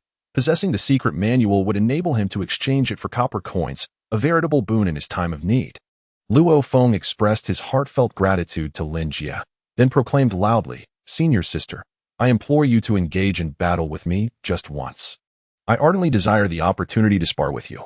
Luo Feng's gaze was imbued with sincerity. He genuinely wished to spar with Lin Jie. Eager to discern the disparity between himself and a formidable adversary who had just ventured into the realm of the forbidden, Lin Jie was momentarily taken aback, surprised that Luo Feng would make such a request. Upon meeting his earnest eyes, her heart stirred. What a crude notion it was to engage in combat upon their first encounter. "Enough. Today marks the first meeting of our senior and junior. I am delighted, and I shall treat you all to a meal. We shall not spar," Ling Yin declared, waving his hand emphatically. Yet, Lin Jie, observing Luo Feng's earnest demeanor, replied, "Master, since my junior wishes to engage in a spar, I shall gladly oblige." In the training arena, it transformed into a suburban expanse. With Luo Feng and Lin Jie standing opposite each other, their auras gradually unfurling. Under the weight of their formidable presence, the air began to warp, and the clash of their energies emitted crackling sounds akin to the sparks of electricity. In Luo Feng's eyes, a fervent battle intent surged, his aura wildly radiating, sweeping away the surrounding sands and stones. At the spot where he stood, concentric circles of sand were formed. Lin Jie, with her delicate lips slightly curled, stood proudly, gazing at the distant Luo Feng, her eyes shimmering with brilliance. She was astonished to discover that her junior disciple had reached such an extraordinary level of strength. It appeared that after this time-space conference, he would be able to break through the forbidden gate and become a formidable practitioner of the forbidden arts, a truly remarkable feat. Upon returning to the capital, Ling Yin spoke to Lin Jie about Luo Feng, at which point she merely regarded him as a prodigy. Yet, in less than 3 months, Luo Feng had grown to this extent. To describe his cultivation speed as akin to a rocket would not be an exaggeration. Observing from a distance, Ling Yin shook his head. Both of his disciples possessed stubborn temperaments. Once they made a decision, it would be as difficult to change as pulling a stubborn bull. "Little Jie, you must not go easy on him. Give that brat a good lesson, so he understands the might of a forbidden practitioner. Otherwise, he may recklessly challenge others." Not even realizing how perilous it could be until it is too late, Ling Yin conveyed to Lin Jie, his tone resolute, determined to ensure Luo Feng faced the consequences of his actions. Lin Jie could not help but respond with a hint of exasperation. "Understood, master. You underestimate my junior disciple." Ling Yin scoffed, believing he had overestimated Luo Feng, leading to his current combative nature. However, what Ling Yin did not realize was that Luo Feng's belligerence was not a product of nurture, but rather an inherent trait of his Saiyan lineage. "Sister, I am about to attack." At that moment, Luo Feng softly called out to Lin Jie, his aura reaching its zenith, fully immersed in the spirit of battle. Boom! Luo Feng leaped from the ground, charging towards Lin Jie. The earth beneath his feet instantly caved in, fissures appearing in its wake. However, just as Luo Feng was about to close the distance to Lin Jie, an inexplicable sense of danger surged within him, prompting his body to halt instinctively. At that very moment, a silver flash darted across his forehead, and several strands of hair were severed, gently cascading to the ground. "What is this?" Luo Feng's eyes widened in astonishment as he beheld 5 long swords swirling around Lin Jie, their presence seemingly materializing out of thin air. The blades danced ominously, as if poised to strike at his throat in the next heartbeat. Is this the manifestation of psychokinetic control? How impressive! Luo Feng marveled at the swords encircling Lin Jie, his heart brimming with awe. This time, he focused his mental faculties to an extraordinary degree, acutely sensing the potent psychic energy enveloping the blades, their sharpness far surpassing that of ordinary weapons. Ding ding bi. Luo Feng did not approach any closer. Instead, he unleashed the hollow wave. A beam of light shot forth from the tip of his finger, hurtling towards Lin Jie. Although the hollow wave was slender, its penetrating power was remarkably formidable. Amplified by Luo Feng's current prowess, Lin Jie gazed at Luo Feng's technique with astonishment, acutely aware of the hollow wave's might, a force devoid of any elemental attribute, representing the most fundamental essence of human strength. This power intrigued her. 5 long swords arranged in a sequence formed a shimmering array, the tip of the foremost sword glistening with silver light. As it cut through the air, it collided with the hollow wave. A resonant hum echoed as a luminous barrier emerged at the sword's tip, repelling the hollow wave and preventing it from advancing further. The sword spun incessantly, akin to a whirlwind, cleaving the hollow wave asunder. Impressive. The hollow wave possessed inherent piercing capability, yet the senior sister effortlessly shattered it. Clearly, one should never underestimate a forbidden stronghold. Beads of sweat dotted Luo Feng's forehead, yet his eyes sparkled with brilliance. The forbidden stronghold had indeed lived up to his expectations. A flurry of long swords soared towards Luo Feng, but he deftly evaded them with a swift sidestep. However, these swords swiftly divided into 5, slicing through the air with glimmers of silver as they advanced menacingly towards him. Luo Feng's dual pupils darted rapidly, his body weaving left and right, deftly maneuvering amidst the 5 long swords that danced around him. This cannot continue. I must counterattack. Luo Feng observed the swirling long swords with growing anxiety. He found himself in a passive position, and if this continued, defeat was inevitable. With a thunderous roar, Luo Feng's white aura transformed into a delicate shade of crimson. His palms coalesced into radiant orbs of light, which he hurled towards the sword suspended in the air. The resounding clashes echoed as the sword collided with the luminous projectiles, sending ripples of light cascading through the atmosphere. Although the potency of Luo Feng's luminous attacks was not overwhelmingly formidable, they nonetheless altered the trajectory of the soaring sword. Seizing the opportunity, Luo Feng launched an assault towards Lin Jie. A crimson glow streaked through the air as he delivered a powerful punch aimed at her. Upon witnessing this, Lin Jie's beautiful eyes widened in shock, and she swiftly raised both palms to defend herself, conjuring a vibrant blue spiritual barrier before her. A powerful punch from Luo Feng struck the barrier, causing it to concave instantly, leaving a distinct imprint of his fist upon its surface. As the barrier obstructed him, Luo Feng's aura surged dramatically, his formidable strength wholly directed towards the barrier. Just as it began to yield under his force, 5 long swords struck towards his back. Simultaneously, Luo Feng sensed a surge of mental energy advancing towards his sea of consciousness, intent on launching a psychic assault. In the fleeting moment when the spirit of Luo Feng was assailed, he felt an overwhelming dizziness, as if struck by a colossal hammer. A searing pain coursing through his mind. Mental assaults primarily target the psyche. In milder cases, they can induce vertigo and fainting, while in severe instances, they may shatter one's mental faculties, reducing the individual to a mere, unresponsive shell. Luo Feng was struck by a surge of mental energy, which sought to subdue him. In a moment of dizziness, an unparalleled will erupted from the depths of his heart. Empowered by the dream technique, Luo Feng's consciousness underwent a profound transformation, evolving into a formidable thought of supremacy, as if he alone reigned supreme in the heavens and the earth. With the support of this overwhelming notion, Luo Feng's mental strength surged dramatically, expelling the invading mental force.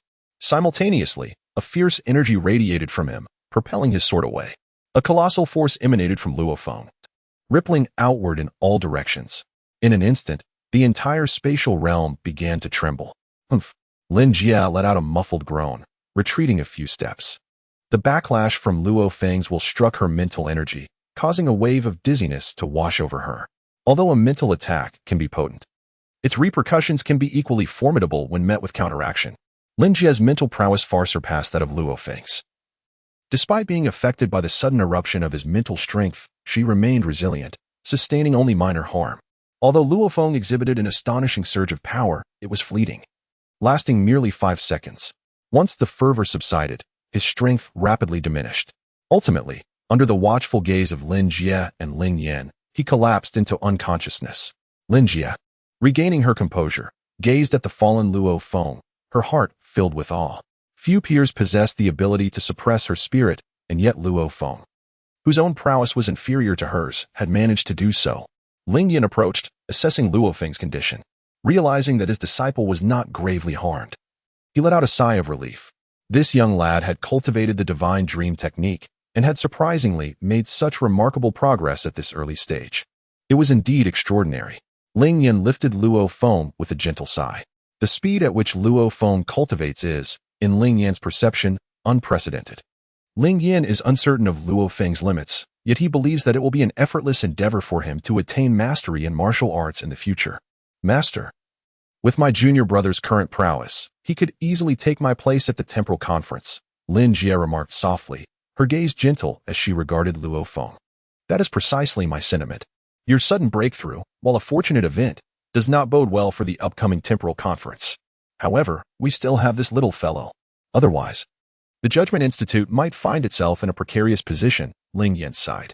As a special department of the state, the Judgment Institute bears immense pressure. Those within the institute must remain vigilant not only against the external forces that covet the East, but also against the familial sects within the country. When the Judgment Institute is formidable, a delicate balance is maintained. However, should it find itself weakened, the lurking forces will reveal their fangs. Thus, as an elder of the Judgment Institute, Ling Yin himself endures considerable strain.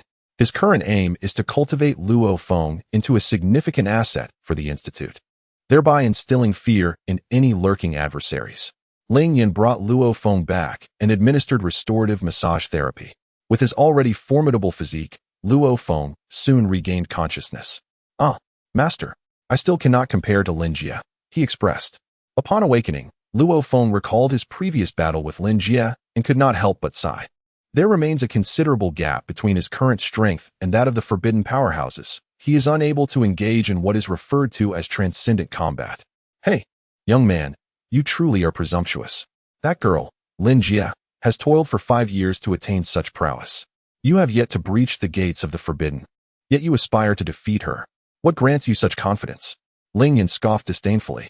Luo Feng smiled faintly, fully aware of what Ling Yin had conveyed. However, his thoughts diverged. The system had issued him a special task with a mere 3-month deadline, and now, as a month was about to elapse, he found his strength had barely advanced. If this trend persisted, it would be impossible for Luo Feng to fulfill the special mission. His prior engagement in sparring with Lin Jie was motivated not only by a desire for combat, but also by a need to gauge the gap between himself and the formidable forbidden experts. Over the past few months of training, Luo Feng had gained some insight into his combat capabilities. Once one's combat power exceeds 1,000, even a difference of 1 or 200 in combat strength does not guarantee victory for the stronger party. In truth, numerous factors determine an individual's prowess, such as the martial arts learned, inherent physical strength, and certain explosive secret techniques, all of which can significantly influence the outcome of a battle.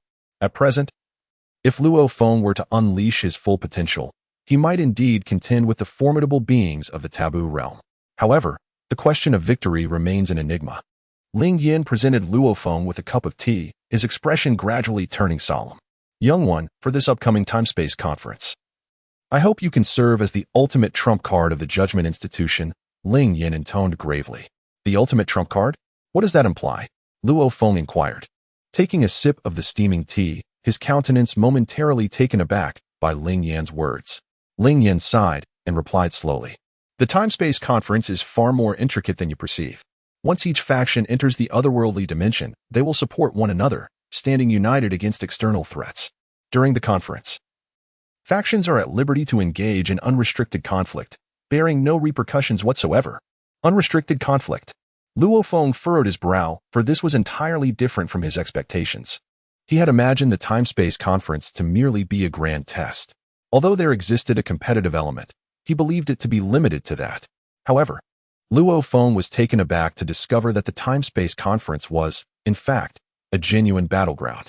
To emerge alive from within, one would require true skill. Master, what exactly lies within that warrants such stringent regulations? Luo Feng inquired, filled with curiosity. Ling Yin elucidated. The anomalous dimension has existed for nearly a century, and the worlds within are utterly distinct from the outside. To explain it through contemporary scientific understanding, it is a fragment of shattered four-dimensional space that has formed a temporal shard. Shattered four-dimensional space. Luo Feng was instantly astounded, realizing the nature of this anomalous dimension. According to the conjectures of top scientists and powerful beings from the realm of spatial divinity, this fragment of space was originally four-dimensional. Yet, for reasons unknown, It has now been reduced to 3 dimensions. It is precisely for this reason that this realm has persisted for a century. Otherwise, such an unstable high-dimensional space appearing in a lower-dimensional realm would be exceedingly prone to collapse, Ling Yin stated. Luo Feng remained in a daze, and it took him quite a while to regain his composure. The words of Ling Yin seemed to belong solely to the realm of science fiction. Yet they had manifested in reality, leaving Luo Feng's mind in turmoil. My heavens, this is exceedingly complicated. He clutched his head, a look of distress etched upon his face. Ling Yin scoffed lightly. You must diligently enhance your studies. To become a true powerhouse, one must possess a wealth of knowledge. Humanity has reached its current heights through relentless learning. Young one, education begets wisdom. Luo Feng scratched his head, and upon the mention of learning, he couldn't help but reminisce about his middle school life. The middle and high schools in this world were markedly different from those of his previous life. In this realm, where technology was exceedingly advanced and the reservoir of knowledge vast, the education received in middle school was comparable to that of a university in his former existence. In his previous life, Luo Feng had graduated from a prestigious university, yet upon arriving in this new world, he lamentably discovered that he was even inferior to a mere middle school student. Well then, Luo Feng exclaimed with a pained expression, shrugging his shoulders. Ling Yin reveled in Luo Feng's predicament, feeling a sense of satisfaction. After all, the young man had cultivated his skills to an extraordinary degree. So witnessing him face setbacks in other areas was rather gratifying. However, despite the banter, Ling Yin felt compelled to elucidate certain matters. According to his explanation, this alternate dimension harbored 3 extraordinary entities. The first was the energy stone, a crystalline red rock imbued with immense energy, which could be absorbed to enhance one's physical prowess. The second was the green river water, found within a vibrant, multicolored river that flowed with 7 distinct hues. These colors were incompatible and clashed with one another, their positions ever-changing. While the other 6 types of river water were toxic, the green variety possessed the remarkable ability to augment strength and even facilitate healing. The third entity was the blue fruit tree, which bore blue fruits that could not be plucked. Once harvested, they would wither rapidly. To partake of the fruit, one had to consume it directly from the tree. The blue fruits had the power to induce profound enlightenment, and those who had ventured here to breach the forbidden gates had all partaken of these fruits. These 3 treasures were exceedingly rare and valuable, obtainable solely through one's own merit. Consequently, they incited fierce competition among those who sought them. Listening to Ling Yan's words, a glimmer of brilliance sparkled in Luo Feng's eyes. He felt an overwhelming desire to venture forth, for within lay the treasures he sought. Having learned of the secrets surrounding the time-space conference, Luo Feng's anticipation grew. Perhaps this is my opportunity. I must seize it, he silently vowed. In the days that followed, Luo Feng spent his time in the training arena, diligently attempting to master the dream technique. Although he had grasped the basics, he struggled to break through the first layer. Thus, in the blink of an eye, half a month had passed, and the day of the time-space conference arrived. The judgment office was allotted 6 slots, and in addition to Luo Feng, 5 others were to participate in this grand event. On the eve of the conference, the vice president of the judgment office personally came to address the assembly. Luo Feng was escorted to the conference hall of the tribunal, a grand auditorium capable of accommodating over 1,000 individuals. The hall's decor exuded an ancient charm, with tables and chairs arranged independently. Each table was intricately carved with exquisite motifs, adorned with the 4 treasures of the study. Stepping into the hall felt akin to traversing into another era. Luo Feng was the last to arrive, while the other 5 participants and their recommenders had already gathered. As he stepped into the hall, 10 pairs of eyes fixated upon him. It became evident that everyone was already present. Luo Feng observed the individuals standing before him and whispered softly. Ling Yin guided Luo Feng towards them. The 5 recommenders were also prominent figures within the tribunal, and their expressions indicated a familiar rapport with Ling Yin. Old Ling, is this your prized disciple? Indeed, he possesses remarkable prowess. A middle-aged man, clad in formal attire, approached Ling Yin with a hearty laugh. Ling Yan's face beamed with pride, clearly delighted by the compliment. Luo Feng stood beside Ling Yin, scrutinizing the other 5 participants. Among them were 4 men and 1 woman, each possessing prowess at the level of high-ranking masters. The most formidable among them was a man clad in a black suit, whom Luo Feng estimated to have a combat power of approximately 950. The others exhibited strengths just above 900, indicating that they had recently advanced to the realm of high-ranking masters. While Luo Feng observed these 5 individuals, they too were appraising him. Judging by their expressions, It was evident that they were already aware of Luo Feng's background. Ling Yin turned to Luo Feng with a smile and said, "Why not introduce yourself to them? It would be beneficial to establish a rapport for future support." Luo Feng nodded and approached the 5 individuals. Among them, the most exuberant was a girl who, judging by her age, appeared to be a year or 2 older than Luo Feng. With her fair complexion and striking features, she captivated attention, particularly with her long, slender legs that were remarkably eye-catching. "Hello, my name is Zhou Cixi. Perhaps we will rely on you, Junior," she said with a radiant smile that exuded warmth and a refreshing demeanor. Luo Feng scratched his head and chuckled. "Hee, we support one another. After all, we are now considered a team." His junior, Luo Feng, was indeed correct. "We are a cohesive unit. I hope that as we embark on this journey into the alternate dimension, we can work together in unison." The most formidable man among the 5 stepped forward, his expression grave as he spoke. Luo Feng observed the man before him. His attire and demeanor exuded an air of formality. In that moment, Luo Feng felt as though he were engaged in a dialogue with a superior. What pretense of seriousness? At that juncture, a slender man clad in a white long robe, standing nearby, muttered softly. A flicker of disdain passed through his gaze as he cast a sidelong glance at the other. Luo Feng observed the 2 individuals, sensing a palpable tension in their relationship, while the other 2 men displayed no signs of surprise. The atmosphere grew heavy with silence following a remark from the frail man. Upon witnessing this, Zhou Cixi's eyes flickered with a hint of resignation, clearly accustomed to such scenarios. However, the young woman exhibited great warmth towards Luo Feng, introducing him to the identities of the individuals present. The man clad in formal attire was named Liang Zhang, while the emaciated figure was known as Guanyin. The other 2 were identified as Hui Yun and Jiang Ling. Under Zhou Cixi's subtle insinuations, it became evident that their backgrounds were far from ordinary. Each individual harbored formidable connections, and it appeared that a long-standing feud existed between the families of Guanyin and Liang Zhang. Luo Feng exchanged a few symbolic words with several individuals before falling into silence. The complexities of these interpersonal relationships caused him considerable distress, and he instinctively yearned to distance himself from them. As Luo Feng fell into silence, Zhou Cixi also refrained from speaking, and the atmosphere once again descended into a profound stillness. The onlookers, a group of recommenders, exchanged glances of dismay, shaking their heads in disappointment.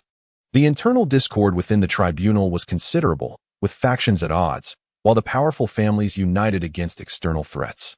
This stark contrast significantly weakened the tribunal's influence. Yet, they found themselves powerless, as the prominent figures within the tribunal each commanded their own factions, inevitably leading to conflicts over interests. Consequently, despite the abundance of skilled individuals within the tribunal, those who were genuinely committed to action remained exceedingly few.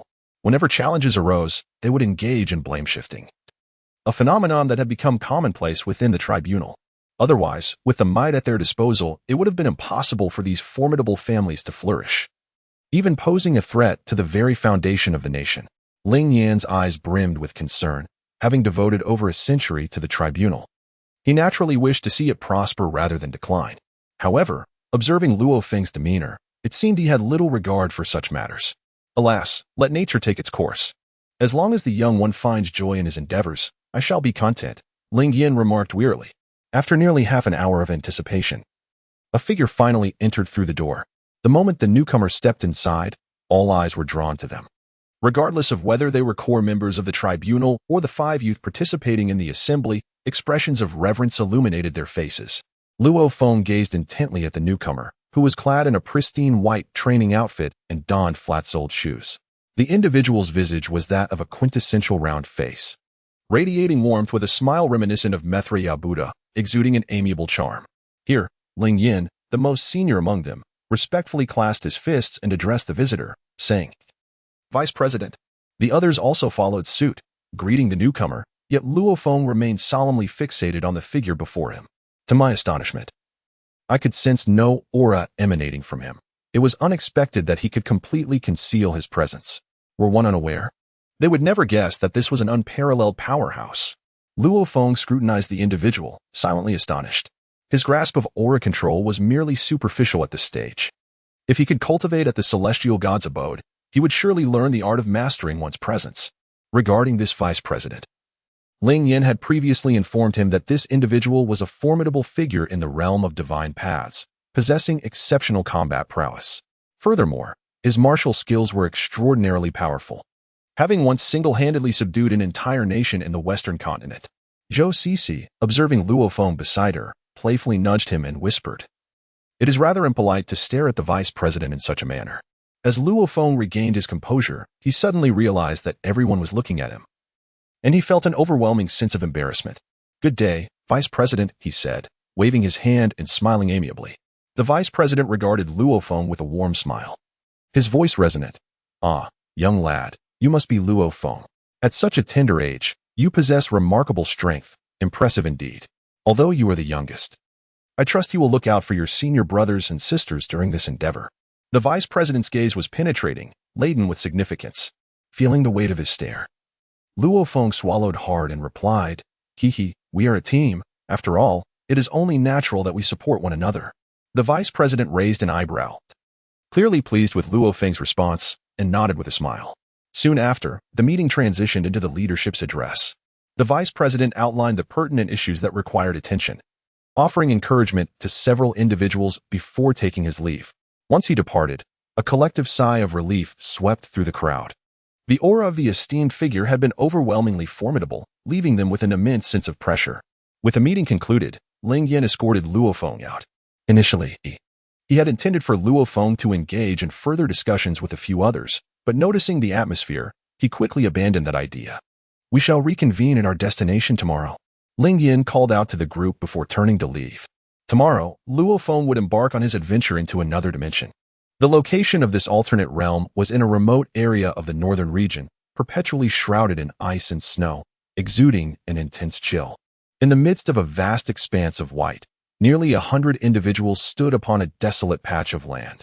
The time for the temporal conference had arrived, and the alternate space began to ripple with activity. Standing beside Ling Yan, Luo Feng gazed intently at the distorted space ahead, his brow furrowed in concern. The space before them was severely warped. From the outside, the scenery within appeared grotesquely contorted, reminiscent of images viewed through a funhouse mirror, evoking a sense of eerie disquiet. Ling Yan grasped Luo Feng's arm firmly and cautioned in a low voice, "Once you enter, do not rush to the front. The terrain inside is exceedingly complex, fraught with unknown dangers.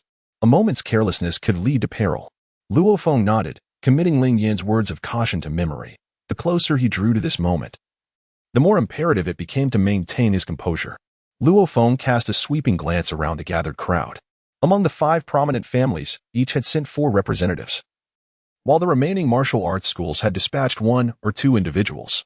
Aside from the recommenders, Luo Feng estimated that the total number of attendees had reached around 60 or 70. Just as he was assessing the situation, he suddenly sensed a wave of murderous intent directed towards him. Turning his head, Luo Feng's eyes instantly narrowed with intensity. Luo Feng fixed his gaze upon the individual before him, his eyes narrowing slightly. The person in question was none other than Ran Fei, with whom he had previously clashed. Flanking Ran Fei were 3 young members of the Ran family, standing resolutely around him, with Ran Fei at the forefront. In a silent communication, Ran Fei mouthed the words to Luo Feng, "When the time comes, I shall take your life." Luo Feng observed Ran Fei's lip movements and deciphered their meaning, sneering, "Do you wish for my demise? Very well, I too shall seek to settle the score when the time comes." In addition to Ran Fei, another individual fixated on Luo Feng. Upon closer inspection, Luo Feng realized he did not recognize this person. Yet, the palpable hostility emanating from him left Luo Feng feeling inexplicably perplexed. It seemed this encounter would prove to be intriguing. Luo Feng's fists collided as he grinned widely.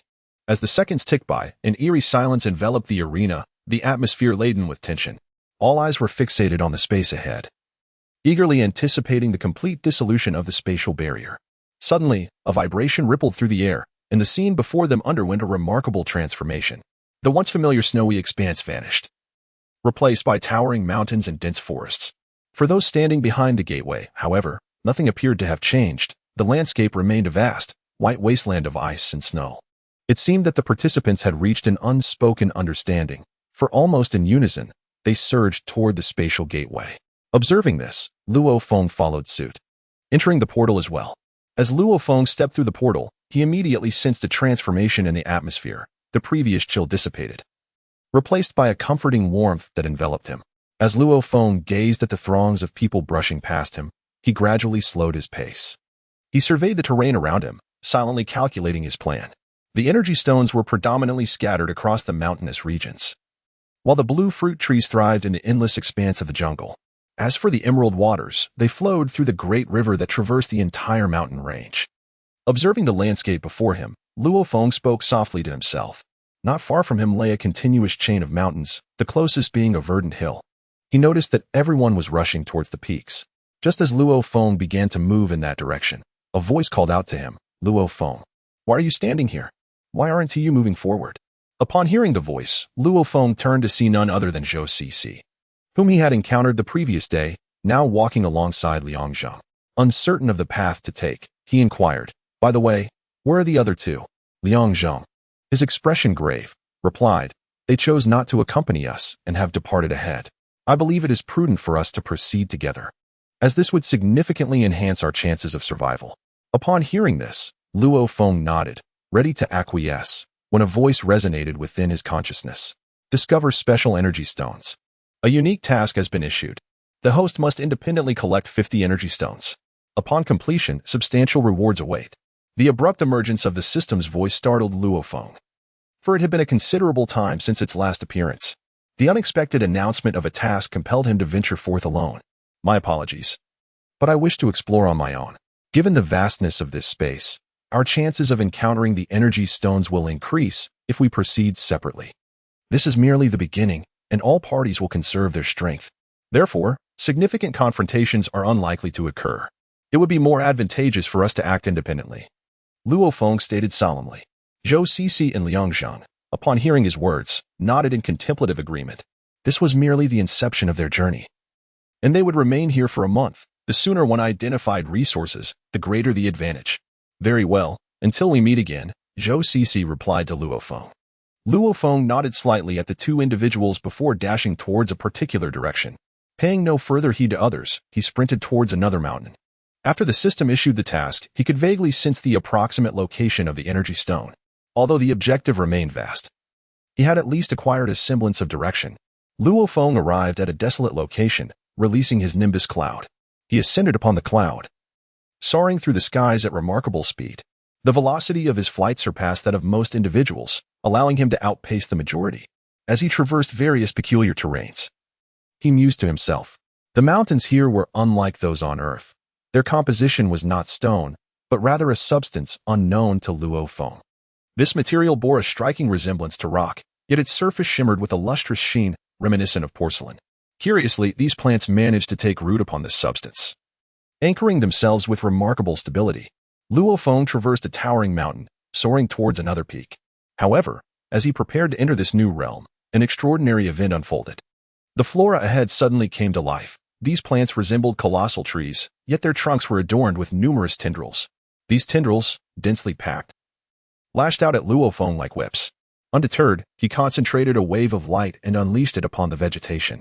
Despite their peculiar nature, the plants succumbed to his assault, shattering into fragments, with all the tendrils obliterated.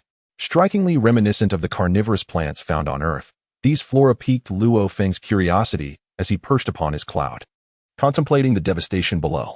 Luo Feng had merely traversed the second mountain when he encountered such peculiar phenomena. The expanse beyond remained vast, potentially harboring even more perilous entities. As Luo Feng prepared to depart, he discerned some anomalies. Within the roots of the obliterated peculiar flora, there resided a unique force. Luo Feng gradually descended, leaping from the somersault cloud. As he pried open the tree roots, the sight that emerged astounded him, filling his being with sheer delight. It was an energy stone. Luo Feng gazed at the cavities at the roots of the plants, where two fist-sized blue stones nestled within. The energy emanating from these stones bore an uncanny resemblance to the information he had acquired. The energy stones exhibited a slight radioactivity. For an ordinary person, prolonged contact would result in cancer. However, for a master-level warrior, such radioactive elements were utterly insignificant. Luo Feng remarked softly. Although the energy stones themselves contained immense power, their side effects were equally pronounced.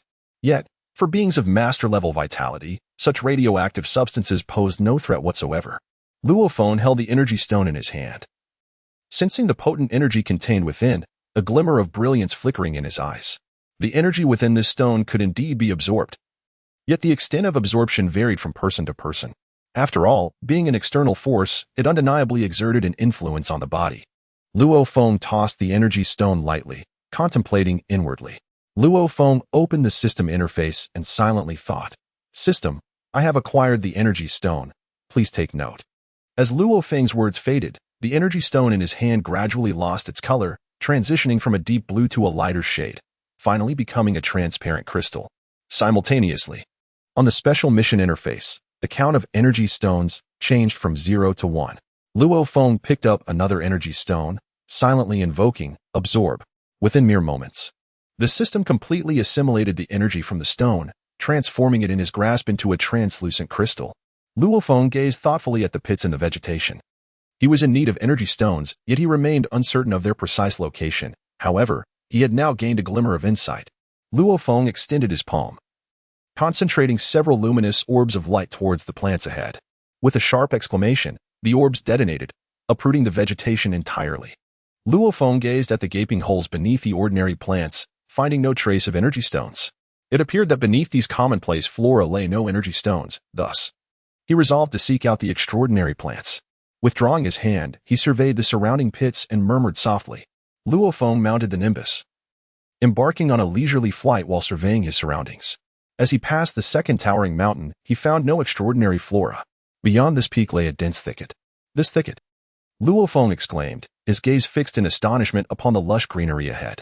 The thicket was no ordinary one. It was filled with the tentacled plants he had previously encountered. Witnessing this spectacle, Luo Feng was overwhelmed with exhilaration. Indeed, this was a veritable treasure trove. Gazing at the thicket before him, he laughed heartily. Having made this discovery, the only task remaining was to extract these energy stones. In Luo Feng's hand, a formidable wave of energy coalesced, surging forth with his fervent cry towards the adversary below. A terrifying column of force plummeted downward, radiating a blinding blue-white brilliance, before erupting violently upon impact. The thunderous roar reverberated through the air, akin to rolling thunder, as it expanded outward, leaving in its wake a colossal crater at the site of the explosion. From his vantage point on the nimbus, Luo Feng gazed down at the deep pit below, from which billowed thick, swirling smoke. Through the haze, he discerned the scattered energy stones embedded within. Indeed, there were energy stones beneath these plants. A soft chuckle escaped Luo Feng as he beheld the treasures below. Without hesitation, he leaped from the nimbus and descended into the depths of the pit. Upon surveying the area, he estimated there to be around 60 energy stones. The special task issued by the system required the collection of 50 stones. From what he understood, upon completion, he could trade these stones with the system. Each energy stone was valued at approximately 100 copper coins. Though the exchange rate was modest, the sheer quantity of stones promised considerable wealth. This time, Luo Feng was poised to amass a fortune. My intention is to acquire the Celestial Guidance Voucher and save up for the preparation of the Boundary King Fist. As he held an energy stone in his hand, Luo Feng meticulously plotted his plans. Although Luo Feng's combat prowess has surpassed 1,000, his control over Qi has not yet reached the level of effortless mastery. His journey to cultivate under the Divine Mentor is aimed at becoming a true master of the way of Qi. Furthermore, Luo Feng intends to utilize the time spent in divine training to successfully cultivate the third tier of the Divine Dream technique. The night before his participation in the Temporal Conference, Luo Feng had already mastered the second tier of this technique. Now, he possesses the ability to conjure a full moon night within his consciousness at will, allowing him to transform into a giant ape while retaining his rationality. Luo Feng held the energy stone in his hand, absorbing not only the requisite quantity demanded by the system, but also witnessing a rapid increase in the amount. Just as he had completed half of the required number, he noticed several figures rushing towards him. Who goes there? Luo Feng gazed into the distance, where the figures gradually loomed larger, their objective unmistakably directed towards him. Luo Feng absorbed the energy stone in his hand, brushed off the dust from his clothes, and gazed at the approaching figures. Ran Fei. Upon seeing the newcomers, Luo Feng's expression sharpened. Accompanying Ran Fei were 7 individuals, indicating that this was a gathering of members from 2 different realms. I wondered who had caused such a commotion. It turns out to be you. Heh. I was actually looking for you, and I didn't expect to find you here, presenting me with such a gift. Tell me, how should I express my gratitude to you?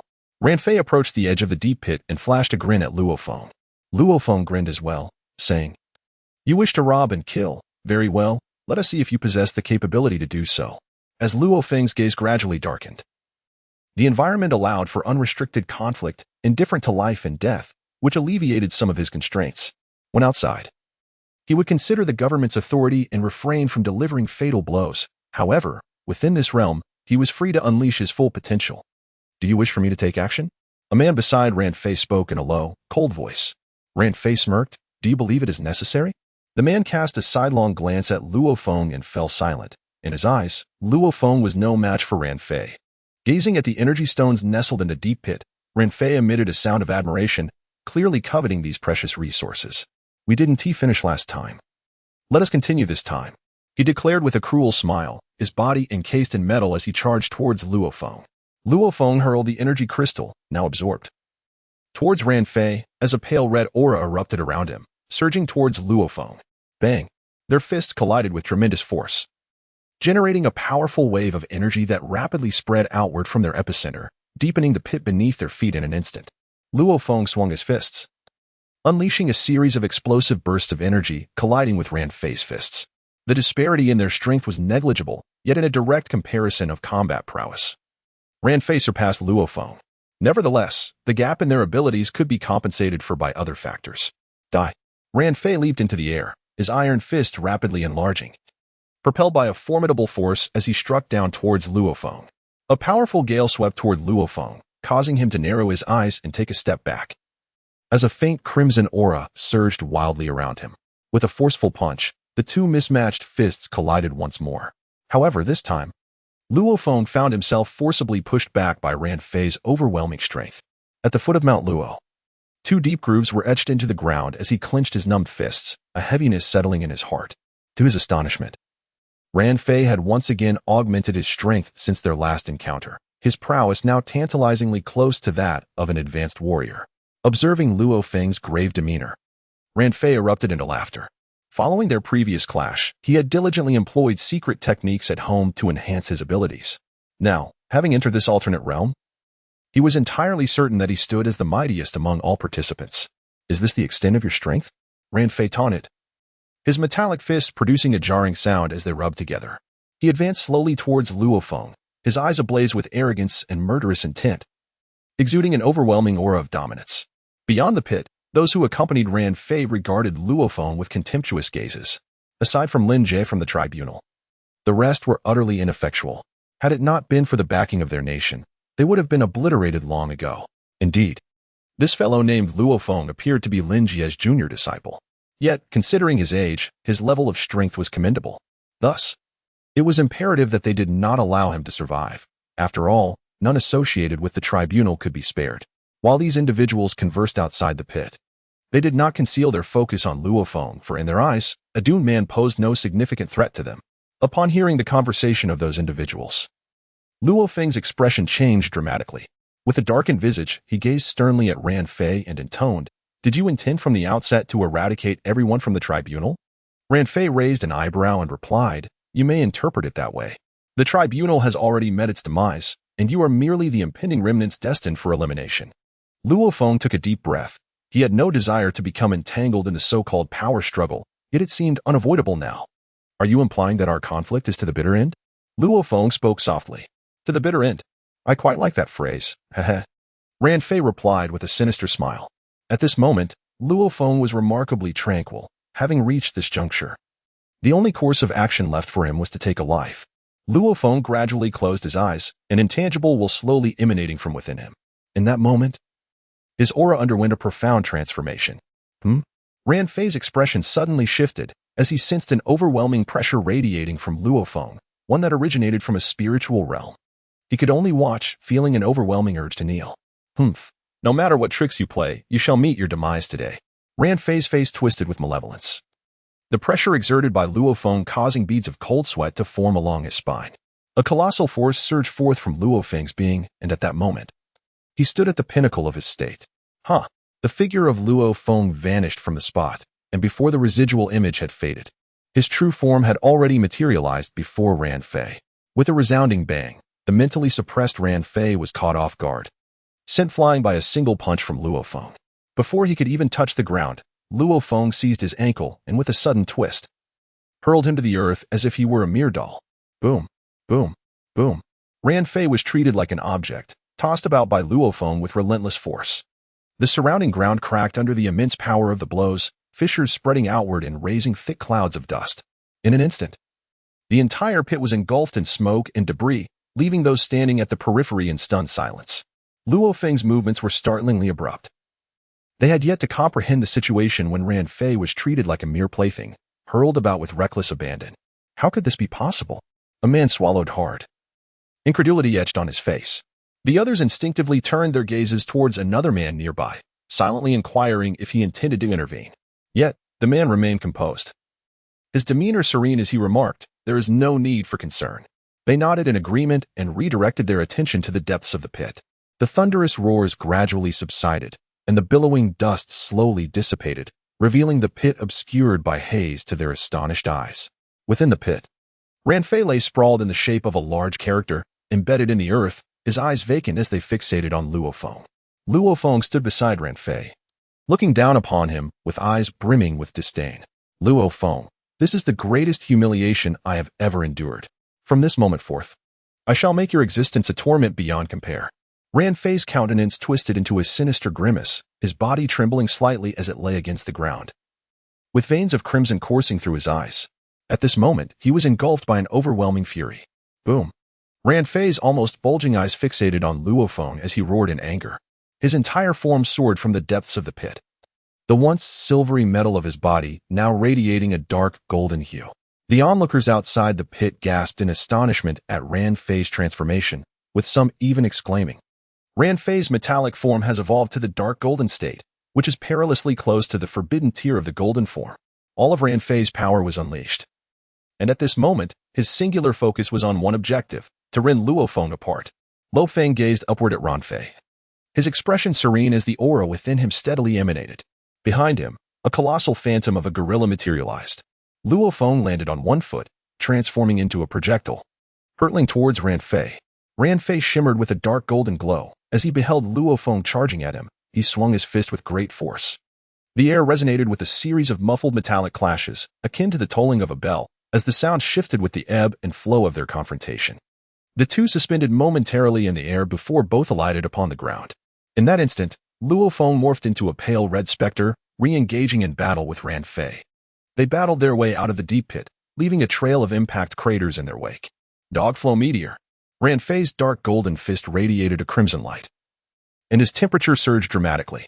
He streaked forward, cutting through the air like a beam of golden light, with a fierce red glow emanating from its forefront, resembling a meteor from a distance. Luo Feng positioned his hands at his waist, channeling the Turtle School's Kamehameha, which he unleashed towards Ran Fei. The collision of white and golden light erupted in a resounding clash, halting Ran Fei's movements with a formidable surge of energy. For a brief moment, Ran Fei became momentarily suspended, his entire being radiating an even more dazzling golden glow as he steadily advanced towards Luo Feng, countering the Kamehameha with each deliberate step. With every stride, deep impressions marked the ground beneath him, while Luo Feng found himself compelled to retreat under the immense force exerted by Ran Fei. Luo Feng's feet carved two long trenches into the ground, his muscles bulging with extraordinary prominence. The once lean figure had vanished, and at this moment, Luo Feng had transformed entirely into a muscular man. Although Luo Feng found himself at a disadvantage, his countenance remained remarkably composed. As he gradually retreated, he softly uttered, "This is where it ends." With the utterance of these words, his mental energy surged dramatically, causing his physique to expand rapidly in tandem with the increase in his spiritual power. Boom. An awe-inspiring aura soared into the heavens as the energy column in Luo Feng's grasp instantaneously magnified several times in size, engulfing Ran Fei in a moment of sheer astonishment. Boom, boom, boom. Wherever the Turtle School's energy attack traversed, the earth fractured instantaneously, the searing flames scorching the ground to a charred black. A massive black chasm emerged before Luo Feng, while Ran Fei found himself buried beneath the rubble. Whoosh, whoosh, whoosh. Luo Feng felt utterly exhausted. He had nearly depleted his energy with that last effort. Faced with a disparity in strength, he had no choice but to employ the dream technique to unleash his potential. Though this method came with severe side effects, victory was imperative. Ran Fei. The individuals in the distance finally lost their composure, rushing towards Ran Fei's direction. Crash. A hand emerged from the charred earth, followed by Ran Fei crawling out from the black soil. His condition was dire, His dark golden metallic skin was tattered, and the exposed flesh emitted wisps of black smoke, carrying the unmistakable scent of scorched meat. The leading man beside Ran Fei spoke in a low voice. "How are you faring? Kill him for me." Ran Fei's blood-red eyes seemed on the verge of spilling over with rage, his voice hoarse and tinged with fury. "Very well. I shall slay him." The man rose, leaving one individual to attend to Ran Fei while the other 6 charged towards Luo Feng. With an air of menace, the 6 approached Luo Feng. The foremost among them boasted combat prowess exceeding 1,000, potentially reaching around 1,100 in his current state. Luo Feng stood no chance. The man brandished a shimmering green light, and with a sudden sweep, summoned several green, plant-like tendrils around Luo Feng. Upon witnessing this, Luo Feng exhaled deeply and swiftly retreated. Those attacks, as if endowed with sight, rapidly coiled towards him. Luo Feng concentrated several luminous orbs in his hand and launched them towards the writhing tentacles. However, as he retreated, several massive wooden hands emerged, each the size of a half-man, reaching out from all directions to grasp him. Luo Feng swung his fist, shattering the colossal hands with a single blow. However, his stamina had waned, and his movements became sluggish, causing him to be ensnared by the grasping hands beneath his feet. Luo Feng found himself ensnared, his movements abruptly halted. As the 6 individuals advanced towards him, the leader of the group, with fists entwined in dark, iron-like vines, wielded a colossal wooden hand that descended upon Luo Feng with formidable force. Seeing this, Luo Feng could only raise his arm to block. What astonished him was that the man's strength was hardly inferior to that of Ran Fei, perhaps even more formidable. Exhausted and drained of energy, Luo Feng's legs were forcefully driven into the ground, rendering him as immovable as a nail embedded in the earth. As Luo Feng defended against the man, the attacks from the other 5 assailants soon followed. A colossal fireball struck Luo Feng, scorching his back until it became red and swollen. To his left, a long spear suddenly lunged forth, piercing into Luo Feng's arm. As the spear sought to penetrate deeper, it was firmly restrained by the strength of Luo Feng's muscles. With the assaults from the remaining 2 yet to arrive, Luo Feng summoned his energy with great effort, channeling his strength to simultaneously repel all of them. Luo Feng leaped swiftly into the air, retreating hastily, as blood gushed from his mouth. The immense force exerted by the man had inflicted internal injuries upon him. "It seems I am still not strong enough." Luo Feng wiped the blood from his mouth and spoke softly. His entire realm of consciousness gradually dimmed, and a full moon appeared within this space. Simultaneously, Luo Feng's consciousness projected outward, transforming the world into a moonlit night visible only to him. Kill. The man and the other 6 unleashed their lethal moves, and in an instant, a kaleidoscope of vibrant attacks surged toward Luo Feng. Just as these assaults were about to strike him, a figure emerged that left them astounded. Roar. A deafening roar reverberated through the heavens and the earth, as Luo Feng's body began to swell in size, enveloped in a coat of black fur. The oncoming attacks landed squarely upon his legs. "Since you seek to take my life, I shall return the favor in kind." Luo Feng's crimson eyes fixated on the few individuals below, resonating with a voice as thunderous as a bell. "What manner of creature is this?" The leading man, upon witnessing Luo Feng's form, was struck with astonishment and hastily retreated. He sensed an overwhelming danger emanating from Luo Feng. It seemed that with merely a finger, he could crush him to oblivion. "Run!" The 6 individuals sprinted away at breakneck speed, fleeing into the distance. Luo Feng's transformation had taken them by surprise. The mere aura radiating from his metamorphosed self was sufficient to extinguish their will to resist. As Luo Feng took a step forward, the earth trembled beneath him. With each stride he took, miniature earthquakes ensued. Ran Fei, witnessing Luo Feng's transformation, was seized by tremors, murmuring to himself, "Is this truly your metamorphosis? Let us go." The leading man seized Ran Fei by the collar, hoisting him up. The 7 individuals, with Ran Fei in tow, sprinted swiftly into the distance, desperately seeking to evade Luo Feng's onslaught. Luo Feng advanced step by step, his movements deliberate yet expansive.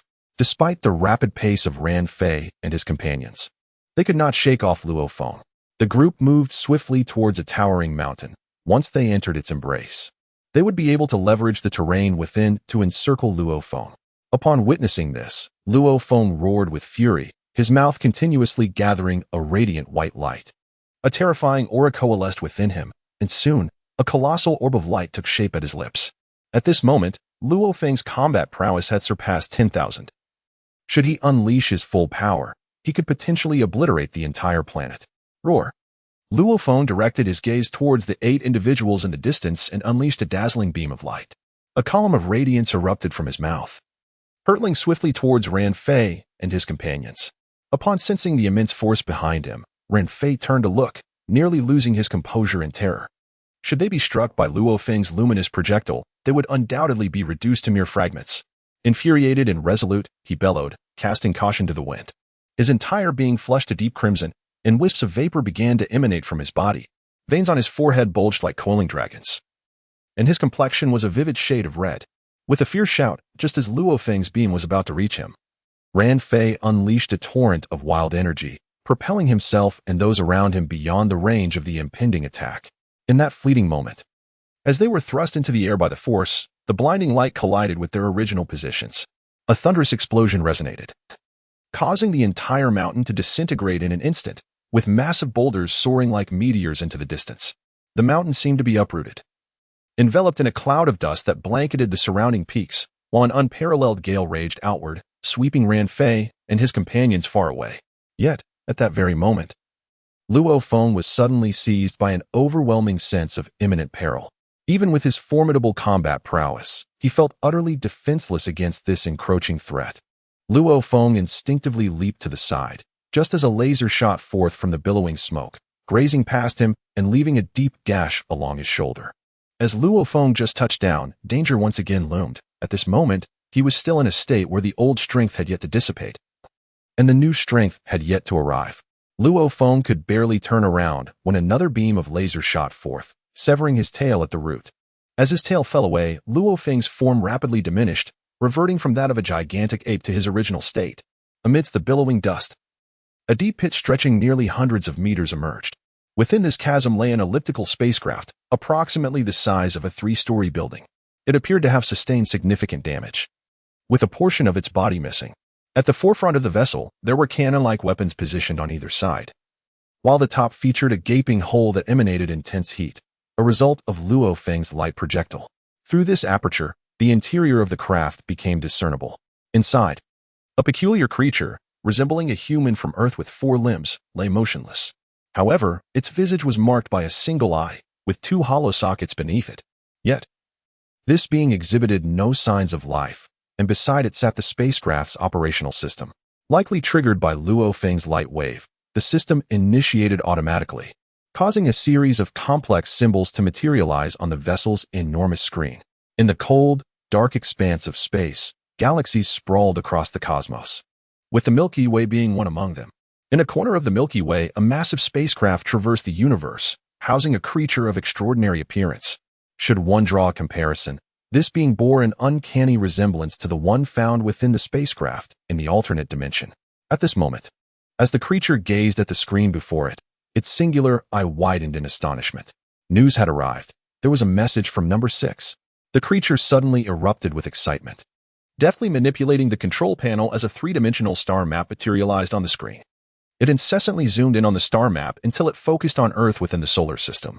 Number 6 was situated on the 3rd planet of a miniature stellar system, and the message conveyed an urgent distress signal, indicating that number 6 was in peril. The creature scrutinized the Earth displayed on the screen, narrowing its soul eye slightly. However, the information indicated that a devouring star core was present on this planet, and thus, a visit was imperative. The creature observed the data beside the screen and stated calmly. Subsequently, the oval-shaped spacecraft it piloted emitted a crimson light as it soared into a frigid expanse of space.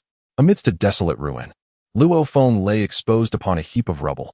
His shoulder had been struck by the laser, leaving a substantial portion of flesh missing and the exposed bone charred beyond recognition. Coupled with the injuries sustained prior to his transformation into a giant ape, Luo Feng now found himself in a dire state, gravely wounded and on the brink of collapse. Luo Feng coughed up blood, his consciousness gradually fading. With great effort, he managed to access the item interface within the system and spent 500 copper coins to purchase a celestial bean. Luo Feng gently placed the miraculous bean into his mouth, savoring the taste of this life-saving morsel. Gulp. Luo Feng finally swallowed, and in almost an instant, his injuries were completely healed. Both his physical strength and mental state were restored to their optimal condition. Phew, had it not been for the celestial beans, I might have perished here, Luo Feng remarked, wiping the sweat from his brow in relief. Luo Feng dusted himself off and purchased a set of training attire from the system, restoring his appearance to normalcy. Although he sustained severe injuries during this battle, the rewards he reaped were indeed substantial. Luo Feng opened the system interface and discovered that his combat power had indeed increased significantly. Character: Luo Feng, combat power, 1150. Energy coins, 640, storage box, 2 cubic meters. With a 100-point rise in combat strength, Luo Feng had taken a step closer to the realm of forbidden power. He pondered whether Ran Fei and the others had perished. Gazing at the flattened mountain ahead, he murmured softly. The devastation Luo Feng had wrought undoubtedly surpassed the level of forbidden powers, now rivaling that of divine beings. However, the laser beams emanating from the billowing dust left Luo Feng with an unsettling chill. What could possibly lie within that invoked such a deadly threat? Even making my giant ape transformation feel endangered? Luo Feng stared at the pile of rubble in the distance, a sense of trepidation washing over him. Although he was tempted to investigate, the thought of potential peril lurking within filled him with hesitation. Perhaps it is best to refrain from entering. I cannot be certain if the lasers will reappear. For the sake of safety, I shall swiftly distance myself from this place. With a final glance at the shattered stone heap, Luo Feng turned and sprinted away. Deep within the rubble, the interior of the spacecraft gradually dimmed, its lights flickering out as the screens faded. The last remnants of energy aboard the vessel were finally exhausted along with its destruction. Buried here, the spacecraft would remain a secret, perhaps lying in silence until this alternate dimension itself crumbled, arriving quietly and departing just as silently. Luo Feng sprinted towards the previous location, having not yet gathered all the energy stones due to the earlier skirmish. Now, he was determined to collect every last one. In mere minutes, he arrived at the site of the battle. Although the terrain had been entirely transformed by the conflict, the energy stones remained buried nearby. These stones, possessing a faintly radioactive element, allowed their energy to be sensed. Luo Feng attuned himself to the energy stones around him, excavating them one by one. He had already gathered 25 energy stones, and with just 25 more, he would complete his special mission. Luo Feng swiftly grasped the energy stones and promptly absorbed all 25. At this juncture, the special mission issued by the system was accomplished. Congratulations, host. The task of collecting energy stones has been successfully completed with an excellence rating. The host shall receive a reward of 5,000 copper coins. Please be attentive to your collection. The system's voice resonated, and Luo Feng exhaled in relief, subsequently opening his character interface with exhilaration. Character: Luo Feng, combat power, 1150, energy coins, 5640, storage capacity, 2 cubic meters. The sum of 5,640 copper coins is more than sufficient to purchase the Divine Guidance Voucher. Luo Feng was elated. He had possessed the Divine Guidance Voucher for over a month, and at last, he was able to make his purchase. Luo Feng directly opened the system interface, located the Divine Guidance Voucher, and excitedly clicked the purchase button. The transaction was successful, and the voucher has been placed in the host's storage compartment. The host is advised to check it. Listening to the system's voice, Luo Feng discovered a green voucher in his storage compartment, adorned with an illustration of the Earth deity. Luo Feng exhaled softly as he surveyed his surroundings. The chaotic environment was ill-suited for secluded cultivation, prompting him to seek a more discreet location. Luo Feng exchanged the remaining energy stones with the system, and ultimately, after purchasing vouchers, he found himself in possession of 140 copper coins. As Luo Feng gazed at the remaining copper coins in his possession, he contemplated his next course of action. His immediate desire was to acquire the gravity training chamber, followed by the King of the World's Fist. The cost of the King of the World's Fist was set at 50,000 copper coins. However, there existed alternative methods for its acquisition, such as seeking instruction from the North King of the Worlds. Nonetheless, this required obtaining a guidance voucher from the North King. The prospect of mastering the King of the World's Fist seemed distant, and for the moment, his priority was to secure the gravity training chamber. The chambers were categorized into various tiers, with higher gravity limits commanding greater expenditures. A 10-fold gravity training chamber demanded 5,000 copper coins, while a 30-fold chamber required 15,000. As for the 50-fold gravity training chamber, it necessitated 25,000 copper coins. Furthermore, the 100-fold gravity training chamber bore a cost equivalent to that of the King of the World's Fist, both priced at 50,000 copper coins. Luo Feng now requires a gravity training chamber with 10-fold gravity, necessitating the accumulation of 5,000 copper coins for its purchase. The matter concerning the gravity training chamber can be resolved here. After concluding his training with the celestial beings, I must continue my quest for valuable items to trade with the system. Seated atop the nimbus, Luo Feng gazed down at the terrain, pondering silently. Approximately 10 minutes later, he finally discovered a cave. This cave was nestled amidst the mountains, surrounded by dense foliage, offering excellent concealment. Luo Feng arrived at the cave entrance, stowing away his nimbus cloud. He then ventured inside, holding a lantern that illuminated the entire cavern. Upon inspection, he discovered that the cave was not particularly deep. With an approximate depth of about 10 meters, Luo Feng undertook a modest cleaning of the area, concealing the cave entrance with foliage, before settling cross-legged within.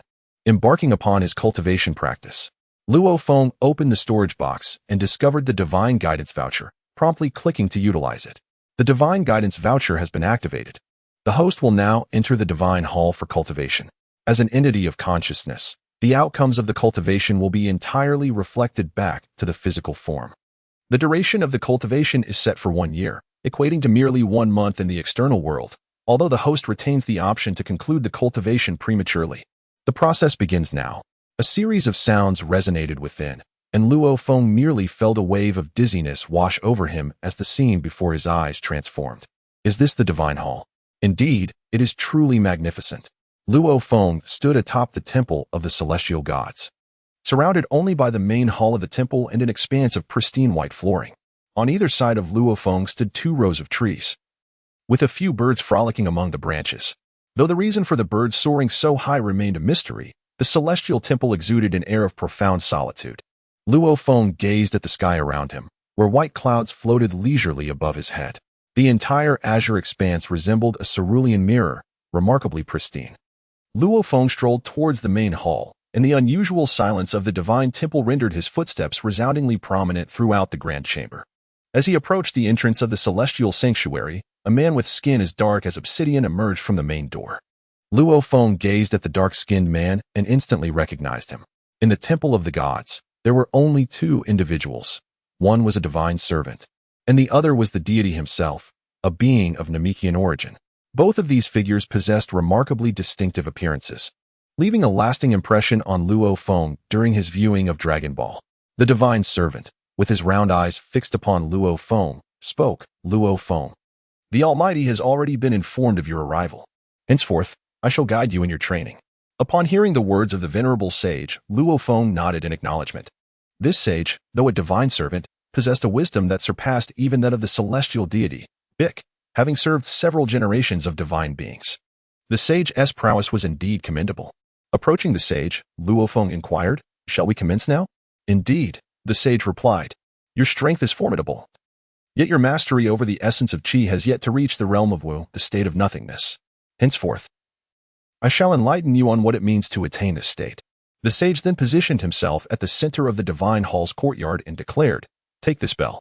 Holding a delicate bell in his hand, the sage continued, "You are to fasten this bell to your person and engage in combat with me. Throughout our encounter, ensure that the bell remains silent." He tossed the bell to Luo Feng, who deftly caught it and secured it around his waist. However, with just a single step, the bell emitted a crisp chime. Such sensitivity in this bell! I have endeavored to maintain my balance and avoid disturbing it, yet it still rings, Luo Feng exclaimed, astonished as he glanced at the bell adorning his waist. The sage elucidated, "This is no ordinary bell. It is attuned to detect any superfluous movements. If you aspire to become a true master, the first step is to achieve perfect control over your body, refraining from any unnecessary actions during combat." Listening to the explanation, Luo Feng took a deep breath. His physical constitution was indeed formidable. However, perfectly harnessing his strength proved to be exceedingly challenging. If he could attain flawless control over his body, his combat prowess would experience a substantial enhancement. Clenching his fist, Luo Feng silently vowed to himself. Luo Feng gradually closed his eyes, contemplating for a moment before reopening them. He looked towards and said, "Come forth," nodded slightly, and in an instant, vanished from sight. The next moment, he reappeared to Luo Feng's left, delivering a powerful punch aimed at Luo Feng's left cheek. Luo Feng's expression shifted as he raised his left arm, intending to block. However, the moment he made the slightest movement, the bell rang out instantaneously. Luo Feng's expression shifted dramatically as he hastily ceased his actions. bringing the bell to a standstill. Although the bell no longer chimed, the force of the punch still struck his face. Bang! Luo Feng took a few steps back, gently covering his activated cheek, a hint of helplessness appearing on his face. Although his strength surpassed that of, it proved exceedingly difficult to launch an attack while ensuring the bell remained silent. Luo Feng exhaled deeply and then addressed, once more. Did not hold back and launched another assault on Luo Feng. Each time Luo Feng prepared to strike, the bells adorning his body chimed incessantly. In order to silence the bells, he was compelled to halt his movements. The consequence of pausing was that he would endure a beating from. Once more. Bang! Luo Feng covered his numbed cheek and exclaimed, one should strike the body, not the face. Could we perhaps find another location? I am on the verge of being transformed into a pig's head.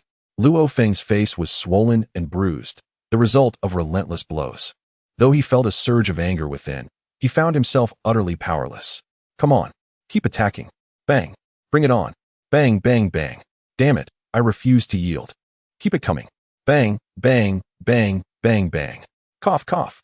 Luo Feng clutched his abdomen, although his opponent was not as powerful as he. The intensity of the blows inflicted considerable pain upon him. Luo Feng sat on the ground for a moment to catch his breath before rising once more to resume the battle. At this juncture, however, gestured for him to pause and said, all right, take a moment to rest. Are you hungry? If so, I can prepare some food for you. Luo Feng gently patted his growling stomach and, with a hint of resignation, remarked, I am quite hungry. He silently made his way into the main hall, and shortly thereafter emerged, carrying 2 wooden buckets. Placing the buckets before Luo Feng, he said, let us dine. Luo Feng gazed at the half-human-sized wooden barrel, a wry smile flickering at the corners of his mouth as he self-deprecatingly remarked, in this light, I truly appear to be nothing more than a gluttonous vessel. Luo Feng touched his nose, although dining from a wooden barrel was rather unsightly. There was not a single ordinary person in sight, apart from the few present. Luo Feng, shedding all reservations, seized the large spoon from the wooden bucket and scooped a generous portion of rice, shoveling it into his mouth. One bucket contained a steady supply of rice, while the other held an assortment of savory dishes. After taking a spoonful of rice, Luo Feng began to savor it alongside the delectable sides. Given his hearty appetite, even the combined contents of both buckets would only suffice to satiate him to a modest degree. However, mindful of the impending training, he refrained from overindulgence. Knowing that excessive fullness would hinder his agility, Luo Feng meticulously licked the rice spoon clean, then rose to his feet, reattaching the bell to his waist. He turned to and said, come, let us continue. Gathered the rice bucket and replied, next, observe my movements closely and immerse yourself in the experience. From within his garments, retrieved a bell and secured it around his waist, then demonstrated a series of punches before Luo Feng. His movements were grand and sweeping, yet the bells upon him emitted not a single sound, as if they were utterly incapable of ringing at all. Luo Feng gazed confidently at the movements of. After observing several sequences, he discerned a notable characteristic in his actions, their unwavering steadiness.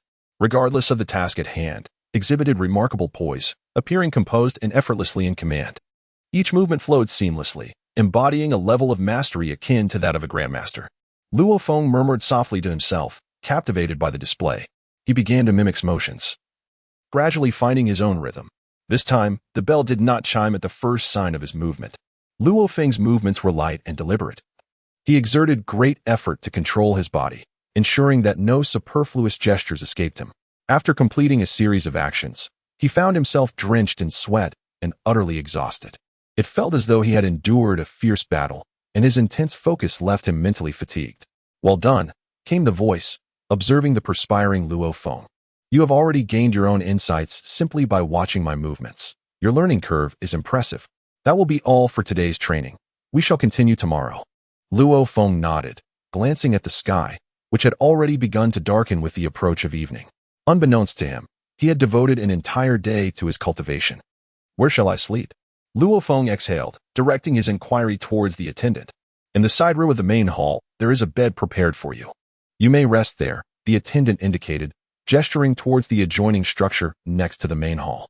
Luo Feng smiled gently and walked towards the side room, preparing to spend the night there. The protagonist's cultivation differs slightly from that depicted in anime, a deviation made to serve the narrative, which I hope everyone can comprehend. The night in the Temple of the Gods was extraordinarily tranquil, as it was already quite close to the atmosphere for cultivation. Luo Feng leaped twice, Yet the bells on his attire remained perfectly still, producing not a single sound. Observing Luo Feng's movements, a smile finally graced his face as he spoke. Excellent. You have completed your cultivation, and thus, I have nothing more to impart to you. Upon hearing the words of, Luo Feng was momentarily taken aback and replied, I have merely completed the training of the bell. Isn't there still the cultivation of nothingness to pursue? However, responded, you have already accomplished the most crucial aspect of nothingness cultivation, albeit unbeknownst to you. Have I truly completed it myself? Luo Feng asked in disbelief. Then instructed Luo Feng to harness his own energy and reflect upon the transformations he was currently experiencing. Luo Feng extended his hand, concentrating to form an exceedingly small sphere of light within his palm. The sphere pulsated, expanding and contracting under his command. Throughout this process, Luo Feng appeared effortlessly in control. Luo Feng unleashed his aura once more, demonstrating his newfound ability to masterfully regulate its intensity. Furthermore, he possessed the extraordinary capacity to acutely sense the life force in any vicinity. Now, he could manipulate his own energy at will, should he desire. He could even manifest his combat prowess as a singular numerical value. As he contemplated his formidable strength, a sense of awe washed over him. He accessed his character panel, and the displayed combat power astonished him. Character: Luo Feng, combat power, 1500, energy currency, 3140, space, 2 cubic meters. A combat power of 1500. Luo Feng gazed at his character panel, his expression shifting in astonishment. He had not anticipated his own strength to have escalated to such heights. During this period, he had immersed himself in arduous training. Although it was not physical exercise, his martial arts realm had indeed experienced a qualitative advancement. Luo Feng has now reached the status of a martial arts master, standing merely a step away from becoming a grandmaster. What, he pondered, is the true essence of the state of emptiness? The explanation unfolded. The state of emptiness is akin to allowing one's heart to mirror the serenity of the azure sky and white clouds, achieving profound tranquility within the mind. It is to maintain a calm disposition and align oneself harmoniously with nature, expressing one's innermost desires freely. This embodies the so-called state of emptiness. This elucidation plunged Luo Feng into deep contemplation, as the concept of emptiness bore striking resemblance to Taoist philosophy, where the heart remains as tranquil as water, perpetually attuned to the rhythms of nature, for the Tao is in accordance with nature. Just as Luo Feng was engrossed in thought, a voice resonated from behind him, offering an invitation to a place where he could further explore the state of emptiness. Luo Feng turned to look and discovered an elderly man with greenish skin and an unusual appearance standing at the entrance of the main hall. The old man was clad in a flowing white robe adorned with the character for divinity, and he leaned on a wooden staff, observing Luo Feng intently. Luo Feng gazed at the elder and approached him with respect, saying, Greetings, celestial being. The celestial being nodded in acknowledgement and replied, Follow me. Without hesitation, Luo Feng hurriedly trailed behind, as the celestial being led him to a most extraordinary locale, capable of transporting Luo Feng to any corner of Earth. The celestial being addressed Luo Feng, saying, Soon, I shall convey you to a place that is exceptionally conducive for your comprehension of the state of nothingness. Luo Feng stood at the center, only to feel a sudden shift beneath his feet. In the next moment, he was hurled into a dense thicket. Luo Feng descended from the heavens, landing gracefully upon a tree, and steadied himself with poise. Luo Feng gazed at the surrounding scenery, enveloped by thickets and shrubs. Within the forest lurked numerous ferocious beasts. For an ordinary person, even the slightest misstep could result in being pursued by these savage creatures. Luo Feng meandered slowly through the jungle, encountering peril along the way. With merely a subtle release of his aura, he sent the threat scurrying away. As he traversed the verdant expanse, Luo Feng immersed himself in the tranquility of nature. The forest was enveloped in profound silence, occasionally broken by the gentle rustle of leaves stirred by a soft breeze and the melodious call of birds echoing from afar. Thus, he arrived at the edge of the woods. Upon reaching the boundary, Luo Feng beheld a crystalline stream, its waters cascading over smooth pebbles, sending up delicate splashes. On the opposite bank sat an elderly angler, a man well into his twilight years, leisurely casting his line with a bamboo pole. The fishing rod occasionally quivered, and with a deft flick, the old man sent a small fish soaring from the water, which landed precisely into his waiting vessel. Luo Feng gazed at the elder, sensing an aura of profound tranquility emanating from him. Had it not been for his presence here, one would scarcely have realized that another person existed in this vicinity. Luo Feng leaped across to the other side, approaching the elderly man with curiosity, inquiring, "Elder, what is the reason for your serene demeanor? The fish here, you see, possess remarkable sensitivity. If your heart is in turmoil, they will swiftly flee.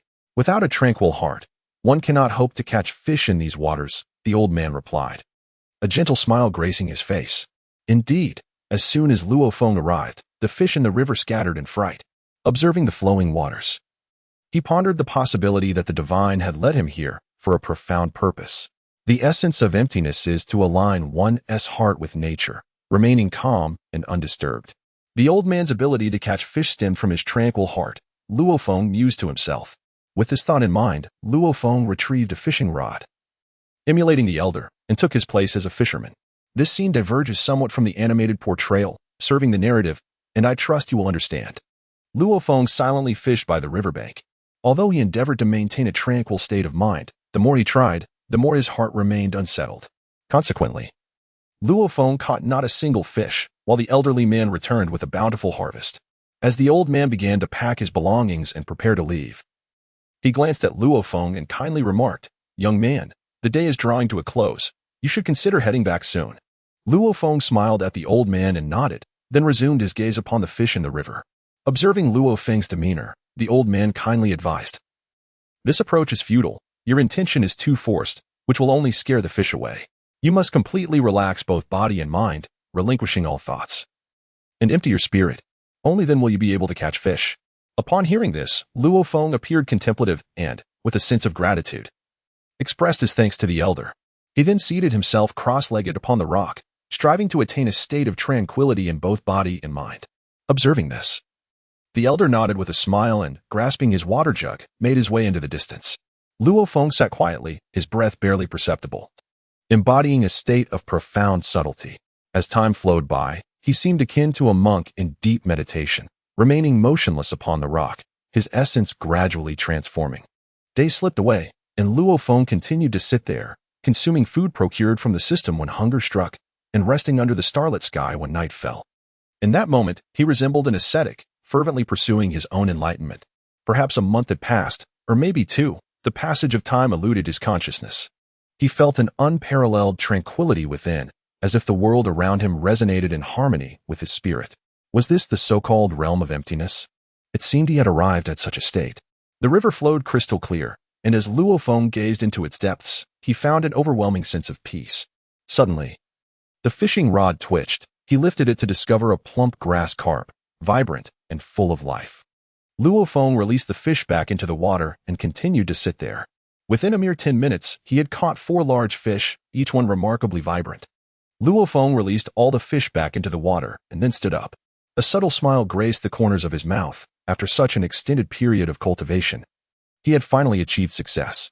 Luo Feng slowly closed his eyes, and a silvery aura enveloped his entire being. This ethereal mist was remarkably pure, shifting and transforming in accordance with Luo Feng's thoughts. Within the celestial hall, the deity gazed at Luo Feng through a grand mirror. Upon witnessing the radiant white aura surrounding him, the deity revealed a gratified smile. Indeed, Luo Feng had completed his cultivation and was now ready to be brought back. With a sweeping gesture, the deity conjured a colossal vortex above Luo Feng, which spiraled continuously, drawing him in effortlessly. As Luo Feng's vision dimmed, he found himself standing within a shadowy hall, the surroundings transforming before his eyes. Before him, the celestial being gazed intently in his direction. "How long have I been here?" Luo Feng inquired, greeting the two figures. With wide, innocent eyes, replied, "It has been 2 months." 2 months, indeed? How swiftly time passes. Luo Feng chuckled. The celestial being regarded him kindly and spoke gently. "Luo Feng, you have now attained the status of a martial arts master. There is nothing more I can impart to you." Upon hearing this, Luo Feng shook his head and said, "Divine being, please do not say that. There is much I wish to inquire of you. By the way, I am still unable to fly. Could you possibly teach me the art of ethereal flight?" The divine being replied, "The art of ethereal flight is quite simple for you. Let us discuss it outside." With that, the divine being leaned on his staff and, accompanied by, made their way outside. Luo Feng arrived outside the temple of the gods, his expression earnest as he gazed upon the divine being. The deity cleared his throat and spoke. The art of aerial dance is, in essence, quite simple. You merely need to harness your inner energy and envision yourself being lifted. This requires a focused concentration. However, for someone like you, who has cultivated the heart, it will be exceedingly effortless. Luo Feng, following the words of the celestial being, summoned his inner energy, guiding it with his thoughts as his body gradually ascended. This sensation was truly magnificent. Luo Feng soared towards the heavens, gazing down at the breathtaking landscape below, his heart brimming with exhilaration. Since his awakening, he had longed to ascend into the sky, and now, that dream had finally come to fruition. It is truly magnificent. Luo Feng gradually acclimated himself and swiftly mastered the art of aerial movement. He soared above the temple of the gods, reveling in the sheer joy of flight. A thought flickered through his mind. Could he venture beyond the temple? He paused midair, contemplating this notion. Just as this idea took shape, a warning from the system emerged. The host's activity is restricted to the temple of the gods. Should you stray more than 3 kilometers from the temple, your current training will conclude. Then why was I able to leave the temple while fishing below? Luo Feng inquired aloud. The location where the host was fishing is a subinstance of this training, falling within the purview of the temple of the gods, the system elucidated. Subinstance. Upon hearing the system's explanation, Luo Feng couldn't help but chuckle. It truly resembled a game. Luo Feng recalled the Dragon Ball game he had played before his journey through realms, believing that this world should emulate a game-like experience. However, the characters here appeared strikingly real, making Luo Feng feel as though he inhabited an authentic reality. Having descended from the heavens, he addressed the deity, saying, "Thank you, Divine One. I have heard that within the Divine Palace lies the room of spirit and time, where 1 year inside equates to merely a day outside. May I enter to cultivate?" The deity, with an awkward smile, replied, "I sincerely apologize. But the room of spirit and time is currently malfunctioning and has yet to be repaired, so you cannot enter to train." A malfunction? It can be like this. I shall wait for your repairs before entering. Is that acceptable? Luo Feng was taken aback by the deity's words, yet he waved his hand, indicating that he could wait. At that moment, the deity remarked, "Only when you leave will it be repaired, thus you cannot enter." Luo Feng, his mind clouded with confusion, was uncertain whether it was the limitations of this world or a deliberate ploy by the other party. He couldn't help but exclaim, "If you were to repair it now, wouldn't it be possible to fix it?" Shaking his head, the other replied in a sincere tone, "Even if we attempted a repair now, it would be futile unless you possess a training voucher for the Spirit Time House. Otherwise, as long as you remain here, the Spirit Time House will malfunction." "Very well." Luo Feng sighed, pressing his forehead. This was undoubtedly a limitation imposed by the system. Initially, he had hoped to seize an opportunity. But now he realized there were no loopholes to exploit, although he had completed his training in the Temple of the Gods. There were still 7 months remaining until the end of the designated time. Departing so early would squander such a valuable opportunity for growth. Luo Feng resolved to cultivate for an additional 5 months in this place, aiming to elevate his combat prowess beyond 2,000 before departing. I also possess a battle card awarded by the system. If I recall correctly, my opponent is Yimucha. This presents an opportune moment to utilize the card and assess the fruits of my training. Luo Feng snapped his fingers, suddenly reminded of the battle card. Luo Feng discovered battle cards within the storage box, reminiscent of the novelty collectible cards included with instant noodles in his previous life, exuding an air of simplicity. Luo Feng held the card and addressed the system. "System, I wish to utilize the battle card." The activation of the battle card was confirmed, and the voice of the system resonated slowly. "The battle character is about to make an appearance." A beam of white light descended from the heavens, landing before Luo Feng. As the light dissipated, a figure emerged in front of him. The man, with long hair and a scar etched across his handsome face, bore an air of ferocity. He was clad in the martial attire of the Turtle School and regarded Luo Feng with a solemn expression. "Yimucha." A glimmer of excitement sparkled in Luo Feng's eyes as he softly uttered the name upon recognizing his opponent. Yimucha, however, wore a grave countenance as he fixed his gaze upon Luo Feng and declared in a low voice, "This time, I am your adversary." Luo Feng nodded. As he observed Yimucha, information about him emerged in his consciousness. Opponent: Yimucha, battle power, 1480, special moves, energy sphere, Wolf Feng fist. Luo Feng's current combat power stands at 1500. Closely matching that of Yimucha. The two are now evenly matched, and it is precisely this kind of battle that Luo Feng desires. Without further ado, let us commence the fight. Luo Feng's lips curled into a subtle smile, and an overwhelming aura instantly erupted from his being. The energy surrounding him was remarkably tranquil, in stark contrast to his usual ferocity. Yimucha also took a step back, adopting the standard stance of the turtle school martial arts, his own aura equally formidable. Luo Feng initiated the assault, and after months of rigorous training, his movements had transformed entirely. His techniques flowed seamlessly, each strike executed with precision and grace, devoid of any unnecessary hesitation. Yamcha, who also honed his skills within the sacred hall, matched Luo Feng's prowess nearly perfectly, resulting in an exceptionally fierce clash between the two. Within the celestial temple, their figures darted and twirled, nearly indistinguishable from one another.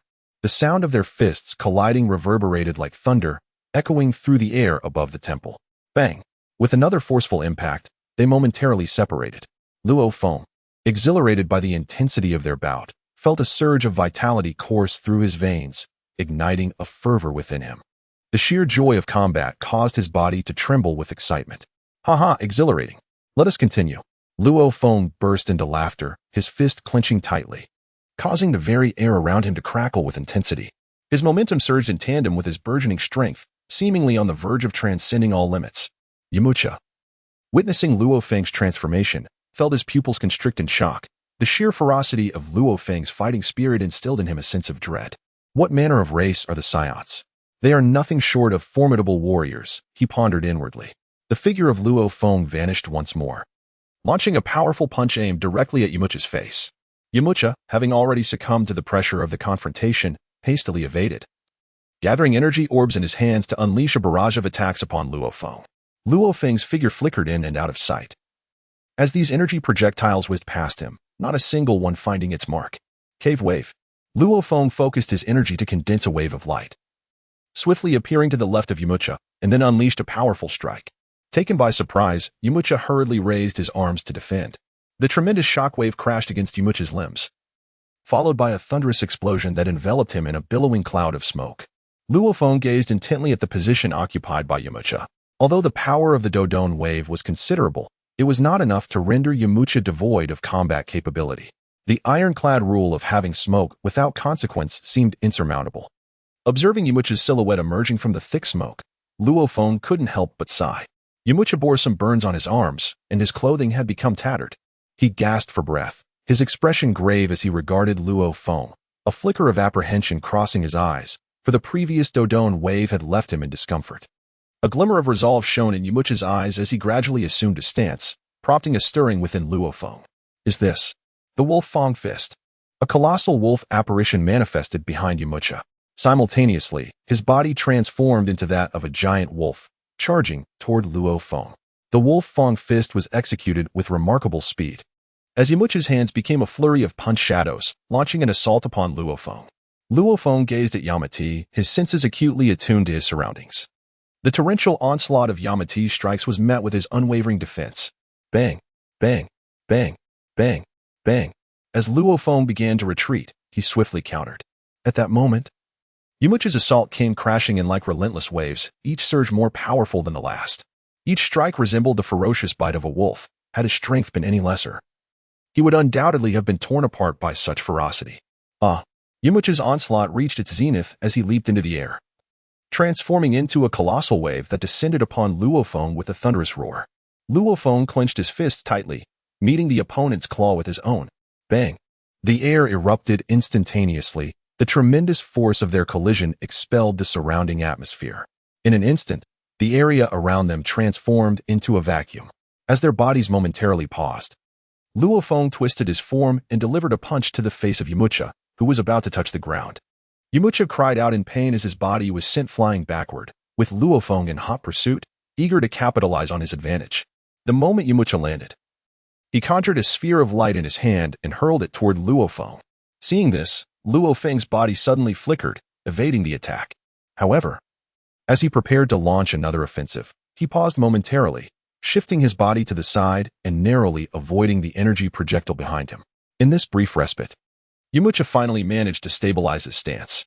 Luo Feng gazed at the constantly shifting energy orbs in the sky, a flicker of intrigue illuminating his eyes as he murmured. Energy orbs, are they? Quite fascinating. Although energy orbs may appear trivial at first glance, with suitable enhancements, their potential power could undoubtedly become immensely formidable. Luo Feng refrained from launching another attack, choosing instead to observe Yamcha's energy control technique, eager to comprehend its underlying principles. After several evasive maneuvers, a dawning realization illuminated his mind. The energy spheres were, in fact, a manifestation of mental manipulation, a skill that could be mastered with diligent practice. With this understanding, Luo Feng ceased his retreat.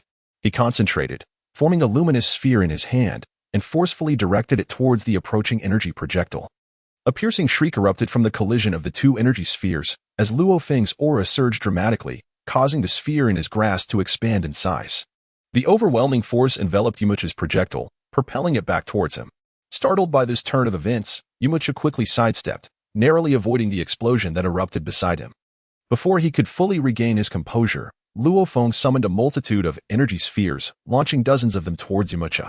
Faced with this onslaught, Yamcha swallowed hard and hastily attempted to evade. To his astonishment, Luo Feng adeptly controlled the barrage of energy orbs assailing him from all directions. "I concede," Yamcha shouted, his voice echoing in the air. No sooner had the words left his lips than the multitude of energy spheres halted menacingly before him. Had he hesitated any longer, he feared he would have been gravely injured. "I admit defeat," Yamcha sighed, a bittersweet smile gracing his face. Luo Feng retracted his energy bombs with a light chuckle, saying, "You are quite formidable. It brings me joy to battle with you." Yamcha bowed respectfully to Luo Feng, then his body began to shimmer with a radiant white light, gradually vanishing before Luo Feng's eyes. This time, the gains were substantial. My mental prowess has significantly amplified, allowing me to manipulate dozens of energy bombs. If my strength continues to grow, I may even wield thousands of energy bombs. Just the thought of it brings exhilaration. Luo Feng manipulated a gas sphere, a faint smile gracing his lips. He had triumphed over Yamcha, and his own strength had seen significant enhancement. However, this was not enough to satisfy him. With 5 months remaining, I must elevate my combat power to 2,000, for only then will I truly honor this period of cultivation. Luo Feng recalled the eerie laser from the alternate dimension, a shadow flickering in his eyes, a reminder of the severed tail he had suffered as a consequence. It was this realization that illuminated the perils of his world, intensifying his urgency to enhance his strength. Thus, during the subsequent 5 months within the temple, Luo Feng diligently practiced each day. He commissioned the celestial being to craft a training suit weighing 500 jin, which he wore ceaselessly, constantly honing his power. In the final 2 months, having acclimated to the 500 jin suit, he requested the celestial being to increase the weight to 1,000 jin. 1,000 jin, equivalent to half a ton, posed a considerable challenge for Luo Feng. Luo Feng donned a training suit weighing half a ton, which severely restricted his movements and subdued his combat prowess to approximately 1,000. After a month of rigorous training, he was finally able to engage in combat while wearing the gravity suit. He utilized the combat card and exercised the remaining 2 permissions. In his first battle, clad in the combat suit, he engaged in a fierce confrontation with Yamcha, ultimately succumbing to his opponent. After several days of further training, Luo Feng faced Yamcha once more. This time, equipped in his combat attire, he triumphed over Yamcha.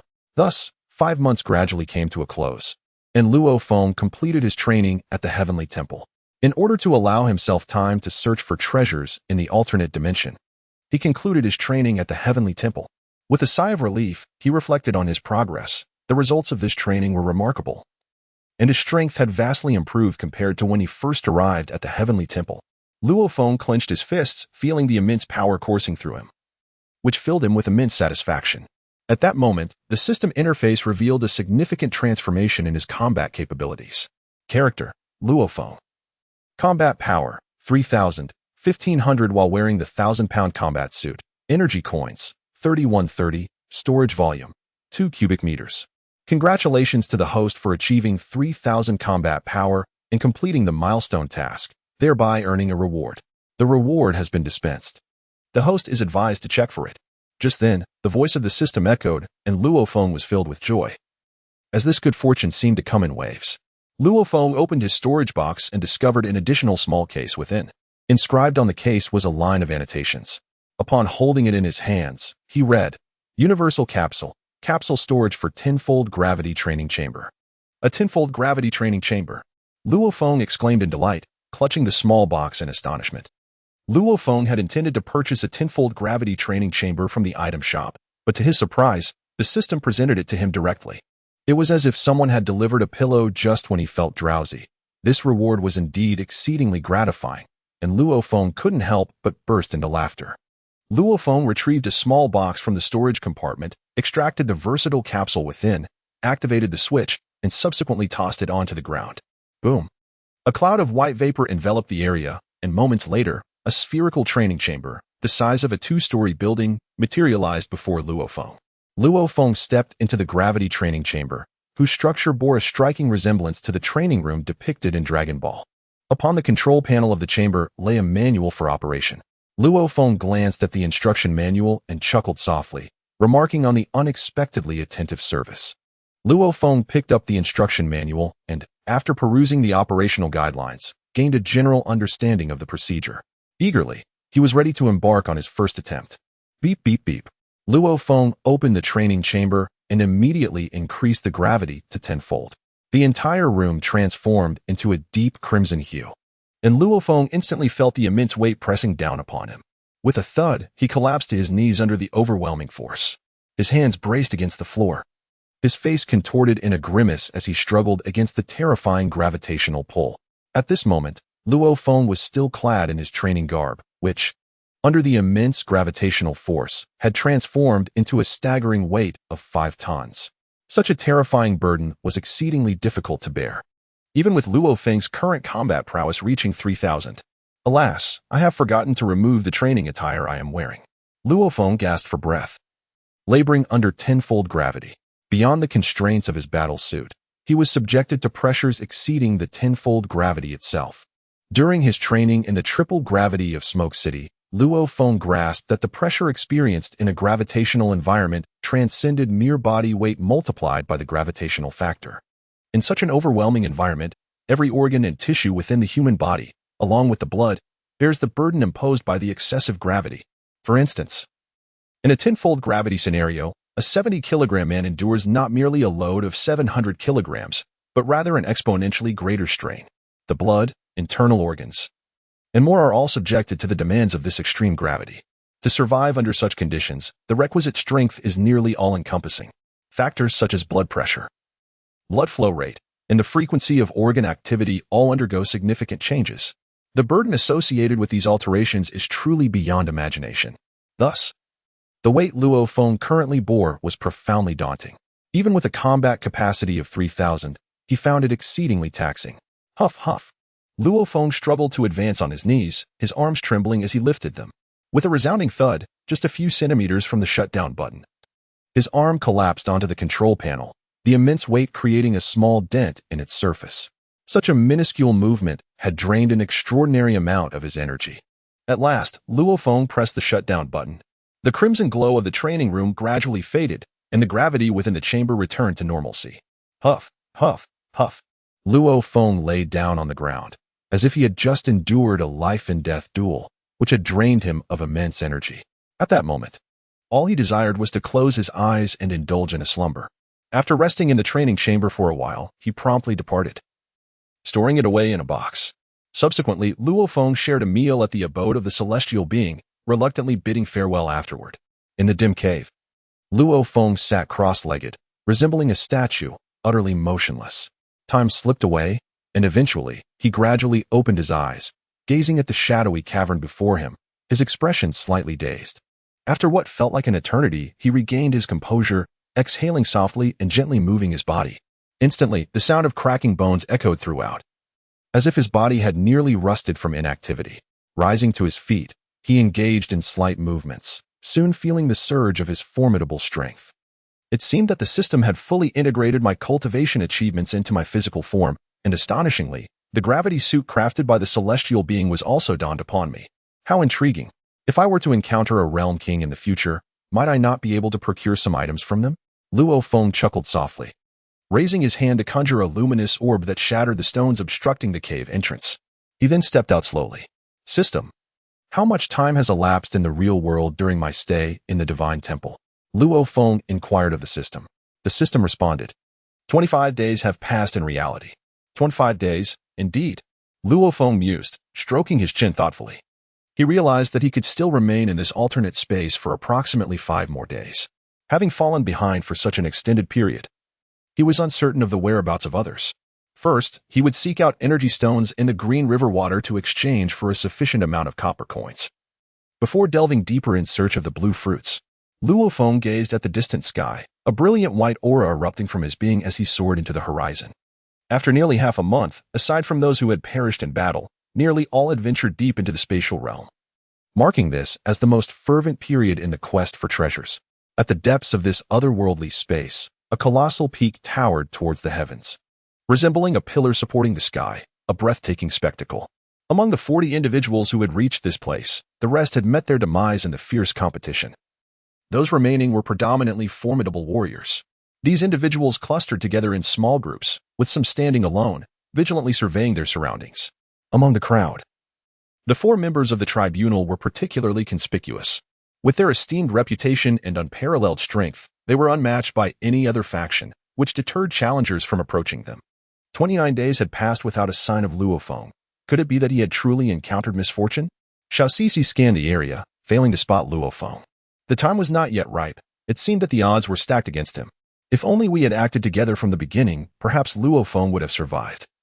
Liang Zheng lamented. Guanyin scoffed. Those lacking strength deserve their fate.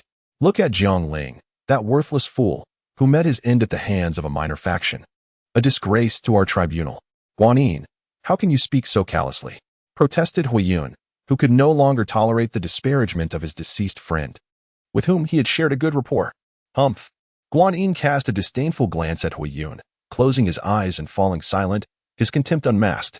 Yang Zheng, noticing the tension, beckoned to Huiyun. Come here, we are not of the same ilk as him. Huiyun shot a dark look at Guanyin before moving towards Liangzhai. Although the tribunal was formidable, internal factions proliferated, significantly curtailing their overall strength. Before them, the mountain was enveloped in an invisible energy barrier. None could ascend until it dissipated. Who knew when this energy shield would vanish? Soon, once it fades, the blue tree fruits will be ripe, and then it will be a fierce contest, someone mused. Indeed, for those of us with lesser strength, the chances of seizing the fruits are slim. After all, there are only 5 blue tree fruits, and nearly 40 individuals here. The crowd murmured among themselves, acknowledging their fortune in reaching this point. Some had already conceded the pursuit of the fruits. Meanwhile, in another corner of the otherworldly space, another small team comprising 6 capable individuals was present. Among them, the strongest held an energy stone, absorbing its potent energies. Ranfei, how are you feeling now? A man stood beside Luo Feng, his brow furrowed as he gazed at Ranfei. Ranfei, having absorbed the energy from the stone in his hand, slowly opened his eyes. The aura emanating from him had transformed dramatically, signifying a profound enhancement in his power. My realm has stabilized, he mused. Only one day remains. It is time to eliminate them. Rising to his feet, a palpable killing intent flickered in his eyes, causing the temperature around him to drop considerably. He took a few steps forward and inquired, is there any news regarding Luo Feng? At the mention of Luo Feng, the expressions of the other 5 shifted, their previous joy at Ranfei's breakthrough dissipating entirely. Clearly, the shadow cast by Luo Feng had loomed large over them. The man spoke gravely. After nearly 20 days of inquiries, there has been no word on Luo Feng. It seems he truly perished in that anomaly. Taking a deep breath, Ranfei gazed into the distant sky, his hands clenched tightly within his sleeves, the knuckles turning white from the pressure. When Luo Feng unleashed his energy wave, Ranfei had narrowly escaped using forbidden techniques, though he had still lost 2 companions. The memory of that laser remained etched in his mind, and it appeared that Luo Feng had been struck by it, vanishing thereafter. Thus, they had come to believe Luo Feng was dead, though reluctant to accept it. The truth was that his demise was perhaps for the best. In fact, I owe him a debt of gratitude. Without him, I might not have achieved my breakthrough to become a forbidden powerhouse. To show my appreciation, let us obliterate everyone from the tribunal. Ranfei spoke with an eerie calmness. Indeed, it is time to collect our dues, especially since we lost 2 men in the process. The man behind Ranfei sighed heavily, nodding in agreement. Ranfei waved his hand, charging forth. The others followed suit, rushing ahead.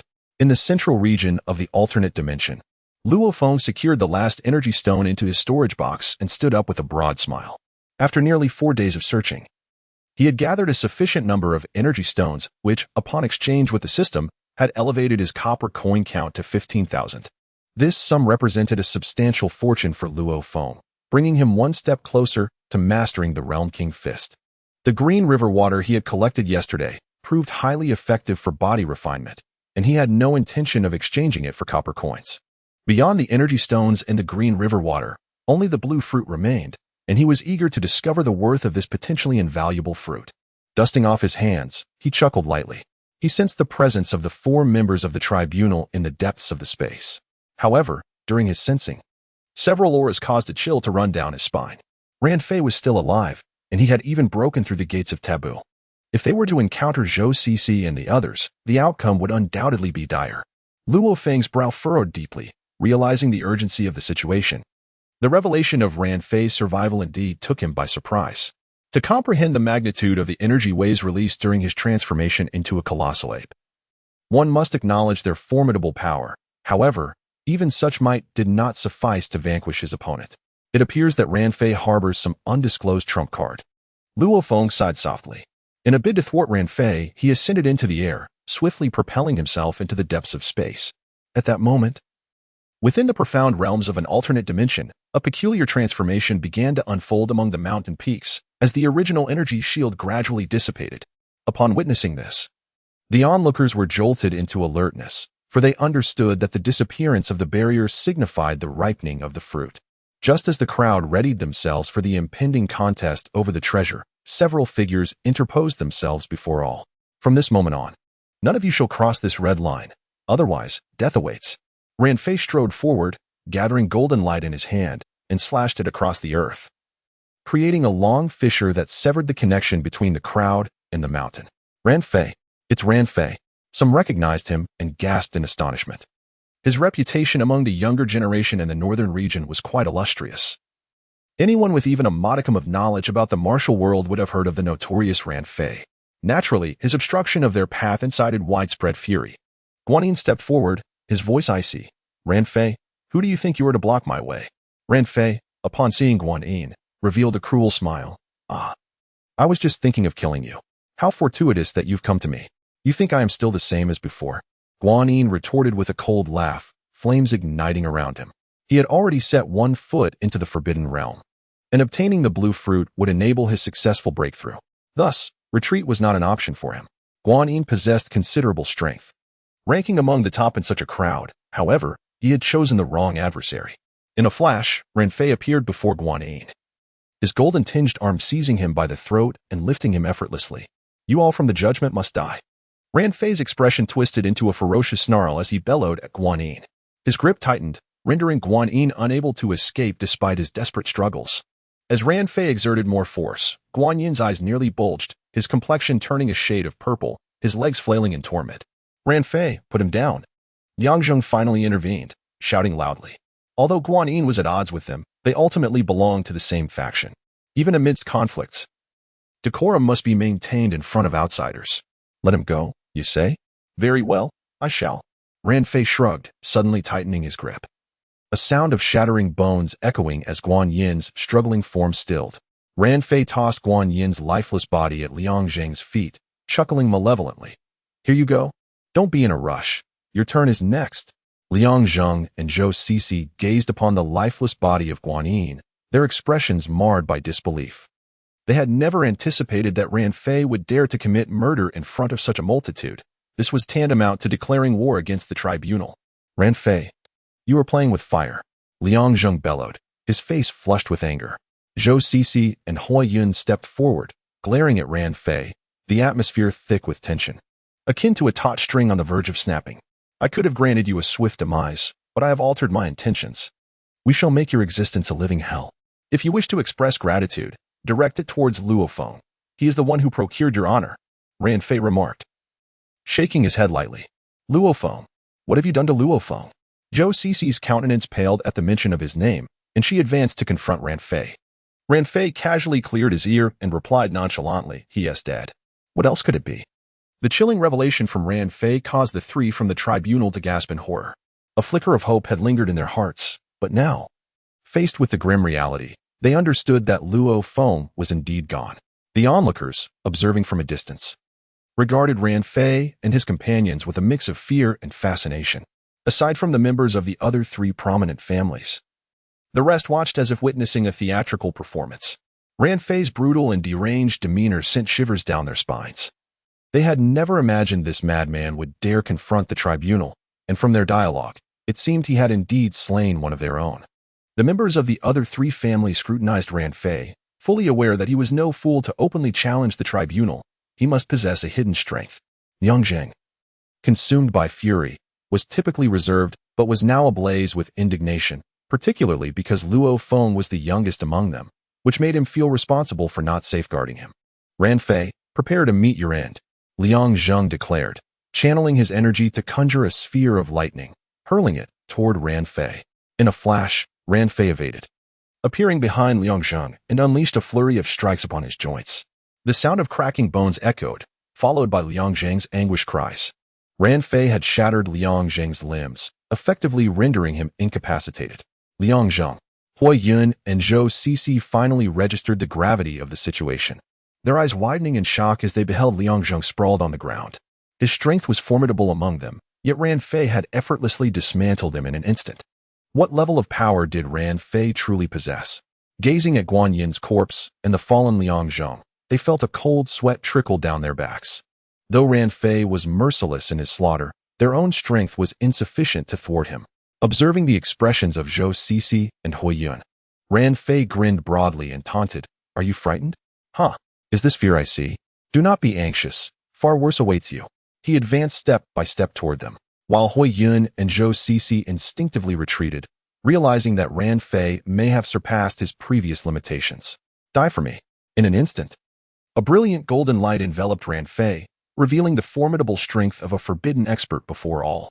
The crowd gasped in astonishment, unable to fathom how Ran Fei had shattered the gates of taboo to ascend as a powerful being. Dread filled their hearts. They realized they had lost all hope and could only wish that this madman would show them mercy. The situation appeared dire, as Ran Fei had indeed become a forbidden expert. Should he choose to thwart their endeavors, they might truly be deprived of the coveted blue fruit. Faced with Ran Fei's overwhelming might, the expressions of the onlookers varied, their fear of him reaching an apex. As he set foot upon the ground, the earth itself buckled under his weight, the power of a forbidden expert unmistakably radiating from him, a terrifying force surging towards Hui Yun and Zhou Cixi. Reacting swiftly, Hui Yun and Zhou Cixi summoned their inner energy, conjuring powerful protective shields around themselves. The combination of their botanical barrier and the icy dome formed a formidable defense against Ran Fei. However, despite their significant growth and strength over the past month, they found themselves utterly incapable of resisting the now forbidden expert. Ran Fei's entire being shimmered with golden light as his fist struck the dual barriers before him. Under the tremendous force, the shields crumbled like fragile paper in an instant. With a resounding crash, he unleashed two punches, each landing squarely on Zhou Cixi and Hui Yun's abdomens, sending them reeling and spitting blood. Approaching Hui Yun, Ran Fei placed a foot upon his face and laughed maniacally, proclaiming that today he would bring death to them all. He relished the thought of making Luo Feng aware that those he sought to kill were beyond his intervention. With a powerful stomp, Ran Fei shattered the ground, burying Hui Yun's head deep within the earth, leaving his fate uncertain. Turning his attention to Zhou Cixi, a cruel smile tugged at his lips as he seized her by the throat, lifting her effortlessly. "Ah, Luo Feng," he taunted, "didn't you want to kill me? Aren't you here to stop me from annihilating the Judgment Hall? Here I stand. Come and try to thwart me. Ha ha ha." His laughter echoed with madness, as if Luo Feng were right before him. "Come and stop me. It seems you won't be making it here after all. Alas, I shall be forced to eliminate this beautiful little lady." His demeanor was that of a man truly unhinged, his eyes ablaze with a fervent hatred born from the humiliation Luo Feng had inflicted upon him. Now, he felt compelled to vent his wrath through the brutal slaughter of the Judgment Hall's denizens. Just as Ran Fei prepared to strike, a sudden wave of lethal danger washed over him. Before he could react, he was struck with a force that sent him flying. Cough, cough. "Who dares to strike me?" he bellowed, seething with rage. Ran Fei rose from the ground, spitting out a mouthful of dust, and cursed vehemently. At that moment, a figure appeared before him, embracing the severely injured Zhou Cixi, gazing at him with icy eyes, and coldly declared, "Did you not wish for me to end your life? Here I am." Ran Fei stared at the newcomer, his pupils dilating in shock. "Luo Feng, How is this possible? I thought you were dead, he exclaimed in terror, his face reflecting the murderous intent emanating from Luo Feng's eyes. Luo Feng examined the injuries of the girl, Su Shi, and furrowed his brow in concern. Her condition was far from optimistic, and if left unattended, it could lead to severe consequences. Luo Feng gazed at Ran Fei with a grim expression, his tone laden with murderous intent. It was the first time he felt such an urge to take a life. To be candid, I have never harbored such a desire to end someone else's existence. In the past, due to my limited experiences, I believed that the laws and regulations of this world held the utmost authority. Now, I comprehend that these so-called rules are merely the playthings of individuals like you, to be manipulated at will. Given this realization, it is time for me to cast aside my previous burdens. Those who deserve to die shall not be spared. Luo Feng placed Zhou Cixi in a relatively safe location before slowly rising to his feet. In that moment, the aura surrounding him underwent a profound transformation. If previously Luo Feng exuded a gentle and introverted demeanor, he now resembled a razor-sharp blade, radiating an intensity that none dared to challenge. Although nearly a decade had passed since his arrival in this world, the principles from his previous life remained unchanged. In his youth, he adhered to the rule of law, firmly believing that those who transgressed these boundaries and perpetrated wrongdoing would ultimately face the consequences of justice. Consequently, when Luo Feng first awakened and encountered an assassin sent to take his life, he refrained from retaliation. Even when confronted with injustices, he had never contemplated resolving issues through violence. Now, however, he recognized his error. This world was unlike the one he had known. Here, power dictated the ability to take lives, to transgress moral boundaries, and even nations were powerless to intervene. Luo Feng suddenly found his own actions to be rather amusing. He had believed that if one did not provoke him, he would refrain from causing harm. He thought that even those with formidable strength would be bound by the constraints of rules. However, the experiences he encountered along the way thoroughly enlightened him. What semblance of fairness existed? What rules were there? These were merely constructs designed for the weak. As long as one possessed immense power, one became the very embodiment of the rules. Luo Feng attained enlightenment. He has completely discarded the ideologies of his past life. In this world, it is only the weak who cling to the notion of rules. Therefore, none of you shall escape. In an instant, a terrifying wave of energy erupted from within Luo Feng, its formidable force bearing down upon all present like a towering mountain, rendering them breathless. Luo Feng now donned a gravity suit, boasting a combat power of 1500. Such prowess rendered him significantly more formidable than the martial artists who had merely breached the threshold of the forbidden realm. Consequently, even those who had not advanced into the forbidden domain, including Ran Fei, were utterly astounded. Impossible. How could you be so powerful without transforming? This cannot be. I refuse to believe it. Ran Fei found himself deeply shaken. Previously, he had feared Luo Feng's transformation into a colossal ape. Now, however, it was Luo Feng's normal state that instilled terror in him. Unbeknownst to Ran Fei, Luo Feng's tail had been severed, preventing any transformation. Radiant golden light enveloped Ran Fei, as a torrent of formidable power surged within him. His eyes brimmed with hatred, fixated solely on a singular thought. No matter the cost, he must eliminate Luo Feng. Die! Ran Fei bellowed in a fit of rage, his face contorted with madness. He unleashed a frenzied barrage of golden fists towards Luo Feng.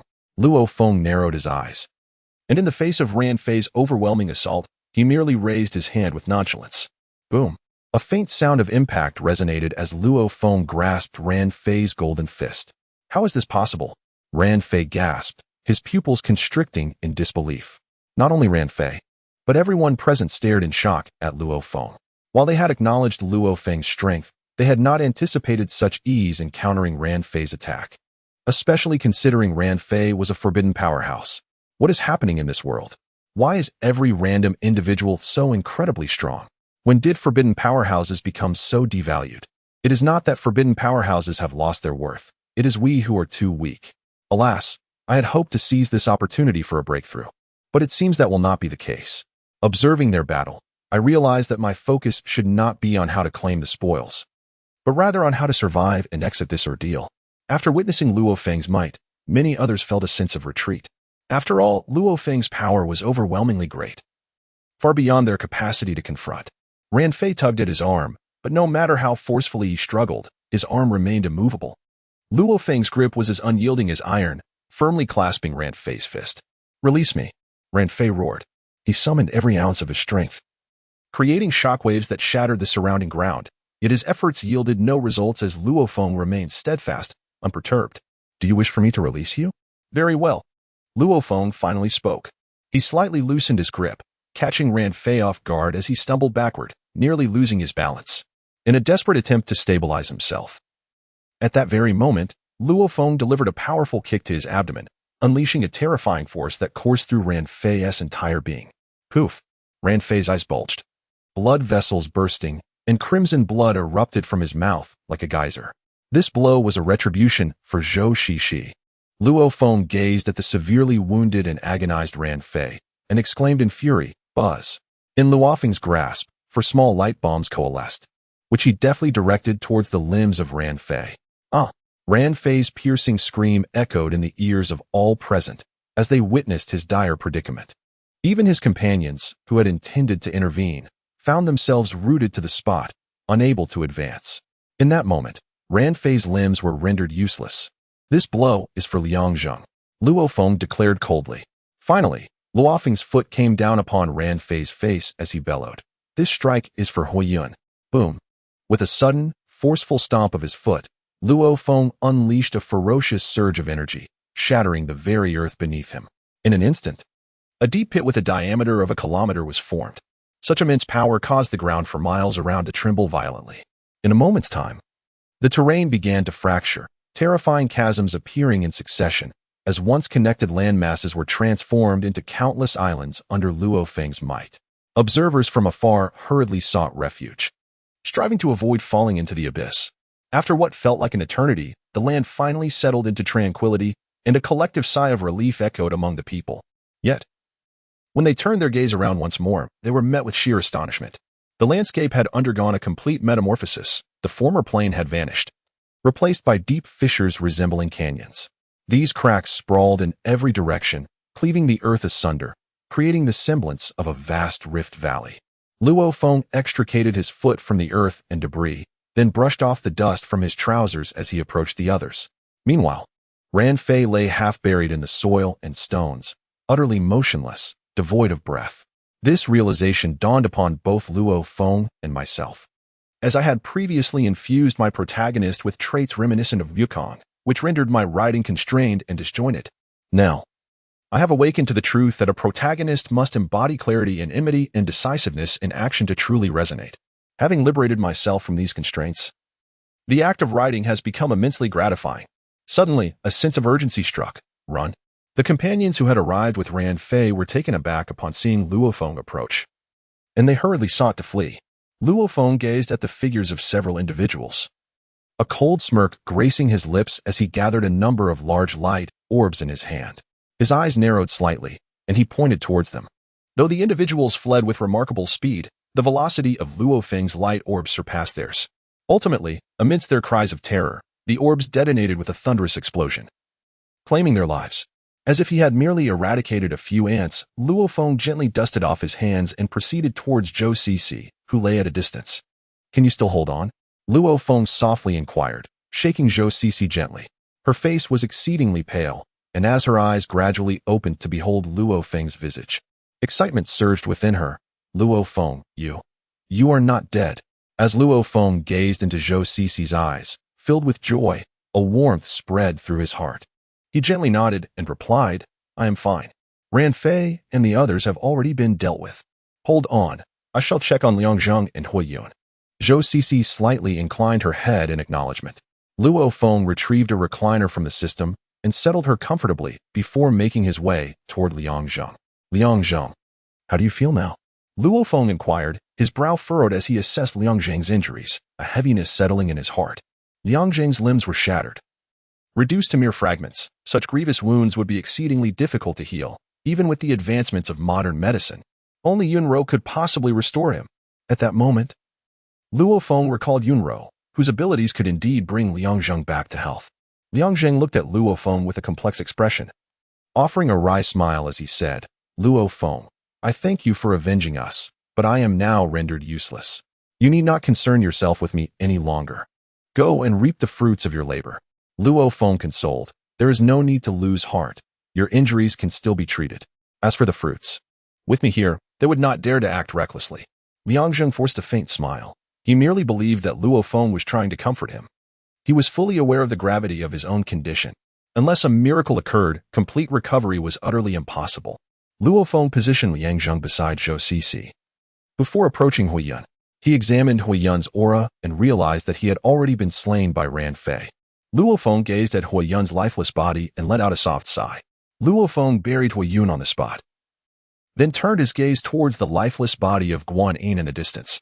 Although Guanyin held himself in high regard and looked down upon others, he was ultimately a companion of the Judgment Bureau. Luo Feng buried Guanyin beside him, then rose to his feet and addressed Liang Zheng and Zhou Cixi. Wait here while I ascend to the summit. With that, he swiftly turned and made his way up the mountain. As he reached the midway point, he noticed several small followers trailing behind him. Without glancing back, he stated, I am in a rather foul mood at present, so it would be wise for you to halt your pursuit. Should I find you displeasing, I shall not hesitate to eliminate you. Luo Feng's words caused the expressions of the dozen or so individuals who had quietly followed him to shift dramatically. Initially, they had hoped to find an opportunity to seize the fruits, but Luo Feng's remarks extinguished their ambitions. You are rather domineering, aren't you? There are several fruits on the tree, and each person can only consume one at most. We do not wish to contest with you. Yet the remaining fruits should rightfully be afforded to us. One of them protested with evident dissatisfaction. Luo Feng halted his steps, slowly turning around to face the individual. From his elevated position, he spoke coldly. I relish consuming one while discarding 5. Should you find this unacceptable, feel free to challenge me. Do you dare? The individual whom Luo Feng directly confronted was flushed with anger, trembling in response.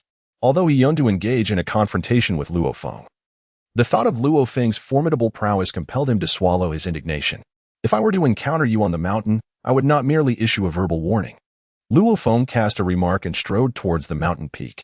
His words rendered everyone speechless, paralyzed by a mixture of fury and fear. Although they were deeply aggrieved, the threat to their lives compelled them to relent. How infuriating it was that he alone should reap all the rewards, when it was clear that one person could consume but a single fruit. If you are dissatisfied, step up and challenge him, instead of lamenting here. Someone retorted. Enough of the quarrel. Today, we find ourselves lacking in strength and must concede, but he has slaughtered all the seed members of the Ran and Dao families. And Ran Fei has breached the forbidden gate. Upon their return, these two families will undoubtedly seek vengeance, regardless of his affiliation with the tribunal. This temporal and spatial conference is indeed unprecedented. Over the course of nearly a century, the tribunal and the prominent families have seldom incurred losses. Although combat is permitted in the alternate dimension, it does not absolve these families from seeking retribution once they emerge. Moreover, the younger generation of these illustrious families possesses formidable prowess, and few are willing to provoke them. 50 years ago, the Dao family suffered the loss of their strongest youth during a similar conference. Although no immediate retaliation occurred, the factions that had conspired against the Dao family were covertly eliminated. Despite the Dao family's efforts to maintain secrecy, these factions were well known in the region, sparking considerable turbulence in the northern domain. Eventually, the truth emerged, implicating the Dao family, but due to their formidable strength, the matter was left unresolved. In the aftermath of this incident, no one dared to challenge the 5 great families at subsequent temporal and spatial gatherings. Luo Feng's actions, while seemingly inconsequential to him, will undoubtedly incite significant upheaval upon his return. Luo Feng traversed the mountain alone, acutely aware of the earlier scene that had unfolded. Had his strength been inadequate, that moment might have transformed from a mere intimidation into an overwhelming assault by a dozen adversaries. In essence, here, power was paramount. Lacking sufficient prowess rendered one vulnerable to the whims of others. After nearly 5 minutes of ascent, Luo Feng finally beheld the fruit trees atop the mountain. At the summit, a colossal tree, capable of being encircled by dozens of individuals, stood majestically. Gazing upward, he discerned that the height of this magnificent tree undoubtedly surpassed 100 meters. From his vantage point beneath its expansive canopy, the tree appeared to reach toward the heavens, penetrating the dense layers of clouds, its limits obscured from sight. Beneath this giant, a plethora of branches sprawled out, adorned with leaves of a celestial blue hue, shimmering brilliantly under the sun's golden rays. Some of these branches were remarkably slender, cascading downwards like delicate willow twigs, ethereal and fragile. Luo Feng gazed upon the stunning azure tree, a glimmer of brilliance flickering in his eyes. At a height of 10 meters above the ground, he beheld 6 exquisite fruits. These fruits, sharing the same ethereal hue as the leaves, were a striking sky blue, and their translucent skin revealed the succulent flesh within. As Luo Feng gazed upon the fist-sized fruit, an overwhelming excitement surged within him, prompting him to take flight and approach the exquisite specimen. The blue tree fruit could not be plucked. Doing so would cause it to wither instantly. It was meant to be savored while still on the tree. Without a moment's hesitation, Luo Feng opened his mouth and bit into the fruit. The succulent juice trickled down his jaw, and as he relished the delectable flavor, his eyes sparkled with delight. Its taste exceeded all his expectations. In just 4 bites, he devoured the entire fruit, including the pit, and as he eyed the other fruits, he found himself unable to resist the temptation for another. At that moment, a voice from the system echoed in his mind. Fruit collected, each worth 5,000 copper coins. What? The blue fruit is redeemable? Luo Feng was momentarily taken aback by the system's announcement. To him, 5,000 copper coins for a single fruit was an astronomical sum. As for the fruit's effects, he had not yet experienced any noticeable benefits since consuming it. Very well, I shall exchange all the remaining fruits. Without a second thought, Luo Feng responded to the system. Transaction initiated. Each fruit valued at 5,000 copper coins. A total of 5 fruits. The exchange price amounts to 25,000 copper coins. The copper coins have been distributed. Please check your account. As the system's voice faded, the fruits on the tree began to gradually vanish. Luo Feng looked once more at the tree, now stripped bare, as the system had also removed the surrounding leaves. With 25,000 copper coins in his possession, his wallet felt pleasantly plump. He eagerly opened his character interface, and a broad smile spread across his face as he beheld the information displayed.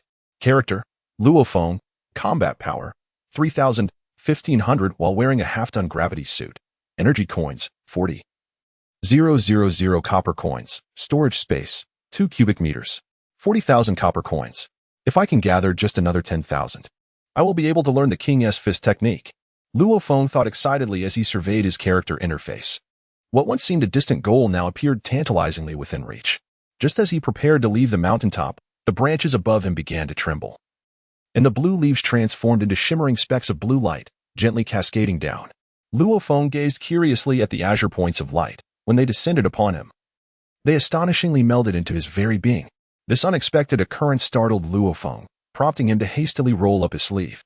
To his relief, he observed no abnormalities and exhaled a sigh of relief. What could this mean? Suddenly, Luo Feng felt an overwhelming heat within his body. He beheld the inexplicable emergence of shadowy figures, and as he gazed upon them, an inexplicable sense of familiarity washed over him. They resemble me. Luo Feng observed the figures engaged in a fierce battle, noting that they bore an uncanny resemblance to his own likeness, although these apparitions appeared somewhat translucent. As the radiant points of light from the trees gradually melded into his being, the figures began to solidify before his eyes. These entities, akin to manifestations of Luo Feng himself, were embroiled in a vigorous confrontation right before him. With each passing moment, Luo Feng's gaze grew increasingly luminous as he witnessed the combat techniques of these figures, which were remarkably sophisticated. It felt as though a mere glance could imprint their skills onto his heart, allowing him to comprehend them fully. Could this be the effect of the azure fruit? Luo Feng pondered internally. As the battle unfolded, Luo Feng gradually assimilated their fighting styles, particularly mastering the agile application of the Turtle School's Kamehameha and the transformative techniques of the dimensional wave, among others. As Luo Feng observed the unfolding scene, a profound sense of delight enveloped him. As the battle progressed, to his astonishment, he found himself engaging in combat alongside them. In this chaotic melee involving nearly a dozen individuals, each possessed strength comparable to Luo Feng's. Their clashes were truly a contest of equals. With the relentless advancement of the conflict, Luo Feng's combat skills experienced rapid enhancement. The techniques he wielded evolved continuously, and his innate fighting prowess surged at an astonishing pace. Luo Feng placed his hands firmly on his hips and shouted loudly. In an instant, he thrust his hands forward, unleashing a dazzling beam of light that shot towards a distant figure. The individual, perceiving the imminent threat, swiftly evaded, narrowly escaping the collision with the Kamehameha wave. However, the subsequent spectacle left him utterly astonished. The Kamehameha had unexpectedly curved. The sudden deviation of the energy blast surged directly towards him, resulting in a thunderous roar that reverberated in all directions, shrouding the area around him in a cloud of dust and debris. Luo Feng's body trembled suddenly, and the figures before him vanished entirely. The fierce traces of the battle that had just transpired also faded into oblivion. It seemed that what had occurred moments ago was merely an illusion. However, the combat techniques I have acquired are undeniably real. Luo Feng murmured as he gazed at his hands. Luo Feng lifted his gaze towards the tree trunk above, where the leaves had completely withered, leaving behind bare branches reminiscent of the onset of winter. Luo Feng gradually descended the mountain. At this moment, the alternate dimension was about to close, and his purpose for coming here had been fulfilled. It was time to return. Luo Feng swiftly descended the mountain, and upon reaching the base, he discovered that the others had already departed, leaving only Zhou Cixi and Liang Zheng present. Luo Feng approached the two individuals and inquired, "Have the others departed?" Zhou Cixi, her complexion pale, nodded gently and replied, "They have all left. Now only the three of us remain." Yang Zheng, reclining on a chaise longue, tilted his head to gaze at Luo Feng and remarked, "It seems you have already consumed the blue fruit." Luo Feng nodded and smiled, saying, "It is a pity that the fruits cannot be plucked. Otherwise, I would have brought you both a couple." Liang Zheng and Zhou Cixi exchanged smiles, feeling a tinge of regret, yet grateful that they had managed to preserve their lives. As for the fruits, they no longer entertained hopes of acquiring them. The culmination of this temporal conference had unfolded in a manner that astonished everyone. Such an unexpected turn of events would undoubtedly stir significant upheaval once the conference concluded. Thus, even though Luo Feng was affiliated with the tribunal, he could hardly evade the ensuing turmoil. Zhou Cixi and Liang Zheng shared this concern, their gazes laden with worry as they looked at Luo Feng. It was evident that the Ran and Dao families would likely not let this matter rest easily. With a sigh, Zhou Cixi spoke softly, while Liang Zheng wore a serious expression. Despite his disability, he could serve as a witness. In Liang Zheng's view, as long as the tribunal upheld justice, the Dao and Ran families would likely refrain from overt aggression. Luo Feng waved his hand and remarked, "The ship will naturally straighten when it reaches the bridge. If they refrain from causing trouble, then so be it. Should they dare to act unruly, I shall respond accordingly." The two individuals exchanged glances, observing Luo Feng's demeanor, and fell silent. Luo Feng was no longer a mere insignificant figure. He had evolved into a formidable warrior capable of contending with the most forbidden powers. Such strength was sufficient to instill a sense of caution among those factions. Luo Feng lifted a recliner and soared into the air, heading towards the exit of the alternate dimension. At the exit, the formidable figures from various factions awaited eagerly. After nearly a month, someone finally emerged from the portal. The appearance of a figure sent a ripple of anticipation through the crowd. The conclusion of the trials within the spatial realm was now evident, signaling the return of all participants. As more silhouettes materialized, the champions from the smaller factions rejoiced upon witnessing their disciples emerge unscathed. To them, survival alone signified a triumph, for the alternate dimension harbored abundant resources for cultivation. Even if they did not acquire the coveted blue fruit, the energy stones and green river water available could significantly enhance a warrior's prowess. Yet, amidst the jubilation, a sense of foreboding loomed over some. Watching the disciples of other factions reappear while their own competitors remained absent, a feeling of dread began to settle in. Unlike the smaller factions, these families harbored no fears for their members' fates. Historically, during the prolonged duration of the temporal conference, the five great families had suffered minimal losses. As time gradually passed, at last, members of the five great families emerged. Their recommenders, upon sensing the energy emanating from them, furrowed their brows in concern. According to established protocol, each family was expected to have at least one member ascend to the Forbidden Realm, a long-standing, unwritten rule. Yet, to their dismay, none of their children had achieved such a breakthrough. Yusong, according to our plans, you were supposed to have advanced. What is the situation now? The elder of the Yu family stared at his promising descendant, his expression darkening with displeasure. Yusong, however, protested vehemently, "Second granduncle, it is not only our Yu family. Neither the Qian family nor the Xing family had any breakthroughs either, while the Dao family and the Ran family suffered total annihilation." Yusong's voice reverberated with energy, resonating clearly with everyone present, causing an uproar. "What? You claim the Ran family was completely obliterated?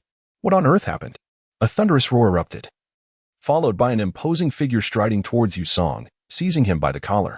"Cough, cough, let me go." Yusong struggled for breath, the overwhelming strength of his captor constricting him. Observing this, the elder of the Yu family's expression darkened further, addressing the middle-aged man before him sternly, "Ran Zongs. Release him at once. You risk suffocating him." Taking a deep breath, the man named Ranzong relinquished his grip. Behind him, the leader of the Dao family glared at Yusong, his countenance grim. "Now, explain what transpired," Ranzong demanded, his voice heavy with menace, eyes ablaze with fury. Yusong lowered his gaze to steady his breath, a flicker of resentment flashing in his eyes. Finally, he raised his head, a look of feigned innocence adorning his face. And lamented, "Elder Ran, the culprit behind the downfall of both the Ran and Dao families is Luo Feng from the tribunal. He must have stumbled upon some fortuitous opportunity, for he managed to breach the forbidden gate ahead of time." Upon hearing the name Luo Feng, Ling Yan's expression shifted dramatically from afar. He was taken aback by the revelation that Luo Feng had annihilated all members of the Ran and Dao families, an act that seemed utterly inconsistent with Luo Feng's usual demeanor. "Youngster, you mustn't speak recklessly." Ling Yan stepped forward, addressing Yusong in a grave tone. Yusong, upon seeing Ling Yan, exclaimed loudly, "What I say is the absolute truth. We were preparing to ascend the mountain to gather fruit, but Luo Feng, relying on his own strength, obstructed us all. He intended to monopolize the blue fruit." "Nonsense. One can only consume a single blue fruit. How could Luo Feng possibly devour them all?" Ling Yan retorted angrily, dismissing Yusong's claims. "If you do not believe me, you may inquire with the members of the Qian and Qing families." Yusong pointed toward the direction of those families as he spoke. Members of the Qian and Qing families stepped forward, affirming that Yusong's account was indeed factual. Ling Yan's countenance darkened immediately. He discerned that these families had conspired together, their mere exchange of glances revealing their malicious intent. A smirk played at the corners of Yusong's mouth as a glint of malice flickered in his eyes.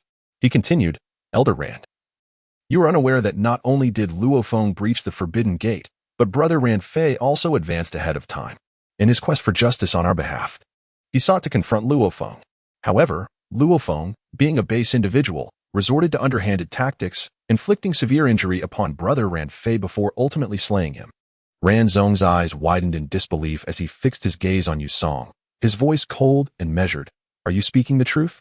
Ranzong's aura began to intensify, and Yusong felt the weight of it pressing down upon him, causing his expression to falter. He glanced into Ranzong's eyes, a flicker of panic crossing his face. Ranzong observed Yusong's reaction with keen clarity and spoke chillingly, "I demand to know if it was indeed Luo Feng who killed Ran Fei." Overwhelmed by Ranzong's imposing presence, Yusong swallowed hard and hastily replied, "I swear to the heavens, it is true. Luo Feng killed Ran Fei." "Very well, very well." Ranzong turned to regard the portal, fully aware that Yusong was indeed lying about certain details. However, one fact remained that Yusong dared not fabricate. Luo Feng had slain Ran Fei. This piece of information sufficed for Ranzong. He cared not for the intricacies of the matter. Who killed Ran Fei would ultimately face his wrath. Ling Yan, observing the change in Ranzong's demeanor, felt a wave of unease wash over him. He stepped forward to confront Ranzong. "Ranzong, even if Luo Feng did kill Ran Fei and the others, it would still conform to the rules of the tournament. You must not act rashly." "Rules? Huh, to hell with your rules. Do you understand how vital Ran Fei is to our family? He is a once-in-a-century evolutionary body, and now he lies dead. Old man, you best distance yourself, or I shall eliminate you alongside him." Ranzong declared, his visage twisted in fury. The evolutionary body is an exceedingly rare constitution, once awakened. It has the potential to undergo continual evolution, ultimately achieving limitless heights. The others present grasped the gravity of Ranzong's words, their understanding deepening. They had not anticipated that the madman Ran Fei was, in fact, a rare evolutionary being, which explained the Ran family's fierce protection of him. However, this time Ran Fei was slain by the agents of the Judgment Hall, much to the delight of those from smaller factions. It is worth noting that Ran Fei's misdeeds were numerous, yet many harbored a deep-seated hatred for him, but dared not provoke him due to the Ran family's formidable power. Now, with his death at the hands of the Judgment Hall, a collision of two colossal forces had ensued, an occurrence that was seldom witnessed. Lin Yan seethed with rage, astonished that this Ranzong would dare to act thus, as it was tantamount to instigating a war between the Ran family and the Judgment Hall. At that moment, the leader of the Knife family also stepped forward, for their members had been completely annihilated by Luo Feng, an affront that the notoriously arrogant Knife family could scarcely tolerate. The leader, Dao Yun, coldly declared, "My Knife family will not let that little brat go. I shall make him wish he were dead." Lin Yan regarded Dao Yun and Ranzong with a steely gaze, slowly asserting, "As long as I am present, you shall not lay a finger on my disciple." "Huh, old fool, you think you can stop us?" Ranzong sneered at Lin Yan. As soon as his words faded, the other three representatives from the Ran family and members of the Knife family surged forward. In an instant, 8 figures stood before Lin Yan, exuding a murderous aura. Humph. Do you think our agents from the Judgment Hall are easy prey? At that moment, 5 other members of the Judgment Hall emerged, positioning themselves behind Lin Yan. Though they were outnumbered 8-6, the strength of the Judgment Hall's representatives was paramount.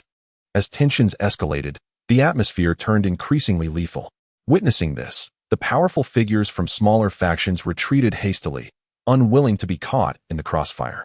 Brother Lin Yan, despite the regulations of this temporal assembly, you must be aware of the agreements between our families and your Judgment Hall. This time, it is you who have broken the accord. The leader of the Yu family, Yu Kong, boldly proclaimed as he stood opposite the Judgment Hall. The elder of the Yu family stepped forward, closely followed by the leaders of the Shang and Qian families, clearly rallying in support of the Knife and Rand families. Lin Yan's heart sank as he beheld all 5 major families standing united. The 5 families had long harbored grievances against the Judgment Hall, despite the Hall's overwhelming strength. It was wise to exercise caution when faced with a coalition of 5 families. Numerous clandestine encounters had transpired between the Judgment Hall and the 5 families, with the outcomes often obscured. During the Hall's heyday, the 5 families had refrained from provoking them. However, as the Judgment Hall's might waned, the 5 families began to stir restlessly. Confronted with the pressure of 20 individuals from the 5 families, even Lin Yan found himself in a precarious position. Elder Lin, what shall we do? A man behind Lin Yan murmured. Lin Yan transmitted a message to the 5, signal for assistance from headquarters. We cannot allow the 5 families to overwhelm us. The 5 individuals exchanged glances, then reached for the rings on their fingers, activating their communicators to send signals. Just as the adjudicators and the representatives of the 5 prominent families faced each other, the portal to another dimension began to warp once more. The commotion surrounding the portal captured everyone's attention, drawing their gazes toward it. Under the collective scrutiny, a foot emerged, followed by the gradual appearance of a figure accompanied by 2 others. As the protagonist of this confrontation, Luo Feng captivated everyone's attention the moment he made his entrance. As Luo Feng stepped through the portal, he immediately sensed a myriad of gazes upon him, among which the intense aura of murderous intent caused his expression to tighten. Beside him, Zhou Cixi and Liang Zheng were taken aback, their faces paling at the sight. They realized that their faction had already become adversarial with the members of the 5 prominent families, and the atmosphere was palpably tense. A chilling breeze swept through, stirring a flurry of snowflakes, and the already frigid ground felt even more piercingly cold. The scene was eerily silent as Luo Feng proceeded forward, his feet crunching upon the icy surface, producing a sound that, though faint, resonated with remarkable clarity in the stillness. Ranzong cast a sidelong glance at Luo Feng. His demeanor was deceptively calm, yet the murderous intent in his eyes had almost solidified into a tangible form. Turning to face Luo Feng, Ranzong bellowed, "Boy, where are the members of the Ran family?" Upon hearing Ranzong's words, Luo Feng narrowed his eyes slightly, acutely aware of the murderous intent emanating from him. Had Luo Feng still possessed the strength he had prior to entering the alternate dimension, he might have felt apprehensive towards his opponent. However, the circumstances had changed. Luo Feng remarked nonchalantly, "They are all dead. Very well. You little wretch, prepare to accompany my family, the Rands, to the grave." Ranzong's fury finally erupted, his aura surging forth like a torrential flood, sweeping towards Luo Feng. "How dare you?" Ling Yan, witnessing this, felt a cold glimmer flash in his eyes and unleashed his own aura. A presence even more formidable than Ranzong's shattered the oncoming force. Seeing this, Ranzong spat with hatred. "Old fool, it seems you are seeking your own demise. If you possess any courage, direct it towards me. As for my disciple, who dares to lay a finger on him?" Ling Yan stepped forward with a powerful stride, proclaiming loudly. Upon hearing Ling Yan's words, Luo Feng felt a twinge of sorrow in his heart. He was acutely aware of the current circumstances. Should a conflict truly erupt, it was highly likely that Ling Yan would meet his end. Yet, despite this grim reality, Ling Yan resolutely stepped forward, placing his slender frame protectively in front of Luo Feng. Luo Feng rubbed his aching nose and then coldly laughed at Ranzong, saying, "Aren't you curious as to why I wish to eliminate members of the Ran family? Regardless of the reason, once you have taken the life of someone from the Ran family, you shall not be permitted to live." Ranzong glared at Luo Feng, exclaiming loudly. Luo Feng, upon hearing Ranzong's words, could not help but burst into laughter. He pointed at Ran Zong and exclaimed, "What a shameless fellow." The Ran family and the Dao family conspired to annihilate all of us from the Judgment Institute in the alternate dimension. Had it not been for my final realization, it would not have been our people stepping out now. Luo Feng approached Liang Zhang, pointing to his limbs and remarked, "Ren Fei, relying on his formidable strength as a forbidden warrior, has utterly crippled Liang Zhang's arms and legs. Furthermore, there is Zhou Cixi, who has been grievously injured by Ran Fei's attack on her internal organs. Her innards are now ruptured, leaving her in a precarious state. Were it not for her indomitable vitality, she would have succumbed to death long ago. Then there is Hui Yun, whose head was mercilessly crushed beneath Ran Fei's foot, resulting in the obliteration of his upper body. Guanyin has also fallen victim to Ran Fei's wrath. Had I arrived even a moment later, both Zhou Cixi and Liang Zheng would have perished in this alternate dimension. Tell me, do you believe the Ran family deserves to face retribution for their actions? Speak." Luo Feng pointed at Ran Zong, his aura continuously escalating, and his voice resonated in harmony with this growing power, ultimately culminating in a singular word that reverberated to its zenith. Like a thunderous celestial strike, it resounded across the icy expanse of the northern domain, sending a tremor through those who had yet to ascend to the ranks of forbidden power. "Child, members of the Dao family have also fallen to your hand. How do you intend to justify this?" At that moment, the leader of the Dao family, Dao Yun, stepped forward, vociferously challenging Luo Feng. "The Dao family," Luo Feng scoffed. "On the day I first entered I was besieged by members of both the Dao and Ran families. Did you conspire together without considering the consequences that would lead to this day?" His gaze fixed on Dao Yun, he mocked. Enraged, Dao Yun retorted, "You speak of being besieged, yet how did you manage to escape?" "Escape? No. I believe you have misunderstood. It is you who should have fled. A group of weaklings aspiring to undertake grand endeavors. I advise you, do not court disaster. Otherwise, should your clan be annihilated one day, do not blame me for not having forewarned you." Luo Feng spoke with profound significance, his words akin to a dagger piercing the heart, inciting extreme fury among the members of the Ran and Dao families. Ran Zong, enraged by Luo Feng's provocations, laughed scornfully and declared, "You wretched creature. Even if your tongue is as sharp as a blade today, you shall accompany Ran Fei to the grave." Indeed, the words of Luo Feng ring true. The Ran and Dao families seek to annihilate the entire judgment organization to fulfill their obscure ambitions. However, in their endeavor, they have inadvertently struck a blow to themselves, for they did not anticipate the emergence of Luo Feng. Not only has their initial plan been thwarted, but the most promising seed member of the Ran family has also met his demise. The reason Ran Zong is willing to engage in battle with the Judgment Organization and is intent on eliminating Luo Feng is that he bears the responsibility for this failed scheme, and the consequences upon his return will undoubtedly be dire.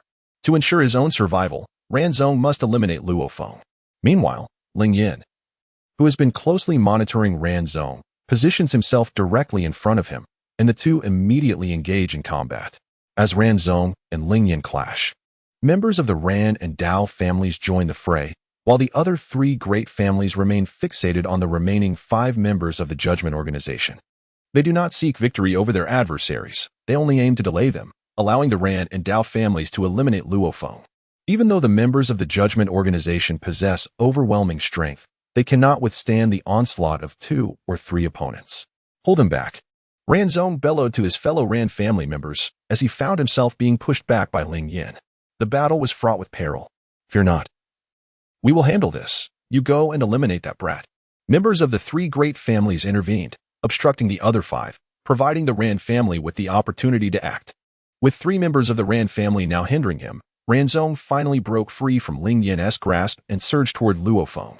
Seeing this, Ling Yin felt a surge of urgency and shouted at the 3 adversaries he faced, "Get out of my way. Old man, you stay right where you are." One member of the Ran family sneered. The 3 combatants exerted all their strength, deploying their most formidable techniques to restrain Ling Yin. Although their power paled in comparison to his, they managed to hold him off, albeit just barely. In a fit of frustration, Ling Yin unleashed several colossal plant giants, directing them toward his assailants in an attempt to break free from their encirclement. However, at this moment, Ran Zong had already approached Luo Feng. "You little beast, perish!" Ran Zong exclaimed with a vicious grin. The murderous intent emanating from him was nearly tangible. His upper body transformed into that of a werewolf, towering nearly 4 meters tall. He swung his enormous wolf claws, which gleamed with a metallic luster, each claw almost as large as Luo Feng's face. The claw lunged toward Luo Feng, the terrifying force generating a powerful gale that tousled Luo Feng's hair. Even before the claw made contact, the sheer pressure threatened to force Luo Feng to his knees. Observing Luo Feng's expressionless face, Ranzong mistakenly believed that he had rendered Luo Feng paralyzed with fear, envisioning the moment he would tear Luo Feng apart. Blood spilling across the icy plains. Just as Ranzong's wolf claw approached, Luo Feng made his move.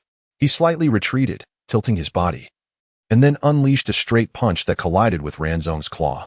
Boom! The tremendous power of the two individuals collided like meteors, producing a terrifying roar akin to thunder from the heavens, echoing with a deafening blast. In the wake of their fierce confrontation, the ground fractured instantaneously, and the snow and ice upon it were violently upheaved, sending flurries of icy crystals swirling through the air, dancing back and forth between the two combatants. Get lost. Luo Feng's gaze turned fierce, and the muscles in his arms swelled with power. Under the astonished eyes of Ranzong, an even greater force erupted forth. In an instant, Ranzong was sent flying backward, eliciting gasps of shock from the onlookers, who appeared as if they had witnessed a ghost. The members of the 5 prominent families engaged in battle, along with those from the adjudication body, all ceased their actions, their expressions a mixture of disbelief as they gazed at Luo Feng. The strength of Luo Feng surpassed everyone's expectations. They could hardly fathom that a mere lad of 15 or 16 could send a seasoned taboo powerhouse like Ranzong flying. How is this possible? Someone from the Rand family exclaimed, their countenance grave as they gazed at Luo Feng in disbelief. Meanwhile, Ling Yin let out a sigh of relief. He was well aware of Luo Feng's rapid growth, yet had underestimated his potential. Little Feng, I truly did not anticipate your swift ascent to such heights. You are indeed a prodigious talent. Ling Yin silently praised him, feeling a sense of ease wash over him. Given Luo Feng's current prowess, he could now contend with Ranzong. What remained to be seen was the true extent of Luo Feng's abilities.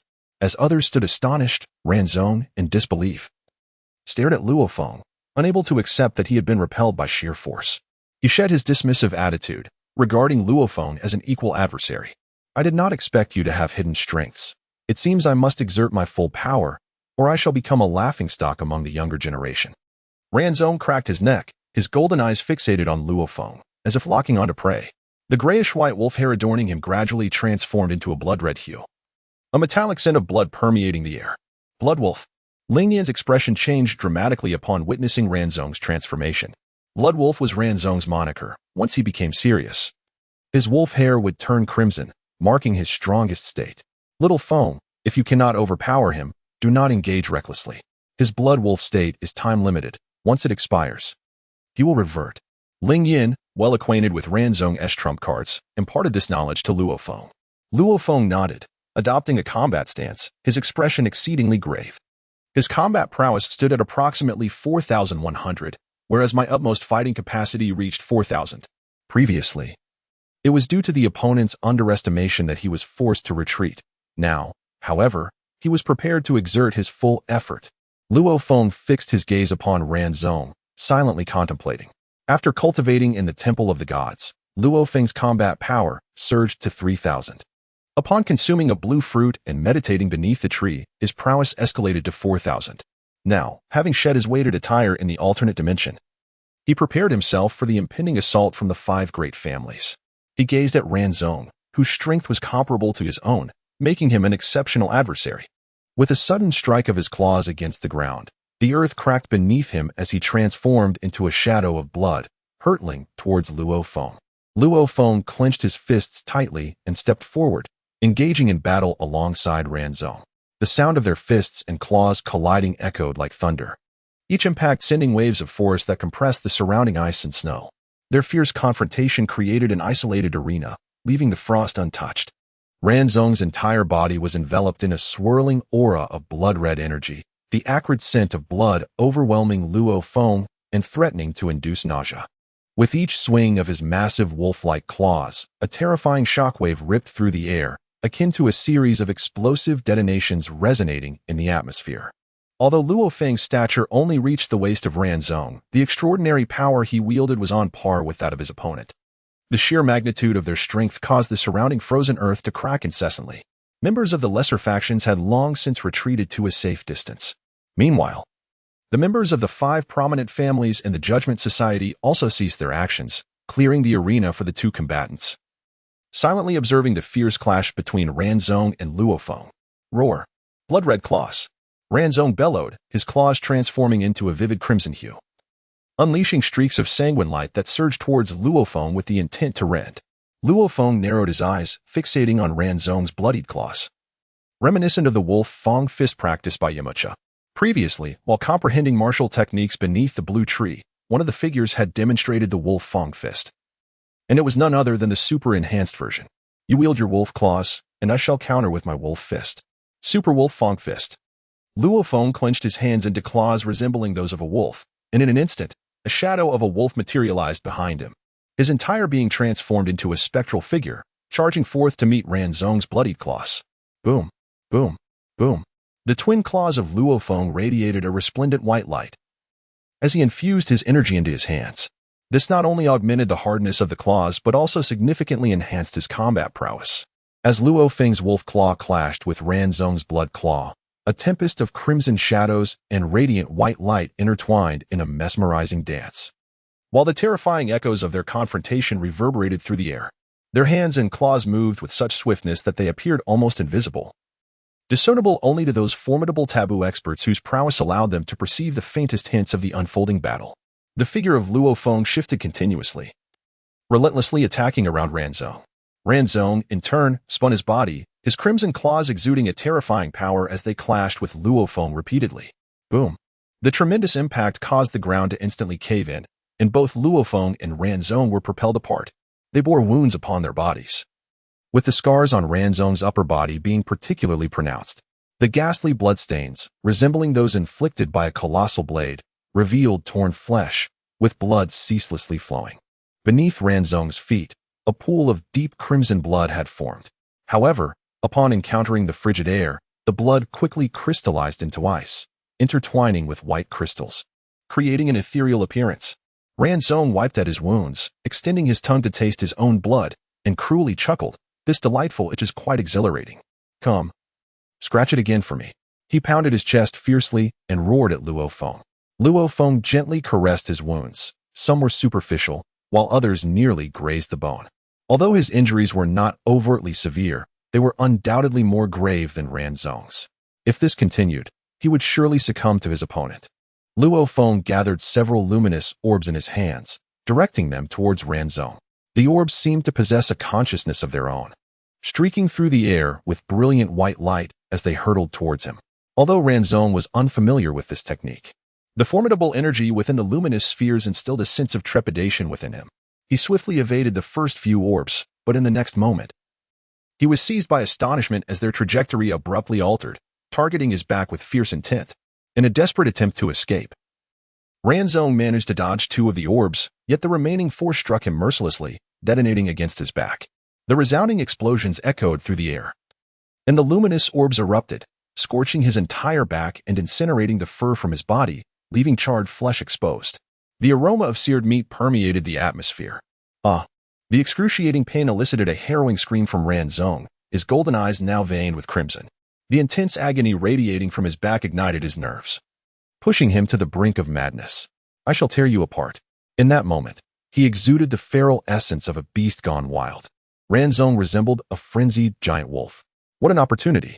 As Luo Feng gazed at the frenzied Ranzong, a glimmer of insight flickered in his eyes as he discerned an opening in his opponent's defenses. Without hesitation, he placed his hands at his waist and bellowed, Kamehameha. An astonishing energy began to coalesce in Luo Feng's palms, and he thrust it forward towards Ranzong. This chapter proved to be somewhat laborious. A terrifying column of energy surged towards Ranzong, who had succumbed to madness. Seizing the moment of his opponent's vulnerability, Luo Feng launched his attack, compelling Ranzong to confront the Kamehameha with his own flesh and blood. Such a trivial assault could never vanquish me. Ranzong snarled, his face contorted in rage, as he braced his massive wolf-like claws against the Kamehameha, striving to withstand the onslaught with his hands. Upon witnessing this, Luo Feng's lips curled into a cold smile. The Kamehameha he now wielded was unlike any he had previously employed, Following his enlightenment beneath the azure fruit tree, its potency had surged at least several-fold. Ranzong, struck by the formidable force of the Kamehameha, found himself relentlessly pushed back. He exerted every ounce of his strength, yet at that moment, concentrating his power proved to be an insurmountable challenge. With his severe injuries, his blood wolf state began to wane, the crimson wolf hairs slowly receding, reverting to their original grayish-white hue. How could this be? Ranzong felt his strength diminishing, and although he yearned to salvage the situation, it was already beyond redemption. He had committed a grave error, one born of arrogance, neglecting to utilize his trump cards, thereby confronting imminent defeat. Old Ran, the three members of the Ran family, witnessing Ranzong in peril, were stricken with alarm. They attempted to rush to his aid, but were obstructed by Ling Yin. Wasn't Ranzong intent on eliminating my disciple? You should refrain from interfering, Ling Yin grinned. The dynamics of their positions having shifted, he no longer worried about Luo Feng, but rather found himself preoccupied with the Ran family. Old man, step aside quickly. Should Ranzong perish, the Ran family and the tribunal can prepare for war. The members of the Ran family threatened loudly, their eyes filled with urgency as they gazed at the distant Ranzong. The loss of the younger generation was already a difficult predicament to explain to the family. If Ranzong were to die, they would have no chance of survival left. Several of them launched their attacks, desperate to break through, but even their initial attempts to stall Ling Yin had proven arduous. Now, as they engaged him once more, they faced relentless setbacks. Meanwhile, members of other families chose to observe coldly. Their gazes varied, yet the thoughts within their minds remained inscrutable to outsiders. The tribunal members noted the discord among the family factions, privately reflecting on the apparent disunity among the five great families. At that moment, the elder of the knife family stepped forward, calling out loudly, "Brother Ranzong, I come to assist you," Dao Yun proclaimed, attempting to advance in support of Ranzong, only to be halted by the tribunal's members. Upon seeing this, Dao Yun's fury ignited, yet his attacks bore an eerie quality, lacking in genuine force, as if he were merely biding time. In such a dire scenario, Ranzong was effectively deprived of external assistance, ultimately succumbing to the overwhelming force of Luo Feng's Kamehameha. The energy wave erupted instantaneously, a thunderous roar dispersing the clouds above, the resounding blasts echoing through the air, each reverberation striking heavily upon the hearts of those present. Upon witnessing this, Luo Feng's figure flickered and transformed into a white shadow, dashing into the thick smoke of the explosion. Shortly thereafter, a chilling scream pierced the air. Luo Feng emerged from the haze, slowly carrying a pitch-black figure. With a resounding thud, he cast the charred silhouette onto the ground before the astonished onlookers. The outline unmistakably revealed it to be Ranzong. The once formidable figure of the Ran family lay in tatters, his flesh scorched and emitting true black smoke. A gaping wound marred his chest, a testament to the fatal blow delivered by Luo Feng. Ranzong was dead, a patriarch of the Ran family who had commanded respect and reverence wherever he went. Yet today, he had met his demise at the hands of a mere youth. It was believed that after this day, the name of Luo Feng would undoubtedly echo throughout the northern region, perhaps even across the entire nation. Ranzong. The three members of the Ran family gazed upon the grim remains of their patriarch, crying out in anguish, their voices rising in fury. Judgment Hall, prepare for war. At this moment, the three were engulfed in despair, fully aware that their fates were sealed. Though they yearned to exact vengeance upon Luo Feng, the chasm in their strength rendered them powerless, with even Ling Yin unable to breach the gap, leaving any thoughts of retaliation futile. Luo Feng stood beside the lifeless body of Ranzong, his gaze coldly fixed upon the assembled members of the five great families. He felt no joy in his victory over Ranzong. Rather, a shadow of apprehension loomed over him. He was acutely aware that these families would undoubtedly seek vengeance, and his thoughts turned to the safety of Luo Shan and Luo Qingqing, the last of his kin in this world. At that moment, a voice descended from the heavens, resounding with authority. "Young one, your actions have gone too far. Come to our Ran family for reflection." The utterance sent a shockwave through the crowd, their hearts racing in unison as they turned their eyes skyward. The aura emanating from above was unmistakable, a powerful deity. As Luo Feng sensed the aura emanating from the heavens, his expression became tense. He could feel that this presence had already locked onto him. A rough estimation revealed that the opponent's combat prowess undoubtedly exceeded 10,000. In the next moment, a colossal icy hand descended from the sky, reaching out to grasp Luo Feng. The enormous crystalline hand seemed capable of shrouding the sun, momentarily obscuring the entire sky. Facing such immense pressure, Luo Feng trembled uncontrollably. His bones creaked under the strain, his muscles quivered incessantly, and his teeth were clenched so tightly that blood oozed from his mouth. Is this the might of a warrior with a combat power exceeding 10,000? Truly. It is formidable. Luo Feng laboriously lifted his head, gazing at the icy hand reaching out towards him, his eyes brimming with a sense of unwillingness. Just as the colossal hand was about to grasp him, an invisible force emerged, shattering the icy grip, causing the aura that had locked onto Luo Feng to gradually dissipate. Spirit God, you have finally decided to intervene. The previous voice reverberated once more, resonating like a thunderous bell throughout the heavens and the earth. Strange Elder, are you truly so shameless as to take action against my junior? Another voice followed, laced with scorn. I merely wish to nurture such a prodigy. What is wrong with that? Before the words had fully escaped, a figure descended from the sky. Upon closer inspection, it was an elderly man appearing to be well past 60 years. Clad in a black robe, his gaunt visage was framed by short, grizzled hair, though devoid of eyebrows. His brow was pronounced, and his narrow, triangular eyes gleamed with a chilling light reminiscent of a venomous serpent. Opposite him stood a middle-aged man, slightly portly, with a round face that exuded affluence. His perpetual smile radiated approachability, starkly contrasting with the grim elder before him. Strange Elder, this is merely a playful scuffle among youngsters. Why have you come personally, making such a grand show of it? The middle-aged man chuckled amiably. The elder's expression remained impassive, his countenance resembling that of a zombie, eliciting an involuntary chill. He regarded the middle-aged man coolly, stating, My Rand family's juniors have been extinguished. Naturally, I must come to see for myself. It seems that apart from Linjia, your judgment house has produced an extraordinary talent. The middle-aged man laughed heartily, modestly replying, Oh, not at all. Hardly worthy of the stage. The exchange between the two formidable figures caused the onlookers below to twitch at the corners of their mouths. With Luo Feng's combat prowess deemed unworthy of the stage, their own appearances seemed even less desirable. Since it's merely for observation, let us conclude this farce and disperse. Shall we? The middle-aged man suggested with a grin. The elder glanced down at Luo Feng, his eyes narrowing, then shifted his gaze to the three trembling members of the Rand family, a flicker of murderous intent flashing in his eyes. This time, my Rand family has been outmatched. I apologize for the spectacle and hereby declare the end of this gathering. With a sweeping gesture of his robe, the elder departed with the three members of the Rand family. As they exited, the assembly approached its conclusion. The middle-aged man turned to Luo Feng and remarked, Well done. Young one, you have brought honor to our judgment house. I have high hopes for you. With that, he waved his sleeve and vanished into the sky. The arrival of divine beings was swift, and their departure was equally rapid. As the divine beings departed, the atmosphere ignited with excitement. Such figures were of monumental significance. Their mere presence could send tremors across the earth. Today, two of them had graced the gathering, stirring exhilaration among the members of the smaller factions. My heavens! Was that truly a divine being just now? I have actually encountered a formidable being of divine path. Haha, now I have something to boast about. It is truly astonishing. I never anticipated that even a deity would manifest in the end. This Luo Feng is indeed remarkable. Yes, I believe that after today, Luo Feng's name will likely echo throughout the entire eastern region. These individuals are aware that after today, the events that transpired here will undoubtedly reverberate across the eastern domain, perhaps even throughout all of eastern China. And Luo Feng will become a name known to all. Luo Feng displayed little interest in these matters.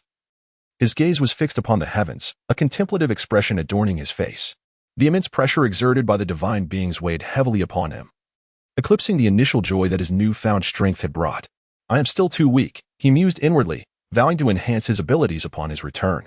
The Rand family had departed, and although the Dao family harbored intentions of retaliation, they refrained from action, especially with the absence of their ancestral elder. Whether they would seek vengeance in the future remained uncertain. With the departure of the 5 prominent families, the smaller factions followed suit, leaving a significant ripple effect across the northern region. The events that transpired that day constituted a monumental occurrence, the annihilation of both the Rand and Dao family members, the assassination of the Rand family's elder, and the subsequent appearance of the divine beings, all unfolded like a cinematic spectacle. Some individuals, not yet having returned to their homes, had already disseminated the news throughout the entire network. The populace believed that the revelations surrounding the temporal conference would undoubtedly incite a tremendous uproar. Ling Yin approached Luo Feng with a look of satisfaction, remarking, Little Feng, I did not anticipate that you would be able to stand on your own so swiftly. As your mentor, I find that there is little more I can impart to you. Henceforth, you must rely on yourself for the journey ahead." Luo Feng chuckled lightly, assuring his master, "Rest assured, I shall not disappoint you." Behind Ling Yin, the other 5 recommenders gazed at Luo Feng with admiration. They believed that as long as Luo Feng could flourish, his future achievements would undoubtedly be boundless. Among them, 2 approached Zhou Cixi and Liang Zheng, their respective recommenders. And upon witnessing the injuries of the 2, they couldn't help but feel a pang of sorrow, particularly for Liang Zheng, who was originally a promising talent. It was disheartening to see him rendered incapacitated. Luo Feng approached the 2 individuals, his voice heavy with regret. "I am truly sorry, I failed to protect them." Zhou Cixi's advocate, a middle-aged woman, sighed and shook her head. "This is not your fault. We never anticipated that the Ran and Dao families would audaciously attempt to eradicate our people from the judgment. It is thanks to you that Cixi has returned at all. Indeed, despite the significant casualties sustained during this assembly, we are fortunate to have you. From this incident, it is evident that the Dao and Ran families have begun to stir restlessly." Another individual, his expression grave, spoke solemnly. Ling Yin examined Liang Zheng's injuries, contemplating for a moment before stating, "In fact, Liang Zheng's wounds can be healed." "What?" Ling Yan's words caused both Liang Zheng and his advocate to startle. Their gazes fixed upon him, filled with desperate hope that his assertion held truth. Ling Yin, with a serious countenance, explained, "Previously, I assisted the Yun family in the Black City of the northern region. You must be aware that the jewel of the Ran family, Yun Ro, is a healer." Ling Yan's revelation illuminated the minds of all present. They recalled hearing of a young girl with healing abilities from the Yun family, though time had dulled that memory. With Ling Yan's reminder, clarity returned to them. As long as Yun Ro could come, Liang Zheng would have the chance to recover. Overcome with emotion, Liang Zheng wept tears of joy, for his heart, once desolate, now brimmed with the hope of healing and a brighter future. However, how could they persuade the young girl to aid Liang Zheng? After all, they were not closely acquainted. The advocates of both parties were represented by an elderly gentleman, known as Elder Feng, who had crossed the threshold of 70. Although Elder Feng was aware that Yun Ro could indeed heal Liang Zheng, they did not have a personal connection and could not ascertain whether the Yun family would consent to assist. They had also heard of the calamities that had befallen the Yun family, who were currently in a period of recovery, surrounded by dangers that could threaten Yun Ro if she ventured out. Yet Ling Yin smiled, reassuring them, "Rest assured, Liang Zheng is also one of our own. I would never allow him to become a mere shell of a man. Moreover, the Yun family owes me a favor. It is the perfect opportunity to have the young lady come and heal Liang Zheng." Luo Feng cast a glance at Ling Yin, his eyes reflecting a hint of astonishment. He recalled that prior to their arrival in the capital, Ling Yin had mentioned gifting him a mysterious present. And now it seemed that this gift was on the verge of being rendered moot. Perceiving the look in Luo Feng's eyes, Ling Yin understood his thoughts. He cleared his throat and stated, "Very well, it is time for us to return." The others nodded in agreement and collectively departed from the icy expanse. During their journey back, Luo Feng quietly inquired of Ling Yin, "Master, who were those 2 formidable figures from the divine path we encountered earlier?" Ling Yin elucidated. "The elder is the ancestor of the Ran family, a seasoned powerhouse of the divine path, known for his extraordinary prowess. His name is Ran Qi, and he is commonly referred to as the quirky old man, a moniker derived from his eccentric personality and unpredictable temperament. In his youth, he was responsible for countless deaths. A truly ruthless individual." Upon hearing this, Luo Feng furrowed his brow, recalling the discomforting gaze of Ran Qi as he departed. An unsettling premonition whispered to him that this matter was far from over. The other individual was the minister of the judgment office, known as Feng Di, affectionately dubbed the Maitreya Buddha for his ever-present smile. He was immensely powerful, ranking among the elite even within the judgment office. Ling Yin continued, "The minister?" A flicker of curiosity crossed Luo Feng's eyes as he inquired, "Teacher, aside from the vice president, what other titles exist within the judgment office?" "Above the vice president is the minister. One can attain this title upon reaching the divine realm. Beyond that lies the vice president, followed by the president," Ling Yin explained. Luo Feng was inwardly astonished. If the minister possessed such strength, how formidable must the vice president be? As for the president, they must surely rank among the most exceptional powerful beings in the world. Luo Feng was astonished by the immense power of this world's earth, which reshaped his understanding of its formidable beings. He had merely just begun to establish his footing. Contemplating this, he felt a surge of exhilaration, realizing that there existed so many powerful individuals, igniting a fervor within him. Once he steadied his emotions, he recalled a previous inquiry. Thus, he softly addressed Ling Yan, saying, "Master, I remember you mentioned a mysterious grand gift you intended to bestow upon me. What exactly is this gift? Now that the debts of gratitude have faded, you ought to share it with me." Ling Yan cast a sidelong glance at Luo Feng, cleared his throat, and then replied, "Do you truly wish to know?" "Yes, I am very eager to know." Luo Feng nodded affirmatively. However, the subsequent words from Ling Yan caused Luo Feng's complexion to change dramatically, his face flushing crimson.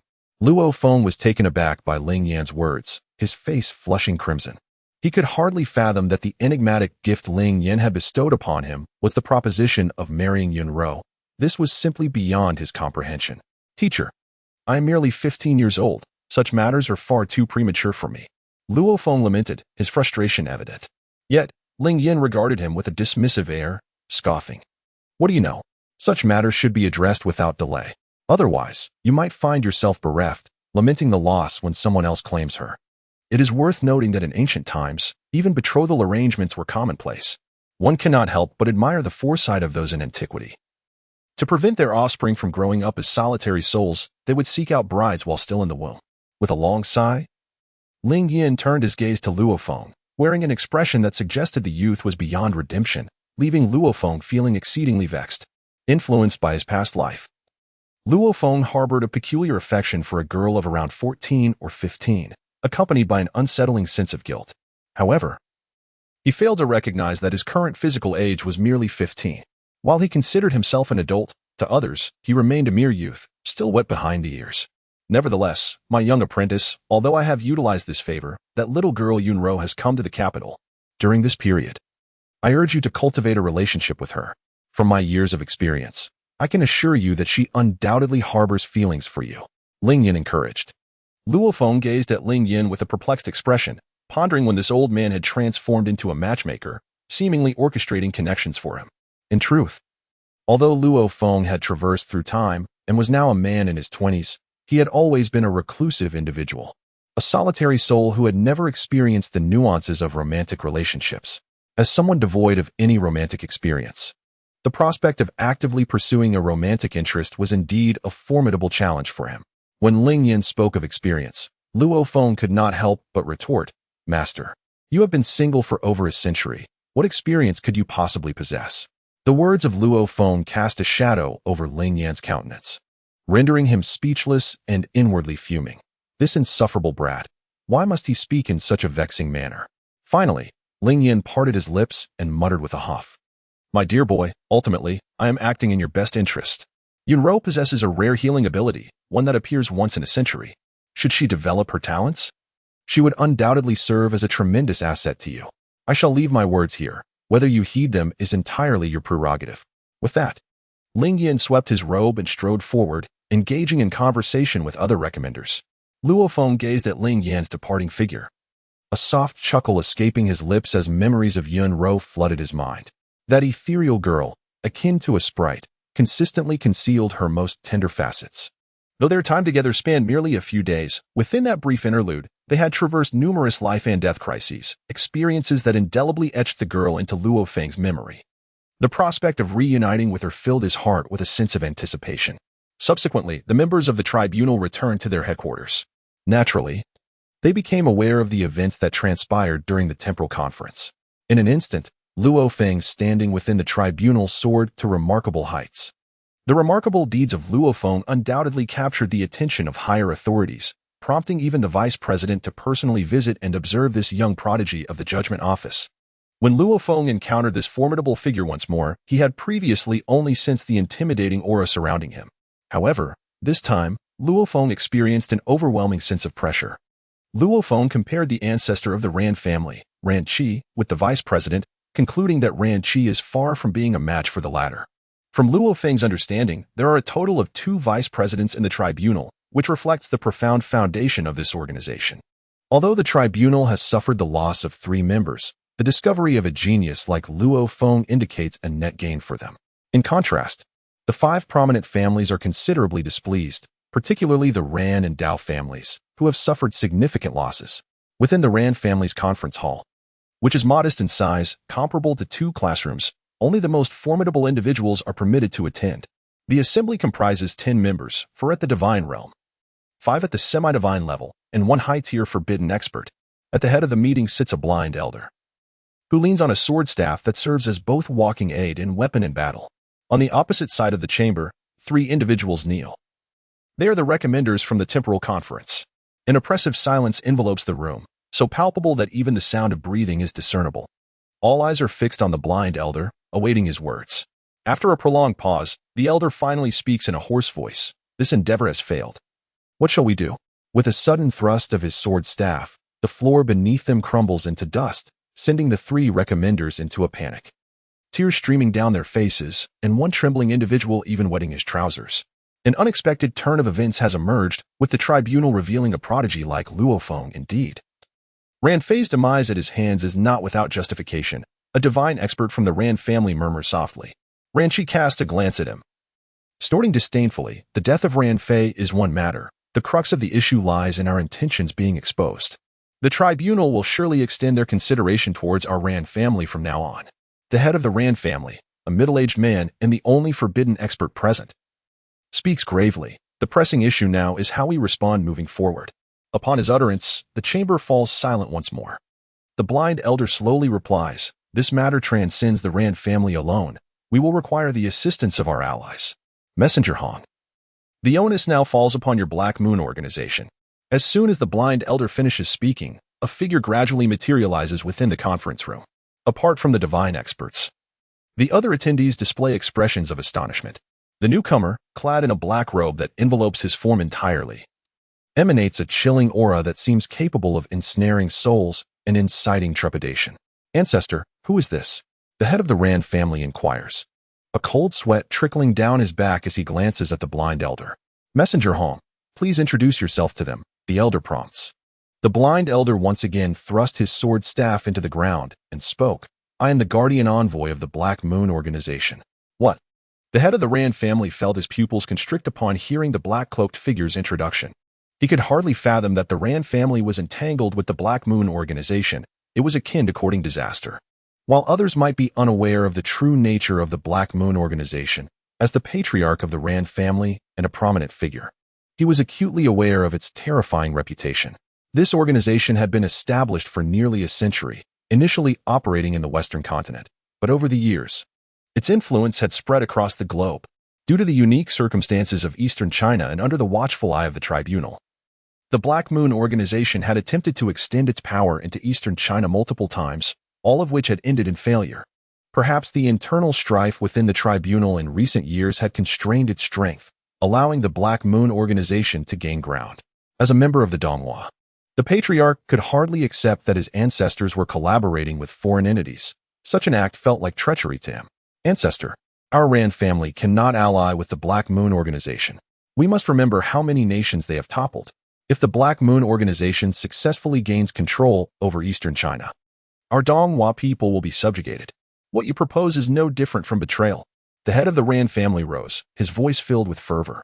He looked at the others present, but their expressions were cold and unyielding, indifferent to his words. The blind elder suddenly opened his eyes, the whiteness of his irises emanating a chilling aura. "Ranjiang, tell me, do you value the interests of the family more than that of the nation?" the blind elder demanded coldly. Ranjiang paused, responding gravely. "What is a nation if not a foundation for a family? If the tribunal were not becoming increasingly corrupt, I would not have consented to the Rand family's plan to supplant them. Yet, I never imagined the Rand family could be even more terrifying than the tribunal. Ancestor, you cannot jeopardize this nation for the sake of family interests. Foolish. The Rand family has been suppressed by the tribunal for nearly a century. Were it not for my support, the Rand family would have perished long ago. To think you possess such thoughts, Ranjiang, you should no longer serve as the family head. Go to the confinement chamber and reflect on your actions." The blind elder pointed sharply at Ranjiang, causing him to spit blood, his complexion paling instantly as his powers were sealed. The elder's actions filled him with despair and concern for the future of the Rand family. "Take him away." Ran Qi cast a glance at Ranjiang and spoke slowly. 2 figures entered the meeting room, dragging Ranjiang out. As he was taken away, Ranjiang shouted, "You will regret this. You are destroying the Rand family." With a resounding bang, the door slammed shut as Ranjiang was forcibly removed. The blind elder continued. Now that the distractions have been dealt with, let us proceed. Envoy Hong, we hope you will eliminate this young man, Luo Feng. The Ran family cannot take action. Otherwise, it is all too easy to cast doubt upon us, so I beseech you. The envoy, Hong, spoke in a chilling tone. No problem. But the judgment hall still requires your attention. Indeed, the Ran family has long since infiltrated the judgment hall with spies. Leave that matter to us. The blind elder nodded in agreement. Hong then turned his gaze towards the three individuals by the wall, chuckling sinisterly. If you intend to deal with these three, please leave it to me. Ranchi glanced at the trio, indifferent, and replied, as you wish. Hong regarded the terrified trio, black energy slowly emanating from him, enveloping them completely amidst their desperate pleas. Shortly thereafter, the conference room was filled with three piercing screams of agony. The essence of forbidden powers serves as a potent elixir. Since the matter is concluded, I shall take my leave. As for Luo Feng, rest assured, I will dispatch someone to eliminate him, but remember your obligations. The figure in the black robe waved his hand, retracting the black energy into his being, while the three had already been transformed into desiccated corpses. He then dissipated into a wisp of darkness, gradually vanishing. Upon returning to the judgment hall, the days, following the initial few, grew tranquil. Due to Luo Feng's remarkable performance at the temporal conference, the judgment hall granted him access to the largest training facility. This so-called secret training ground is, in fact, a desolate basin, spanning an area comparable to that of a prefecture-level city, the most expansive training venue of the judgment hall. Owing to the peculiar topography, the judgment hall has fashioned this location into a rigorously demanding training ground. Without formidable strength, entry here would only lead to certain demise. Luo Feng has significantly enhanced his strength and is now capable of rivaling the top three formidable beings. Thus, he rightfully qualifies to enter this realm. Upon Luo Feng's arrival, he initially found himself somewhat ill at ease with the harshness of the surroundings. The sky was shrouded in thick clouds, intermittently illuminated by striking bolts of lightning that could catch one off guard. In addition to the thunderbolts, there was the relentless tempest, coupled with significant temperature fluctuations both day and night. Collectively, these elements transformed this cultivation site into a veritable hellish realm. Even the formidable beings of the tribunal seldom wished to come here for their practice. Luo Feng had been cultivating here for nearly 5 days, during which his combat prowess had surged by almost 300. Should he continue his training for a month, it would undoubtedly surpass 5,000. However, at this moment, Ling Yan approached him. The Yun family had already agreed to treat Liang Zheng, but instead of Yun Rou coming to the capital, it was decided that Liang Zheng would travel to Heiqing. Furthermore, the Yun family mentioned Luo Feng, expressing their desire for him to visit their residence, as they were now prepared to fulfill their earlier promise of compensation to him. Upon learning the news, Luo Feng naturally set off with great enthusiasm, for he was in dire need of copper coins. After all, he was still a mere 10,000 coins away from mastering the Realm King Fist. Accompanying Liang Zheng was a 10-seater flying car, which had a total of 5 occupants: Liang Zheng, his master, a servant, the driver, and Luo Feng himself. Ling Yan, due to some pressing matters, could not accompany them. The journey was relatively uneventful, and they encountered no mishaps along the way. During the trip, Luo Feng engaged in extensive discussions about martial arts with the elderly gentleman, greatly benefiting from the exchange. The distance from Black City to the capital was several thousand kilometers. However, with the flying car, they would arrive in merely half a day. Upon reaching the Yun family estate, they were greeted by the family members who had come to welcome them. Standing outside the Yun residence, Luo Feng gazed at the well-restored estate, reflecting on the Yun family's considerable wealth. Liang Zheng's master, an elderly gentleman who had surpassed his 60s, was known as Old Song at the adjudication office. Upon seeing the Yun family members, Old Song promptly approached them. Greetings, esteemed elders of the Yun family. I am Song Yun. I apologize for any trouble caused this time, he said with a respectful bow. The elder of the Yun family, also an ageless figure with white hair, smiled warmly at Song Yun, replying, it is but a trivial matter. Since our Yun family is able to assist you, we shall certainly lend our support, especially considering that President Ling Yan has also aided our family in the past. Now, let us not linger outside. Let us converse within. The elder of the Yun family ushered everyone into the Yun residence. As they walked through the estate, Luo Feng marveled at how the Yun residence had been completely restored, appearing identical to its former state before the turmoil. The repairs had been swift, but he wondered if Black City had fully recovered as well. Luo Feng reflected on the chaos caused during his battle with Yining, which had disrupted the entire power grid of Black City, leaving him curious about how the Yun family managed the aftermath. Luo Feng stepped into the living room of the Yun family, where the ornate decor evoked the grandeur of a wealthy household from ancient times.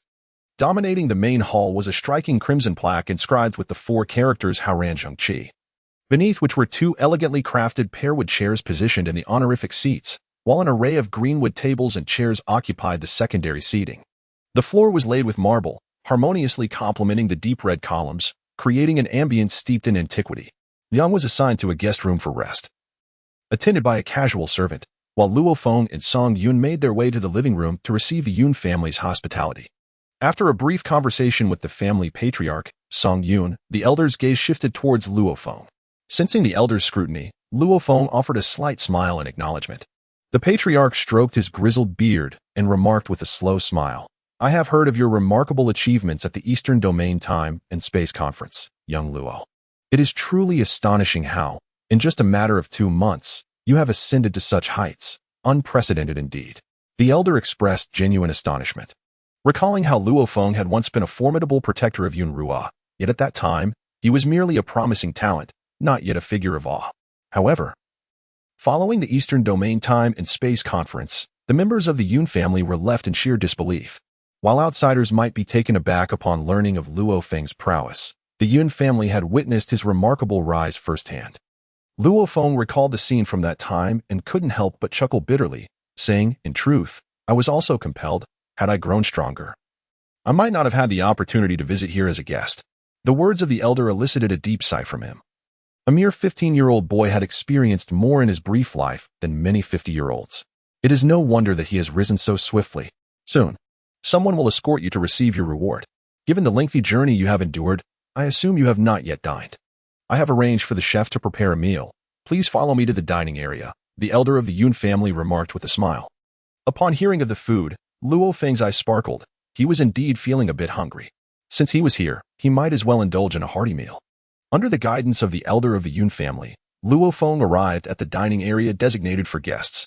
As he beheld the sumptuous spread before him, he could hardly contain his anticipation, playfully tapping his palm. Observing Luo Feng's eager demeanor, Song Yun chuckled softly. After spending considerable time at the tribunal, Luo Feng had earned a reputation as an insatiable eater, prompting him to address the elder of the Yun family, Elder Yun. It seems that this feast may not suffice to satiate this young man's appetite. I kindly request that you prepare additional dishes. The elder of the Yun family, taken aback by this assertion, cast a surprised glance at Luo Feng, pondering how a meal typically meant for an entire family could possibly fall short for just one individual. Although he harbored some skepticism, he recognized the importance of hospitality and thus arranged for others to prepare more food. Now, as a Saiyan, Luo Feng must consume vast quantities of food to sustain his energy. Otherwise, he would be devoid of strength to engage in battle upon entering the arena. Luo Feng, without any hesitation, consumed an astonishing amount of food, 3 tables worth, much to the astonishment of the Yun family. As the meal progressed, the others became somewhat numb, inwardly reflecting that even if one is a prodigy, their inability to partake in such feasting might be the reason they do not attain greatness. The elder of the Yun clan, observing the towering stacks of empty plates, could not help but burst into hearty laughter, exclaiming, "Indeed, Luo Xinji is truly extraordinary." Subsequently, the elder led Luo Feng to a secluded chamber, where he addressed him, saying, "Luo Xinji, what I am about to show you is of utmost importance to our Yun family. No outsider has ever witnessed this before, so I trust you will keep it confidential." Upon hearing this, Luo Feng felt a slight stir within his heart, and then solemnly replied, "Rest assured, my discretion is quite steadfast."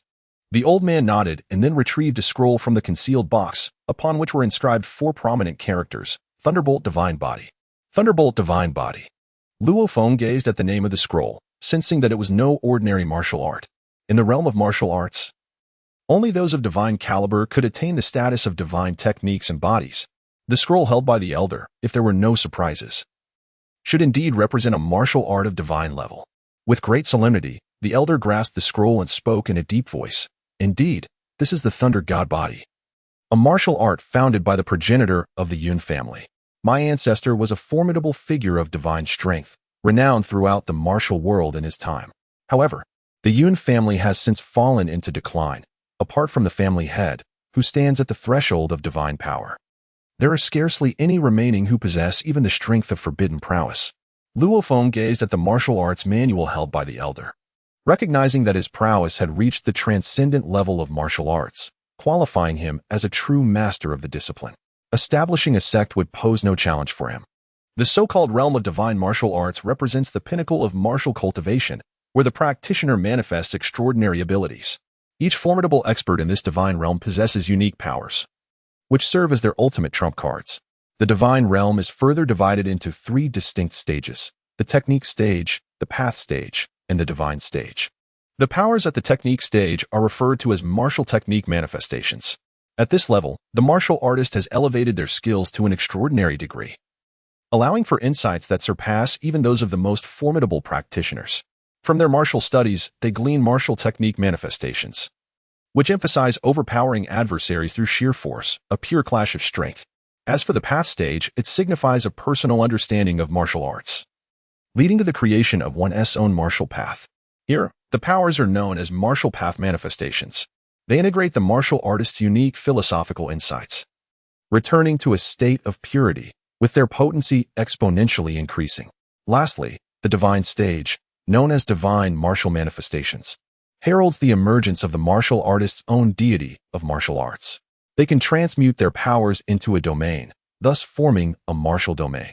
Within this realm, the practitioner's strength can be enhanced 2-fold to 3-fold. When reaching the second divine boundary in the divine stage, their domain amplifies their strength by 2. Upon attaining the third divine boundary, their potency is augmented 3-fold. Based on the system's analysis, Luo Feng has delineated the combat capabilities of the divine path realm into approximate ranges. The combat power of a practitioner at the technique stage falls between 7,000 and 15,000. The individual known as Ran Qi, whom Luo Feng encountered at the temporal conference, exemplifies a strong practitioner of this stage. In contrast, the combat prowess of those at the Dao stage ranges from 15,000 to 30,000. The spirit god Feng Di, whom he observed at the tribunal, belongs to this category. It is precisely due to Feng Di's superior strength over Ran Qi that the latter refrained from impulsive actions, for otherwise Luo Feng's life would have been in grave peril. As for the divine stage, its inherent combat power spans from 30,000 to 40,000. When one utilizes the domain of the divine path, a practitioner at the second divine level can achieve combat capabilities between 60,000 and 80,000, while a practitioner at the third divine level can reach strengths of 90,000 to 120,000. This illustrates the qualitative leap in strength from the divine stage compared to the technique and Dao stages. Thus, the might of a nation is contingent upon whether it harbors practitioners of the divine stage. The knowledge regarding the divine path realm was sourced from the advanced archives of the tribunal, and upon completing his review of the classifications of divine path practitioners, Luo Feng was profoundly astounded. Luo Feng held profound admiration for the martial artists of this world, marveling at how they had elevated martial arts to such magnificent heights. He even contemplated how formidable the Earth of the Dragon Ball universe must be, had it possessed such strength during Vegeta's invasion. He surmised that the warrior would have been obliterated in an instant. Luo Feng took the scroll, and a flicker of lightning coursed through him, causing his palm to tingle slightly. Soon after, he perceived the emergence of a vast realm within his consciousness. This realm was engulfed in chaos as he surveyed the landscape. It appeared that the entire world was nearly submerged in tumultuous storms. The lightning, resplendent in a myriad of colors, incessantly flickered across the sky, illuminating its existence with vibrant brilliance. Luo Feng gazed upon the vast expanse of the world, nearly overwhelmed by its grandeur. Immersed within it, he felt as minuscule as a speck of dust, at any moment susceptible to being engulfed by the tempest of thunder and lightning. In this moment, he felt profoundly insignificant. Hoo-hoo! Luo Feng regained his senses, beads of sweat cascading down his forehead. The earlier scene had weighed heavily upon him, leaving an indelible impression that was nothing short of overwhelming. The elder observed Luo Feng's reaction with a hint of surprise. A flicker of lightning danced in his eyes as he remarked with a light chuckle, "Indeed, young Luo, your innate intelligence is remarkable. You have awakened from the consciousness of the realm of lightning with such swiftness. Not even in my Yun family has anyone ever achieved this." The realm of lightning? Luo Feng wiped the sweat from his brow and, upon hearing the elder's words, regarded the scroll in his hand with an unusual gaze. The elder elucidated, "Indeed. What you have experienced is the realm of lightning. After our ancestors established this martial art, they infused a fragment of their consciousness into it, serving as a subtle test for the future generations. Remarkably, the previous family head was the quickest to awaken from the realm of lightnings. Yet it still took him nearly half a day. In contrast, my young friend, you accomplished this in merely 5 minutes. Such extraordinary talent is truly astonishing. Luo Feng chuckled as he scratched his head. He had never considered himself a genius. However, as others began to voice such opinions, he found himself questioning, could it be that I truly am a genius? Luo Feng held no particular concept of the term genius, as bloodlines differ and should not be compared. You may as well commit this to memory here, for the scroll cannot be taken outside, the elderly man remarked with a smile, stroking his beard. Luo Feng nodded, then proceeded to unfurl the scroll. To his surprise, it contained not martial arts scriptures, but rather a series of images that, through some unknown means, exhibited a remarkable animation. Luo Feng gazed at one animated image after another, each serving as a diagram illustrating the flow of energy through meridians, culminating in a total of 10 exquisite illustrations. Since crossing over, Luo Feng's memory has surpassed that of ordinary individuals. He memorized all the dynamic images in his mind in less than 10 minutes. Luo Feng quietly closed his eyes and recalled the scene once more. Upon realizing it was identical to the image, he returned the scroll to the elder. Upon acquiring the formidable martial art known as the Thunder God Body, Luo Feng came to understand its immense power. This discipline enables the practitioner to transform their own energy into lightning. The deeper the mastery, the greater the force of the lightning. From Luo Feng's martial arts perspective, he is able to convert his own qi into a lightning form. He can even merge his energy waves with the lightning, ultimately developing a more potent energy wave. Should he succeed in his cultivation, it is likely that Luo Feng will also wield the awe-inspiring 10,000 Nations shockwave palm. Luo Feng, with a grave expression, respectfully bowed to the elder and spoke in a solemn tone. The remuneration from the Yun family far exceeds my initial expectations. However, this martial art is of utmost significance to me, and I wish to express my gratitude. Should there be any way I can assist, please do not hesitate to ask. I shall exert every effort to fulfill your request. At this moment, Luo Feng's promise carried considerable weight. Throughout the eastern region, his renowned name was widely acknowledged. Known as a prodigious talent destined for greatness, a future powerhouse of the divine path. The elder, upon receiving Luo Feng's assurance, visibly relaxed. As if a burden had been lifted, perhaps having awaited this very affirmation. With a sigh, the elder spoke slowly. In truth, while the Yun family appears immensely powerful, we find ourselves in a precarious situation. Enemies surround us, ever eager to consume the Yun family. I have but one request. When our clan faces the threat of annihilation, I implore you to lend us your aid. As he said this, the elder bowed once more to Luo Feng. Seeing this, Luo Feng promptly supported the elder, responding, "Rest assured, as long as I am here, the Yun family shall not perish." The elder, heartened by Luo Feng's reply, grasped his hand and said, "To receive the promise of the esteemed Luo is a great comfort to me.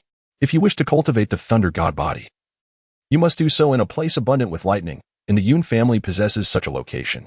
Should you desire to train, you are welcome to come." "Excellent. Let us depart at once," Luo Feng exclaimed with uncontainable joy. The elder, taken aback by Luo Feng's eagerness and decisive manner, remarked, "Esteemed nephew, do you not wish to see anyone before we go?" "Who?" "Oh, let us first focus on our training.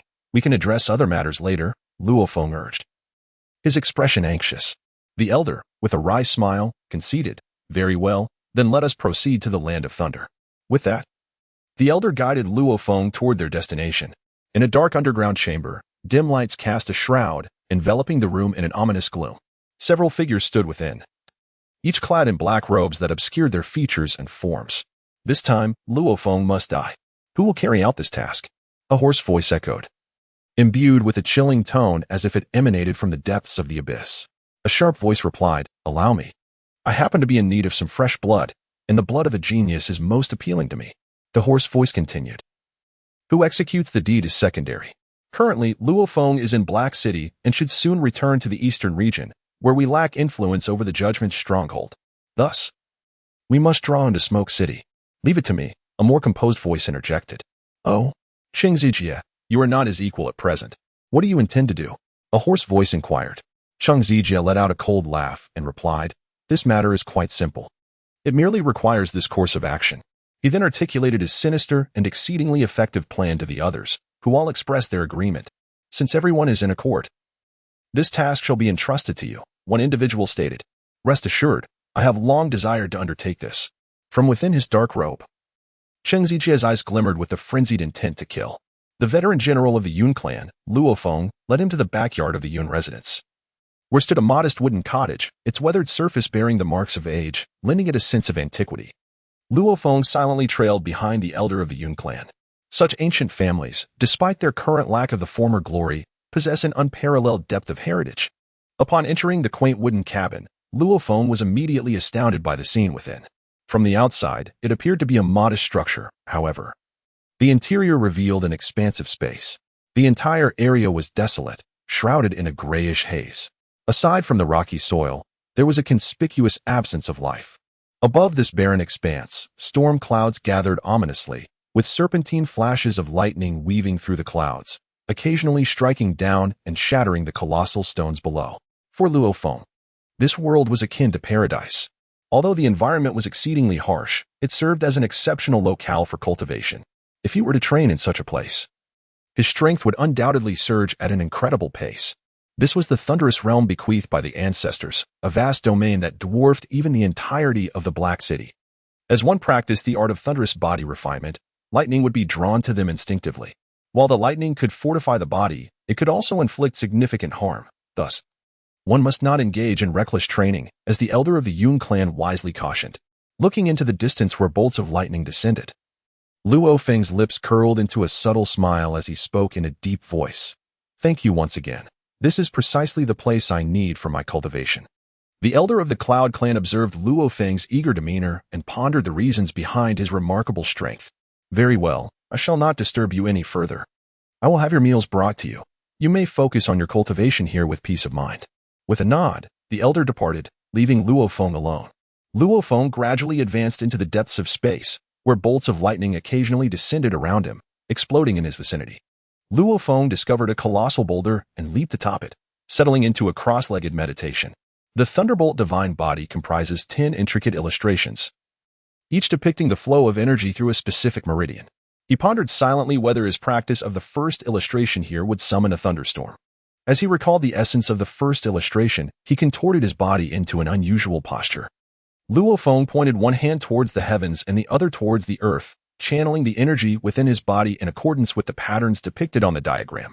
As he attuned to his own form, Luo Feng felt akin to a lightning rod. Luo Feng had just completed a full cycle of his qi when, unexpectedly, a thundercloud began to form above him. In the next instant, a blinding bolt of lightning struck down, directly hitting Luo Feng. Cough, cough. Luo Feng felt as though he were being scorched, emitting clouds of black smoke. His entire body was beset by a numbing pain. Although the force of the lightning was tremendous, given Luo Feng's physical prowess, being struck by it posed little significant threat. Ignoring the fatigue and soreness coursing through his body, Luo Feng harnessed the unique energy manipulation of the Thunder God body, intertwining the lightning with his own aura. Though he had merely infused a trace of lightning within himself, his aura had transformed entirely. Luo Feng gathered an orb of energy in his hand, sensing a faint trace of lightning within it. Although the presence was subtle, it was undeniably there. His energy bore no specific attributes, allowing it to merge with lightning. However, the same could not be said for other elemental abilities manifested by different practitioners. Dispersing the energy orb, Luo Feng contemplated the first illustration, which aimed to fuse the energy within his body with lightning, thereby minimizing the energy loss during the transformation into lightning. Of course, the lightning divine body represented the Yun family's supreme martial arts, exclusive to the practitioners of their lineage. Most members of the Yun family awaken with lightning attributes. Much like Yun Qing, who once battled Luo Feng, possessing similar lightning abilities. Given the Yun family's primary focus on lightning powers, they naturally exhibit a high degree of affinity toward this element. The first illustration was essentially designed to enhance the strength of lightning abilities among the warriors of the Yun clan. However, for Luo Feng, that first illustration transformed into a means of integrating lightning, imbuing his energy with the properties of lightning. Luo Feng possesses no understanding of the attributes of qi. As within the realm of Dragon Ball, he has yet to encounter any instance where qi embodies distinct properties. At most, qi is transformed into various attribute-based attacks. For instance, Master Rashi's Kamehameha and Rib's Thunder Flash Cannon are not mere alterations of qi. They represent a profound transformation of qi into attribute-based variations. Luo Feng was uncertain about what would transpire after his energy merged with lightning, yet he firmly believed that this would significantly enhance his combat prowess. Luo Feng sat cross-legged atop a colossal stone. As the energy within him circulated incessantly, the thunderbolts above gradually became denser, and their intensity steadily escalated. With a resounding roar, torrents of lightning, akin to the thickness of an arm, violently surged towards him. Despite Luo Feng's formidable constitution, he was not spared from significant injuries under such relentless strikes. With a sudden crash, another bolt struck him directly, shattering his flesh, and blood erupted from his mouth, rendering him momentarily feeble. Cough, cough. I never anticipated the intensity of the lightning here would escalate. Even my current physique is unable to withstand it. Lying among the debris, Luo Feng's body was battered and bruised, blood staining the surrounding stones of vivid crimson. Just as he lay there in a state of despair, the wooden door creaked open, and two figures entered. Grandpa Guang, how could you leave Luo Feng to train alone in such a perilous place? You promised that after your meeting, I would be allowed to see him. You are not keeping your word. A melodious voice rang out, laced with a hint of petulance. The elder chuckled bitterly and replied helplessly, "This lad is simply obsessed with his training. There is little I can do." Beside the elder stood a girl, resembling a delicate sprite, clad in a flowing azure gown that accentuated her graceful stature. Though merely 14, she possessed a beguiling allure. Beneath her luminous forehead, her slender brows knitted slightly, and her enchanting eyes were accompanied by a dainty, twitching nose that added to her charm. As the girl advanced into the space, the elder hastily followed, wary of the unpredictable lightning. After traversing a short distance, the girl beheld Luo Feng's woeful condition among the rubble, and with a startled gasp, she rushed towards him in alarm. Observing the dire state of Luo Feng, concern etched upon her delicate features, she hurried to his side. The elder watched the girl's frantic figure with a resigned shake of his head, chuckling softly. One cannot keep a girl of such beauty confined. Upon reaching Luo Feng, the girl scrutinized his wounds, her brow furrowing deeply. She then summoned a green light with both hands, gently enveloping Luo Feng in its healing glow. As her nurturing energy coursed through him, Luo Feng's injuries began to mend at an observable rate, and within mere breaths, he was completely restored. "Ah, I am saved." Luo Feng sat up abruptly, exhaling deeply with a relieved smile. "I've saved you, yet you don't even utter a word of thanks?" The young girl feigned anger, her delicate nose scrunching up adorably. As Luo Feng gazed at the lively girl before him, he scratched his head and chuckled. "Thank you, Yunro. Shouldn't you be attending to Liang Zheng? What brings you here?" The girl before him was none other than Yunro, the cherished gem of the Yun family. Observing Luo Feng's disheveled state from being struck by lightning, she couldn't help but burst into laughter, playfully exclaiming, "Liang Zheng has long been treated by me. They have already flown back to the capital." "What? So soon?"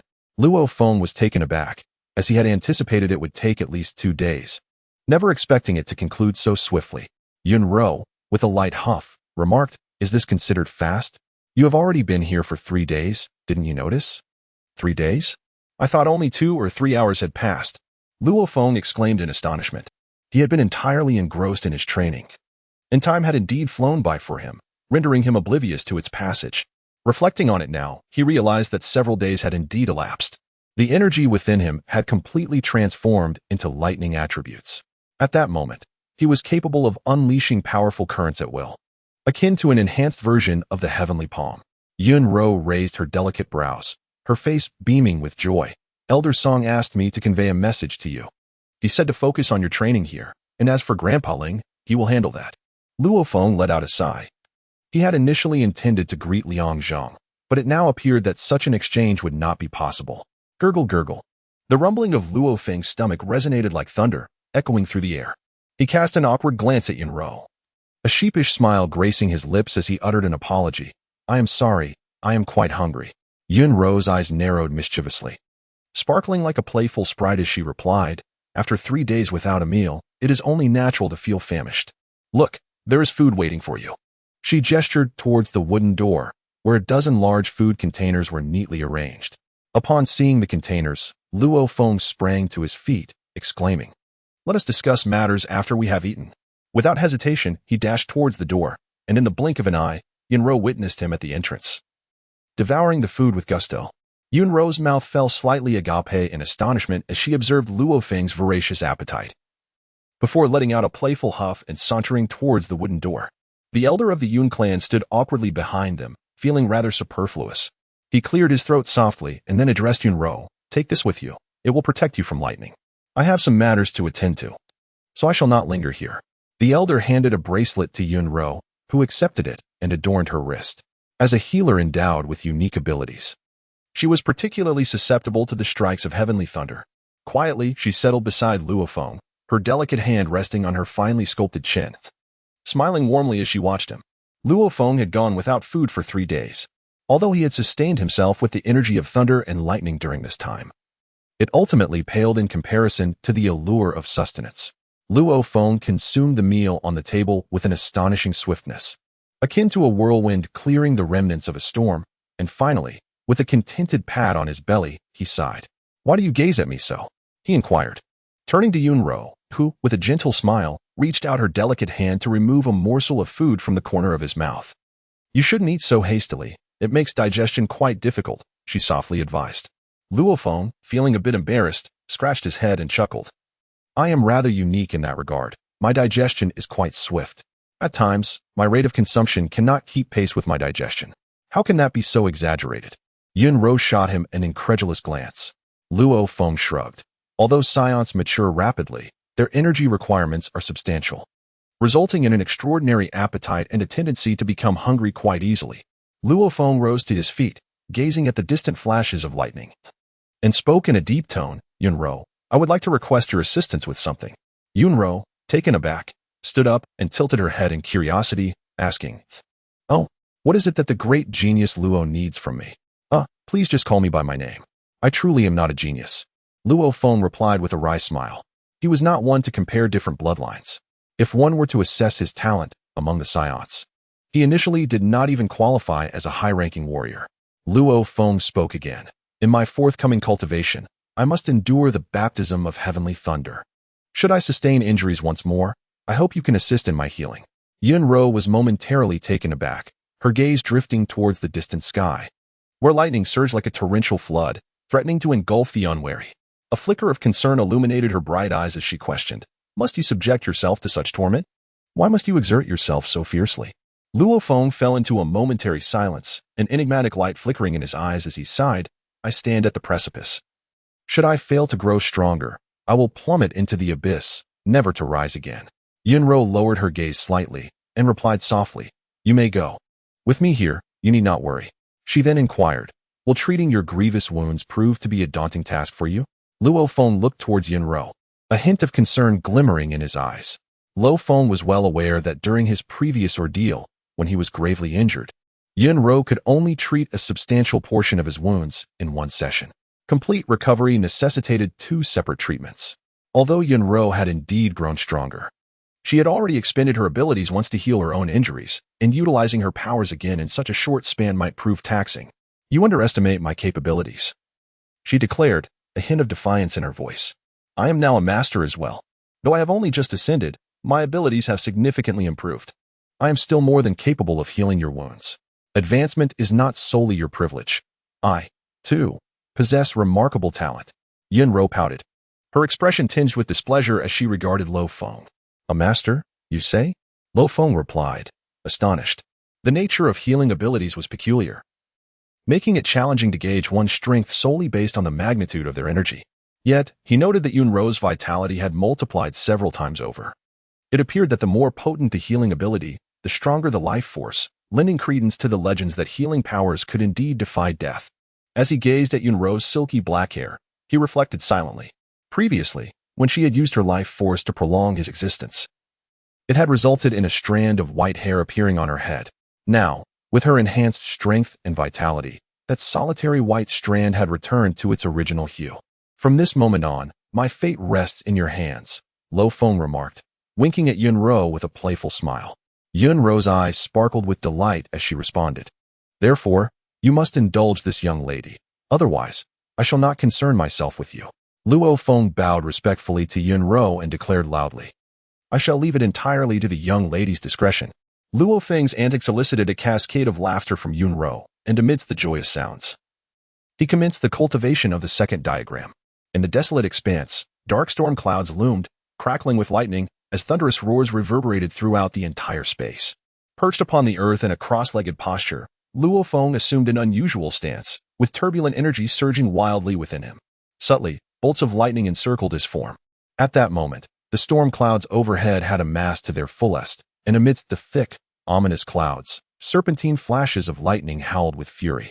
Suddenly, a bolt of lightning could no longer restrain itself, crashing down toward Luo Feng below. In an instant, he was engulfed by the tempest, and a massive crater was formed in the place where he had been seated, the earth transformed into a charred wasteland. Luo Feng. From a distance, Yunro beheld the shocking scene of Luo Feng being consumed by the lightning, her beautiful eyes widening in alarm, her heart racing in her throat. This spectacle was utterly breathtaking, akin to the end of days descending upon the earth. Before the lightning had dissipated, yet another bolt descended in succession, completely overtaking Luo Feng's position. The bolts of lightning intertwined, resembling colossal pillars of energy, reaching from the heavens to the earth, piercing the entire firmament. Perhaps an hour had passed, or it could have been a day, before the density of the lightning gradually abated. The once familiar landscape had become unrecognizable.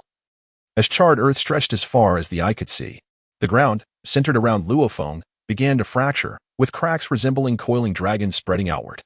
In the heart of the crater, Luo Feng lay there, his body charred and blackened, the soil beneath him crystallized. Strange black crystals littered the area around him, varying in shape and form. Yunro sprinted toward Luo Feng with fervor, her eyes misty with tears, her heart aching deeply. She had never anticipated that Luo Feng would undergo such perilous cultivation. Even the ancestors of the Yun family would not dare to be struck by lightning in such a manner. This was not mere cultivation, it was a desperate gamble.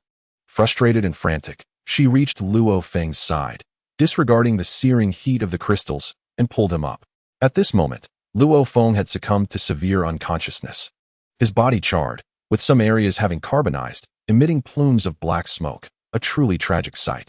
Yunro channeled her innate powers, exerting all her strength to heal Luo Feng. Although her own abilities had grown, so too had Luo Feng's strength. Previously, the lightning had only inflicted superficial wounds, but this time was different. His bones had fractured, and most of his muscles had entered a state of desiccation. Should he be struck again, he would undoubtedly be reduced to ash. As time passed, Yunro nearly exhausted all her energy, managing to restore Luo Feng's internal organs, bones, and muscles to a semblance of normalcy. Though he had not fully recovered, at least his life had been preserved. You foolish boy, how can you be so reckless? Who cultivates in such a manner? Do you wish to throw your life away? Tears streamed from Yunro's beautiful eyes, tracing down her delicate cheeks and landing upon Luo Feng's face. Cough, cough, cough. Luo Feng awoke, coughing out black smoke. His entire body racked with pain, causing his face to twitch incessantly. Thank you. Had it not been for you, I might not have survived this time. Luo Feng managed to utter, forcing a weary smile. Do not speak. Rest well. I shall heal you shortly, Yunro replied, her heart aching at the sight of Luo Feng's suffering. Luo Feng replied softly before closing his eyes once more. Yunro, with her delicate frame, lifted Luo Feng from the deep pit, carrying him out of that desolate space. The members of the Yun family were taken aback by Luo Feng's dire condition. They had not anticipated his relentless determination, a fervent dedication to cultivation that few could endure. After spending half a day regaining her strength, Yunro once again tended to Luo Feng, and this time, she successfully restored him to full health, revitalizing him once more. Although Luo Feng's experience this time was quite dire, the rewards he reaped were immense. He has successfully cultivated the Thunder God body to the third diagram. And at this moment, the energy within him has completely merged with the essence of thunder. Simultaneously, within Luo Feng's Dantian, the primal source of thunder has coalesced, endowing him with boundless power of lightning. Luo Feng has now mastered the ability to wield the power of lightning at will, effortlessly converting his energy into lightning or merging it with lightning to create a new form of energy. Moreover, through relentless training, Luo Feng's combat prowess has been escalating rapidly. Character: Luo Feng. Combat power: 6,000. Energy coins: 40,000. Storage space: 3 cubic meters. In this confrontation, Luo Feng's combat power surged from over 4,000 to 6,000, achieving the milestone task of reaching 5,000 in combat strength. Consequently, The system expanded Luo Feng's storage box by an additional cubic meter and bestowed upon him a new technique, the heaven and earth penetrating fist. This technique, originally employed by Sun Wukong to vanquish the demon King Piccolo, necessitates the concentration of one's entire strength and will, embodying the indomitable spirit to pierce through the heavens and the earth with a single, earth-shattering punch. The essence of the heaven and earth penetrating fist lies in its relentless pursuit, demanding the abandonment of all inhibitions to advance fearlessly. Additionally, this fist serves as the precursor to the dragon fist, having been developed from it. In fact, within the game registered by Luo Feng, the heaven and earth penetrating fist and the dragon fist are intricately linked. The former is a prerequisite skill for learning the latter. As the system announced the completion of the milestone task, Luo Feng, previously in a state of unconsciousness, awoke to discover this delightful surprise. Fortunately, despite the near brush with death, the rewards were substantial. As he examined his character panel, a thought flickered in his mind. Humph! A soft scoff broke his reverie. Luo Feng turned his gaze towards Yunro, who had her back to him, and chuckled lightly. I truly owe you my gratitude. Had it not been for your intervention, I might have perished there. His expression turned earnest. Yunro pouted, slightly turning her head, her delicate nose wrinkling as she playfully replied, I saved your life, after all. Shouldn't you show a bit of appreciation? Hearing Yunro's words, Luo Feng was momentarily taken aback, scratching his head in a state of perplexity. He truly did not know how to respond. Was it appropriate to present a gift? I am uncertain about what you desire. He pondered for a long while before finally exhaling in resignation. If you could accompany me for a shopping excursion, I might consider it, he suggested. Yunro smiled gently, revealing her adorable little tiger teeth, which made her all the more charming.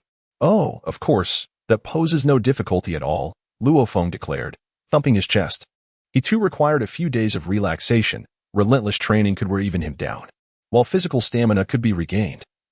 The exhaustion of the spirit could not be so easily alleviated.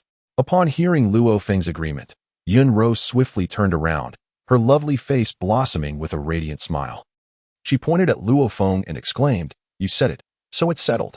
We'll go shopping together tomorrow. Luo Feng chuckled, that is only natural. As the evening grew late, he urged, You should rest well. Tomorrow we shall head to the center of Black City at 9 o'clock. Yunro placed her hand behind her back, tilted her head, and chuckled softly. She then turned to exit the room, humming a delightful little tune as she bounced away, seemingly filled with joy. Although Yunro had departed, her lingering fragrance remained in the air. Reflecting on the earlier moments, Luo Feng gently shook his head, pondering, what a curious sensation. Could it be that I am in love? Luo Feng smiled, gradually coming to accept a girl like Yunro in his heart. In this world, it is quite commonplace for individuals aged 15 or 16 to engage in romantic relationships. This age is akin to that of middle and high school students in a previous life. In fact, the people in this world mature remarkably early, and in Eastern China, the age of 16 is considered adulthood, while the legal marriage age is 18. As for those from noble families, they are not bound by such regulations with parental consent. One can marry even at the age of 16. Thus, although Yunro is merely approaching her 15th year, in the eyes of the Yun family, she is already regarded as an adult. As Luo Feng gradually acclimated to this world, the constraints imposed by the rules of his past life began to fade away. It was not until that day that he truly became one with this realm. Luo Feng reclined upon his bed, reflecting upon the events of his training earlier that day. He then concentrated, manifesting an energy orb in his palm. Unlike any he had created before, this orb was enveloped in flickering lightning. As Luo Feng sensed the power coursing within the orb, he was filled with astonishment. Although he had successfully infused the energy with the attribute of lightning, achieving perfect control remained a formidable challenge. This orb, merely a preliminary fusion with lightning, already exhibited such formidable potency. He pondered the implications. If he were to employ the Kamehameha technique, the resulting power would undoubtedly be exponentially greater. Luo Feng gazed thoughtfully at the energy orb in his hand. The energy capsule in Luo Feng's hand possesses immense power. With just this single capsule, he anticipates it could level an entire small mountain. Luo Feng dispersed the aura, and the room returned to its shadowy ambience. He composed himself and gently closed his eyes, soon succumbing to slumber. As the night passed, the dim horizon welcomed the crimson dawn. Luo Feng sprang out of bed, having enjoyed a night of unparalleled comfort that swept away his fatigue, leaving him invigorated and in peak condition. After freshening up and having breakfast, he arrived at the door of Yunro's room and gently called out, "Yunro, shall we set off?" "Just a moment, only a moment," came a delicate voice from within, followed by a louder response. "Very well, there's no need to rush. I shall wait," Luo Feng replied. However, he soon realized that Yunro's notion of just a moment differed significantly from his own, as he found himself waiting for nearly 2 hours. Eventually, he resigned himself to sitting cross-legged in meditation. With a creak, the door swung open, and upon hearing the sound, Luo Feng promptly rose to his feet. His eyes brightened at the sight of Yunro standing gracefully in the doorway. She wore a white lace gown, her arms resembling exquisite jade, slender and straight. A hint of makeup adorned her brows, while her lively eyes, framed by delicately fluttering lashes, sparkled with vitality. Beneath her dainty nose, her pearly teeth gently grazed her rosy lips. Yunro glanced around nervously, her pink lips slightly pursed, and softly murmured, "Shall we depart?" Luo Feng's eyes widened slightly, a glimmer of brilliance flashing within them as he gazed at Yunro, praising her. "Yunro, you are truly exquisite." Upon hearing Luo Feng's words, Yunro's delicate face flushed like the rosy clouds at dawn, her heart brimming with sweetness. She lifted her head, her smile radiant as a myriad of blooming flowers, her voice ringing clear and melodious. "Then let us set forth." Subsequently, she boldly extended her hand, her enchanting eyes fixed on Luo Feng. As Luo Feng raised an eyebrow, a smile graced his lips as he took Yunro's delicate hand and strode towards the grand entrance of the Yun residence. Just as the two departed, a multitude of figures emerged from the various chambers, all members of the Yun clan. The elder members wore expressions of satisfaction, while the younger generation displayed a mixture of coyness and broad smiles. The clan head mused, "It seems there may be something blossoming between Xiaoro and this Luo Feng." The elder of the Yun clan offered a slight smile to the clan leader, Yun Xian. With a soft sigh, Yun Xian remarked, "I hope for a favorable outcome for them. After all, Xiaoro is the precious jewel of our Yun family. We must not let her suffer. Indeed, if this Luo Feng dares to mistreat her, I shall deal with him severely," grunted the burly third uncle. Yun Xian cast a sidelong glance at third uncle and replied coolly, "You may find that you are no match for him by then." Third uncle's lips twitched. Yun Xian's words were harsh, yet undeniably truthful. Before arriving at the Yun family, Luo Feng, though immensely powerful, had not yet surpassed the third elder. However, after a few days of intense cultivation, it became evident that Luo Feng's aura had ascended to an extraordinary level within the realm of divine mastery. This revelation sent shivers down the spines of the elder members of the Yun family. Their current prowess was the result of arduous training and fierce battles, unlike Luo Feng, whose strength surged remarkably after merely enduring a few lightning strikes. Yun Xian, on the other hand, stood at the threshold of divine mastery, wielding a power estimated between 6,500 and 7,000. According to the system's classification, Luo Feng's combat prowess is divided into 3 stages. The strength of a level 1 forbidden warrior lies within a certain range, while that of a level 2 forbidden warrior is within another. As for a level 3 forbidden warrior, their strength exists within yet another range. Those whose combat power falls within the designated range are referred to as being on the cusp of the divine path realm. With Luo Feng's combat power reaching 6,000, he is indeed perilously close to the divine path realm. Yun Xian assesses Luo Feng's strength based on the energy fluctuations emanating from him. The power contained within one's body is referred to as supernatural abilities or energy in this world, akin to Qi in the Dragon Ball universe. Fundamentally, their essence remains unchanged. The actions of the Yun family clearly indicate their regard for Luo Feng, especially since Yunro is considered the most cherished member of the family. Unless they encounter a truly exceptional warrior, they would never so readily arrange her marriage. If Luo Feng were to become my brother-in-law, wouldn't that mean I would have a brother-in-law of divine path caliber? Just the thought of it is exhilarating. One of Yunro's brothers could not help but laugh heartily. Indeed, only a prodigy like Luo Feng is worthy of being my son-in-law. Having a son-in-law of divine path strength certainly feels gratifying. Yunro's father nodded in agreement. Upon hearing their remarks, Yun Xian scoffed. You only know how to rely on others. With this mindset, you will never become true warriors. Luo Feng's formidable strength is attributable to his relentless dedication. You have all witnessed his training over the past few days. From now on, you must all strive diligently in your cultivation. Anyone who dares to slack off will face the family as disciplinary measures. The originally jubilant younger generation's expressions instantly soured. their initial admiration for Luo Feng evaporating into murmurs of discontent. Meanwhile, Luo Feng, who was accompanying Yunro on a shopping spree, remained blissfully unaware that the Yun family had already designated him as their son-in-law. The two chapters have been merged into one. After 2 months of recuperation, Black City has regained its former prosperity. Although it cannot compare to the capital city, it is nonetheless a highly developed metropolis.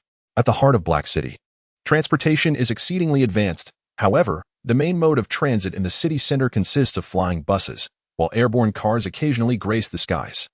Ground transportation in Black City predominantly involves walking, though those weary from strolling may opt for the subway. The subway system here is bifurcated into 2 types, one that encircles the entire city and another that caters specifically to various venues with smaller subways. Thanks to the seamless flow of transportation, traffic congestion is a rare occurrence, as most individuals embrace a leisurely mindset.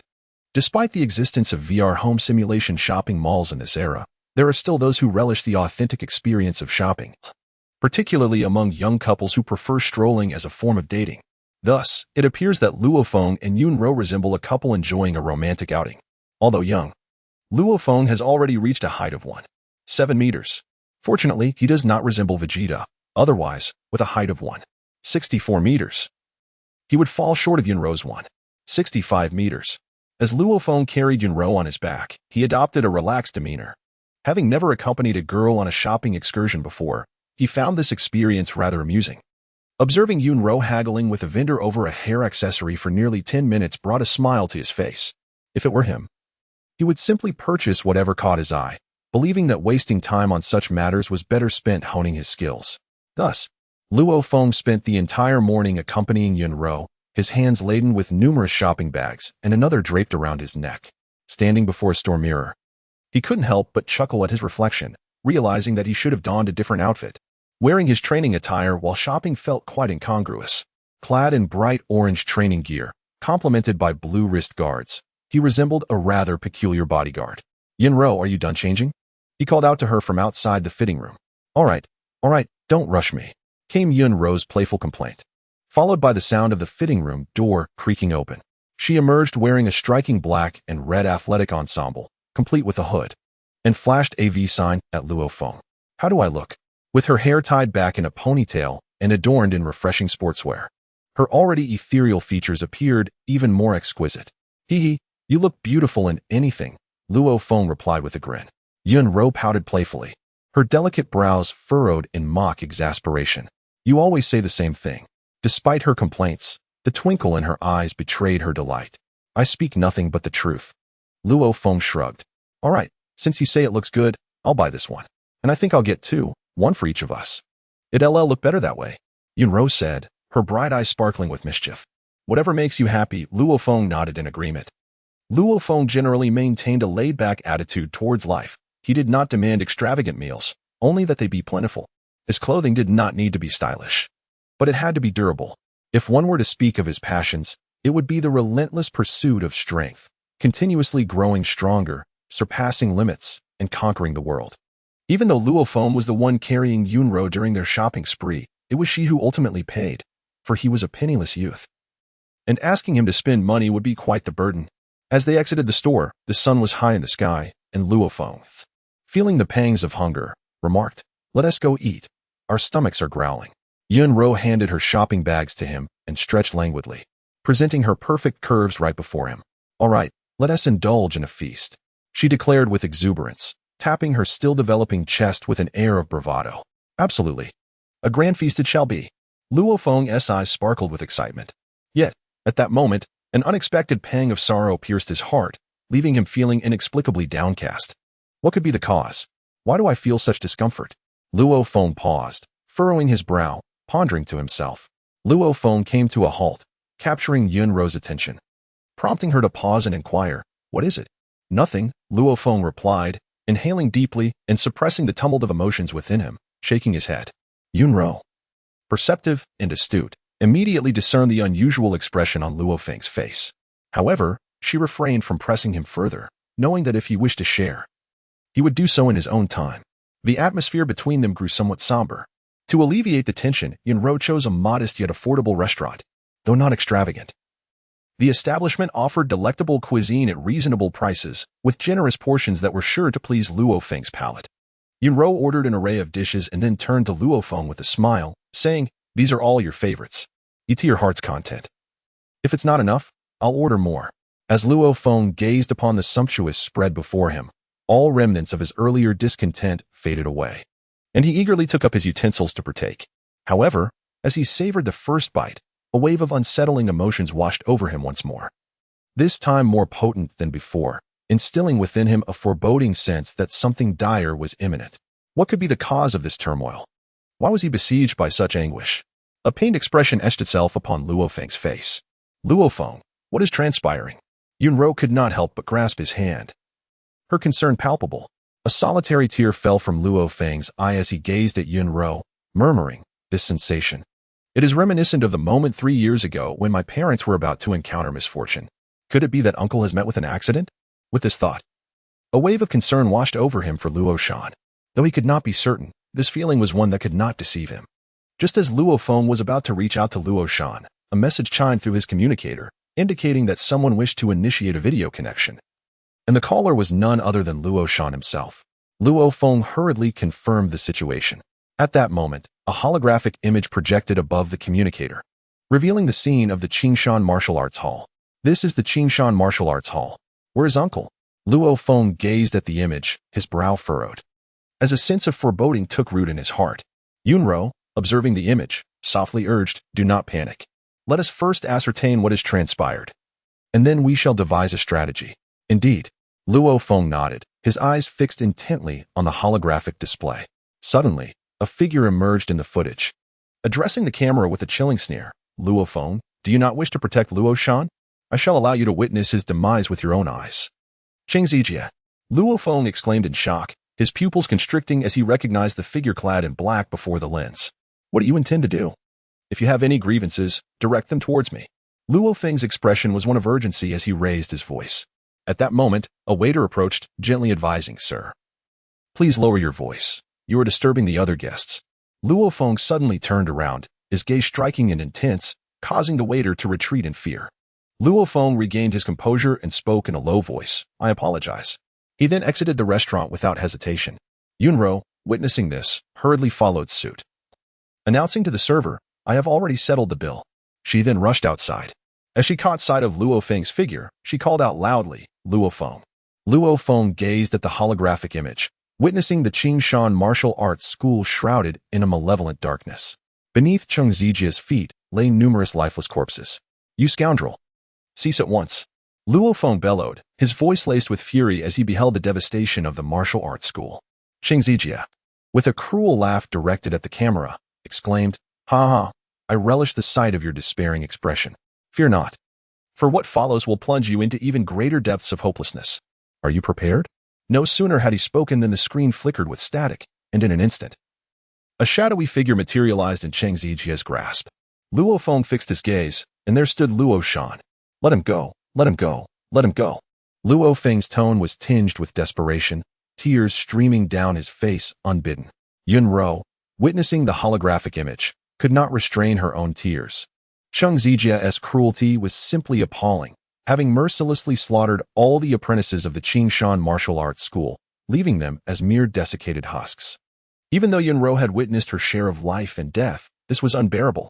"If you wish for me to spare him, then kneel before me now." Cheng Zijie sneered, a malevolent smile curling at his lips. "Cough, cough. Little Feng, do not kneel. My life is of no consequence.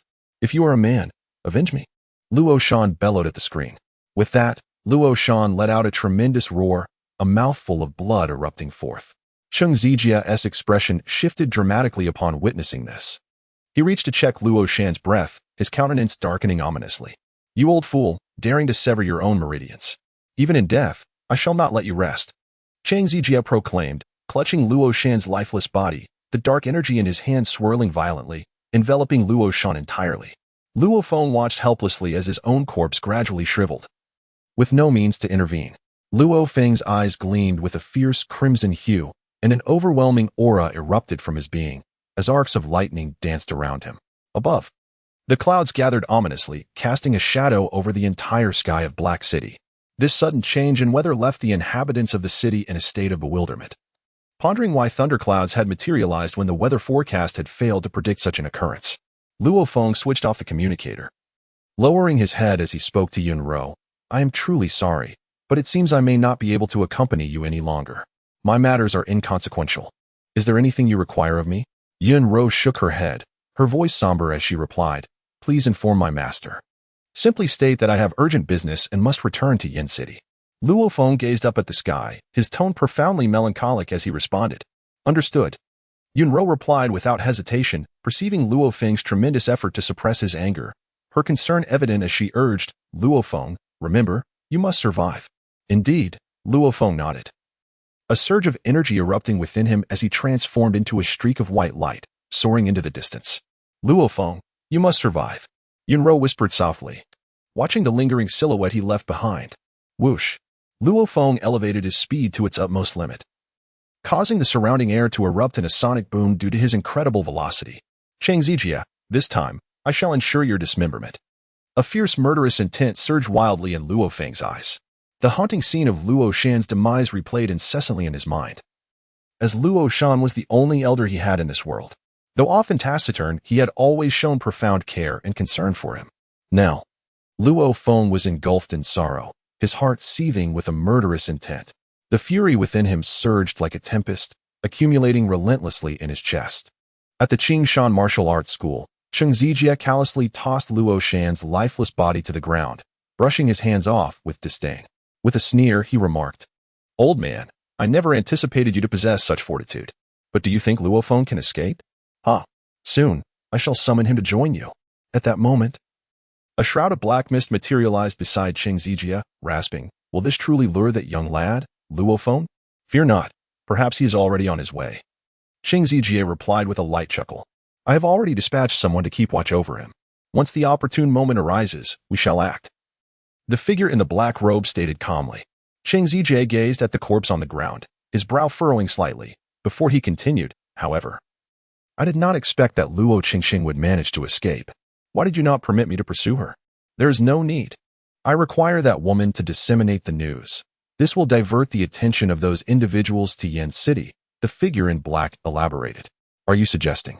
Cheng Zijia's expression shifted, his voice rising slightly. Yet the figure in black interjected, You need not concern yourself with such matters. Just focus on your own tasks. Very well.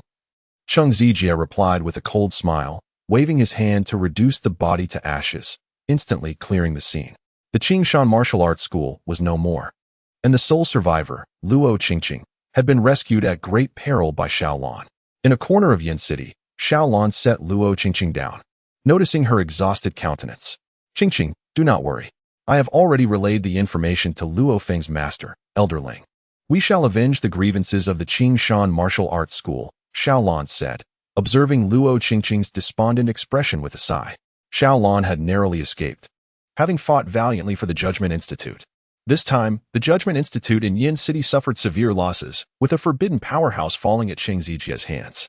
Xiaolan was privy to certain inside information regarding the Black Moon organization, yet she had not anticipated their brazen audacity, which was entirely inconsistent with their usual modus operandi. Xiaolan, you must inform Xiao Feng to absolutely not come here. They are targeting him. Luo Qingqing suddenly grasped Xiaolan's arm, speaking urgently.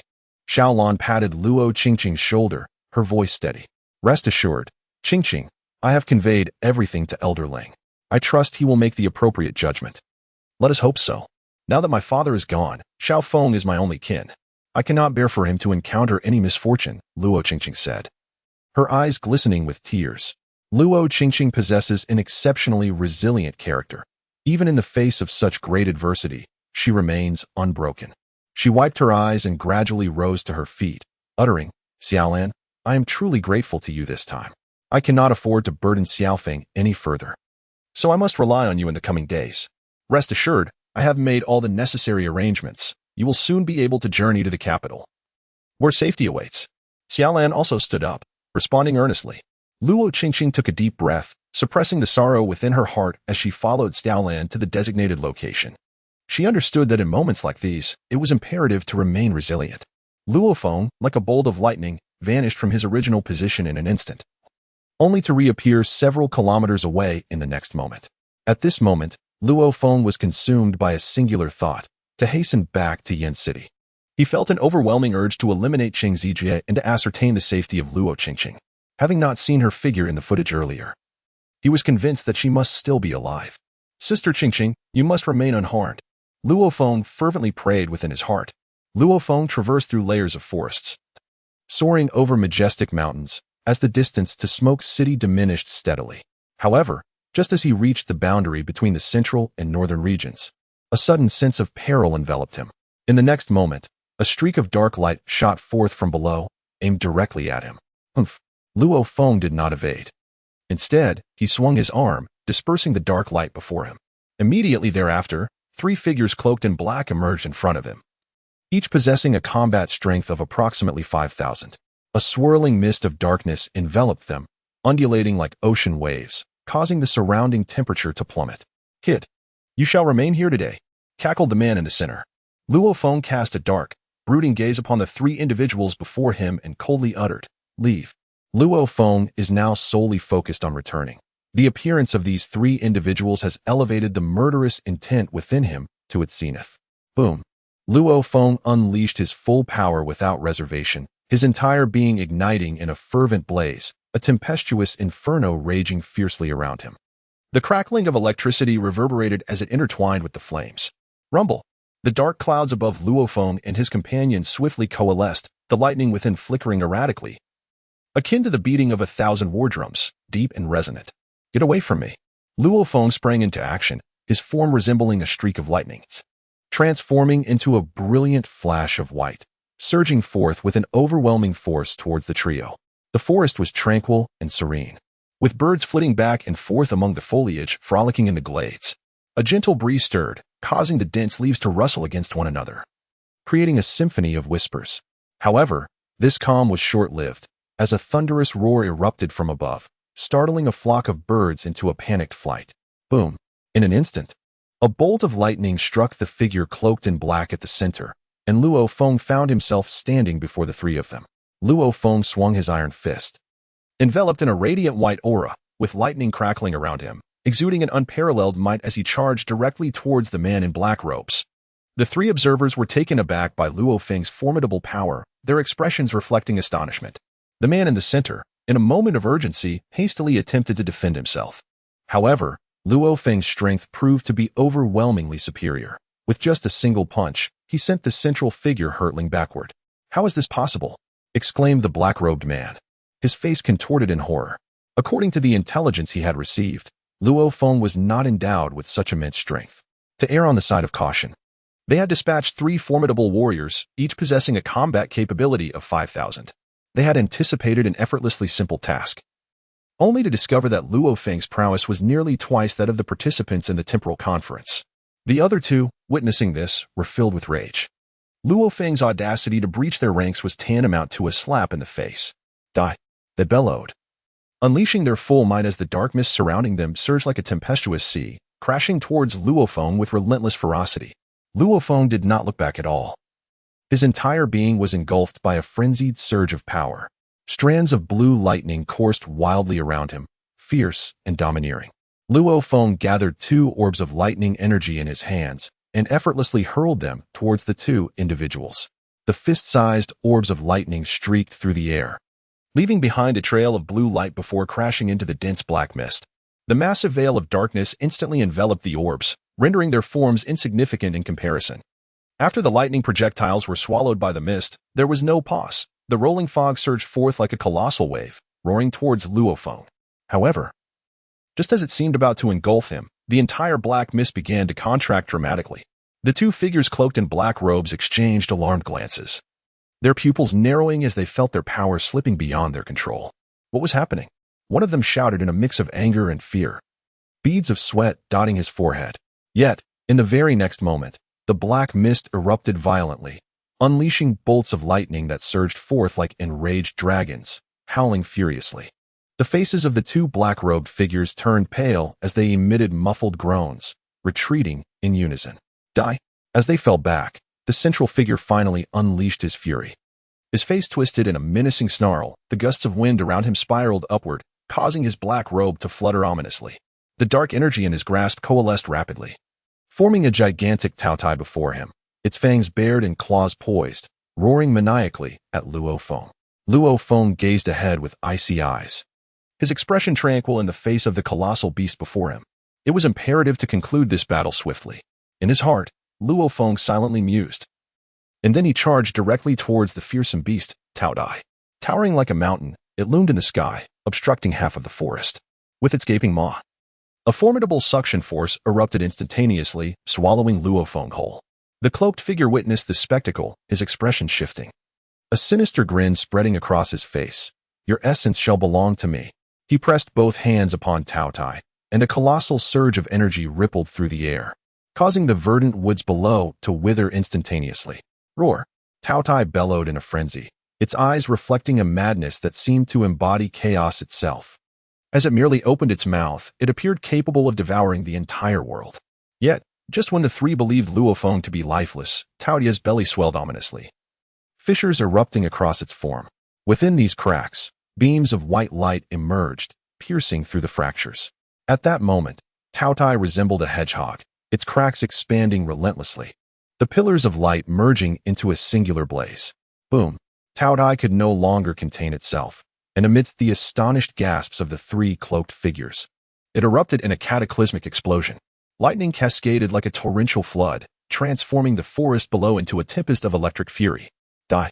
Amidst the storm of lightning, Luo Feng suddenly materialized before the man in black. His fist, enveloped in electricity, surged with an overwhelming force, resonating with a sound reminiscent of 1,000 infants wailing. And it struck directly towards the cloaked figure. Thud! With a single blow, Luo Feng caved in the chest of the black-robed man. His eyes widened in shock as blood, mingled with internal organs, spewed forth, transforming him into a shadow that plummeted downwards. Damn it! The other two, witnessing this, were filled with a mix of astonishment and fury. Their bodies enveloped in swirling dark energy, resembling two streaks of black light as they charged towards Luo Feng. Luo Feng slightly lowered his head, evading the attacks of the two individuals. He gradually raised his hand, seizing their ankles and halting their bodies mid-air. Before they could react, they felt themselves being propelled backward. Luo Feng abruptly yanked the bodies of the two individuals, subsequently seizing their heads as the energy in his grasp crackled with lightning, enveloping their skulls. Their features were inundated by the frenzied surge of electricity, while the violent currents coursed rapidly through their vital points. Such an immense force nearly claimed their very lives. Luo Feng grasped a man's head in one hand, a slight smirk playing on his lips, before forcefully colliding the two heads together. Under the immense power, their skulls instantaneously fractured, releasing swirling black mist that dissipated rapidly in the stillness of the thunderstorm. Kid, I'm not dead yet. A resonant roar echoed from the devastated forest below. Luo Feng glanced downward to see the cloaked figure, the black robe tattered and torn. His chest caved in, and his complexion strikingly pale. In his hand, he conjured a massive bow, pulling it back with one hand as a dark arrow materialized upon the formidable black bow. Luo Feng sensed the energy emanating from the colossal bow, his brow furrowing slightly as a serious demeanor overtook him. The figure before him channeled all of his strength and vitality into the arrow. Moments later, with a gentle release, the arrow shot forth like a rocket, slicing through the air with a piercing, resonant sound, as if it were tearing through the very fabric of space. Hurtling towards Luo Feng cast aside the two individuals in his grasp, placing his hands upon his waist as a formidable energy rapidly coalesced. Turtle School energy wave, lightning. A breathtaking column of energy surged forth like a mighty dragon, imbued with intense electricity, its blinding white light illuminating the entire sky, shattering all obstacles in its path as it hurtled forth like an arrow. The arrow pierced through the two remaining cloaked figures, skewering them as if they were mere shish kebabs, colliding with the electrified energy column in a thunderous explosion. Boom, boom, boom. The ferocious energy erupted violently, waves of chaotic force continuously radiating outward, akin to colossal tsunamis, one after another, expanding relentlessly. The clash between the dark energy and the blue-white force resembled two titanic tidal waves colliding, producing an astonishing cacophony of explosive sounds and deep rumblings that echoed in succession. Yet, Luo Feng's might prevailed. The lightning column incessantly compressed the entire arrow, gradually bending it, while the overwhelming power instantaneously reduced the two cloaked figures to mere ash. Bang! The arrow could no longer withstand the tremendous force and, under the horrified gaze of the man below, erupted violently. Subsequently, the energy column shattered the dark mist, barreling toward the last cloaked figure. In the depths of despair, the dark figure was engulfed by the lightning column as terrifying power detonated, unleashing successive waves that stirred the very sands and stones, irrevocably altering the landscape. As the swirling dust began to settle, the presence of the cloaked figure flickered in and out of perception. Observing this, Luo Feng dove downward, arriving before the cloaked figure. The dark robe of the figure had disintegrated entirely, his body charred beyond recognition, with some areas even revealing exposed bones. "Tell me, where's Qing Zijie?" Luo Feng demanded, lifting the man with icy resolve. "Heh." The figure merely sneered, his breath shallow and labored, teetering on the brink of death. Luo Feng grasped his head, his eyes tightly shut, delving into the depths of his thoughts. There it lay. Employing his telepathic abilities, Luo Feng unveiled the intentions of the cloaked figure. The dark-robed man was now utterly astonished, unable to fathom the existence of such a peculiar ability possessed by Luo Feng. Even as he yearned to scream, the world around him gradually dimmed, ultimately succumbing to darkness in a state of unrelenting despair. Luo Feng discarded the figure clad in black, casting a glance at the scorched earth surrounding him, his fury surging as he streaked away like a bolt of lightning. In the capital city, at the tribunal, the atmosphere was rife with activity. Most of the clerical staff were bustling through the corridors, clutching an array of specialized documents as they navigated between offices. Ling Yin sat before his computer, perusing the information within, only to be interrupted by the ringing of his communicator. The Yin family? Why are they calling at this hour? Ling Yin glanced at the incoming message, a sense of unease creeping over him.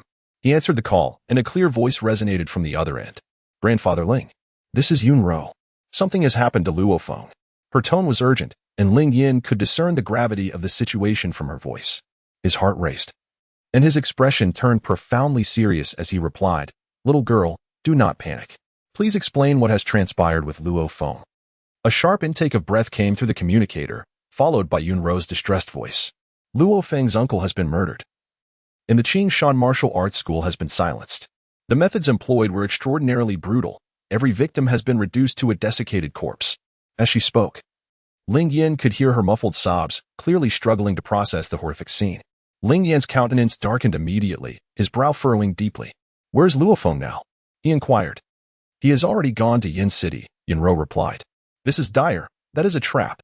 That reckless boy is walking straight into danger," Ling Yin exclaimed, rising abruptly from his seat. Yun Ro may not have known who these assailants were, but from her description, Ling Yin had already deduced the origins of those responsible for the deaths of Luo Shan and the others, though he was uncertain why these individuals had targeted Luo Feng. Entanglement with them promised considerable trouble. "Little girl, I understand now. You needn't worry. I shall take care of the situation from here," Ling Yin reassured her. "Will Luo Feng be able to survive?" Yun Ro asked timidly. "Rest assured, he is my disciple. No one in this world can claim his life. Now, remain at home and await my return with Luo Feng, unharmed," Ling Yin comforted her. After ending the call, Ling Yin prepared to leave when a knock at the door interrupted him. "Come in," he called out. A young female clerk entered, her face betraying her anxiety as she handed him a document. "Vice President Ling, there has been an incident at the Yin City Tribunal, and it pertains to Luo Feng." Ling Yan's brow furrowed in concern as he accepted the document. Upon reading its contents, his expression transformed into one of fury. Do the members of the Black Moon organization truly believe the tribunal is a plaything? How dare they engage in such actions? Has this been reported? He slammed his palm on the table, his voice booming.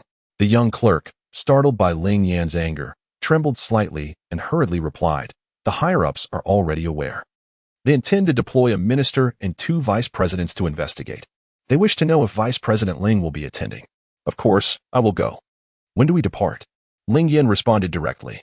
"The minister will arrive shortly, and then we shall set off," replied the female clerk. "Very well, you may leave now." Ling Yin gestured dismissively. The clerk, seeing this, promptly exited, closing the door behind her. Ling Yin meticulously reviewed the details of the document, and the fury within him erupted like a volcano, fierce and tumultuous. His expression darkened significantly as he coldly remarked, "The Black Moon organization could not have acted against Luo Shan without provocation. There must be other motives at play.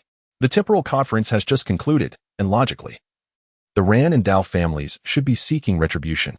Yet, it is the Black Moon organization that has emerged, employing such despicable tactics. Ling Yan's mind raced with thoughts of the Ran family and the Black Moon organization, silently vowing, "Ran family, I hope you are not the puppet master behind this. Otherwise, I shall ensure your complete annihilation." He flung the document onto the table and strode out with determined steps. The judgment was poised to act, while Luo Feng was on his way to Yin City. At this moment, Yin City was rife with peril, resembling an intricate web, waiting for Luo Feng to unwittingly walk into its snare. Although Luo Feng was aware that Cheng Zijie might have a backup plan, he was resolute in his determination. Even if it meant facing death, he had to eliminate Cheng Zijie. At this moment, Cheng Zijie had become an unequivocal target for annihilation in Luo Feng's mind. This was a profound enmity of life and death, one that could not be left unresolved. Luo Feng stood high above the city of smoke, gazing at the vast expanse of its skyline. Although Smoke City can be regarded as a commendable urban landscape, it pales in comparison to the grandeur of Black City. Upon returning to Smoke City, Luo Feng's emotions were profoundly altered. Tears streamed down his cheeks as he glanced towards the direction of the Qing Shan Martial Arts School, before dashing off towards another path. It was near, just ahead. Luo Feng sensed Cheng Zijie's aura, realizing that the latter's position perfectly aligned with the information he had obtained. However, beside Cheng Zijie stood another individual. This person exuded a presence remarkably close to the divine realm, with a combat power of approximately 6,800, significantly surpassing Luo Feng's own strength. Despite the disparity of 800 in combat prowess, Luo Feng exhibited no signs of retreat.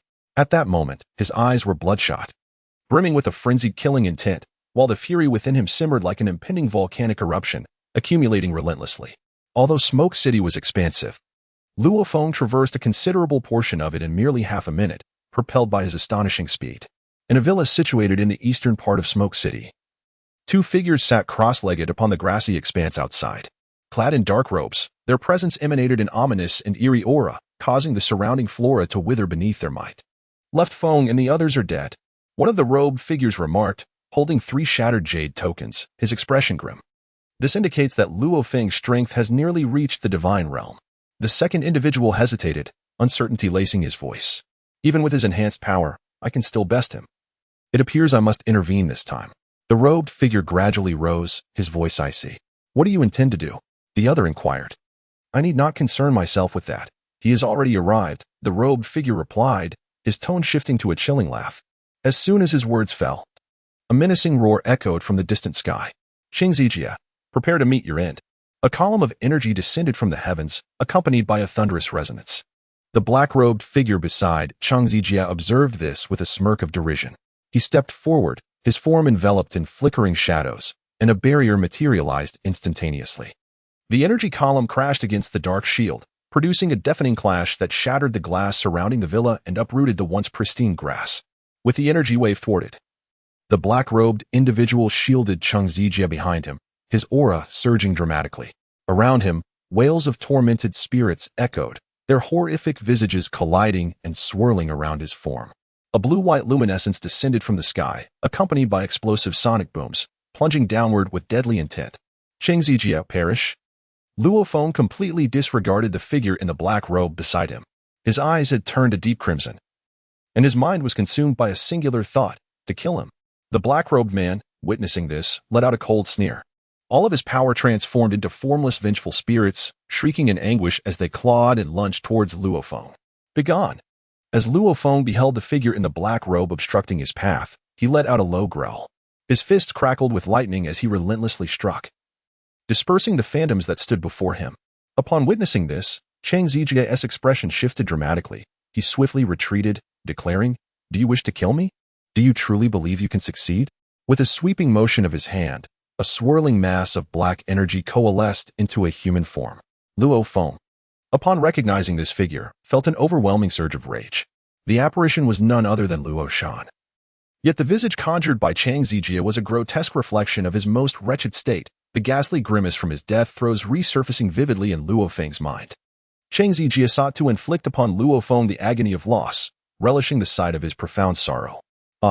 Luo Feng's long-simmering rage erupted with a thunderous roar, soaring into the heavens and scattering the clouds above. In a state of furious agitation, Luo Feng had nearly lost his sanity. The energy within him surged uncontrollably, unleashed by his overwhelming fury. Qing Zijia, I shall see you perish. Luo Feng let out a piercing roar, as bolts of lightning lashed out like whips, incessantly striking in all directions.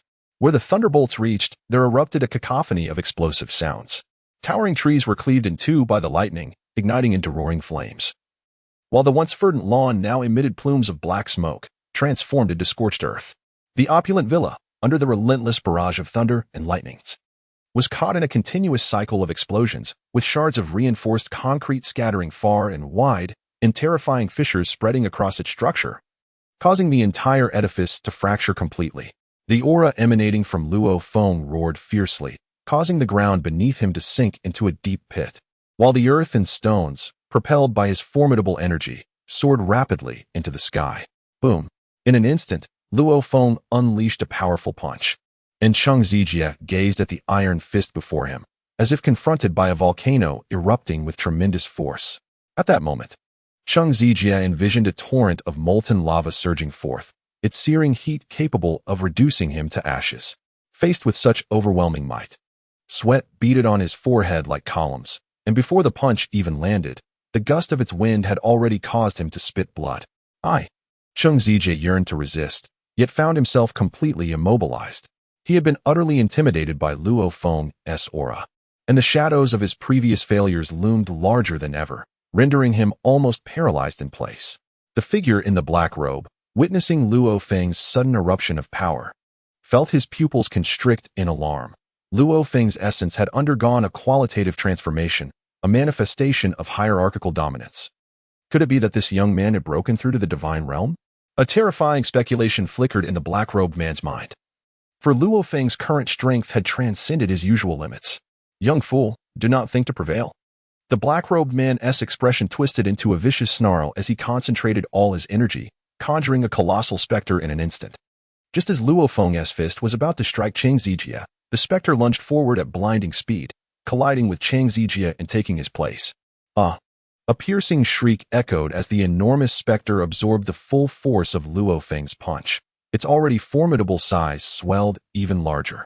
Finally, a thunderous explosion resonated as the specter shattered, dispersing into a multitude of dark energies, completely dissipating under the onslaught of lightning and force. Qing Zijia, once again turning his gaze toward Luo Feng, found that the arrogance in his demeanor had vanished, leaving only terror in its wake. The shadows of his earlier failures, which had haunted him, were now magnified by the recent blow. Why are you still here? Get lost. The black-robed man, incensed by Qing Zijia's expression, felt an uncontrollable rage. This fool had faltered at a critical moment, and he contemplated killing him on the spot. Qing Zijia jolted back to reality, realizing he had nearly succumbed to a state of madness. If he did not escape this mental trap, it would become a significant inner demon, jeopardizing his future in martial arts. Summoning all his strength, Qing Zijia fled into the distance, but Luo Feng was not about to let him slip away. Where do you think you are going? With a thunderous roar, Luo Feng planted one foot upon the ground, causing the earth to tremble and collapse in an instant. In a flash, he resembled a bolt of lightning, swiftly closing the distance to catch up with Qing Zijia. In the hands of Luo Feng, a formidable bolt of lightning energy coalesced, soaring from above towards Qing Zijia with tremendous force. The man in the black robe moved in tandem with Luo Feng's action, his own power manifesting in a terrifying surge of energy, colliding with Luo Feng's energy projectile. Boom! The clash of black energy and the energy projectile erupted violently, akin to the explosive encounter of hot oil and cold water, resulting in a cataclysmic explosion. Although Qing Zijia was not directly struck, the explosion's energy surged alarmingly close to him, unleashing a fearsome shockwave that barreled towards him. Caught utterly off guard, Qing Zijia felt the violent energy crashing upon him like an unstoppable mountain, mercilessly bearing down. Puff! His complexion drained of color as his chest caved inwards. Despite his formidable strength, the clash between Luo Feng and the man in the black robe had escalated to a divine realm of power, rendering Qing Zijia, with merely 3,000 in combat prowess, utterly defenseless. His body, a shadow streaking through the air, plummeted toward the ground, creating deep fissures in the earth upon impact. Luo Feng glared at Qing Zijia with blood-red eyes, bellowing, "Die!" Luo Feng's entire being erupted with an overwhelming force, his right fist enveloped in crackling lightning. the thunderous roar resonating as if it could shake the very heavens and the earth. The terrifying iron fist, imbued with formidable will, descended with a resounding crash. How dare you? The cloaked figure seethed with rage and astonishment as he unleashed a palm strike, sending a spectral entity hurtling towards Luo Feng. However, Luo Feng's response defied all expectations. He disregarded the incoming attack, relentlessly focused on annihilating Qing Zijie. The cloaked man was taken aback by the sheer ferocity of Luo Feng's murderous intent, choosing to risk severe injury rather than relent in his quest to eliminate his adversary. Under Qing Zijie's horrified gaze, the dread-laden lightning fist surged towards his chest. In that fleeting moment, the world seemed to come to a standstill. Qing Zijie's heart brimmed with regret as he reflected upon the past events at the Qingshan martial arts school. Had he succeeded in killing Luo Feng back then, he would not be facing such a dire fate today. With an explosive roar, a surge of electrical energy radiated from Luo Feng, wildly expanding in all directions. The terrifying force, intertwined with lightning, birthed a cataclysmic whirlwind that uprooted the very earth itself. The ground, now rendered feeble, instantly formed a vast pit hundreds of meters deep. The dread lightning transforming the very depths into scorched earth. Beneath the onslaught of Luo Feng's iron fist, Chang Zai's essence was extinguished, his body largely buried beneath the debris, leaving only a portion of his forehead exposed. Luo Feng extracted his arm from the earth, revealing that a significant portion of flesh was missing, a consequence of the assault by the figure cloaked in black. Luo Feng paid no heed to his injuries, instead fixating on Qing Zijie amidst the rubble. The haunting image of Luo Shan's demise reverberating in his mind. Allowing you to meet such an end is far too lenient. Had it not been for an obstruction, I would have ensured that your suffering surpassed death. Luo Feng spoke coldly. How outrageous, how utterly absurd. Since you have slain Qing Zijie, you shall accompany him to the depths of hell. The figure in the black robe wore a countenance so grim it seemed as if it could drip with malice. He produced a black box, intricately carved with the visages of vengeful spirits. With his eyes narrowed, he slowly opened the box, and in the next moment, a tremendous surge of dark energy erupted forth, accompanied by a cacophony of chilling wails. A total of 5 shadowy souls emerged from the box, swirling around the black-robed figure, enveloped in a thick shroud of darkness. Luo Feng lifted his gaze, his eyes piercingly fixed upon the figure cloaked in black. Upon beholding the 5 shadowy specters, his mind instantaneously fell into a void. Thus, Luo Feng stood frozen in place, his gaze shifting from sharpness to blankness, as his consciousness momentarily faded into a void. Father, mother, what is happening? Luo Feng gazed blankly at the 2 figures suspended in the air. Although they appeared as mere phantoms, their features were strikingly vivid. The man and woman were none other than Luo Feng's parents. What was the meaning of these ghostly apparitions? Luo Feng's eyes were fixed upon them, an urgent desire to unravel the truth consuming him. His parents had been declared missing abroad, their prolonged absence leading to the grim conclusion of their demise. Yet, why did these spectral forms bear such an uncanny resemblance to his mother and father? A growing sense of confusion enveloped Luo Feng. The recollections of his parents now teemed with countless enigmas. Luo Feng stepped forward and shouted at the figure in the black robe. How did you acquire the phantoms within that box? Were they all your slain adversaries? The black-robed man, taken aback by Luo Feng's inquiry, initially presumed that the young man was fueled by a sense of justice, intent on avenging the deceased. Assessing the phantoms around him, the black-robed figure sneered, "You still cling to notions of justice? How absurd. Indeed, I am the one who dispatched these souls. I extracted their spirits and subjected them to unspeakable torments, transforming them into the wretched shadows you see now. But fret not, for I have prepared a similar fate for you. After all, the souls I deem worthy are far from ordinary." With each word the black-robed man uttered, Luo Feng's expression darkened further. As he gazed upon the 2 spirits in the air, he could ascertain that they were none other than his parents. The thought of his mother and father having their souls forcibly extracted and enduring harrowing tortures to become shadows ignited a blaze of fury within him. "Mother, I wish to become a gifted warrior. Will you teach me? Xiao Feng, you are only 10 years old, still quite young. When you turn 12, I shall personally test your abilities. My son needs no testing. He possesses the finest genes from both of us and will undoubtedly awaken. Indeed, he is our son. Mom and Dad, next week is my 12th birthday. I will awaken then. Xiao Feng, your father and I must attend to some matters outside. When we return, we will assist you, all right? When will you be back? Do not worry, we will return shortly. For now, you will stay with your uncle. Be good." "Okay. I promise I've grown up." Haha, that is our good son. I will bring you something special when I return. Xiaofeng, your uncle has something to discuss with you. Uncle, what is it? Xiaofeng, this is difficult to say. Your parents may not return. Not return? Are they going to be gone for many days? I mean, your parents might never come back. Never? What is happening? Why can't they return? Uncle, you must be joking.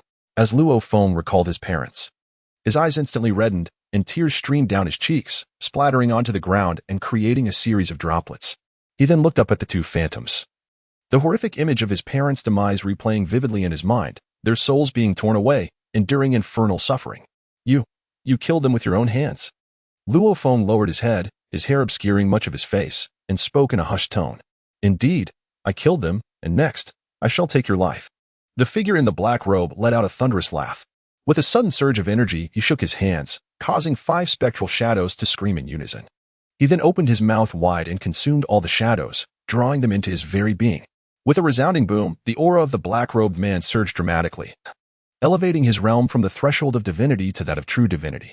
A swirling mist of darkness enveloped him, and a chilling, sinister presence radiated outward, siphoning the life force of all surrounding creatures. Upon witnessing the dark-robed figure wholly consume the shadow of darkness, a network of crimson veins suddenly appeared in Luo Feng's eyes. As the forcibly suppressed emotions erupted at that moment, Luo Feng's expression was exceedingly ferocious, his pupils gradually expanding from black to a stark white. Above him, thunderclouds rapidly coalesced, and bolts of lightning roared wildly, mercilessly striking the earth below. Around Luo Feng, a tempest of sand and stone soared upward in response to his violent aura. The immense shockwaves surged forth like tumultuous waves, violently cascading in all directions. At that moment, Luo Feng's forehead bulged with veins, and his wildly fierce countenance suggested that he was on the verge of transforming into a colossal beast. The aura enveloping him slowly shifted, transitioning from its original white to a resplendent golden hue. With a thunderous roar, a terrifying force emanated from Luo Feng, akin to a gargantuan volcano erupting, spewing forth power in every direction.